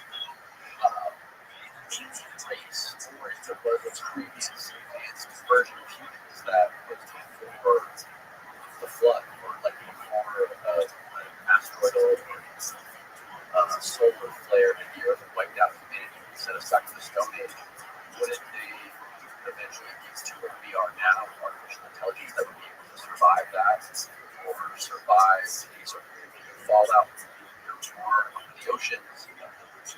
There's just so many possibilities, and one of the crazy things about this phenomenon is, like we were talking about earlier, it lingers on the edge of human perception. And one of the things about these is, fascinating about the unknown. What we don't know is obsessive. And I often think about, like, if a UFO was to think about how to reading whole things, this is what we are, this is where we're from. I think that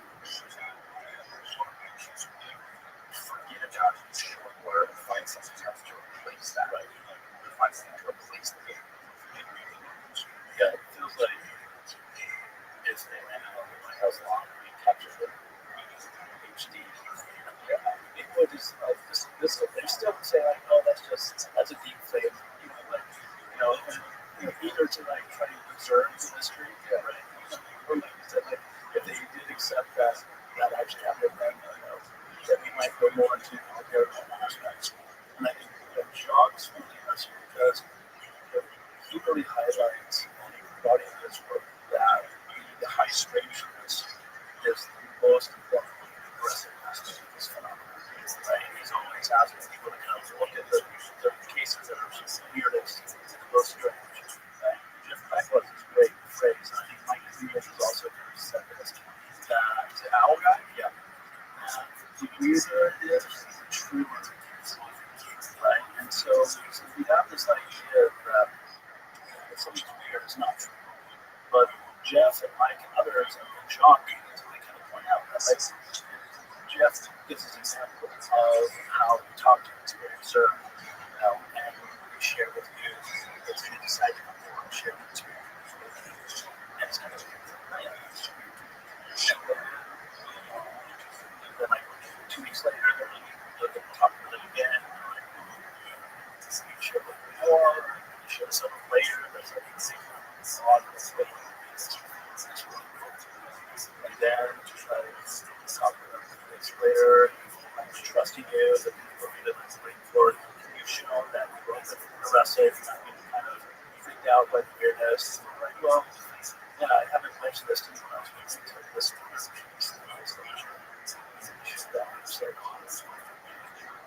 Right. Yeah. And it's really big crisis to send out. Like, you can really trust that person enough because you know that they're not wanting to do that part. Like, they don't even know what they think about that. Like, there's a lot of stuff that's trying to feel you out. Well, it's not that they're trying to feel you out in like some kind of strategic way. It's more like you see the beginning process of building trust of rapport and them kind of metabolizing their own experience and sharing it kind of in chunks. Like, okay, let me share the kind of big part. Okay, now let me share the bigger part. Okay, I think this is totally different. And that happens a lot when you talk with experience. So I had a very strange experience. I had a guy on the podcast. He made a documentary about his Zimbabwe encounters. Randy Nickerson. So he did a whole podcast about that. 2 hours, something like that, and talking about the board. And it was exactly good for like 1 hour after he stopped talking about his plans. Yeah, it's intense. And all this survey and stuff, he did not want to talk about it. He did not want to record any of it. He didn't want to be it out. And it was a lot like what you described. And I've noticed people like that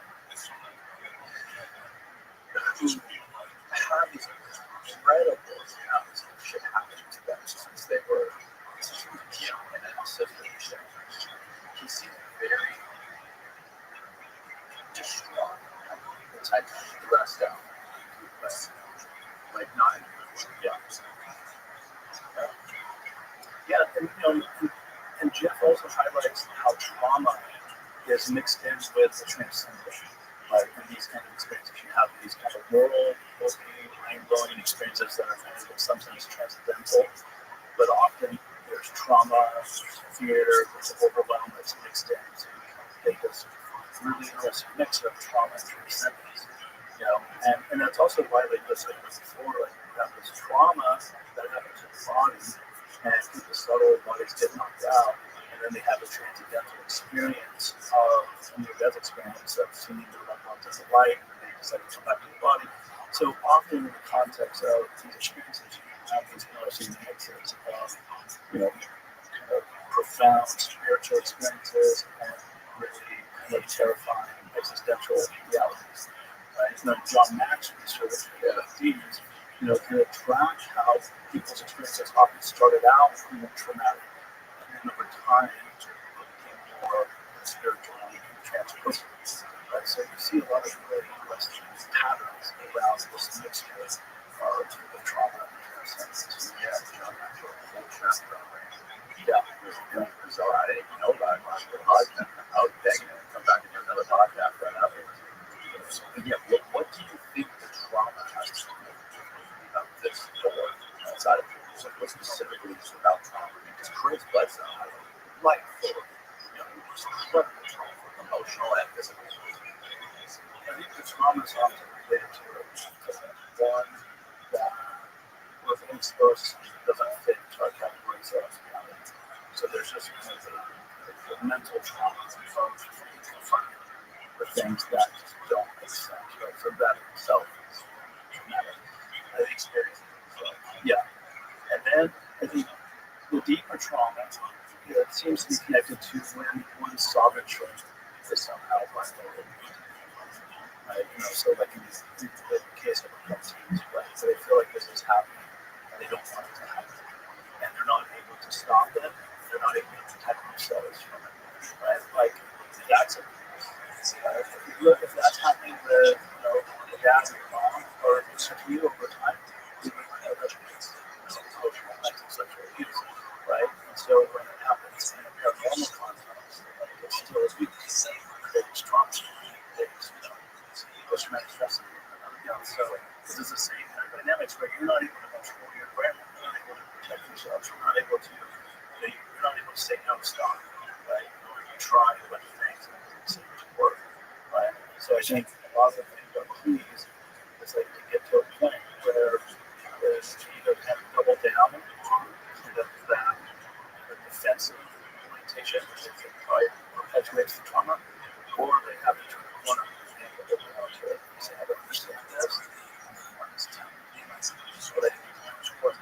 And it's like in like lucid dreaming. Like one of the techniques to become awakened is like there's monsters chasing you. If you turn around and move towards them, then you will pop into your sense.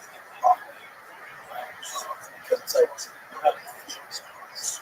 Where your brain becomes diffused enough conscious awareness that you hold up the turn face, whatever it is chasing you. Then often you will pop into your dream and realize, oh, I'm dreaming, I'm awake. And that nightmare just disappeared. So it's kind of a similar transformation. We're dealing with right? I'm not saying it always works out. But there is something about working with your own consciousness, back to the protocol, how you work with your own body, your own awareness, and consciousness as you're in the back of this phenomenon. Practice that breathing. I am. Yeah, I practice out of body techniques. Along these lines, I had an experience years ago where I, in a dream, I was up in my loft where I grew up as a kid, my high school, the house I grew up in, and I had a bunk bed. The top bunk was kind of twice as big as a loft. I was up there, dreaming, these three guys, I could tell them, as I came with me, I was literally afraid of my life. For some reason, this is like the point of the practice, is just to help you wake up. It's what you're afraid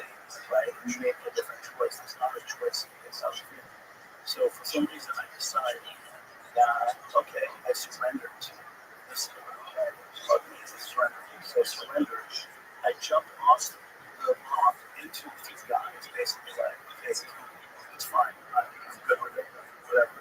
Because I realized I could escape. And so when I realized I could escape for some reason, I was like, okay, I just surrendered into it.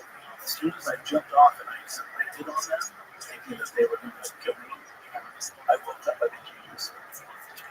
Also, okay.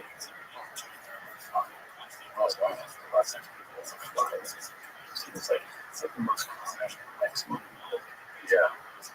I used to have a lot of crazy dreams and nightmares when I was a kid. And it stopped. Never tried. Yeah, so should go back. Should reactivate those possibilities. Yeah, no, I had so when Andrew Gallagher, he was actually telling me when we were talking about that a little bit. He said I think they named the chemical compound. There's some chain biochemicals that help you have some never bother. Do you really think a powder mix in water or something? Yeah, powder. And it helps you activates the REM sleep. Yeah. So you can have like more crazy dreams or your sleeping time, especially REM sleep. Yeah. Sometimes the protocols are that you set your alarm to wake up, and then you take the pill and you go back to sleep. Like I said, then you want the dosing to occur. And because a lot of times, you break your sleep cycle, so you can go back to the REM and certain way. So yeah, there's a lot of times people have the most profound lucid dreams in the morning right before they wake up. Right? So there's like ways to kind of like amplify the likelihood of that happening. Sometimes people wake up in the middle of the night, so you sleep a little bit longer, or setting your alarm for a half hour before you almost wake up. So there's all kinds of different protocols. People like branding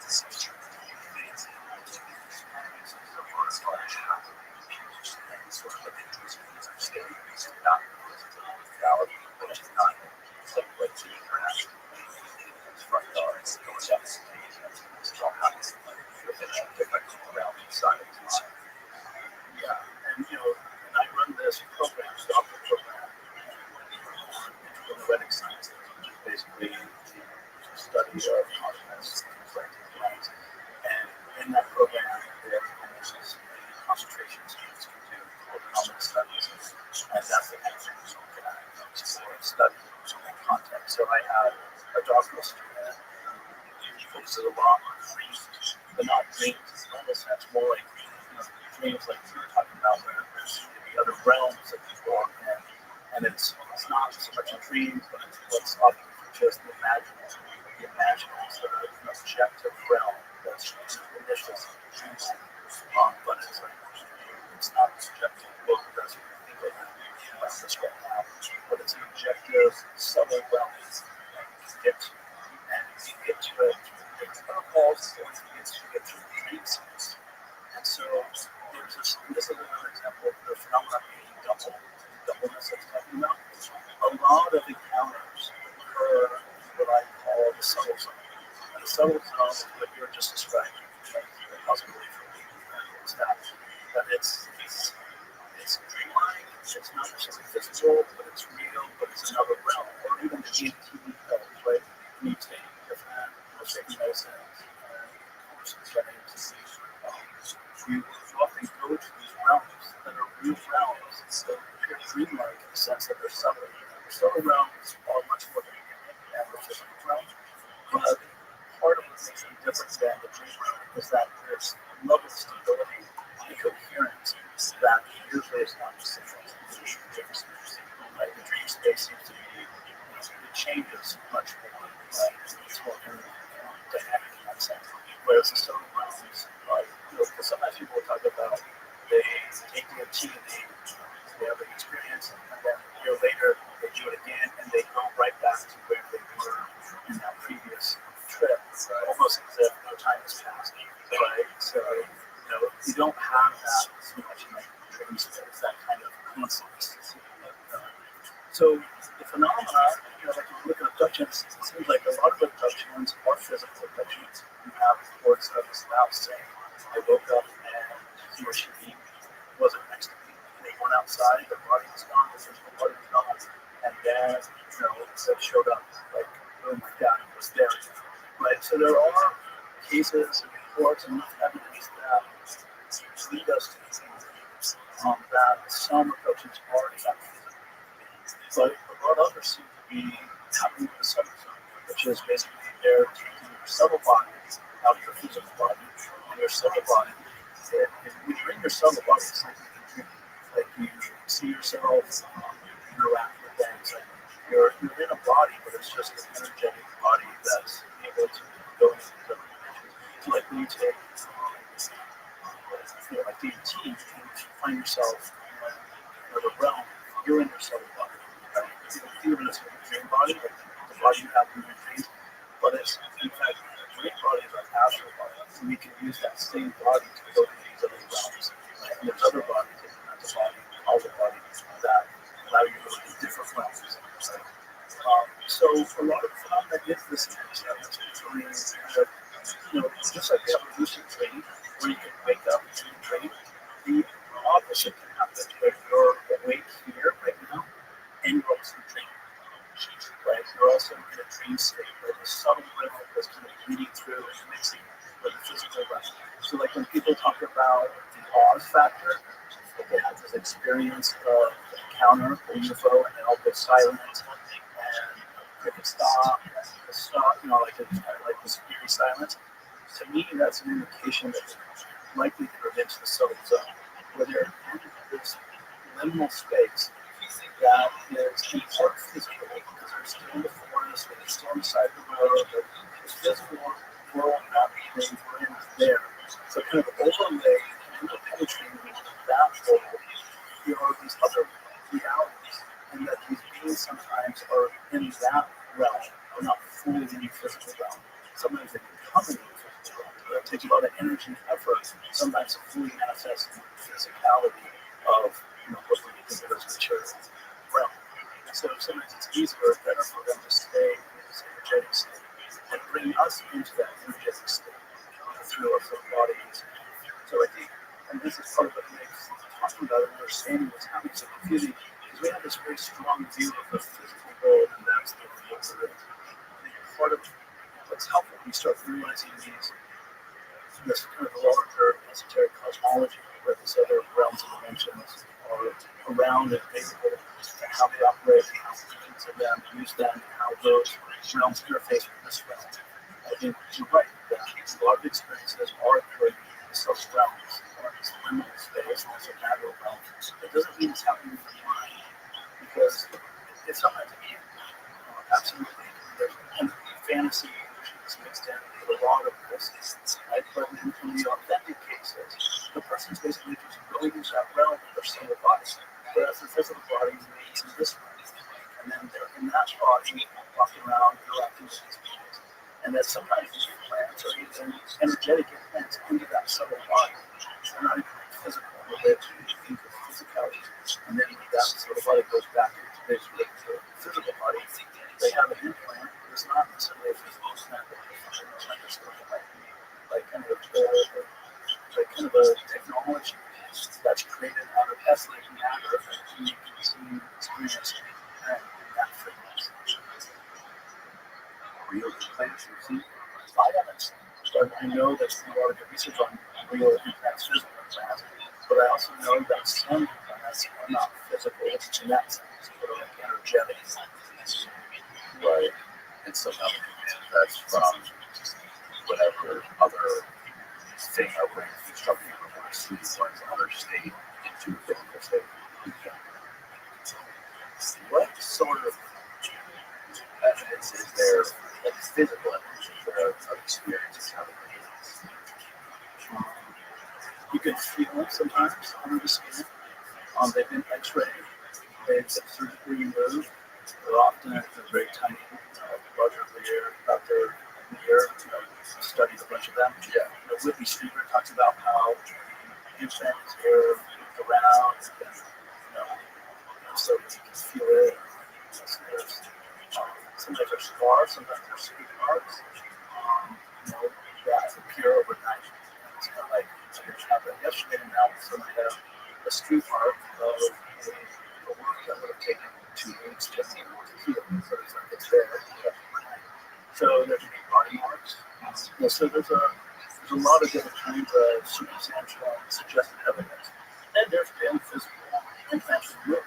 I think there's at least 20 that have been documented studies. And what do you determine those things were with their ones?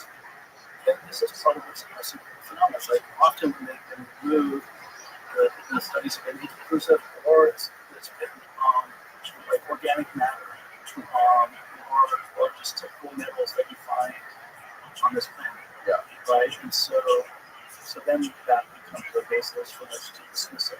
Right? And maybe that's justified. But there's enough other elements to the story that we should maybe be thoughtful about this. Because, yeah, sure, we don't understand it. You know, yes. Have you heard of Gene Fox's film, Contact? That was one of the best. And all the actors in the house interviewed around the whole town. Yeah, and they're still looking for the memory. He investigated and trying to track down some of the x-rays and the medical reports that occurred when they took these to the hospital and did some suspicious studies on them. One of the most fascinating things about that story is all of the people in the hospital reporting the pungent smell of sulfur, and the whole hospital smelled like sulfur for days after that thing left. And sulfur is a smell that is associated with a lot of paranormal events, not just In the biblical context and ancient stories of demonic encounters smelling like sulfur demons in the Bible, leaving the smell of sulfur and the cloven feet, which means these people, that's exactly how they describe this freaking creature they saw for years. So it has cloven feet and it has to smell like sulfur. Okay, so I'll just point that out. yeah. And you see the drawings of it that were done by one of the girls did it, but it's like it's red with like Red eyes and brown. yeah, it looks like it, It doesn't. but it probably was not. It just is a non-human intelligence that kind of fits our stereotype of demon. And so you can imagine that there are demons, and they probably present right in ways. And then there are keys that sometimes look like demons that people assume. So does someone interact with a key that look like a demon, or do they interact with a real demon? So I think that's part of what happens in these experiences is that people will have, or in their cosmology, they'll have demons and not demons, or they'll have keys and not demons.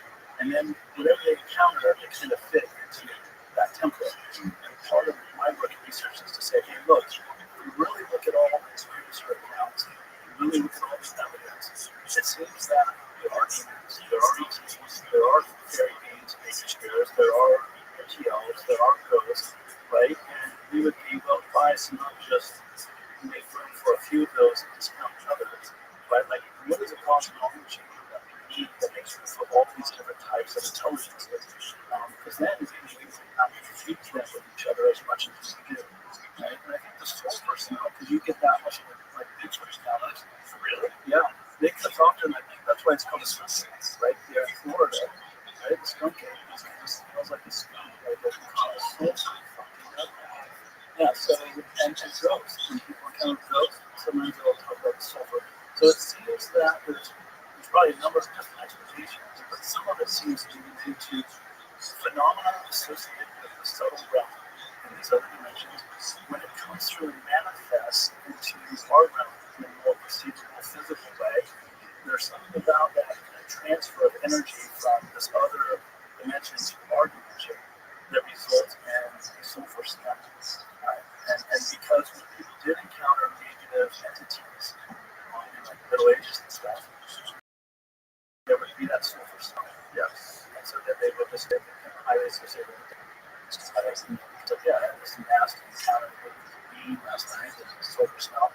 Because it's a nasty smell, because the encounter was nasty, the devil's nasty, it makes sense that we smell like shit. Yeah. And it seems like all these stories are part of a thousand like telephone. Yeah. So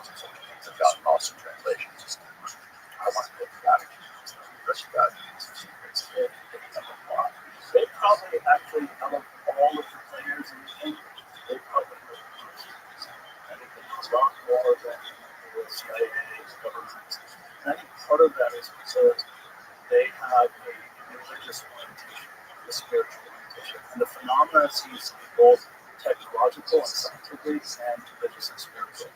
Right? And I think part of what's interesting about the current ways in which the phenomenon is being more cultural playtime is, and like, if we do have some kind of disclosure event, which years or becomes more accepted, like we rolled out the, downcraft cover, I think it's going to create our science is going to have to up level, and our religious orientation is going to have to up level.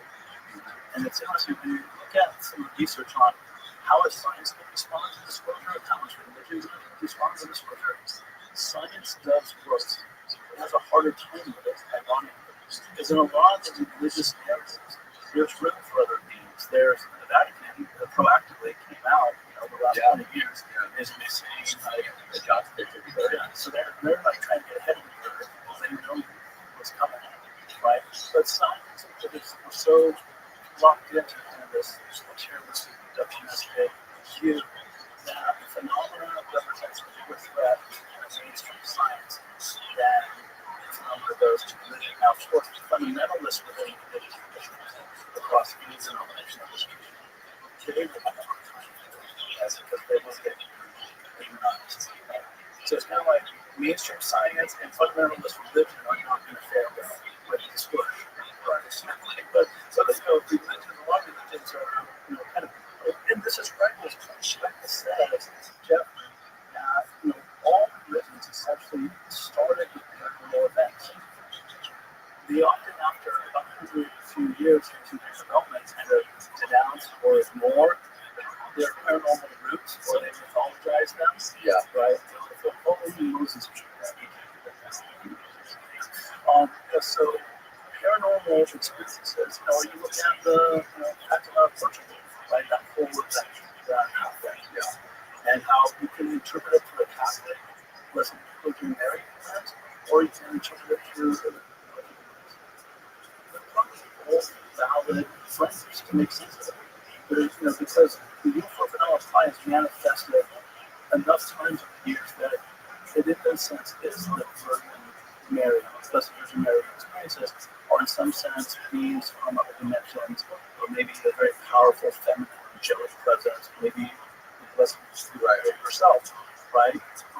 But there's also enough ufological elements to it that it seems like it's also that kind of event, right? So it could be something important. I think a religion that would probably love disclosures, Scientology.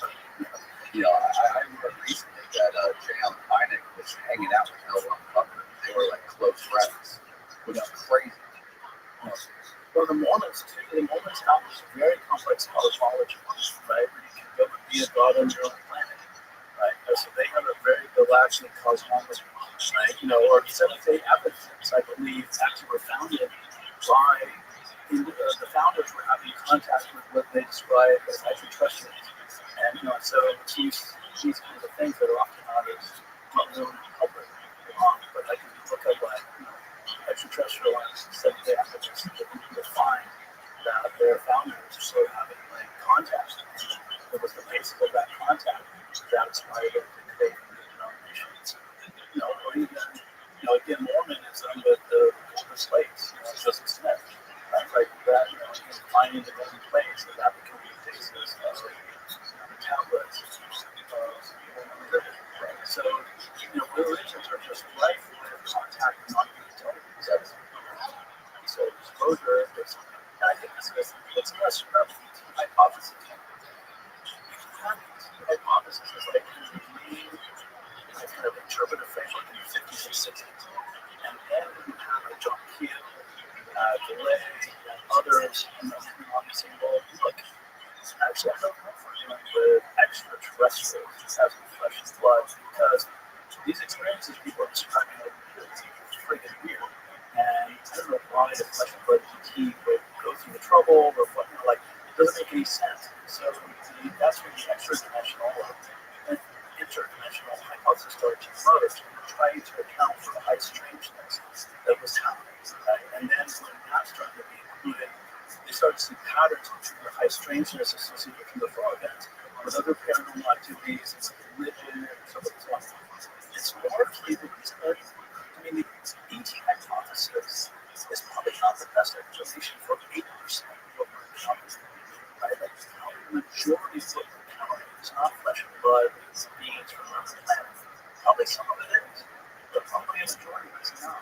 And yet, the extraterrestrial hypothesis remains the dominant interpretive frame, I think, in large part because our culture is still a very scientific, materialist, and like for us to accept it eventually, like, kind of point, it's non-starter, right? So the best thing could be with the flesh and blood beings from another planet, and then you get to argument like, well, they couldn't get here, it's too far away.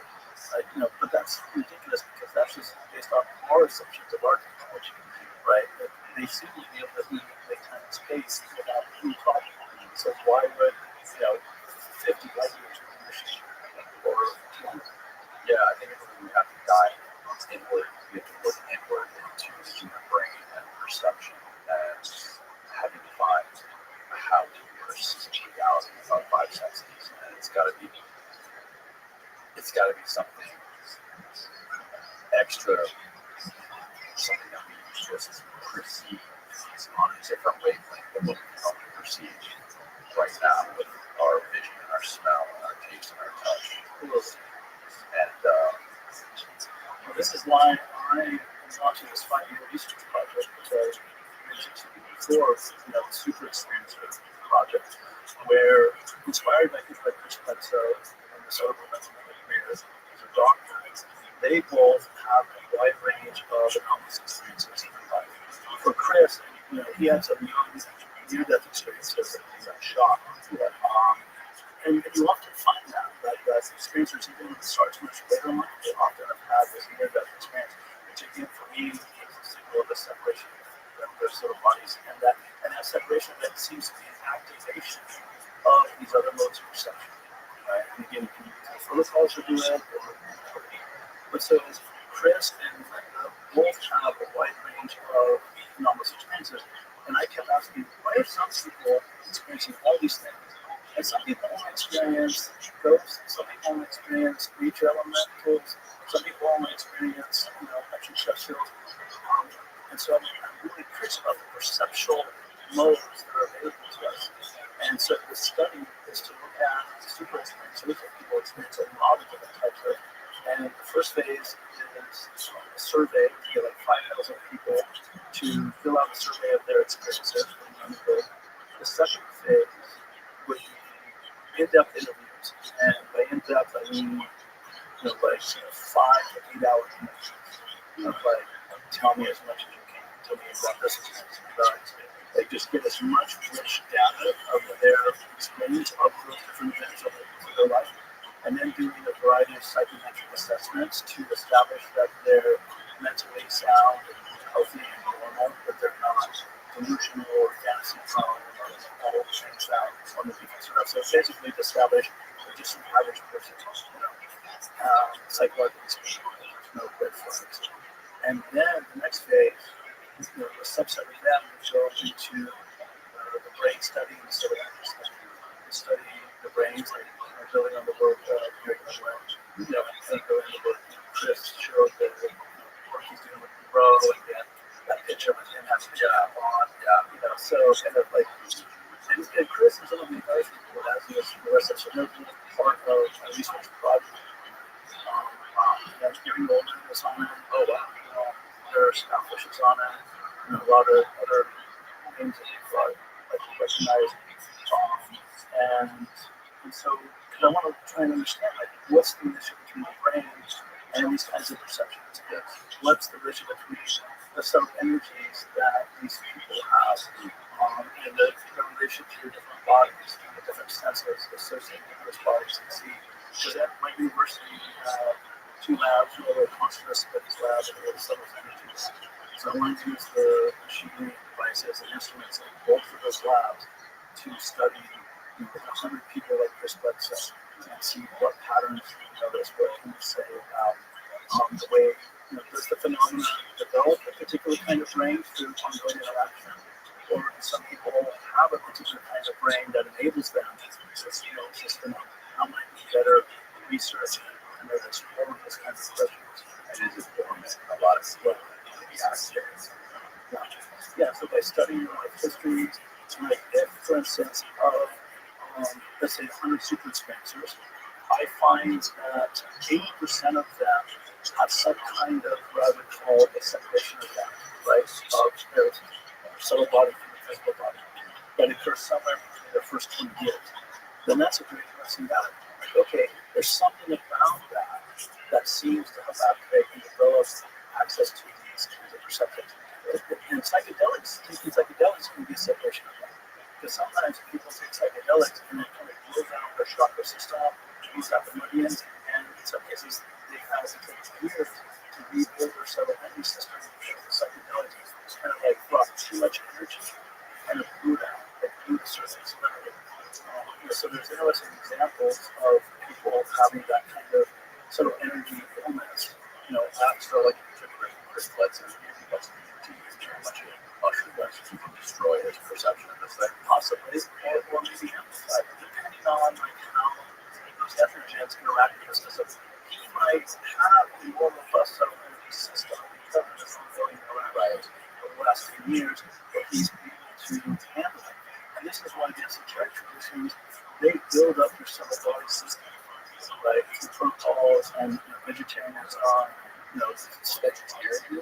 Often, the eating meat, the heaviness of meat, often seems to weigh down the bodies, the subtle bodies. And so a lot of yogis and sadhanas in India and even esoteric traditions will eat meat as a way of making it easier to get out of the body and go explore these realities through,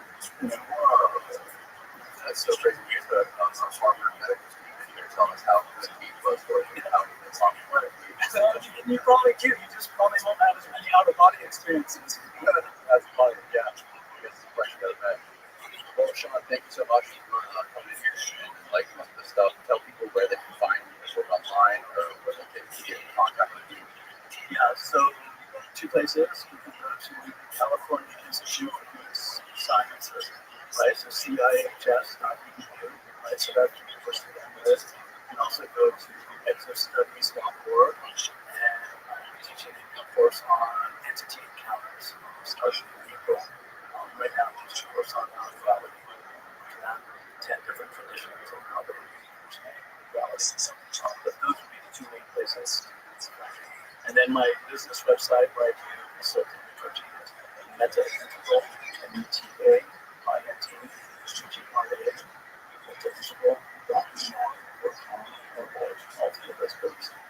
Fascinating stuff. I would like to help you. Awesome. Thanks again. Yeah. All right, bye.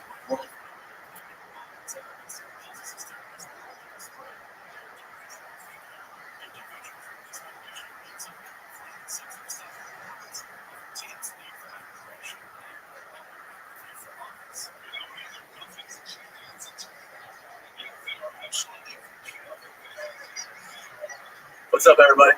Hope you enjoyed this beautiful Florida skyline behind me.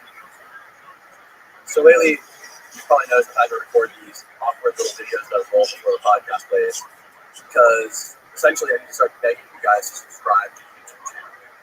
People don't typically subscribe when they discover podcasts and discover they're listening to me personally. And when people do subscribe, YouTube knows to post in front of more and more people, so we just keep pushing the show. It's just the best way to do it. That being said, the following podcast is with Andrew Ufuls. He has been to the deadliest places on Earth, hand-catching man-eating beasts. And I really believe that you guys are going to love it. Thank you to everyone who's been supporting and subscribing to the show. I can't thank you enough. It's thanks to you guys. I'm not sleeping back here. Without further ado, please enjoy this conversation with Andrew.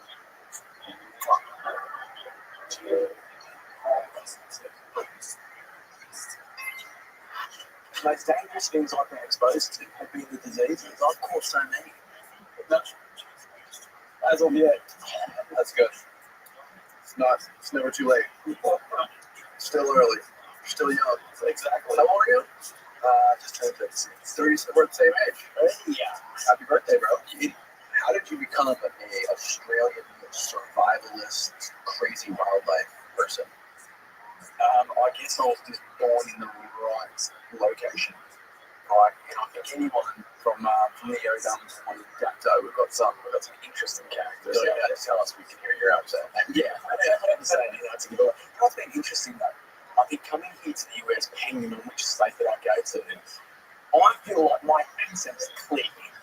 Right? I feel like it's quite understandable as an English accent. I'll go to a lot of places in the US and they'll just say, slow down, I can't understand you. And it's like, hold on a second, I'm not going to drop, but you can understand. So Florida, must be like a Florida. You can understand the Australian accent. Yeah, well, you said off camera just a minute ago. Can you say that again? What you said about Florida? I want to make sure we had that on record. 100%. So I think having traveled to about 20 different states here in the US, Florida represents a state that if I was going to come and live in, it would be here. I think because of the climate, because of the wildlife, I think even when you're flying over it, like I was saying before, just like the vegetation structure and the matrix and all that kind of stuff, it looks wild. It is wild. So yeah, Florida would definitely be number one. Yeah, you got everything. The Gulf of Mexico, you got the Atlantic Ocean, you got the Florida Keys, you got the swamplands, we got tons of forestry, all kinds of hunting you can do, all kinds of fish, catch every fish. I had a girl in here, Louisa. She's Australian, right? She was in here, and I was talking to her. She's like a health person. She's like a neurophysiologist, right? So she's all in the diet and all this stuff. We were talking about fish, and she's like, you gotta make sure you eat the right fish. I'm like, well, yeah, we live in Florida. I'm like, we catch like I eat fish, fresh fish all the time. She's like, yeah, you know where you're getting it from? I'm like, yeah, it's the Gulf of Mexico. We literally catch it. We go on the boat and I catch it. She's like, yeah, but it's not as good as fish you get in Australia. I'm like, what? You think Australian fish is better? Well, I don't know about that. Just recently went out on a fishing trawler. And essentially this is in the northern part of Queensland where they do like a lot of coral trout fishing. And I think what's interesting is when you're fishing for coral trout, you're also going to be catching a lot of like byproduct species as well. So you've got like the wahoo, you've got like the barramundi cod, you've got these like giant apricots as well. What's interesting is a lot of the fish species there actually have what's called the serotonin that they acquire through bioaccumulation. I just ate barracuda the other day. Yeah, well, there you go. So you've got to be incredibly careful. Like even in Australia, I'm very careful about what species of fish you can consume. So, yes. So I know the barracuda, I think it's the barracuda in the warmer climates are the ones that have the stick, and the ones that are like up north in the colder climates don't necessarily always have it. But yeah, my dad made some barracuda fish bread the other day. He didn't tell me he brought it to me. He's like, hey, try this fish bread. Oh, God, man, it's delicious. He cut up some jalapenos, put it in there. I was like, scarfing it out. He was like, yes, barracuda. I was like, oh, shit. Why? I'm so alive. I don't know if I know when Manny quit. He's the guy, Manny. You know, I love him. I did we all grow up like that? People jackass. Apart from Steve, who was, I think a little bit before that. Yeah. I think Manny was one of those people that was relatable. It's almost like that crazy next door neighbour, the guy that's smoking a lawnmower the whole guy, that just had something relatable. And I think he had an amazing skill set. He spent so much time out there in the wilderness. He had a real special connection. And when I walked in, I saw these and I was just like, that's definitely Manny's signature right there. And he was the one who told me, he was the one who got me interested in the ability to eat barracuda. Yeah. So he was saying he eats barracuda all the time, and he catches them with these things. There's videos of him catching barracuda just with a knife, swimming, right? He's like swims up to it, stabs it, and catches it. But yeah, Manny is a very unique mother. He grew up in Cuba during the revolution, like right after the revolution. He was the one who introduced me to Felix Rodriguez, the guy in the podcast we were talking about. And Manny's dad fought with him in Cuba during the revolution for the CIA. And Manny's dad actually got caught next to him. Oh, no way. Yeah, Felix is his godfather. From a very young age. After he was, I think Manny was around 5 years old when he got executed. You know what I find interesting? For the majority of the people that I think in this industry that have a real deep, like I said, you never see this stuff, right? But then there's this next kind of level that you get to. And that next level is to do with understanding animal behavior.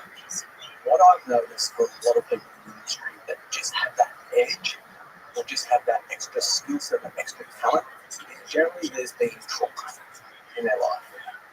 And I know for a lot of people I've talked to who have had bad relationships with maybe no father in their life, they often find a relationship in nature. They normally find someone find a relationship with their father.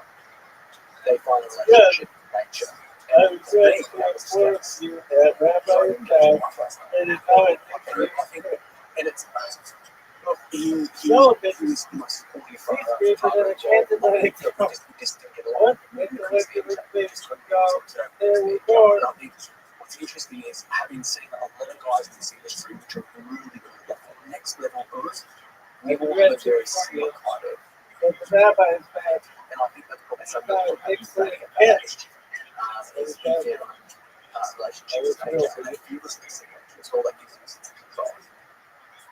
Yeah, the most interesting people I think have to deal with a lot of trauma, but the most like early in life themselves. But like what you're saying with Manny, and that's interesting too, because the similarities between you and him. You know, he talked about how when he came to the U.S. and moved to Florida and went to college, he was just basically skipping school and going on solo treks in the Panhandle by himself, just like wandering through the woods for weeks, just a knife in a backpack, like catching and killing stuff and eating it, and just surviving by himself for weeks. And that's hard to do.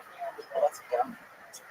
You know, that's self-identification. That's empowerment. You know, it's something that you know, it's obviously character building. You can see that in someone. And I know the guys that I've met in the industry which are really good in the survival realm, we're all self-taught. You know, and I think a lot of the times we will try and reflect and say, oh, we spend a lot of time with indigenous people and all that kind of stuff. And retrospectively, yes, there's a lot of skill sets that can come from that.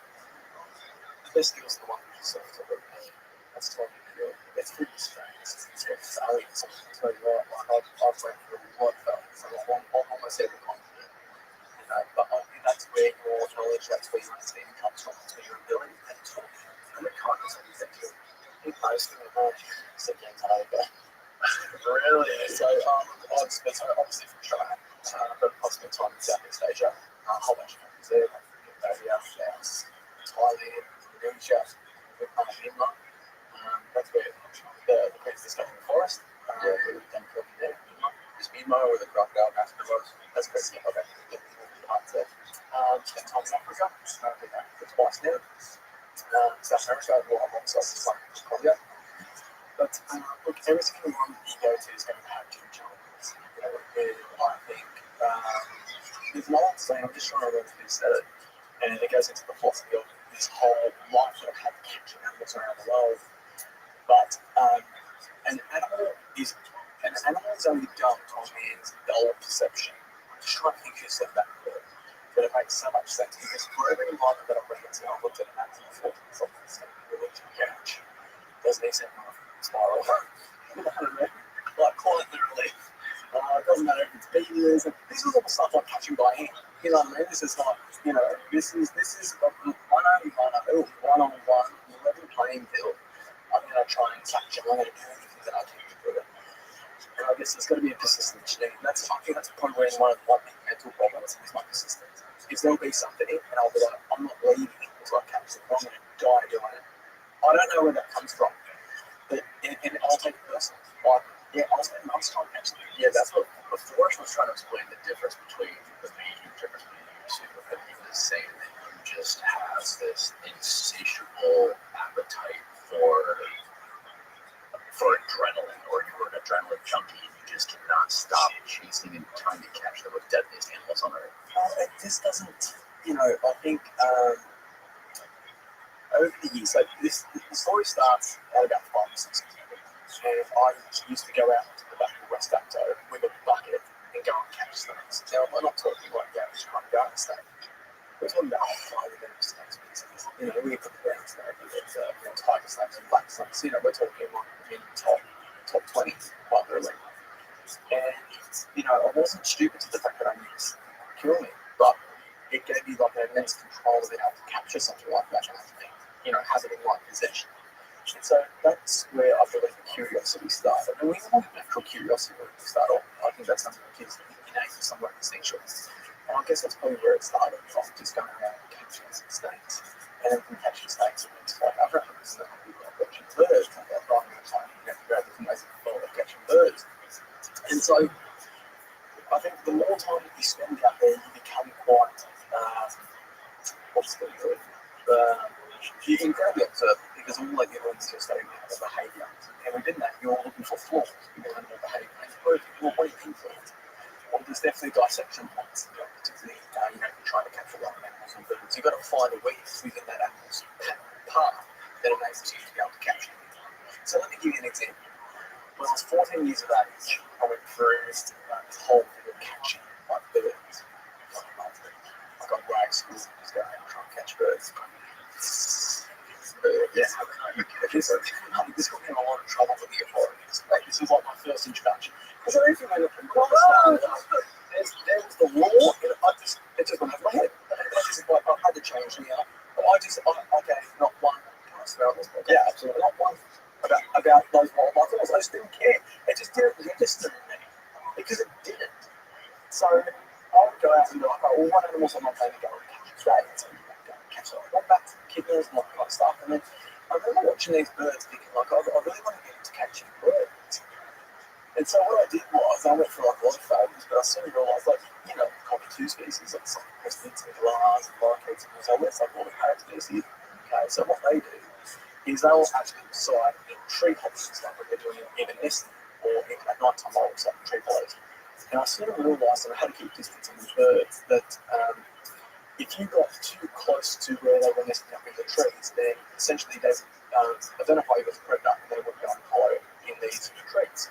But late at night, if you stay at a distance, just before sundown, you could actually watch these birds go into the hollows. And essentially, this would be the same retreat site. So we've got our first intersection point there. I know where this guy's going at night time. Okay, so that's tick box number 1. Now, tick box number 2 is how the hell you'll get up the tree. And so you get there to the tree, and you still realise that if you made noise, even at night time, if you made noise trying to get up into the tree, the bird would hear you, and then it would take off. And that's not like a natural instinctive bird, or like, the galahs, the ones who's climbing up the trees and hearing distractions and stuff. They're like, oh, this predator, I've got to evacuate. So what I do is, when the birds are out feeding, I used to cut these like Rio, like still Rio bars, like reinforced bars. And so what I would do is I'd take like a handful of them, and I'd nail it up into the tree to where the hollow was. I'd do it in the daytime while the bird was gone. And so at night time, I'd come back and I'd even put like, go to the effort to put like socks over my shoes and make noise. And so I'd come up the tree at night time, I'd have the net, get up into the hole, go to the hole, bang on the trunk, and then this cockatoo would fly out and I'd have a cockatoo. Loved it. And then I would tell you what happened. So, my dad, as much as we had conflict, somehow he supported my antics, throughout the years. And I would just be more of birds. So he built the aviary in the backyard. And it had like all these different animal species, right? Like kookaburras and king parrots and like all these like really highly protected bird species. And it was entertaining. It was fun. Like had friends come over and that kind of stuff. Anyway, sooner or later, the authorities cracked onto me, right? And I remember it was like the first day, I just finished school, and I remember this knocking on the door. I opened up the door, and there's this ranger. Oh, how you going? We're just doing routine inspections on aviaries in people's backyard. Do you have an aviary in your backyard? And it's from like the New South Wales, the New South Wales National Parks and Wildlife Service. And they to me was like the enemies, like they were like Darth Vader to me. And I just thought to myself, I've got a party in the backyard. And I thought to myself at this point in time, like, right, I was up to I'm watching, I'm 6. And he went into the backyard and I put the birds into this little head up for the birds. And his name was like, because they're taking pictures and stuff. He goes, where you got those birds from? I said, hang on, he goes, who's been captured? I said, I've been captured. And he's said, oh, well, you know, what traps have you been using? I said, I don't use traps. I said, I essentially use my head. And he's just like, he's taking all notes. And he goes, can you sit down and just do something? And he goes, how are you being coached? Honestly, you didn't.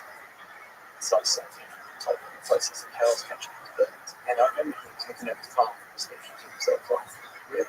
Just like, you know, like moving. And anyway, long story short, because I was a minor, they gave me like a warning. And then they had like an from like services and like, you know, take this on birds and stuff. I was completely devastated. They let me keep my favourite bird, so they are. So I kind of feel like that. Do you have something over the top of the backyard so they could get out? Yeah, no, it's called a cage. So like a mesh apron. So imagine like a big arch chicken thing. God, okay. And so yeah, so that was my first introduction to the law, and it was a warning. And then I guess since then, you know, I went from my escapades going around, catching animals around the world, and ducking and dodging all the laws. You know what I mean? Jumping through the holes and all that kind of stuff. And that can be stressful. You know, I was getting pulled up at airports, you know, interrogated, investigated. What footage do you have? Show us your phones, this and that. It got to that point quite early, 100%. It got to the point where I was sending hard drives and SD cards back home because I didn't want anyone to see what I was up to. Oh, yeah, 100%. Yeah, but it was all in the love of doing what I was doing. I love catching animals. I can't explain it. I just recently went to a continent to South, you know, to Central America, and even there, I'm trying to go on holiday. I can't help it because I'm watching monkeys and koalas and all these animals just because You just have something in you. I just don't like to catch it. I don't know. It's been something that I just want to chase it down. I just want to catch it. I haven't been as successful, unfortunately. I was going to say. So you gotta be careful. Be careful of those things. Yeah, it's just been something so instinctual within me, you know. As it's come through now, and I've developed this skill set and this ability, I've had to turn my ways into a way which is more legalised and doing things the right way. And only recently has like the government essentially like started to open up and say, we'll give you permits to do this. But you know, you play by the rules. So I've always kind of been So after you started catching birds, what did you move on to? just anything areas. By the time I was 19, I went to Africa, and I thought, go up there. And my parents thought it was coming back.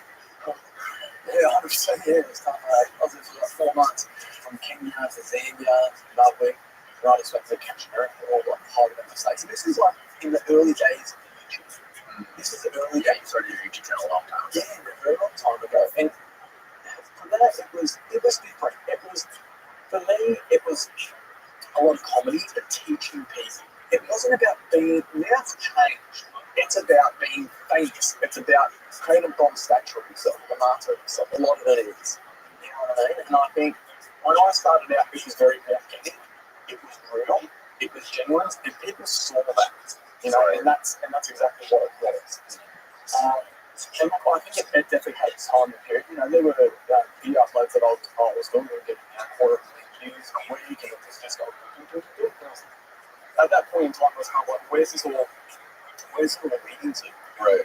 And then I went and done another documentary, so I done 3 documentaries, which they're on Netflix, not in the US, don't know why, but it's in the UK, Ireland, That's really good. yeah. So, so I've got a series called Falling in the Wall, which follows like my escapades when I was looking for something to true, and those were some tough yards, man. Like we were talking about before, like proper tough, blood, sweat, tears, you know, I was for real. And then it got to a point where I was watching, like neighbours, I was watching other wildlife presenters on YouTube, on Instagram, just getting an accumulation of resources and viewerships and all that kind of stuff. But I was watching this stuff and saying, it's scripted, it's staged, it's phony, it's fake, and it's not real. And these individuals were talking to these very cartoonish characters, and they went in with a business plan, they went into a production company, and they just took over. But I didn't want to sell out. I never wanted to sell out. I wanted to stay genuine. Right. I really wanted to stay genuine. I think for people in the industry that know me, they know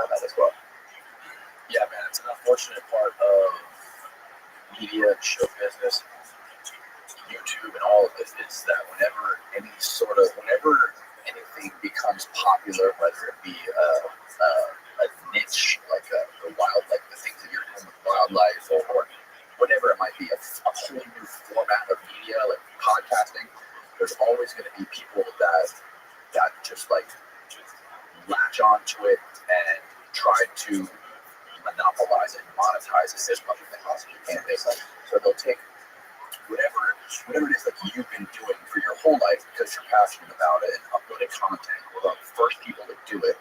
If people see success, they smell blood, they smell money.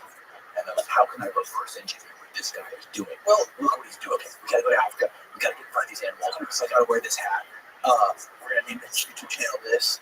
What color should we use? I'll change my name. Exactly. The name is this is the story of Coyote Pickets. If you can ever set up like an MMA ring or whatever, get this guy there because I want to follow him. Because he did exactly that. He watched what I've done and he was like, how do you capitalize on this stuff? It didn't seem to like punching. This episode of the podcast is brought to you by Bubs. Bubs Naturals is a badass company that has collagen, peptides, it has coffee creamer, has coffee electrolytes, and they are amazing because they are a tribute company to a Navy SEAL and former CIA contractor Glenn Bubs Jordan, who died defending American freedom in Gaza, Libya. Again, there is obviously no shortage of collagen products available on the internet, but I support Bubs because it is not only a superior product, but they support American veterans by donating 10% of all their proceeds to veteran organizations and 100% of their proceeds on Veterans Day. Buzz collagen peptide packets are easy to use as a daily supplement. I keep them in my truck and I drink them on the way to the gym. It's flavorless, easy to mix nature. It makes it easy to mix into anything. I prefer mixing it on. You may not know, but after the age of 25, your natural production of collagen starts to fade, which can severely impact your skin. And the interesting thing about collagen is the more you supplement with it, the more your natural production increases. Since I started using it a few months ago, I've already noticed a huge improvement in my joint connective tissues, my skin elasticity, and the overall quality of my hair, believe it or not. You can support Bubs and this podcast by visiting bubsnaturals.com and using the code DJP at checkout for 20% off your first order. Again, that's bubsnaturals.com. Use the promo code DJP at checkout for 20% off. It's linked below.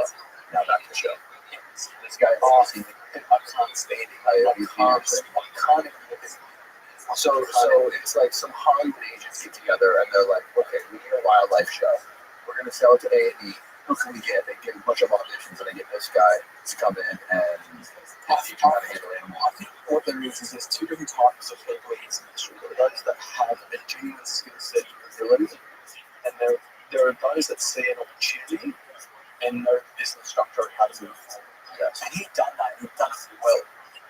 I think the problem is when you go into something and you're like, right, we're going to create a brand, we're going to create an image, we're going to create a film statue, which is exactly what he's done. I think where the failure comes into play is this. They try to relate what they're doing, their motivations and everything else to other people previously.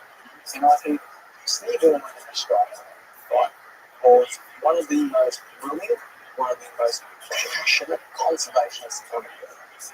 An incredibly lovable person. Do you want to know why? Because he was genuine. There was nothing fake about him. Right. He was genuine. Right. He was genuine. He did.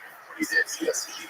He was a true identity, and he done things from a different place. When I watch people like that, he does it from a place of how can I make a brand to myself. Yeah.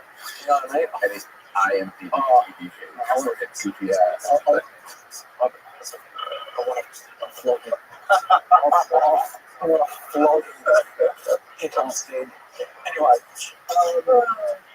maybe that's just like this drink. Maybe that's just this drink. Like, what's in this drink? It's called crap. There's got in this drink. That's all there's runs this drink. Well, look, at the end of the day, one thing I do respect, regardless of who is in the industry, is I respect hard. Because regardless if you're a friend, a fake, or whatever, there's got to be some hard work.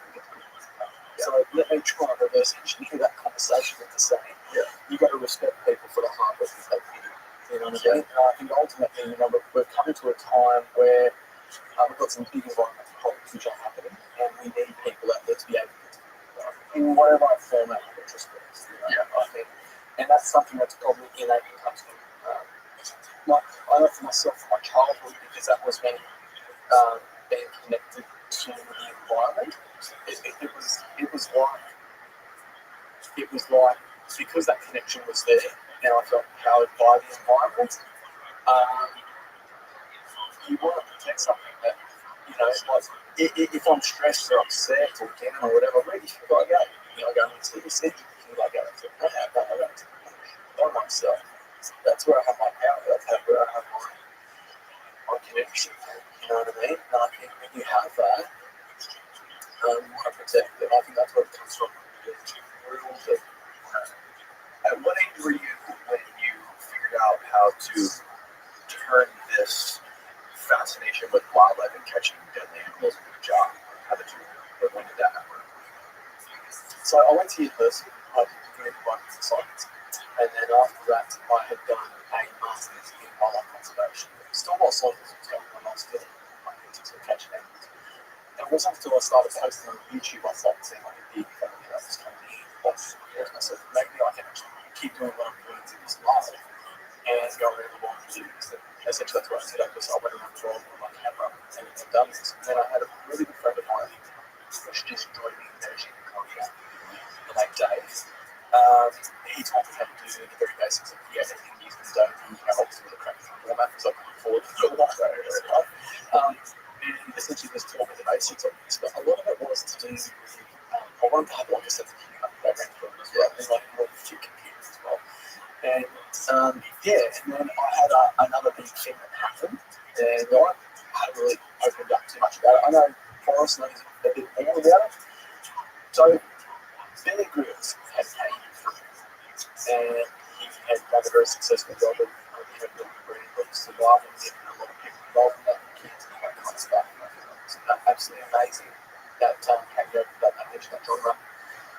And then essentially what had happened was he had left the network. The network had discovered he was trying to find the next person to essentially come in with this genre. They reached out to me. This was back in 2015. So I got into contract with ITV in America. I don't know how much of the something says, so it's probably, it's not happy something.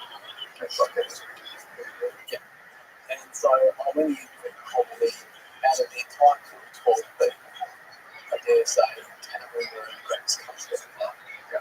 So, and then there was 2 that represented people that were generally had my back. I remember, so I'd done all this work, I'd created some site platform and that kind of stuff. And the first series, and this went on for ages, because I know that I haven't any series discovered come through. And essentially I just said, I want to do something that's never been done. I don't want to do what other people have done. It doesn't interest me. I want to take things off my knees. I want to do these things. So I remember the first episode that we shot was actually in place. And I remember there was a dinner that we had, and everyone had been brought in. There was about 12 people sitting here. And I finally thought to myself, I think times I've almost died to be sitting here at the table. And now, finally my career's about to take off. And anyway, this guy stands up, and it was a Christian that stands up. Speech for like 10 minutes about everyone, how hard work to be here, this and that. Starts telling about the projects that he's worked on, and then he takes a seat. There's a guy sitting across from him who's expertise special forces, right? He's a consultant, supply consultant. He's done multiple networks, he's always in the background. For everything so first day, this guy's like the real, what is it, MacGyver, right? So it's Kano Dot, right? He's actually that Mr. Beast guy. He's now his, survival, security, agent, yes, he's next level. And so, Kieran's got an amazing ability to just read the room, right? He says, "Got to train readers." And he looks at me and he says, "Look at my face." And he goes, "Oh, can I just say something? We're actually all here because of this young man." And first time that I thought to myself, this is something that's actually got my best testing for myself alive. And it was just, I don't know, it was one of the most disheartening introductions to American television or American productions that I didn't even know existed. You know, it was just, this guy was just like, you know, we're here because of me. It's just like, I got this book by time. I like he acknowledged me. You know, and that was, I think that was the start of the whole thing just going down. We've got 3 episodes in there, but it's like production. There's a multi-million production. Why did you 3 episodes in? I think for one of 3 reasons. Mine was almost dead twice. You almost got twice. Yes. Okay, so the thing was I said to the network is this is, this is we're going to go and do this. There's no, all that kind of stuff. I really want to go with this type of stuff. So, which ended up really being possible twice. The other part of that releasing was, I kept saying it was, but I had cut-outs that had been brought into it, and we just didn't get that. Yeah. I won't use that word, but yeah, we didn't get it. I think I respect that person. Okay. And, but yeah, we didn't get along, and shut up with it. That was a sliding door opportunity, and it was 32 months. And I still don't even think I've ever recovered from that, because I knew that wasn't up to my shot. That was, and I remember talking to him about that. And it's like, don't worry, man, that was wrong time. You know, there'll be another time, and put it on this and that. And then he ended up getting us on a show called Face the Beast, which was huge. He goes, we know you've got this talent, we know you've got this ability. It's actually just put me forward for another pitch of a show on another planet. It's just like, you've just got to get it done. I'm like, yeah, you're really good. You just, you know, you'll give it a shot. Just keep it up this way. Yeah. So, you know, Forrest has always had my back. So, yeah, so I think I've had a bit of a, everyone has a rough life. Yeah. There is, regardless of how hard you work or the talent you've got, you know, what you need. You'd like to, Yeah, man. The grudge and the reality of Hollywood and old television is so soulless, and it sucks the goddamn life out of you. And I was telling you, okay, but that's how I got into this, like the documentary stuff. But prior to me doing the documentary stuff, I was doing documentary stuff for television, trying to sell television. And after years of that, that's when I quit. That's how I feel 100% on. But that, it sucks. There's no creativity in it. It just turns into numbers and money and a P&L sheet and lawyers, and it's just, there's no creativity, and it's not fun when you're just waking up and following a call sheet schedule, being a certain place at a certain time, making sure you get the shot, and then you're gone. You do it yourself, like when you're doing YouTube, you can just fly by the seat of your pants and go have fun and film cool shit, not just worry about that whole shit. But I had to ask you, when you were there, how did you almost die twice? My first discussion about this question. Oh, we're recording. Gotcha. Tell that story. Yeah, tell that story. That's that one. Is that one that you almost died? That's oh shit. Yeah. So look, I've had my diseases. Yes. It's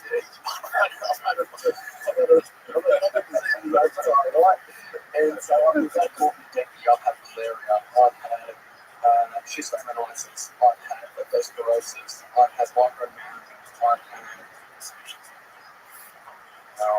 I've had a lot from nature. So the one that I was dying is a discovery was leptospirosis, and the way I believe I got that, I was going for those, it's called like water monster, big Asian water monsters, and we were on like the back of like having fun. The water was essentially not great water, there's a lot of effluent and like water. Oh, something else is happening with tablet. I think, however, it's odd to be fucking on something. It's So here I was, young guy, in and out of the needs and like trying to stuff, trying to get the water on, and get some water and all that sort of thing. And I must have accidentally ingested some of that water, and it was, like most of your zoonotic diseases, it's going to contain your infection, from days and such. And I was like kicked in. So the guy said, this sense that she goes, it's not right about you.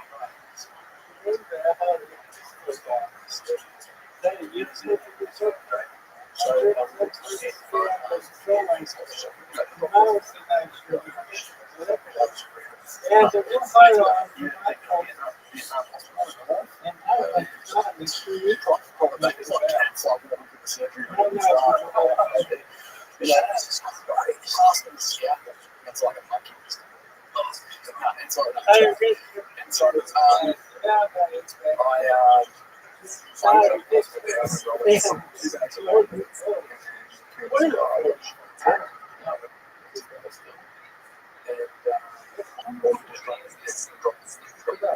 and essentially my body shut down. Ended up going to the hospital, was there for 3 or 4 days, and they was giving me what's called shotgun therapy, which is essentially they're just giving me every kind of antibiotic and trying to get your body up. And it did. I think for about a week I'd done it, and I was fine. Finished off the shoot, got to Australia, went home and when I cut Australia. And the first day of school, they ended up trying to catch Rabbi. Went to walk down and I just collapsed. And here once again, something like and he's really got a character in Belgium. So we need to get into the hospital now. And I'm in hospital for just over a week. Fighting that desperation. I don't know what antibiotic ended up doing. But I remember shutting down the spirits part about this water. They didn't know what it was. And they ended up flying a specialist doctor from the CDC. Because they actually suspected it incorporated. Because I was catching all these weird little items who actually scratched people on the stars. And the doctor was like, hey, this guy's had some interactions, like his signs and symptoms are very, it was like almost like zombification. And they ended up finding down the doctor, and you were scared about this. Imagine this, it's not a job that and you're in a dark room, and the light has a room. The lady walks. But she says, is it okay if I tell you that? Right, because low of us. She turned the light on, and she goes into it, just put the glass. And the smallest amount of energy that I had, I said, just tested this. And she stopped it, just tested for my reaction to light. And you're actually testing my reaction. So this is this test for that's like the other steps. I said, your time. That's easy.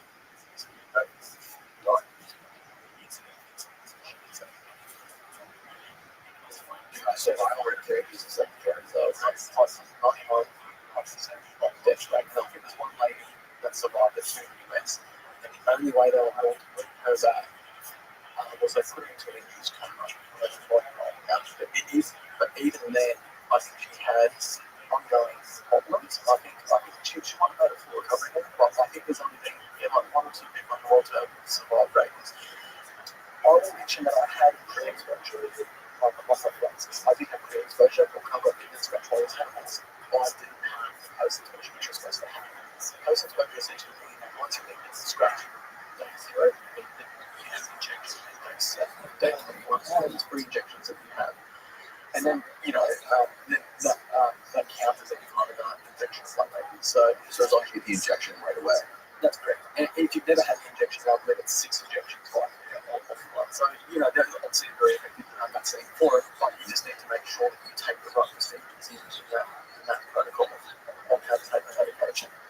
But, that was, people say with the animals, the animals. It's the shit that you can't see, the microbes. So tell the story about putting off of the candy.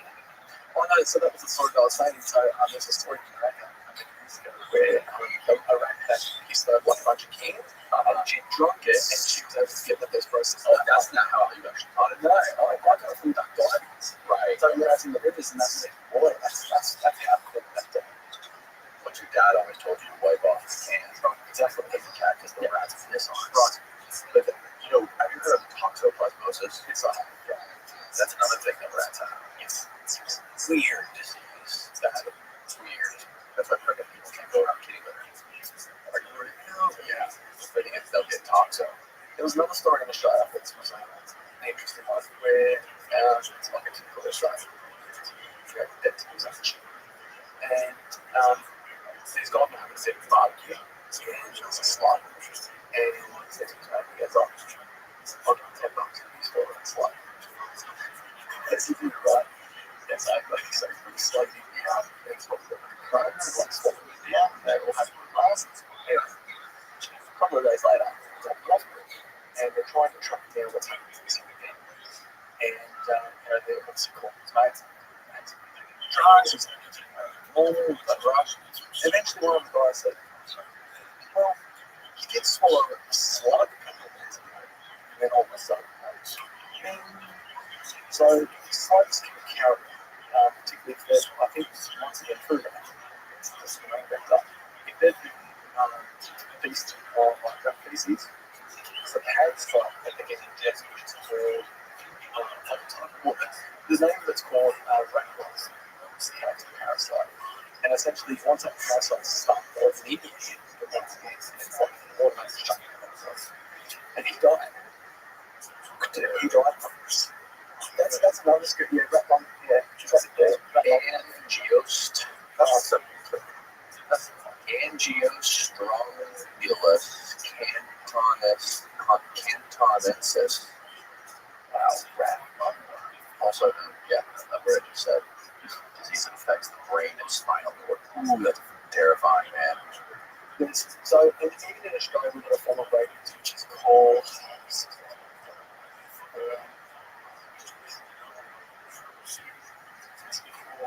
Lyssavirus, which is essentially like rabies that affect Australia. That's spread through bats. And so that's another thing I want to talk about. Any other animals? Yeah. So those are the only animals that you're afraid of. The parasites that you can't see. Like I said, like I said, I'm not waiting for that. There could be a fruit bat flying around here. I'll say, Daddy, it's all yours. Go for it. Watch the wings. Make sure it doesn't fly out. Yeah. Scary stuff. You and Forrest were talking about the honey badger. I had no clue the honey badger was a dangerous or scary animal at all. I guess I don't know jack shit about the honey badger. But can you explain why the honey badger is so scary? I can explain. Did you actually catch one? I call back. I can tell you the original story was it was first time.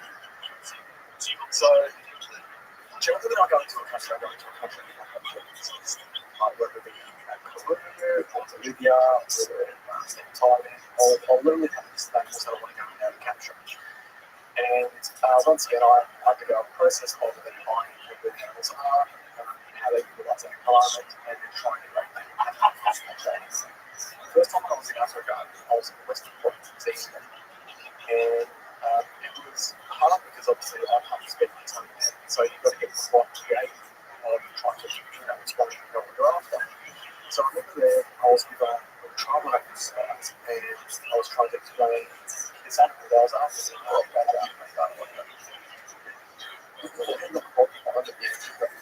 You've been surprised. You've paid the price. And so I remember something I was drawing out this image of this animal, and then I explained to myself, this part of the black is part of white. And one of the guys watching us said it's not, and everyone just said, because they're like, you want to choose. You could see that they're atheists, no one does the damn thing.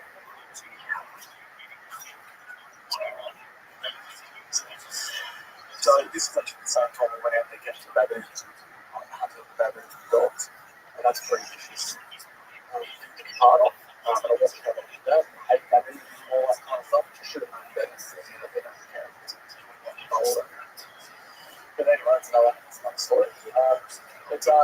anyway, I went out there for 5 days. And so Simone trying to track down a honey badger. Oh, we found one. This thing went into a hole. So he's there. So, between 5 of us, 2 machine accessible started to get hole. The point that led into that trench.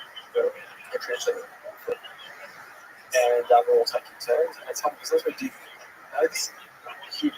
This is like, even the 26 of us, so what we'll do is we'll dig a trench back. So where he's headed, we're going to dig a trench all the way down, 3 meters down, 2 meters down, like the last thing you notice is smoking out, all the different tricks, like rags and deeds, getting out. Let's try to do all these little tricks that I used in Australia that we're trying to get Australia to place. I thought, right, it's expansion. By that time, we've been working on something. We didn't have a shot, we had a shot. Were you filming it? No, I wasn't. Oh, yeah. So there's probably 2 biggest regrets with filming. This is why, and another story, which is the Rabbi song. Okay, so we'll go to that next. Yeah. So, digging, and essentially what Sam had done is because he knew that we were digging from a certain height, it was so high. And so essentially he's just went under that. So you already think like, whatever you done, like 6 feet, and then this piece is still like 3 feet below that and just kept it digging. So these guys essentially gave up on him. I said, no, I'm going to wait here until he comes out. So I ended up spending 2 days there at the hole, and he came out. He went outside. And that's where it started. And you weren't filming it. You just stayed there for 2 days because you genuinely wanted to catch it. That's why I wanted to catch it. It became very personal. And it represented the one animal at that point in time that I had challenged myself to capture, and I was able to capture it. And that just stuck with me. I remember I cried after that match last night. And then 10 years later, I got the opportunity to go there and try and catch it. And I said to myself, I'll become a citizen. I decided to catch it. Yeah. I did end up catching one in the head, and they answered, no, now South Africa. They are, so how did you end up catching it? Well, interesting story. So I'd spent a couple of months in Zimbabwe, and I went high and low time against my riding, talked to a whole bunch of people, experts, the best of the best, and I was being sent to all these different locations. The problem about this animal is, unlike the other Muslim days, which is on the family that they come under, most of them have like a retreat site that they go into, like a hole, and they occupy that hole consistently. Unless, they're breathing and they're going back and up. This animal is for one who's nomading and exploring.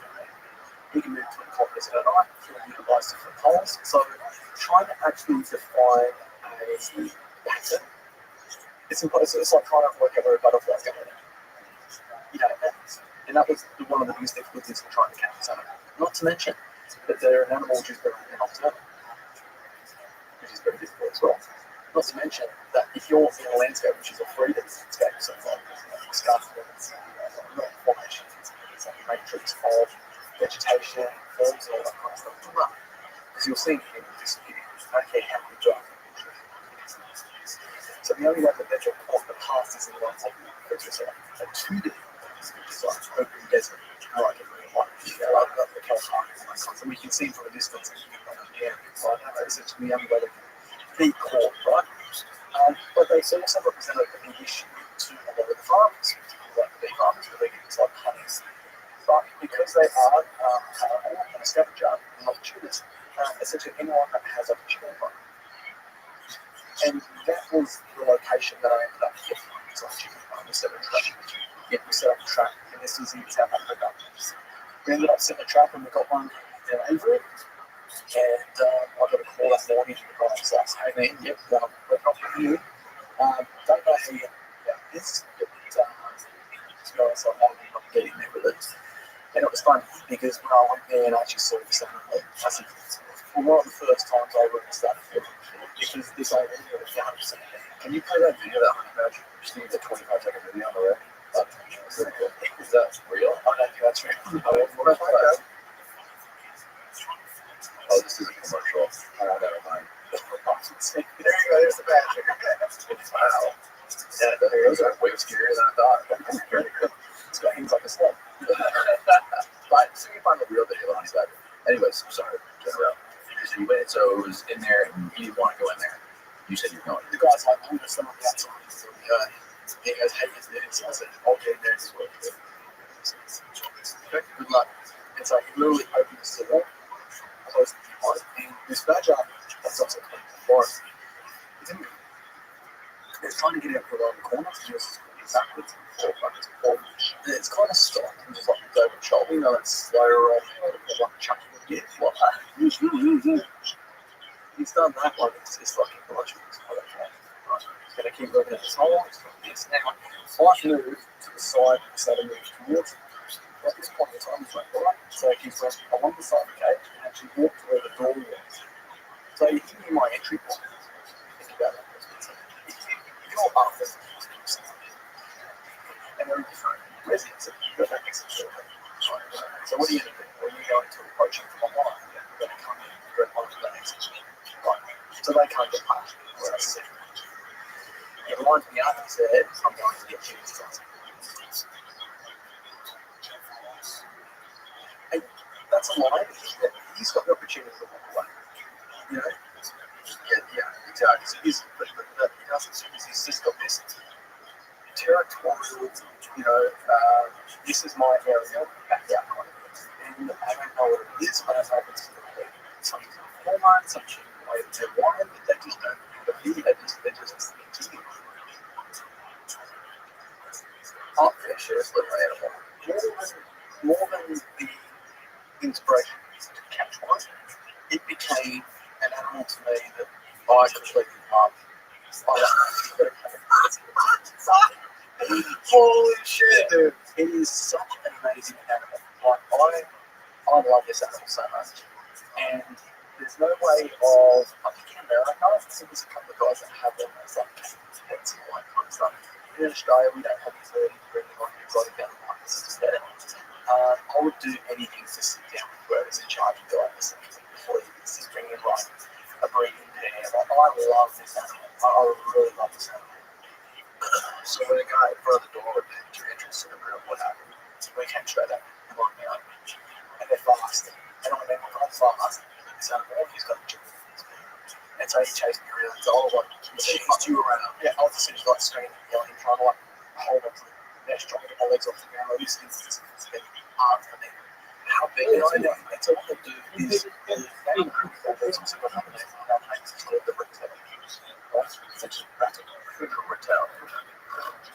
So when they're coming at you in the ground, and that ground gets straight. And it looks like that animal's charging before, and you feel the noise that they make, and you can kind of, you can compartmentalize that noise and put it into your brain. It's like, yeah, you're coming after me, but you're not possible. You know what I mean? Like, you're not putting fear into it.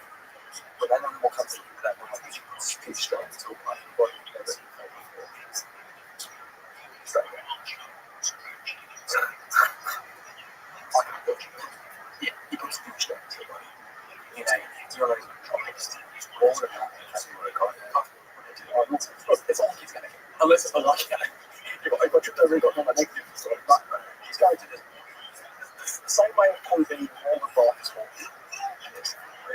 Yeah. So you get a screen. Yeah. And not just that, but this animal is the way that it flexes, it's going to flex. All that kind of stuff. Very complicated. So I ended up having to get into it there, and even then, it's like a loose in the skin. It's very hard to hear all that. So, but like truly, it's you can all like escapades and have a couple of different animals around the world. Each one's unique. Is that a regular video, not like a perform?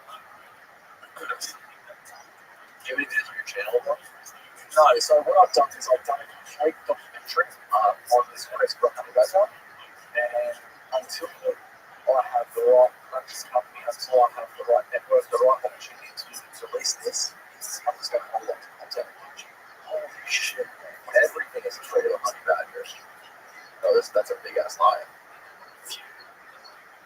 Do they have anything like in particular that they like to eat, or do they just go for it? Are they just they're scavengers, or they'll just eat anything? They're a scavenger, they're an opportunist, so you can see what's in your tail. using the snake, the snake specialist, and I think, holy shit, he's a talented cheetah. He's such an intelligent animal, and I think part of that intelligence is often something to do with the fact that they've got such a diverse range of species that they consume. Is you've got to think, you've got to work out how to catch all this species of animals. So you've got to have amazing ingenuity. You've got to be like a problem solver quite early. And that's what I think is like really unique about this animal, is they are completely a problem solver. I think, yeah, look, that animal there is They're kind of cute too.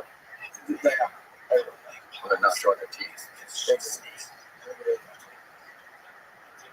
So what was the story with the baboons? Right. So this is the first time, and like in Australia, I've never had any kind of experience with that. We don't have farms in Australia, right? And it's funny because starting for a labour in Asia, because they commented that Australia, which have contacts quite unique from people. Closest thing probably to a primate would be possum. Like the guys, that's what possum is. So essentially, I went to Africa and had like these all these animals that I wanted to catch. This is the first time I was there, and Sonata was one of them. And I remember going into a wildlife, something the Dingy Wildlife Park, and I met up with 21 guys there. And I said, oh, look, I'd like to have a wild baboon. There's these two guys with each other, and they're like, okay, so this is a life lesson. So is that something people typically want to do? Is catch baboons? No, we have no interest in catching baboons. This is a good life lesson. Like if anyone traveling to Africa, I think they'll hear this analogy. The people who live in Africa will hear this analogy, and it's just laugh on the situation. So I was with these two very enthusiastic African young men, and they're like, "Oh, we've got some baboons here. We can show you." I said, "Okay." So I went to this, and it was like kind of this getting imagery where they had these baboons. They were somewhat habituated. And I said, okay, cool. So you guys know how to do. Oh, yeah, we do a lot of the handling here, and I've been caught hundreds of them before, and get the whole school of these professionals and it's like handling baboons and stuff. And I said, okay, is there any way that we can like try and catch them for a while? Yeah, sure. Actually, at the back of the zoo, we've got like a cage cut that we can set up. And I remember, so we went out to the zoo, and I had another guy that was with us, and I pointed to some street. Actually, this is one of the documentaries that I got on Netflix. Oh, really? Yes. It was like a 14-year-old street. And I taught him how to like use a camera. He filmed me. That's badass. He filmed me entire thing. He filmed me entire thing. He always keep us feel. It's like whenever I was like, LT charging, I need you behind the field. He'd be like, yep. That's sick. He was a yes man. That's cool. He was a yes man. So anyway, I didn't look. and he was a local. So he could speak guitar. So anyway, I felt like he should have been off to this kid because he was kind of smooth with his suspicions about this whole thing. And anyway, we go there to Vegas and there's this cage trap set up there. And anyway, we baited the guys like, okay, we'll catch you. We'll give you a call. And all I knew about 20 minutes later, remember that morning, it was like 5:30. Early, such nights. I get a call. Under we have a level. Well, that was literally, I said, oh, great, fantastic. So we'll be here again. And anyway, so I remember getting there early morning, and this thing's like, as soon as it's hot side, it's like shaking the cage. I was like, okay, not much bigger than this cage, right? But a little off the ground, and it's going up. This episode of the podcast is brought to you by Rothschild. Do you ever feel like money is just flying out of your bank account each month and you have no clue where it's going? Well, I do. It's to all those subscriptions you have. Think about it. Between all your streaming services, productivity tools, fitness apps, meditation apps, guided apps, it's endless. And I'm guilty of this. So I ended up using Rocket Money to figure out which subscriptions I'm still paying money for every month. And they help me cancel all the ones I no longer use. If you're familiar with Rocket Money, it's a personal finance app that helps you cancel your unwanted subscriptions, monitor your spending, and helps lower your bills. And it's not just about canceling subscriptions, it's about monitoring and controlling your spending.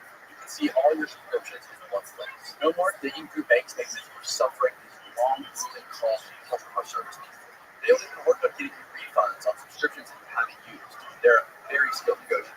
Rocket Money can potentially lower lower your bills by 20%. Just snap a photo of your bill, send it to them, and they will handle the rest. The bottom line is Rocket Money has already helped over 5 million users save an average of $720 per year. That's over $500 million in cancel subscriptions. Stop wasting money on things you don't use and cancel all those unwanted subscriptions by going to rocketmoney.com/DJP. Again, that's rocketmoney.com/DJP. List below. Now back to the show. And lots on the stats, right? They want the 100%. Some stuff first. We're going to be controlling how much to give away. Kilos, 15 kilos. Oh, what do you got as a goddamn? Use pounds. Yeah. How? Yeah, I don't understand metric system. Like a small trial? Okay. Yeah, like, like how many kilos are about? Like a 2-year-old? You got back to my science now. You're really going to get me here, right? Oh, God, we really have to Google this. Steve, you know that? 1 pound is 0.4 kilos. So, 7 kilos, 6 pounds. So 6 pounds. Okay, got it. 6 pounds. 6 pounds. That's a good newborn. Yeah. Well, we'll just about a 2-year-old. Okay. Yeah. This is a decent. And so Simone about Give it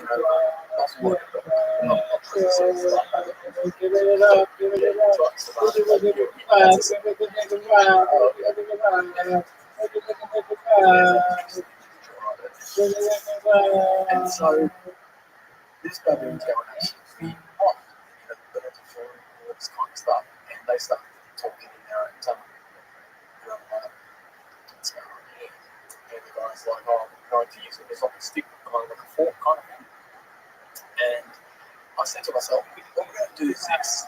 I want you to teach me how to handle this. I was about 24, 25. So I want to teach me how to handle this. But then we're going to put it back in the cage trap, and then I'm going to do it by myself.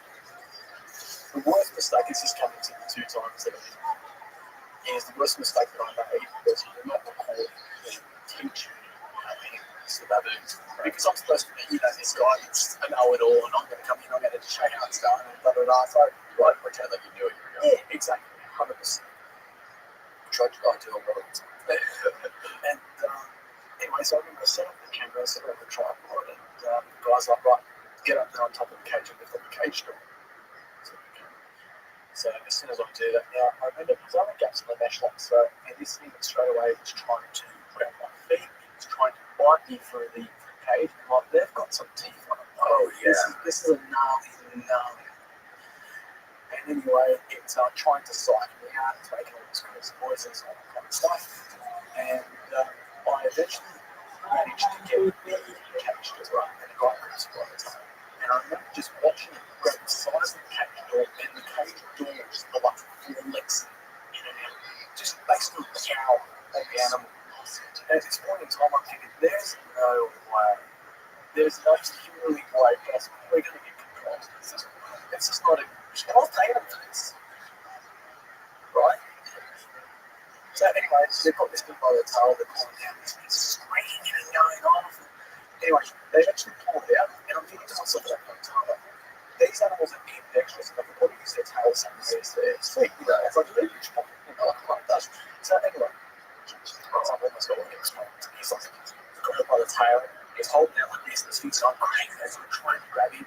And then he's saying to us, like, wait, I'm trying to get down with this thing, Anyway, in all this craziness, it's kind of worked out that because of the sheer weight of this animal, it can't pull itself up. So he's got it by the tail, and it's trying to pull itself up, but the Lord's gravity's working against. So I'm thinking to myself, oh, maybe we've got a bit of a chance.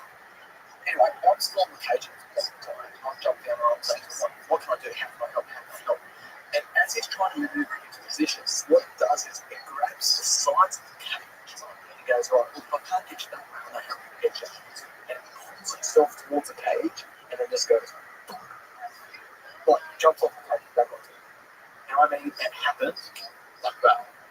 And so automatically it's went through his face. And what he's done is he's put his arm up that thread button. And so it's grabbing and it's bitten the arm. But as it's bitten, he's turned. And so all I'm seeing now is the back of the magnet in front of me. And my instinct straight away is like, I've got to help this. The guy's screaming, the baby's screaming. There's just the worst energy in the world. And I've grabbed this thing by the tail and I've started with it. pulling as hard as I could to bring this thing off.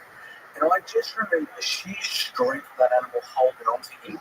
Once again, I thought to myself, there is no way I'm going to get this animal under control. Impossible. It was just too powerful. There's a power in this animal.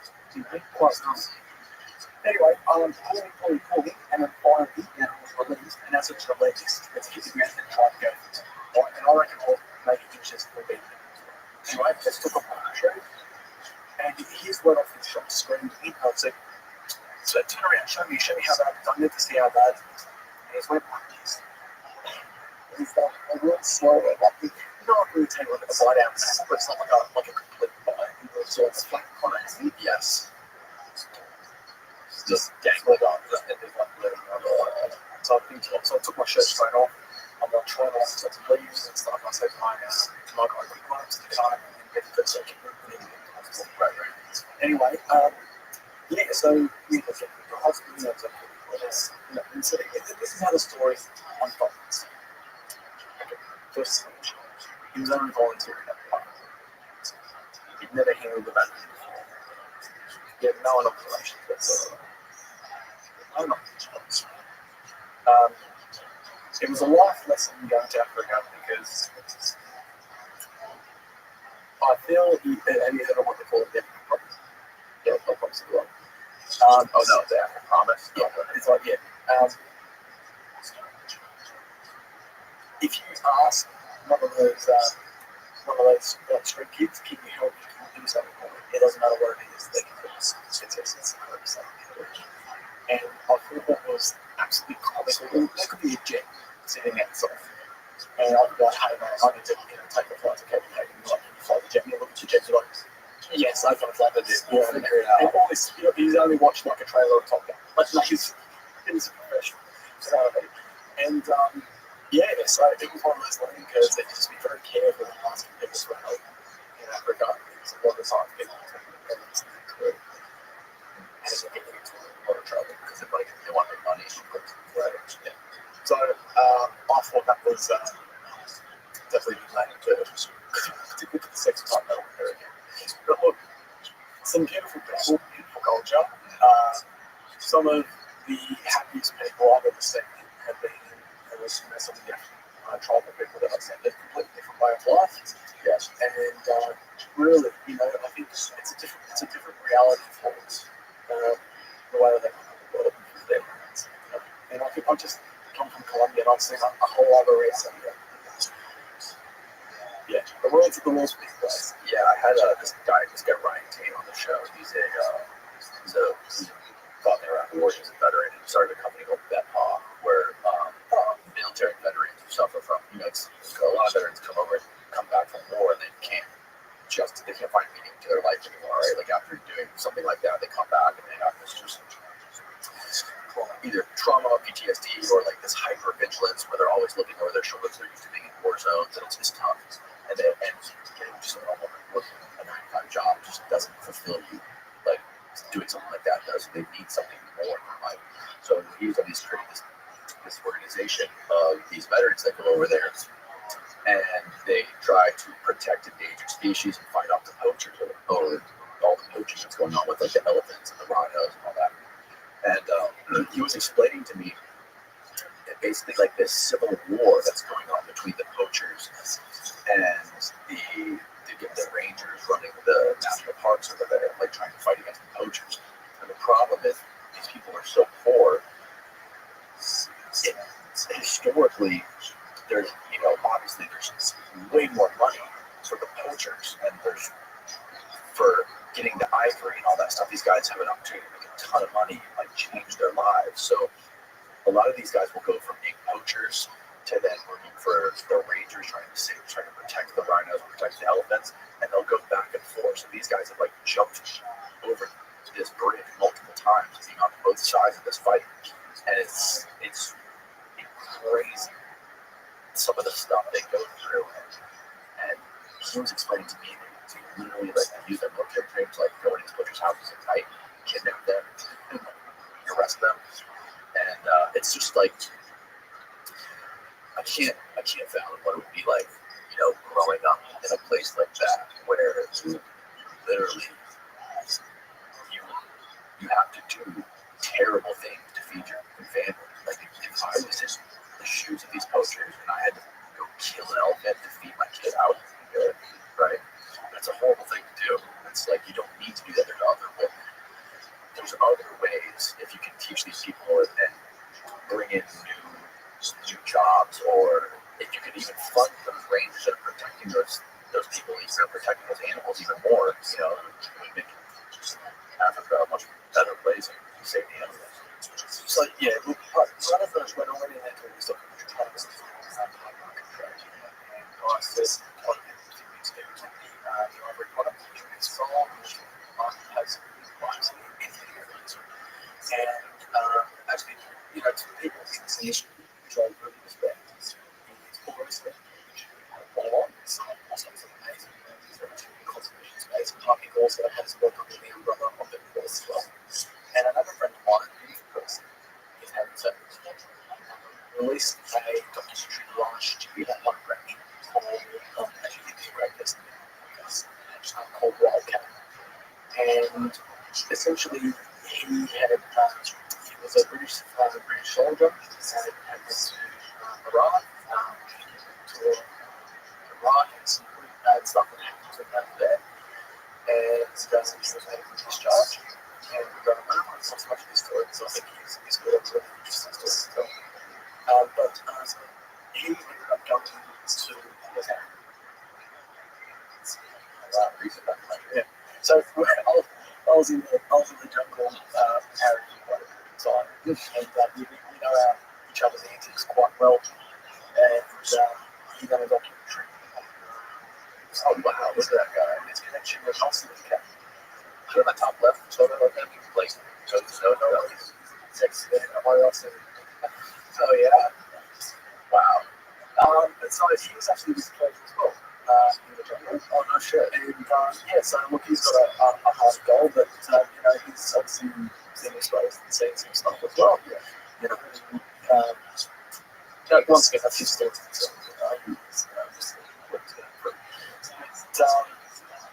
Well, like I said, going back to tricking, it just this industry has a lot of interesting individuals which come from different places, and sometimes a person's connection to nature happens to trauma. Very big trauma. But I think it's funny. Actually, when I was doing the introduction to Discovery Channel Network, they actually asked me a question. So, this connection that you've got with animals and all that kind of stuff. It's like, where does that come from? It's because they know that sometimes there is inherent psychological traits that forces people to just want to be with animals and not with people. Right. Not the horse man, not the horse man. You stay away from those horsemen. Yeah. Get away from them. If you see them on Tinder profile and they're a horse girl, stay away from them. No, just shake them up around. But yeah, there's definitely some traits, psychological traits that connect them to animals because sometimes they find it hard ability to get along with people and all that kind of stuff. But, you know, they're also the same people which write some pretty impressive PhD on animal behaviour because they can just sink into that way. They really get to understand the animal. Do you feel this way about even like the most dangerous beasts? Like I know you deal with crocs a lot, and you've been around hippopotamuses. Do you feel any fear when you're dealing with those kind of animals? And how do you approach an animal like that? So in this industry, I get casted out like that. So people call me insane, people call me lunatic and all that kind of stuff. Yeah, that's how Forrest described you. Yeah, but I think in a genuine sense, because a true lunatic or someone that's crazy, it's like I don't like using it. You have to have a really good understanding of your physical limitations and where that red line sits and letting in a lot of it in the industry can call it out. What also is this is the advantage of being self-taught, being young, and having these experiences while being born is very different to I see all the time. Is a lot of people and the experiences that they have psychological issues. So dealing with animals for wild animals that have a capital state, right? And using that as their underlying skill set or ability to connection with animals. they're a very dangerous person to do because dealing with that animal in a captive state is not the same as dealing with that animal in a captive state. I see it all the time. And I think a lot of those people in the zoos, they have like the animals manufacturers. You know what I mean? And a lot of those individuals, they develop these mystical relationships with the animal without actually believing that there's a close connection between the animals. Like, this is where it can get very, very dangerous. As you hear from that it's been working with a lion for 6 years, and it's like, you know what, I'm going to go into the enclosure and understand it. She gets fucking caught. Right? And then we've got to put her body into like 3 feet back instead of the road. You hear that all the time. And I think whether it goes down, I was just thinking about it. The interesting thing is, I think what makes a professional in this industry is being able to draw that line. And there's a quote from the life of God. Yes. You know the scene that goes over this food carcass, and he's trying to feed it, and the father is tied up and tells him to stand up, and he goes, like, this ain't something about, like, you can see my spirit, you can see my soul, and all that kind of stuff, and he goes to feed the tiger, and the tiger runs in the cage, and all of a sudden the father grabs him and pulls him back, and starts screaming, what are you doing, He goes, I was just trying to be its friend. And the father says, that animal is not your friend. He says it quite. This is deep. He says, when you look into that animal's eyes, all you're seeing is your own reflection.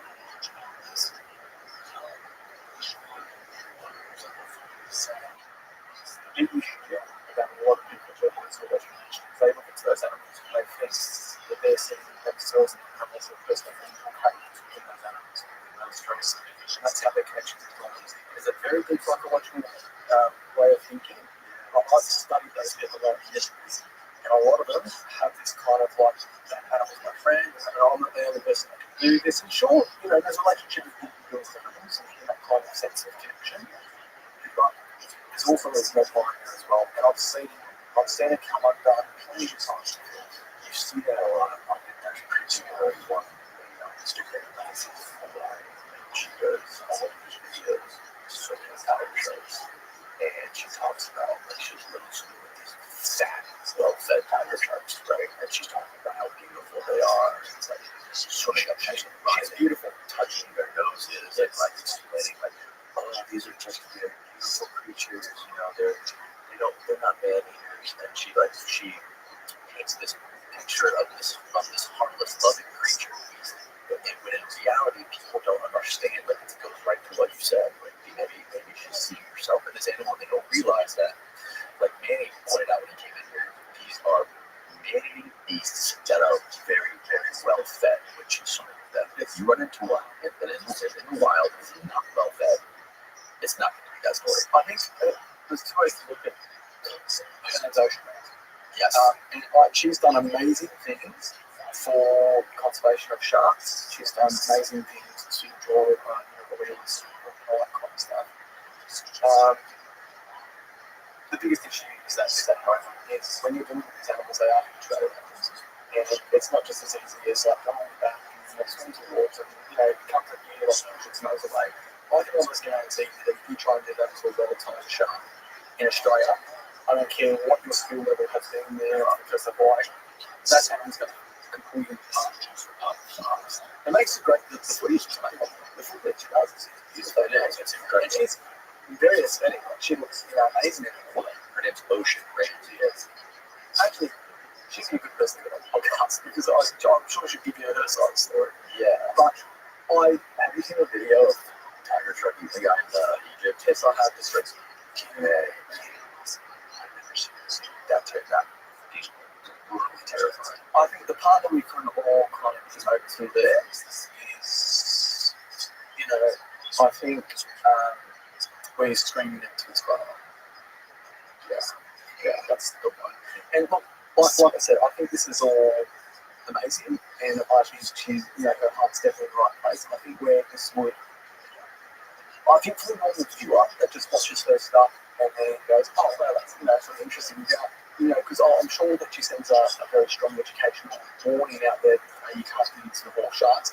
But to the average person which is just coming across Instagram or YouTube or whatever that sees, it's just like, maybe I can do this. Maybe I can do this off like the Neptune Islands with a great white shark. Maybe not. Yeah. But yeah, look, she's definitely got a skill set and she definitely understands these animals' behaviour. That's 100%. But my concern is it wouldn't be for her, it would be for others which might want to try and do these tricks. And I'll be honest, I think even for myself, when I go out and catch a pole and those things, I make it look easy. It's not. And there is a skill set. If you don't know what to do, you can probably get hurt.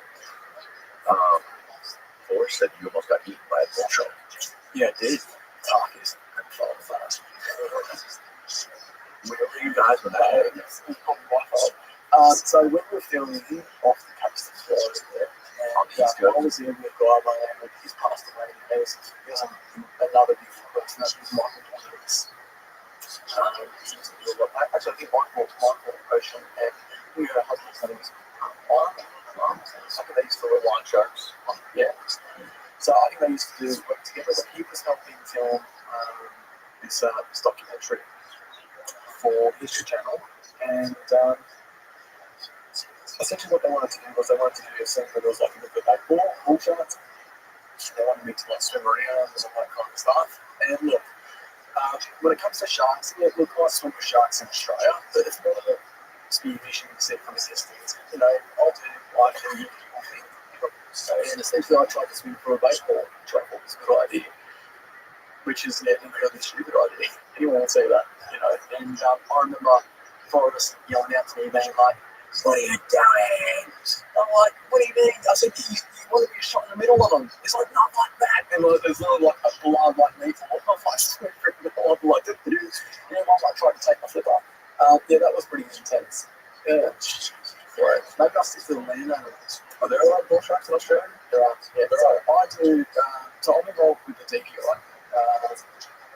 The Department of Public Fisheries. They run a shark tagging program. So essentially in the Northern Territory. So I run a tourist business where I take people out my attention. How they engage with the channels and very survival focused. Yeah, so I'll take clients out to go catching bull sharks in the rivers and essentially you tag them. It's all part of a program to understand the spatial distribution of those animals and how they're used. Right. So obviously a big advocate for that as well. But we've got a lot of bull sharks, particularly in the rivers as well. They travel very far. Yes. Look, they are involved in a number of attacks as well. There's another guy by the name of Rothschild, and he was attacked by a shark in Sydney Harbour, I believe, back in the day. And he's a huge advocate for shark conservation. And, he spends a bit of time with and stuff. He's doing some amazing work. But yeah, he got nailed. And I think he lost his leg and his arm. I think he lost his eye. Big shark. But Sharks are getting crazy in Florida right now. I've heard it. It's like it's really they're literally everywhere, and I think Florida now as you left East Coast, all these guys got to do to bring in bull sharks is they just jump in the water and start popping sand in their spear guns. And even in like surf, like in a particular beach, you can't go surf for 30 minutes without seeing sharks, a lot of black tips, spinner sharks, bull sharks, they're just everywhere, man. And this is a real problem with spearfishing now. They are everywhere. The question is this is the big question. I think this is a question that's been highlighted in Australia. Crocodiles. Population of crocodiles. Is at the end of the day, it's everywhere. Yes, it's everywhere. It's true. Ultimately. Yeah. Because even Australia's been questioned about, just shark fights as well as crocodiles and all that kind of stuff as well. That's been a big issue in Australia because what's this increase in crocodile population. But I think it has to be a very intelligent respect for the fact that these animals occupy that main space. They've occupied that space for millions of years before us. And essentially that's their environment. So it's not so much of how do we manage them, it's how do we manage ourselves. Right. The sharks are really protected here. Like you're not even allowed to kill sharks. You're not allowed to catch sharks for sport. Like you're not allowed to have tournaments where you catch sharks. So Andy's thing was like he believes that they should bring those back. But it's not going to hurt. So the sharks are swimming in the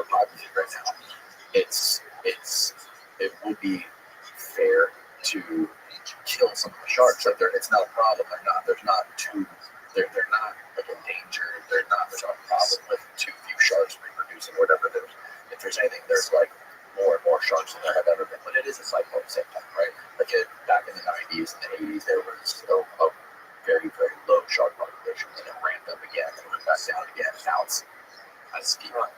Well, I think the biggest difference between, I think, obviously, like quite often in Africa is you have what they call a carrying capacity. And even in the States, the hunting of deer and the hunting of horses, so the hunting of the ducks and so forth, is there's a restricted amount of animals that can be essentially hunted, which won't prevent the population of animals.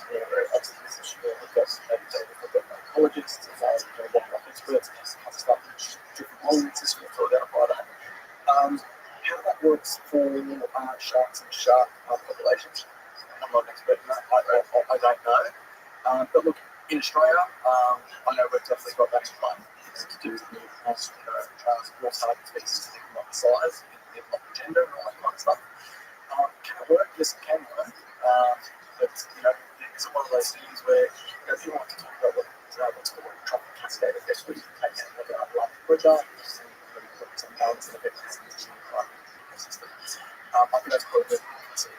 That's where you have more like a conservative approach rather than There's this dude who lives down the east coast, southeast coast of Florida. He goes by the name of Python Cowboy. Heard him? I think I have heard. Yeah. So he hunts iguanas. yes. And I guess iguanas are a huge problem. They're big time invasive species around here. And he does these incredible expeditions where they go out and they hunt these iguanas. And they go right around the river, like through the Everglades on these airboats. Yep. And they'll pop iguanas with these little nail guns. I've seen this, yes. I'm not sure what they do with the iguana. So I was going to say, because I know I've just come from Central America and they everywhere. Really? And I know they've got introduced here. Yes. Yeah. They get brought here to sort of like cause a different species, and then the iguanas eventually get out of control and they're killing everything. It sounds like just running story. Yeah, exactly. Yeah, because over there, there's some really different people that did actually take this much chicken. Really? Yeah. So, if they're invasive species, then I don't think there's any kind of market to actually sell the meat as an exotic meat, as a jerky, as, Yeah. in Australia, we've got a lot of invasive species there. We've got a lot of types of production. So we've got pigs, we've got goats, we've got wild horses, wild donkeys, we've got water buffalo, we've got lizards, we've got hares, we've got foxes, let's get it. We've had some of the worst invasive species coming to Australia. Like, Australia has essentially been identified as an ecological disaster. Well, they're illegal. And I think that's what the Australian continent, and we have to be, the Australian continent has become so conservative with our environment. Like, when you try to go into Australia, there's like an apple box that says you have any soil on your shores. Because the concern of being kind of like soil returns. Like, have you been working on a farm? So I think Australia is very proactive in terms of having all these security days, which was like to prevent these problems. And it's not just in the space of the introduction of an animal species, but also zoonotic diseases as well. So we've got huge concerns of sclerosis, tuberculosis, food mouth disease, and that's only a sort of throwaway in Indonesia. This is a whole other topic, which is a huge concern to Australia. That's why biosecurity and all that kind of stuff, we have to have such a strict thing in play, because Australia was separated as an island for such a period of time. This island is completely unique. It really is. The environment, ecosystems, animals, habitats, areas have done so for millions and millions of years, and they don't. So without the intrusion of invasive species, right? And so unlike America, where you can go and get a technical license or a permit to go and shoot animals under the whole carrying capacity approach, in Australia, you can't really. I know in the Northern Territory, we've got the ability to set up magpies and all that kind of stuff, but throughout the other states, you can't go and shoot kangaroos unless you've got what's called like a commercial harvest license. So essentially, you're only shooting kangaroos to supply for the marketplace. Right? Okay. But in terms of like recreation, you can't go out and shoot like a wombat. You can't go and shoot it's completely illegal. You can't do it. But we do have the novelty of being able to go and hunt and kill animals because we've got so many. Like you can spend time in Western Queensland, Western New South Wales, and Northern Territory, and you will probably come across more invasive animals. Then you will negative. Quite literally.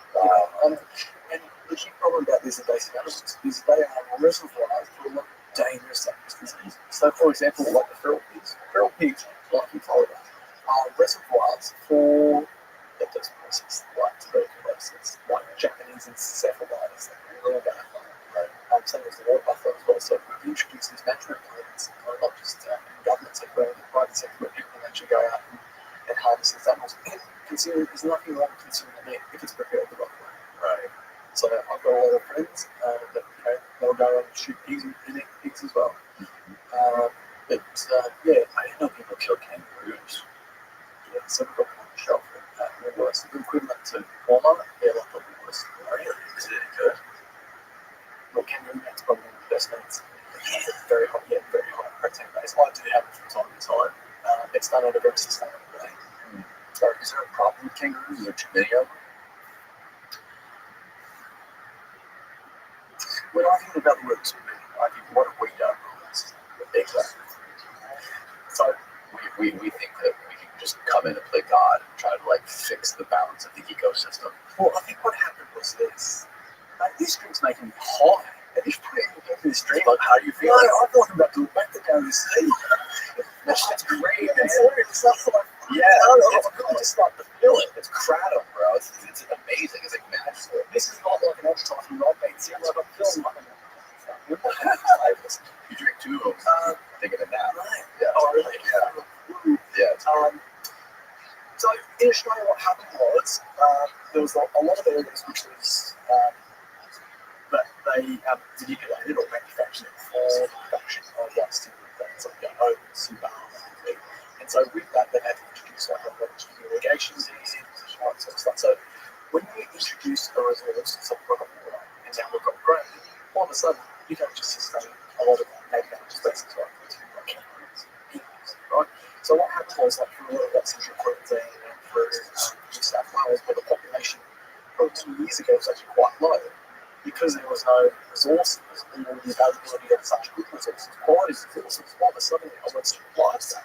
So you're going to have population, which we are. And it's not just the native animals, but like a lot of like rats, feathers, like rat plagues. And with the rat plagues, it'll be like snakes, like it's all like a pollen kind of effect. So kangaroos also can get managed as a pest to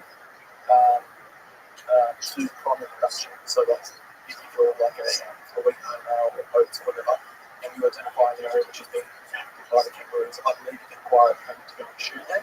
So the animals just come in and shot or whatever.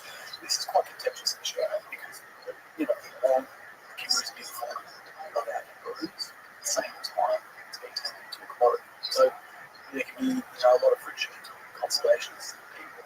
So take the other side of the spectrum, which is just like what we have, a commodity that can be utilised. And the same goes for crocodiles as well. A lot of speculation about the use of crocodile because like the alligator sea. We have a farming system in place where you can actually farm crocodiles and sell meats and stuff like that.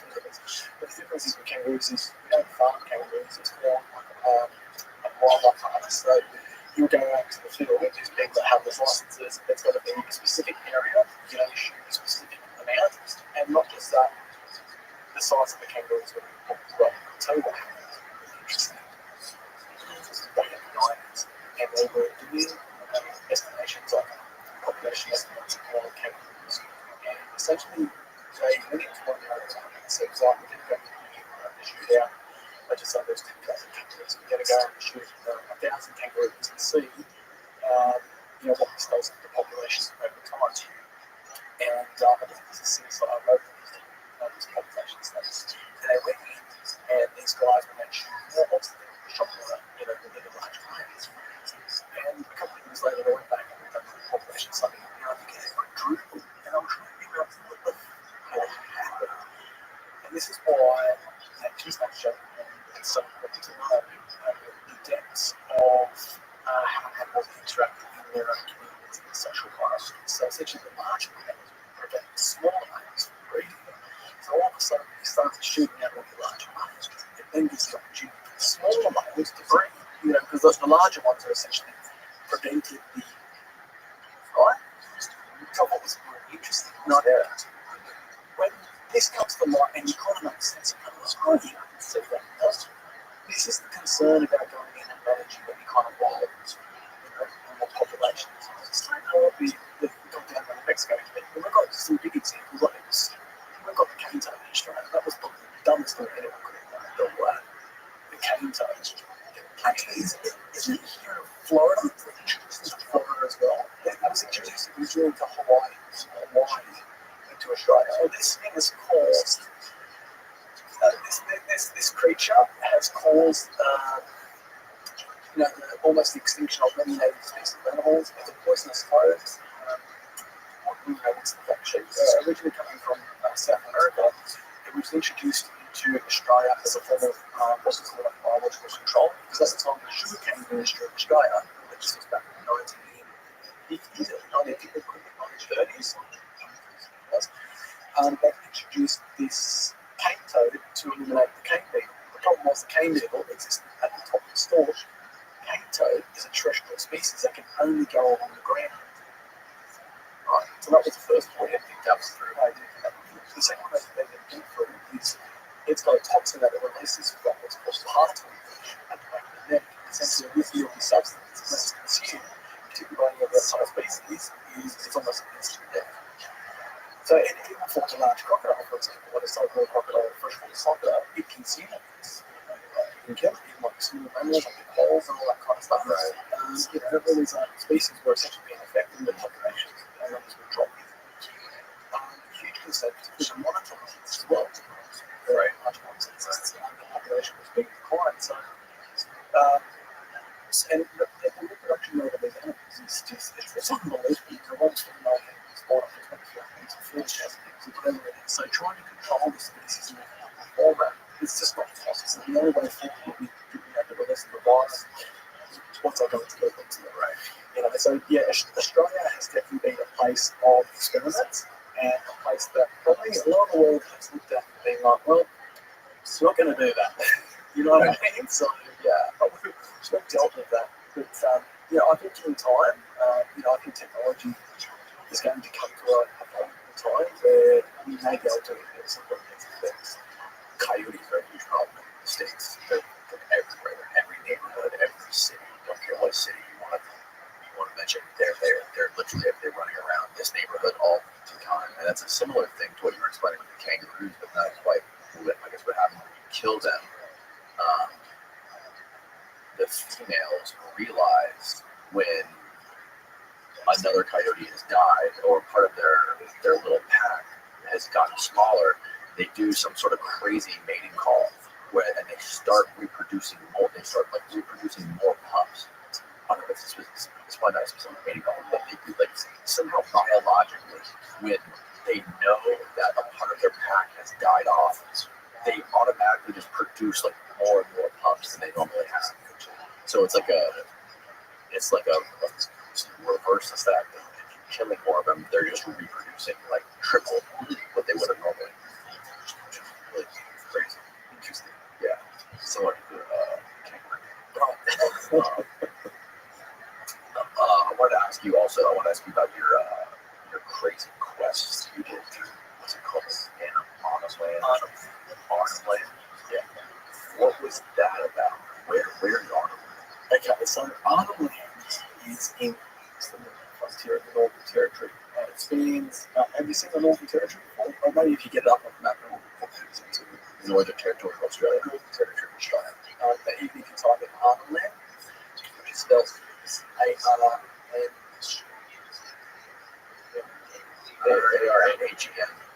So yeah,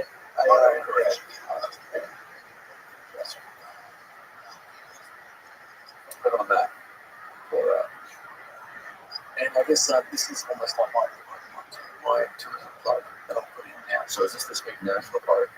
So that's Kangaroo National Park. Okay. But there's a few sites in like this park. So they're quite expensive. Yeah, okay, got it. Yes. So the Northern Territory in the northern part of Australia is probably one of the most wildest places on it. It's literally probably the last wild frontier in Australia. It is a place that has some of our biggest predators. lot of the crocodiles there. Amazing bird life. The wildlife and the diversity of wildlife and the diversity of habitats and bioregions there is unbelievable. So I guess that's why it attracts a lot of people. Even from the US, we've got a lot of US clients that go to. So that's actually where I started. So, where it says England. On the coast, that's where I started before. Essentially, I walked from there all the way to Catherine, which is 700 or something. That's What's that 500 miles or something like that? so it's never been accomplished before. What a solo person, and there's Catherine. So, Catherine, and I'd like to say I walked up as a profile possible because it's such a treacherous landscape. I was actually told by a lot of people that it just wasn't possible. And that to me, I feel like that's where I'm at in my life now, Daniel, when someone says, when something can't be done, and I'm in a proper, that can't be done, whatever, that's where I really go, like I'm saturating myself with like a lot of things, but if there's something like, that's what really got me laughing, if I was probably going to say, don't you dare. And if that Tasmanian tiger, if there is a good confirmed sighting of that thing in Western Papua New Guinea, I'll drop everything now and I'll spend the next 6 months there trying to hunt that thing down. Do you remember the thylacine place? Yeah. Is there any evidence that the thing's still around, or is there any of them left? I think there's a very small circle of people that have information about it. There may potentially be a location out there in Western Papua New Guinea. There may be. It's definitely not in Tasmania. On the Australian mainland, but I really think you can catch this thing. Oh, look, I don't want to catch it. No, that would be the last one on my list. Okay. I don't want to. I wouldn't even touch it. No. I would love to take a picture of it. I would like to film it to it. That would. I think to be honest, I'll be completely honest, I love to catch it. I think it's too precious. I think this is just to the deeper core of me. I think as my connection with nature. You know what? I don't even feel I want to take a picture of film it. Because what am I doing there? Yeah, what am I doing? Right. I'm doing the Jerry thing that I just said is the original start of the podcast.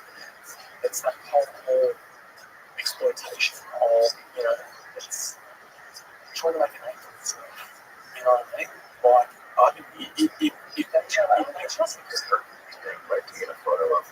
I will see it's not given up its location. I think the concern, but I think the concern would be if I did something like that, the amount of people who don't jump on the bandwagon and try and go out there, and that's where my concern would be for that animal. I think the depths of where I'm at, now in my life, if I did see something like that, maybe what I'd do is I'd show a couple of very select few people and say, this is the picture, this is the footage, this doesn't go anywhere else, but it's there.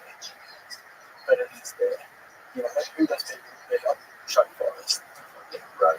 And just so he can say, yeah, he's definitely like, he'd probably get a small handful of people, but I don't think I would release it to the world and say, I think it's personal. It's really personal. I feel. Only because it represents such an internationally hot topic, this animal, that it's been questioned so much, this animal's being extinct, that it's alive, it's sighting, and all that kind of stuff. And I think a lot of that's being known. But if it was out there in public, I think it would be unbelievable. Do you think if they found it, they would try to bring it back and try to increase its population? I think the first thing that would happen is this.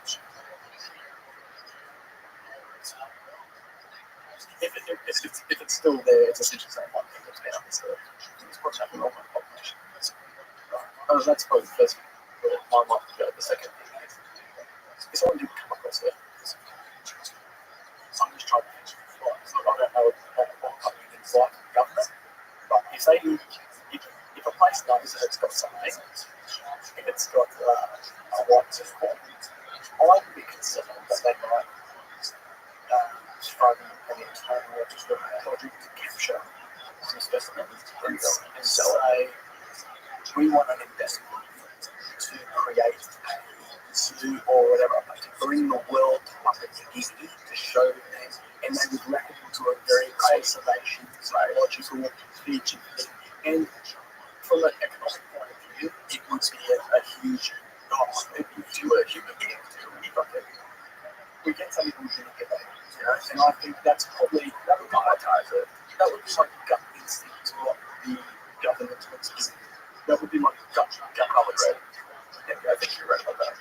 Because, government, I think it's quite, it's a developing country, and if they had that vehicle on the card, it's definitely going to their advantage. I think it's probably the smartest idea, no matter what species it is, and whether there's too many of them or too little of them. It's probably, look, I'm sure there's nuances here. There's probably, it's probably not just black and white, but by and large, we probably should try to fuck with it.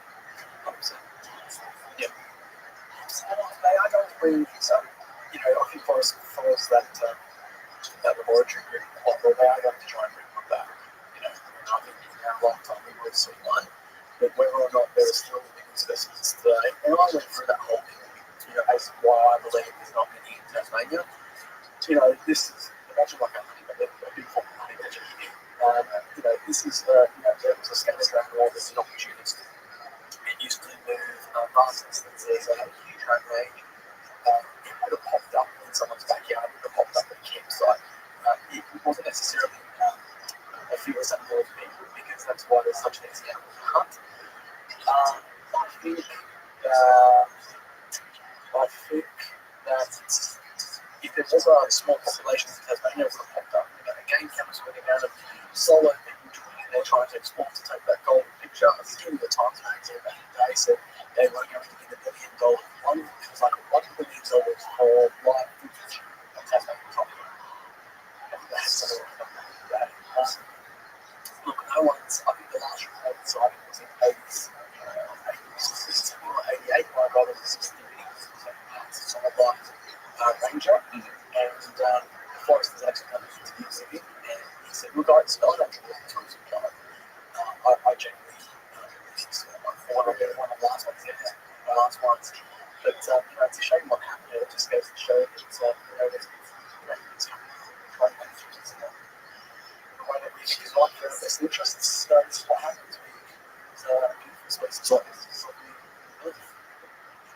Yeah, I would love to catch one stuck in this. I'm gonna go for it. I'd be hated, but I don't care because I have my technique inside it. Is that right? But yeah, aren't half of it. Yeah, what made you decide you wanted to trek 800 kilometers across this fucking barren landscape? What is it made of? What is this? All forest, swamps?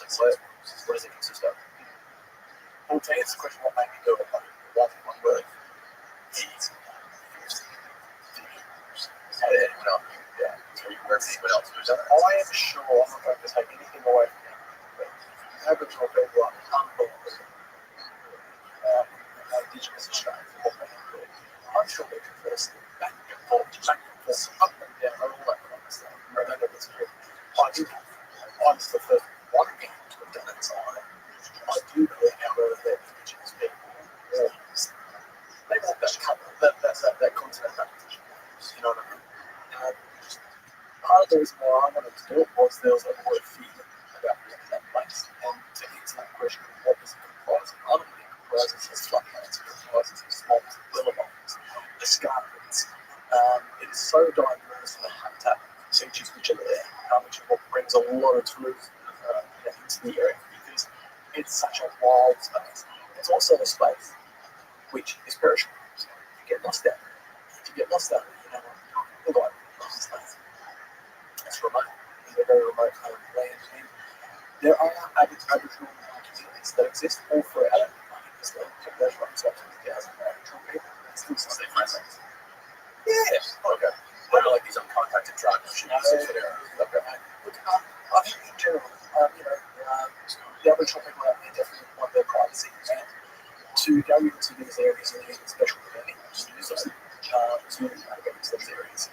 But Aboriginal people are very well. I think there's probably to the outside people from the West that don't know much about Aboriginal people.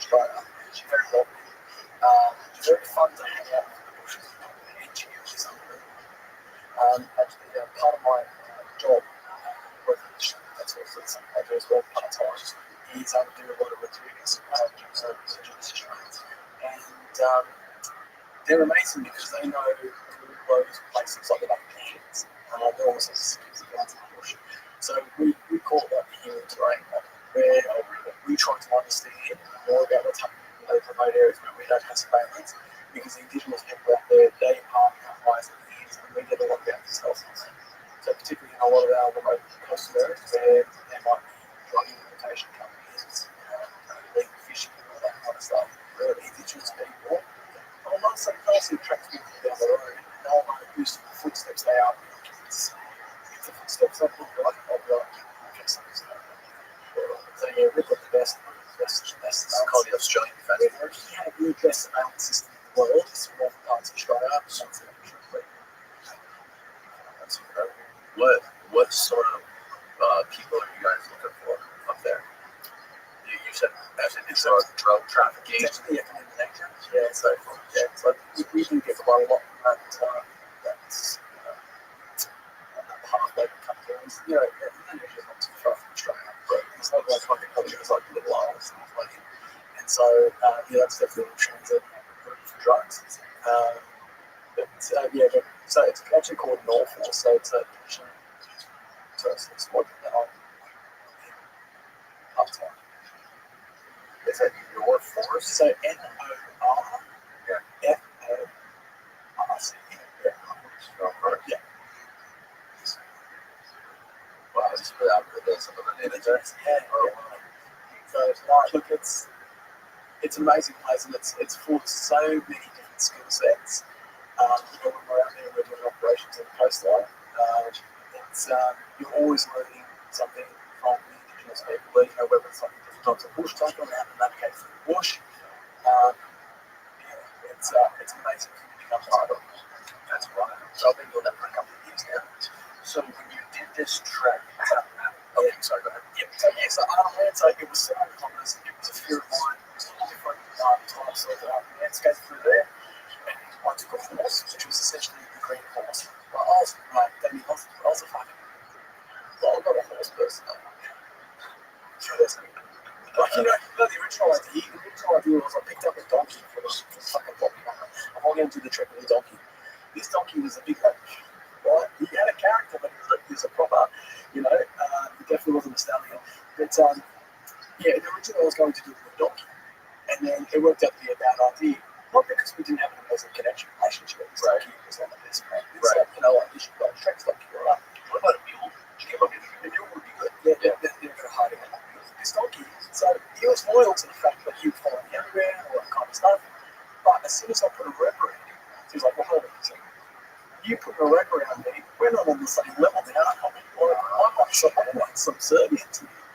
I didn't like that. No, he did not like that. And he was smart. Like, I was trying to train him, and I'd like cross like a bit of a river. And I'd like try and lead him, and he'd be like, I'm not going. He was smart. He went for me to cross the river first. Almost like looking out for a crocodile. He'd be like, oh, you made it safe to the other side, now I'll go. If you're going to put yourself in a situation where you're going to be relying on an animal for your survival, right? Because he was carrying my water, he's carrying my food. Don't pick an animal, which is a lion, right?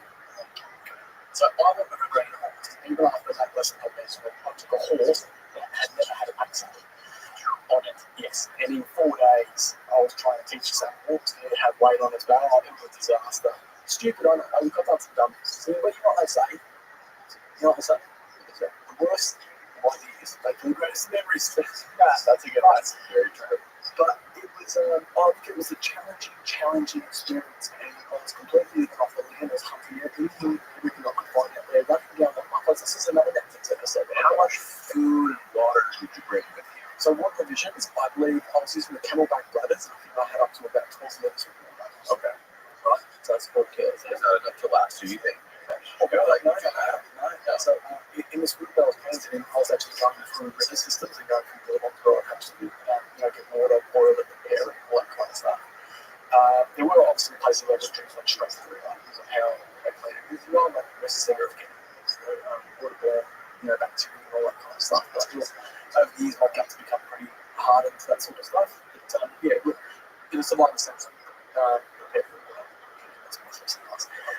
Look, I was running down pigs, I was catching water buffaloes, all that kind of stuff, and Barramundi, swimming down Monday and essentially just living off the land. But I went in at like 74 kilos and walked out at like 52 kilos. I took rations of rice, like the shortbreads, but that didn't last long.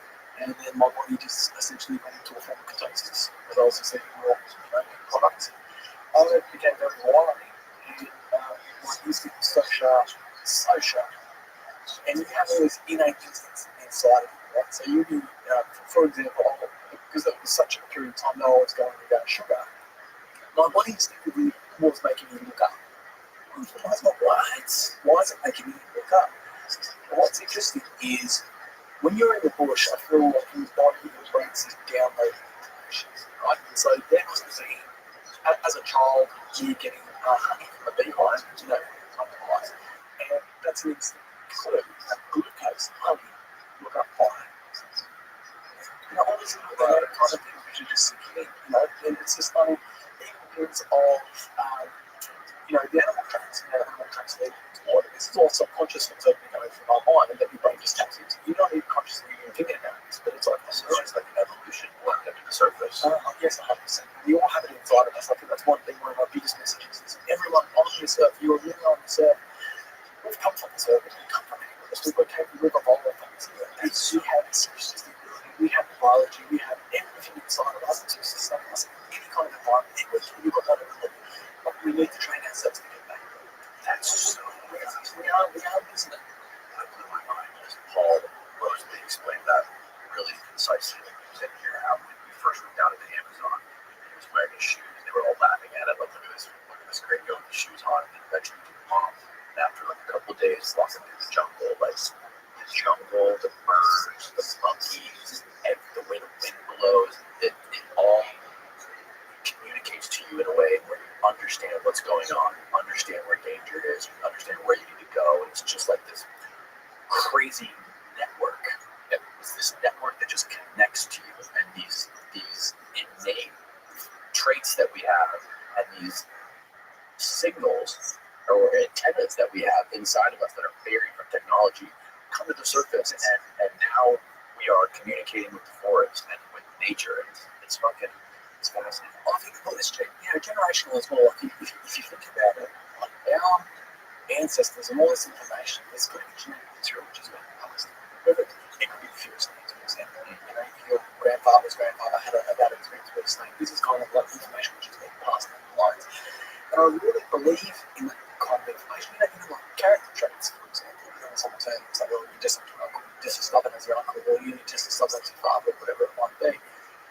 I believe it's true because we see this same downloading of information in nature, and they've actually seen it with with cane-toads. Yeah. Okay, so what's happening now? The monitor lizards now, the generation of monitor lizards in Australia do not consume cane-toads. They've learned not to. You know why? Because through the process of this species adapting to cane-toads, there has been selective decisions which have been made probably by individuals not to consume it based on smell or the way it looks or whatever, and that genetic information is now being passed through. And I've watched it. I've watched the monitor lizard go to a cane-toad and just completely avoid it. And it's got nothing to do with the fact that it's learned to as a species on this earth now, as an individual. This has been information which has just been hardwired through. So I think turtles will, navigate for, islands that they've never been to, or a crocodile, for example, will leave from one place and go to an island where the turtle will be simultaneously, hatching. How do they even know that information? This is all information which is being passed on. So we're not too different from the animals as well. I believe there's a lot of information which is inside of us, at a very deep level, that can only come to the surface if you put yourself in those situations. And I believe 100% we are animals. Only a couple hundred years ago, our ancestors were out there on the land. Right? Yeah? It's not far. So what's one of the biggest things you noticed, like in your body, or things that changed in you after you went so many days without eating any carbs or rice or anything, and you were only eating pill? Like other effects that you were always looking up. But was there anything else? I realized how much fun is the fucking sunlight. You do get cravings. My biggest cravings is always Fruit Loops and Snickers. Just hike sugar. It's not like, yeah, alcohol and Fanta. Don't know why it's fantasizing about sugar. A lot of times, right? Yeah. I think that's like an evolutionary practice. Like, it keeps you close, keep eating or in that situation, you become very calculated at how much energy that you use up and what you're chasing. Like, for example, I'd see and just by watching it, I'll be like, right, I can see the weakest link there, and I'll be working out like strategically, I'll be calculating how much energy it's going to take to acquire that. Because I do what's called persistence hunting, where I chase that. So if I know I'm going to be running 1, 2, or 3 kilometers, how much energy do I have to get me that distance? How much energy am I going to get that distance? Does that make sense? Right. It's like an energy system. That can only work so well because running your body just to eat and organs and all that kind of stuff. Yeah, although nutritional in terms of energy though, energy calories. That was something that I was lacking. So my body was slowly deteriorating. Really? Yeah.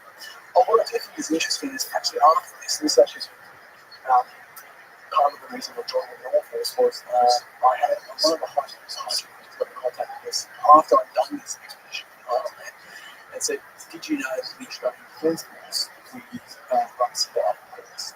And then that's what actually got me involved in the Australian Defence Force. I'm going to be a survival Australia. But they had heard of my antics and catching up and all that kind of stuff. And, when you have these self-taught abilities and skill sets, they're priceless. You can't really tell them.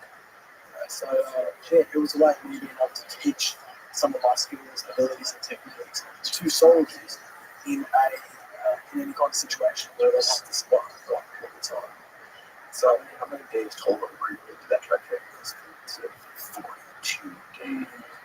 Did you have any sort of lifeline in case you got really in trouble? Did you have a sat phone? I did have to sort it out in that way.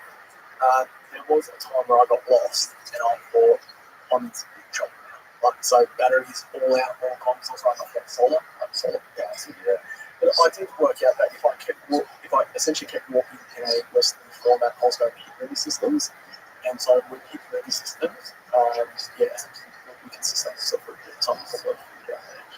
At any given time, I knew that I could get out of that situation. But with a lot of people got this little more territory, and generally they will cast rescue services, they will cast a 3-day window or a 4-day window in searches. Reason being is, and there's actually a guy, I think, in South Australia, is a doctor, and when they do a rescue intelligence say, they'll go, right, I'm going to contact your doctor, can I get all these doctors?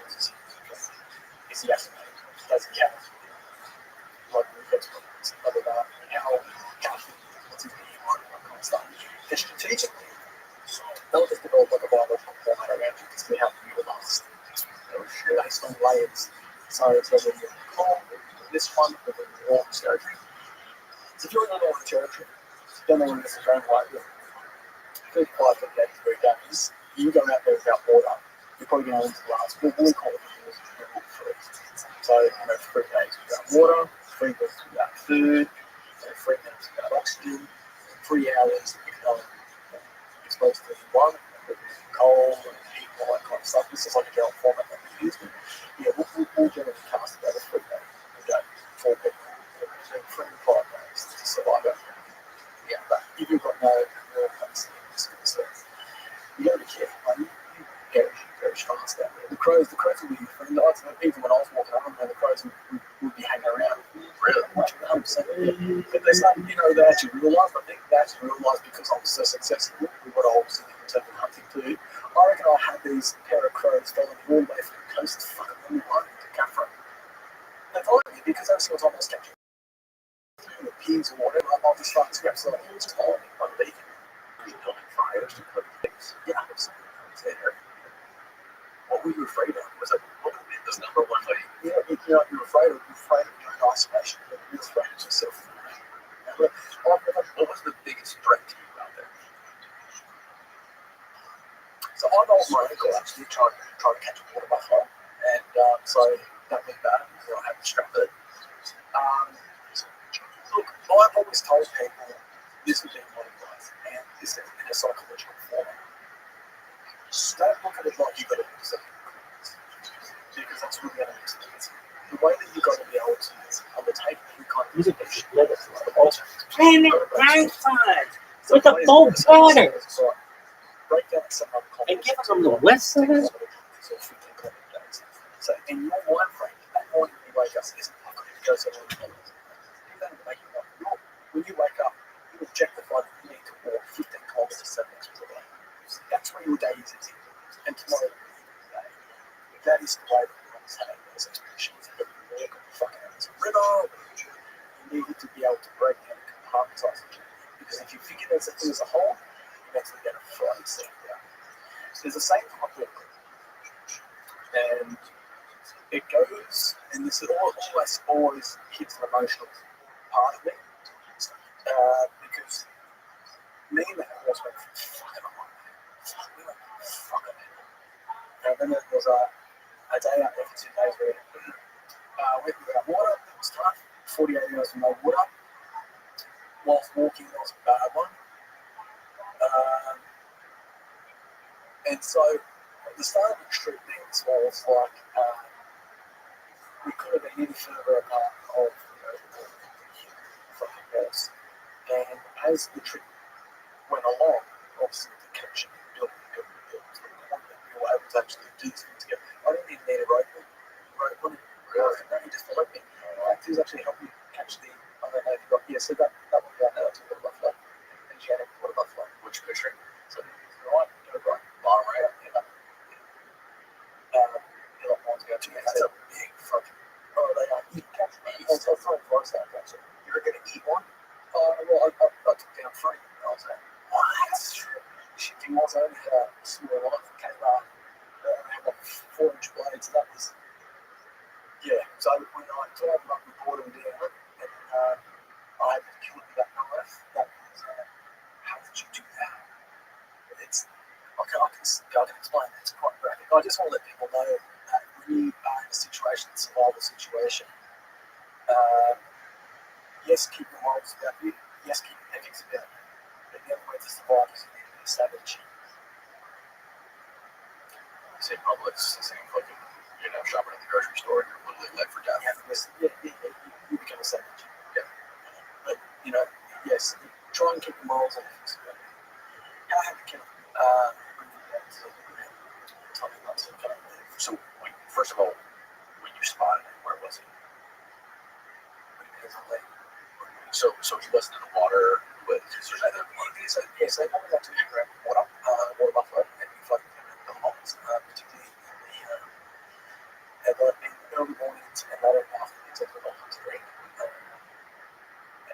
do during the day, you just see top country, you just see walking up and then you pick your match. And generally, you're going for an older bull, like an old male bull, right. And you stick to him, make that commitment, you just keep going for it. So I had lessons. So I'd run him, so persistence happens, so running behind. And We're talking sprinting or jogging. So I'm not talking about 800 meters, but I understand more. When you say, you keep an average speed, you keep pushing. Okay, those are the balls. Yeah, they don't go on from the distance, but finally just keep behind them.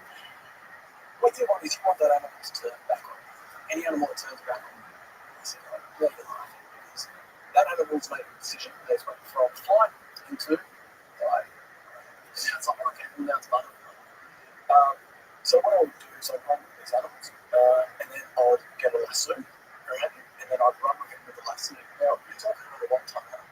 The other way to hold up a 1-ton animal is what I would do is, as I was chasing behind him, he would go to one side of the tree.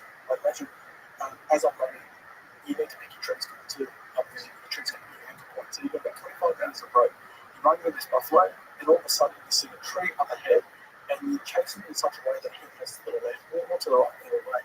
But in that point, you put the sprint on him, so you're right up his back end. Because what you know at a time is as soon as he goes past the tree, you've got to run. It's like a fucking slide. You know, they run through the slides. You've got to slide and get one rope to anchor. Does that make sense? Mm-hmm. So as he goes down one side of the tree, you go the other, and you get that next anchor. Now, that can be very dangerous because you're losing hands very fast. Your hands get caught up in that rope. I said, if you pull your fucking arms in, get it anchored. Once it's anchored, you tie it off, then it's about he's there, he's fighting this wrestler, and then all of a sudden you walk towards him. And they're smart, and very calculated. I get him to charge me, but as I'm getting him to charge me, I just keep moving on the tree. So I'm on this line, right? You know what I mean? Like, oh, listen. And getting to a point where he almost wraps himself around the tree. Then I get a back leg. Back leg, and then I essentially just use his motion against him to get that back leg up. So I get that back leg up, you move around, that's it. And then you've got to be fast, because then you've got to get in there, you've got to time it. So, animals now on the ground, back into tide. You've got to be careful because they can still move their horns and all that kind of stuff. So, you're trying to essentially get in the tank. At that point in time, you've definitely got to have your connection with your animal. I talk to them, that's it. Okay, fine. Take your shirt off, wrap around his eyes, and then because the skin of the buffalo is so thick, what I'd have to do is I'd really cut this skin. I'd have to cut almost like a patch. Cut a patch, right through the skin, and then get the blade in, and then literally drop it inside until the knock gets there. Because trying to get through the touch point, I had to get a fist deep in there to the artery. So, yeah, so it's pretty, like I said, it can be pretty deep sort of thing. But, yeah, fucking bit of that. I think, did you just figure this out, or did you sort of know or understand or talk to people who have caught water buffalo before that would catch something like that? You just made this up as you were going. And that's what I've done. That's I go and catch it. I figure out different methodologies. I love it. And actually, the catch on my photos is probably the one way I actually enjoy doing in territory because it represents the biggest danger and the biggest challenge. But I really love how they get sort of fun. So I don't count guys, I'll catch those guys.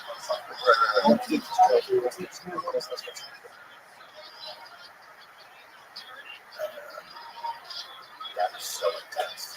Yeah, so I'll never go to that podcast.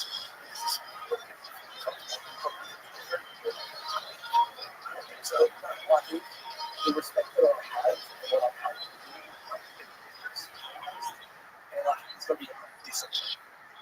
There's got to be a low discipline. Your connection all that kind of stuff that needs to play. Someone that's not of that mind space, they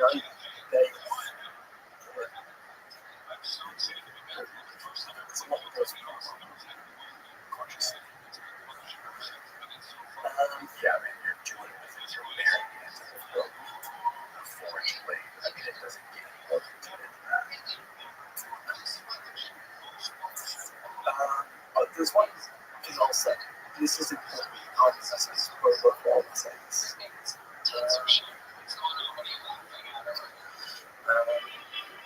There's that old quote that I was going to it actually starts off with there's a boy in the forest.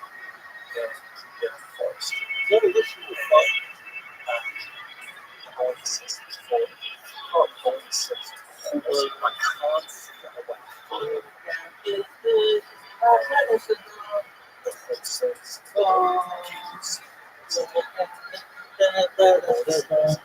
yes.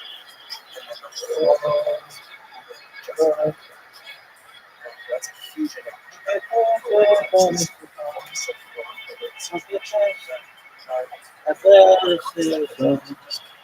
Look at this,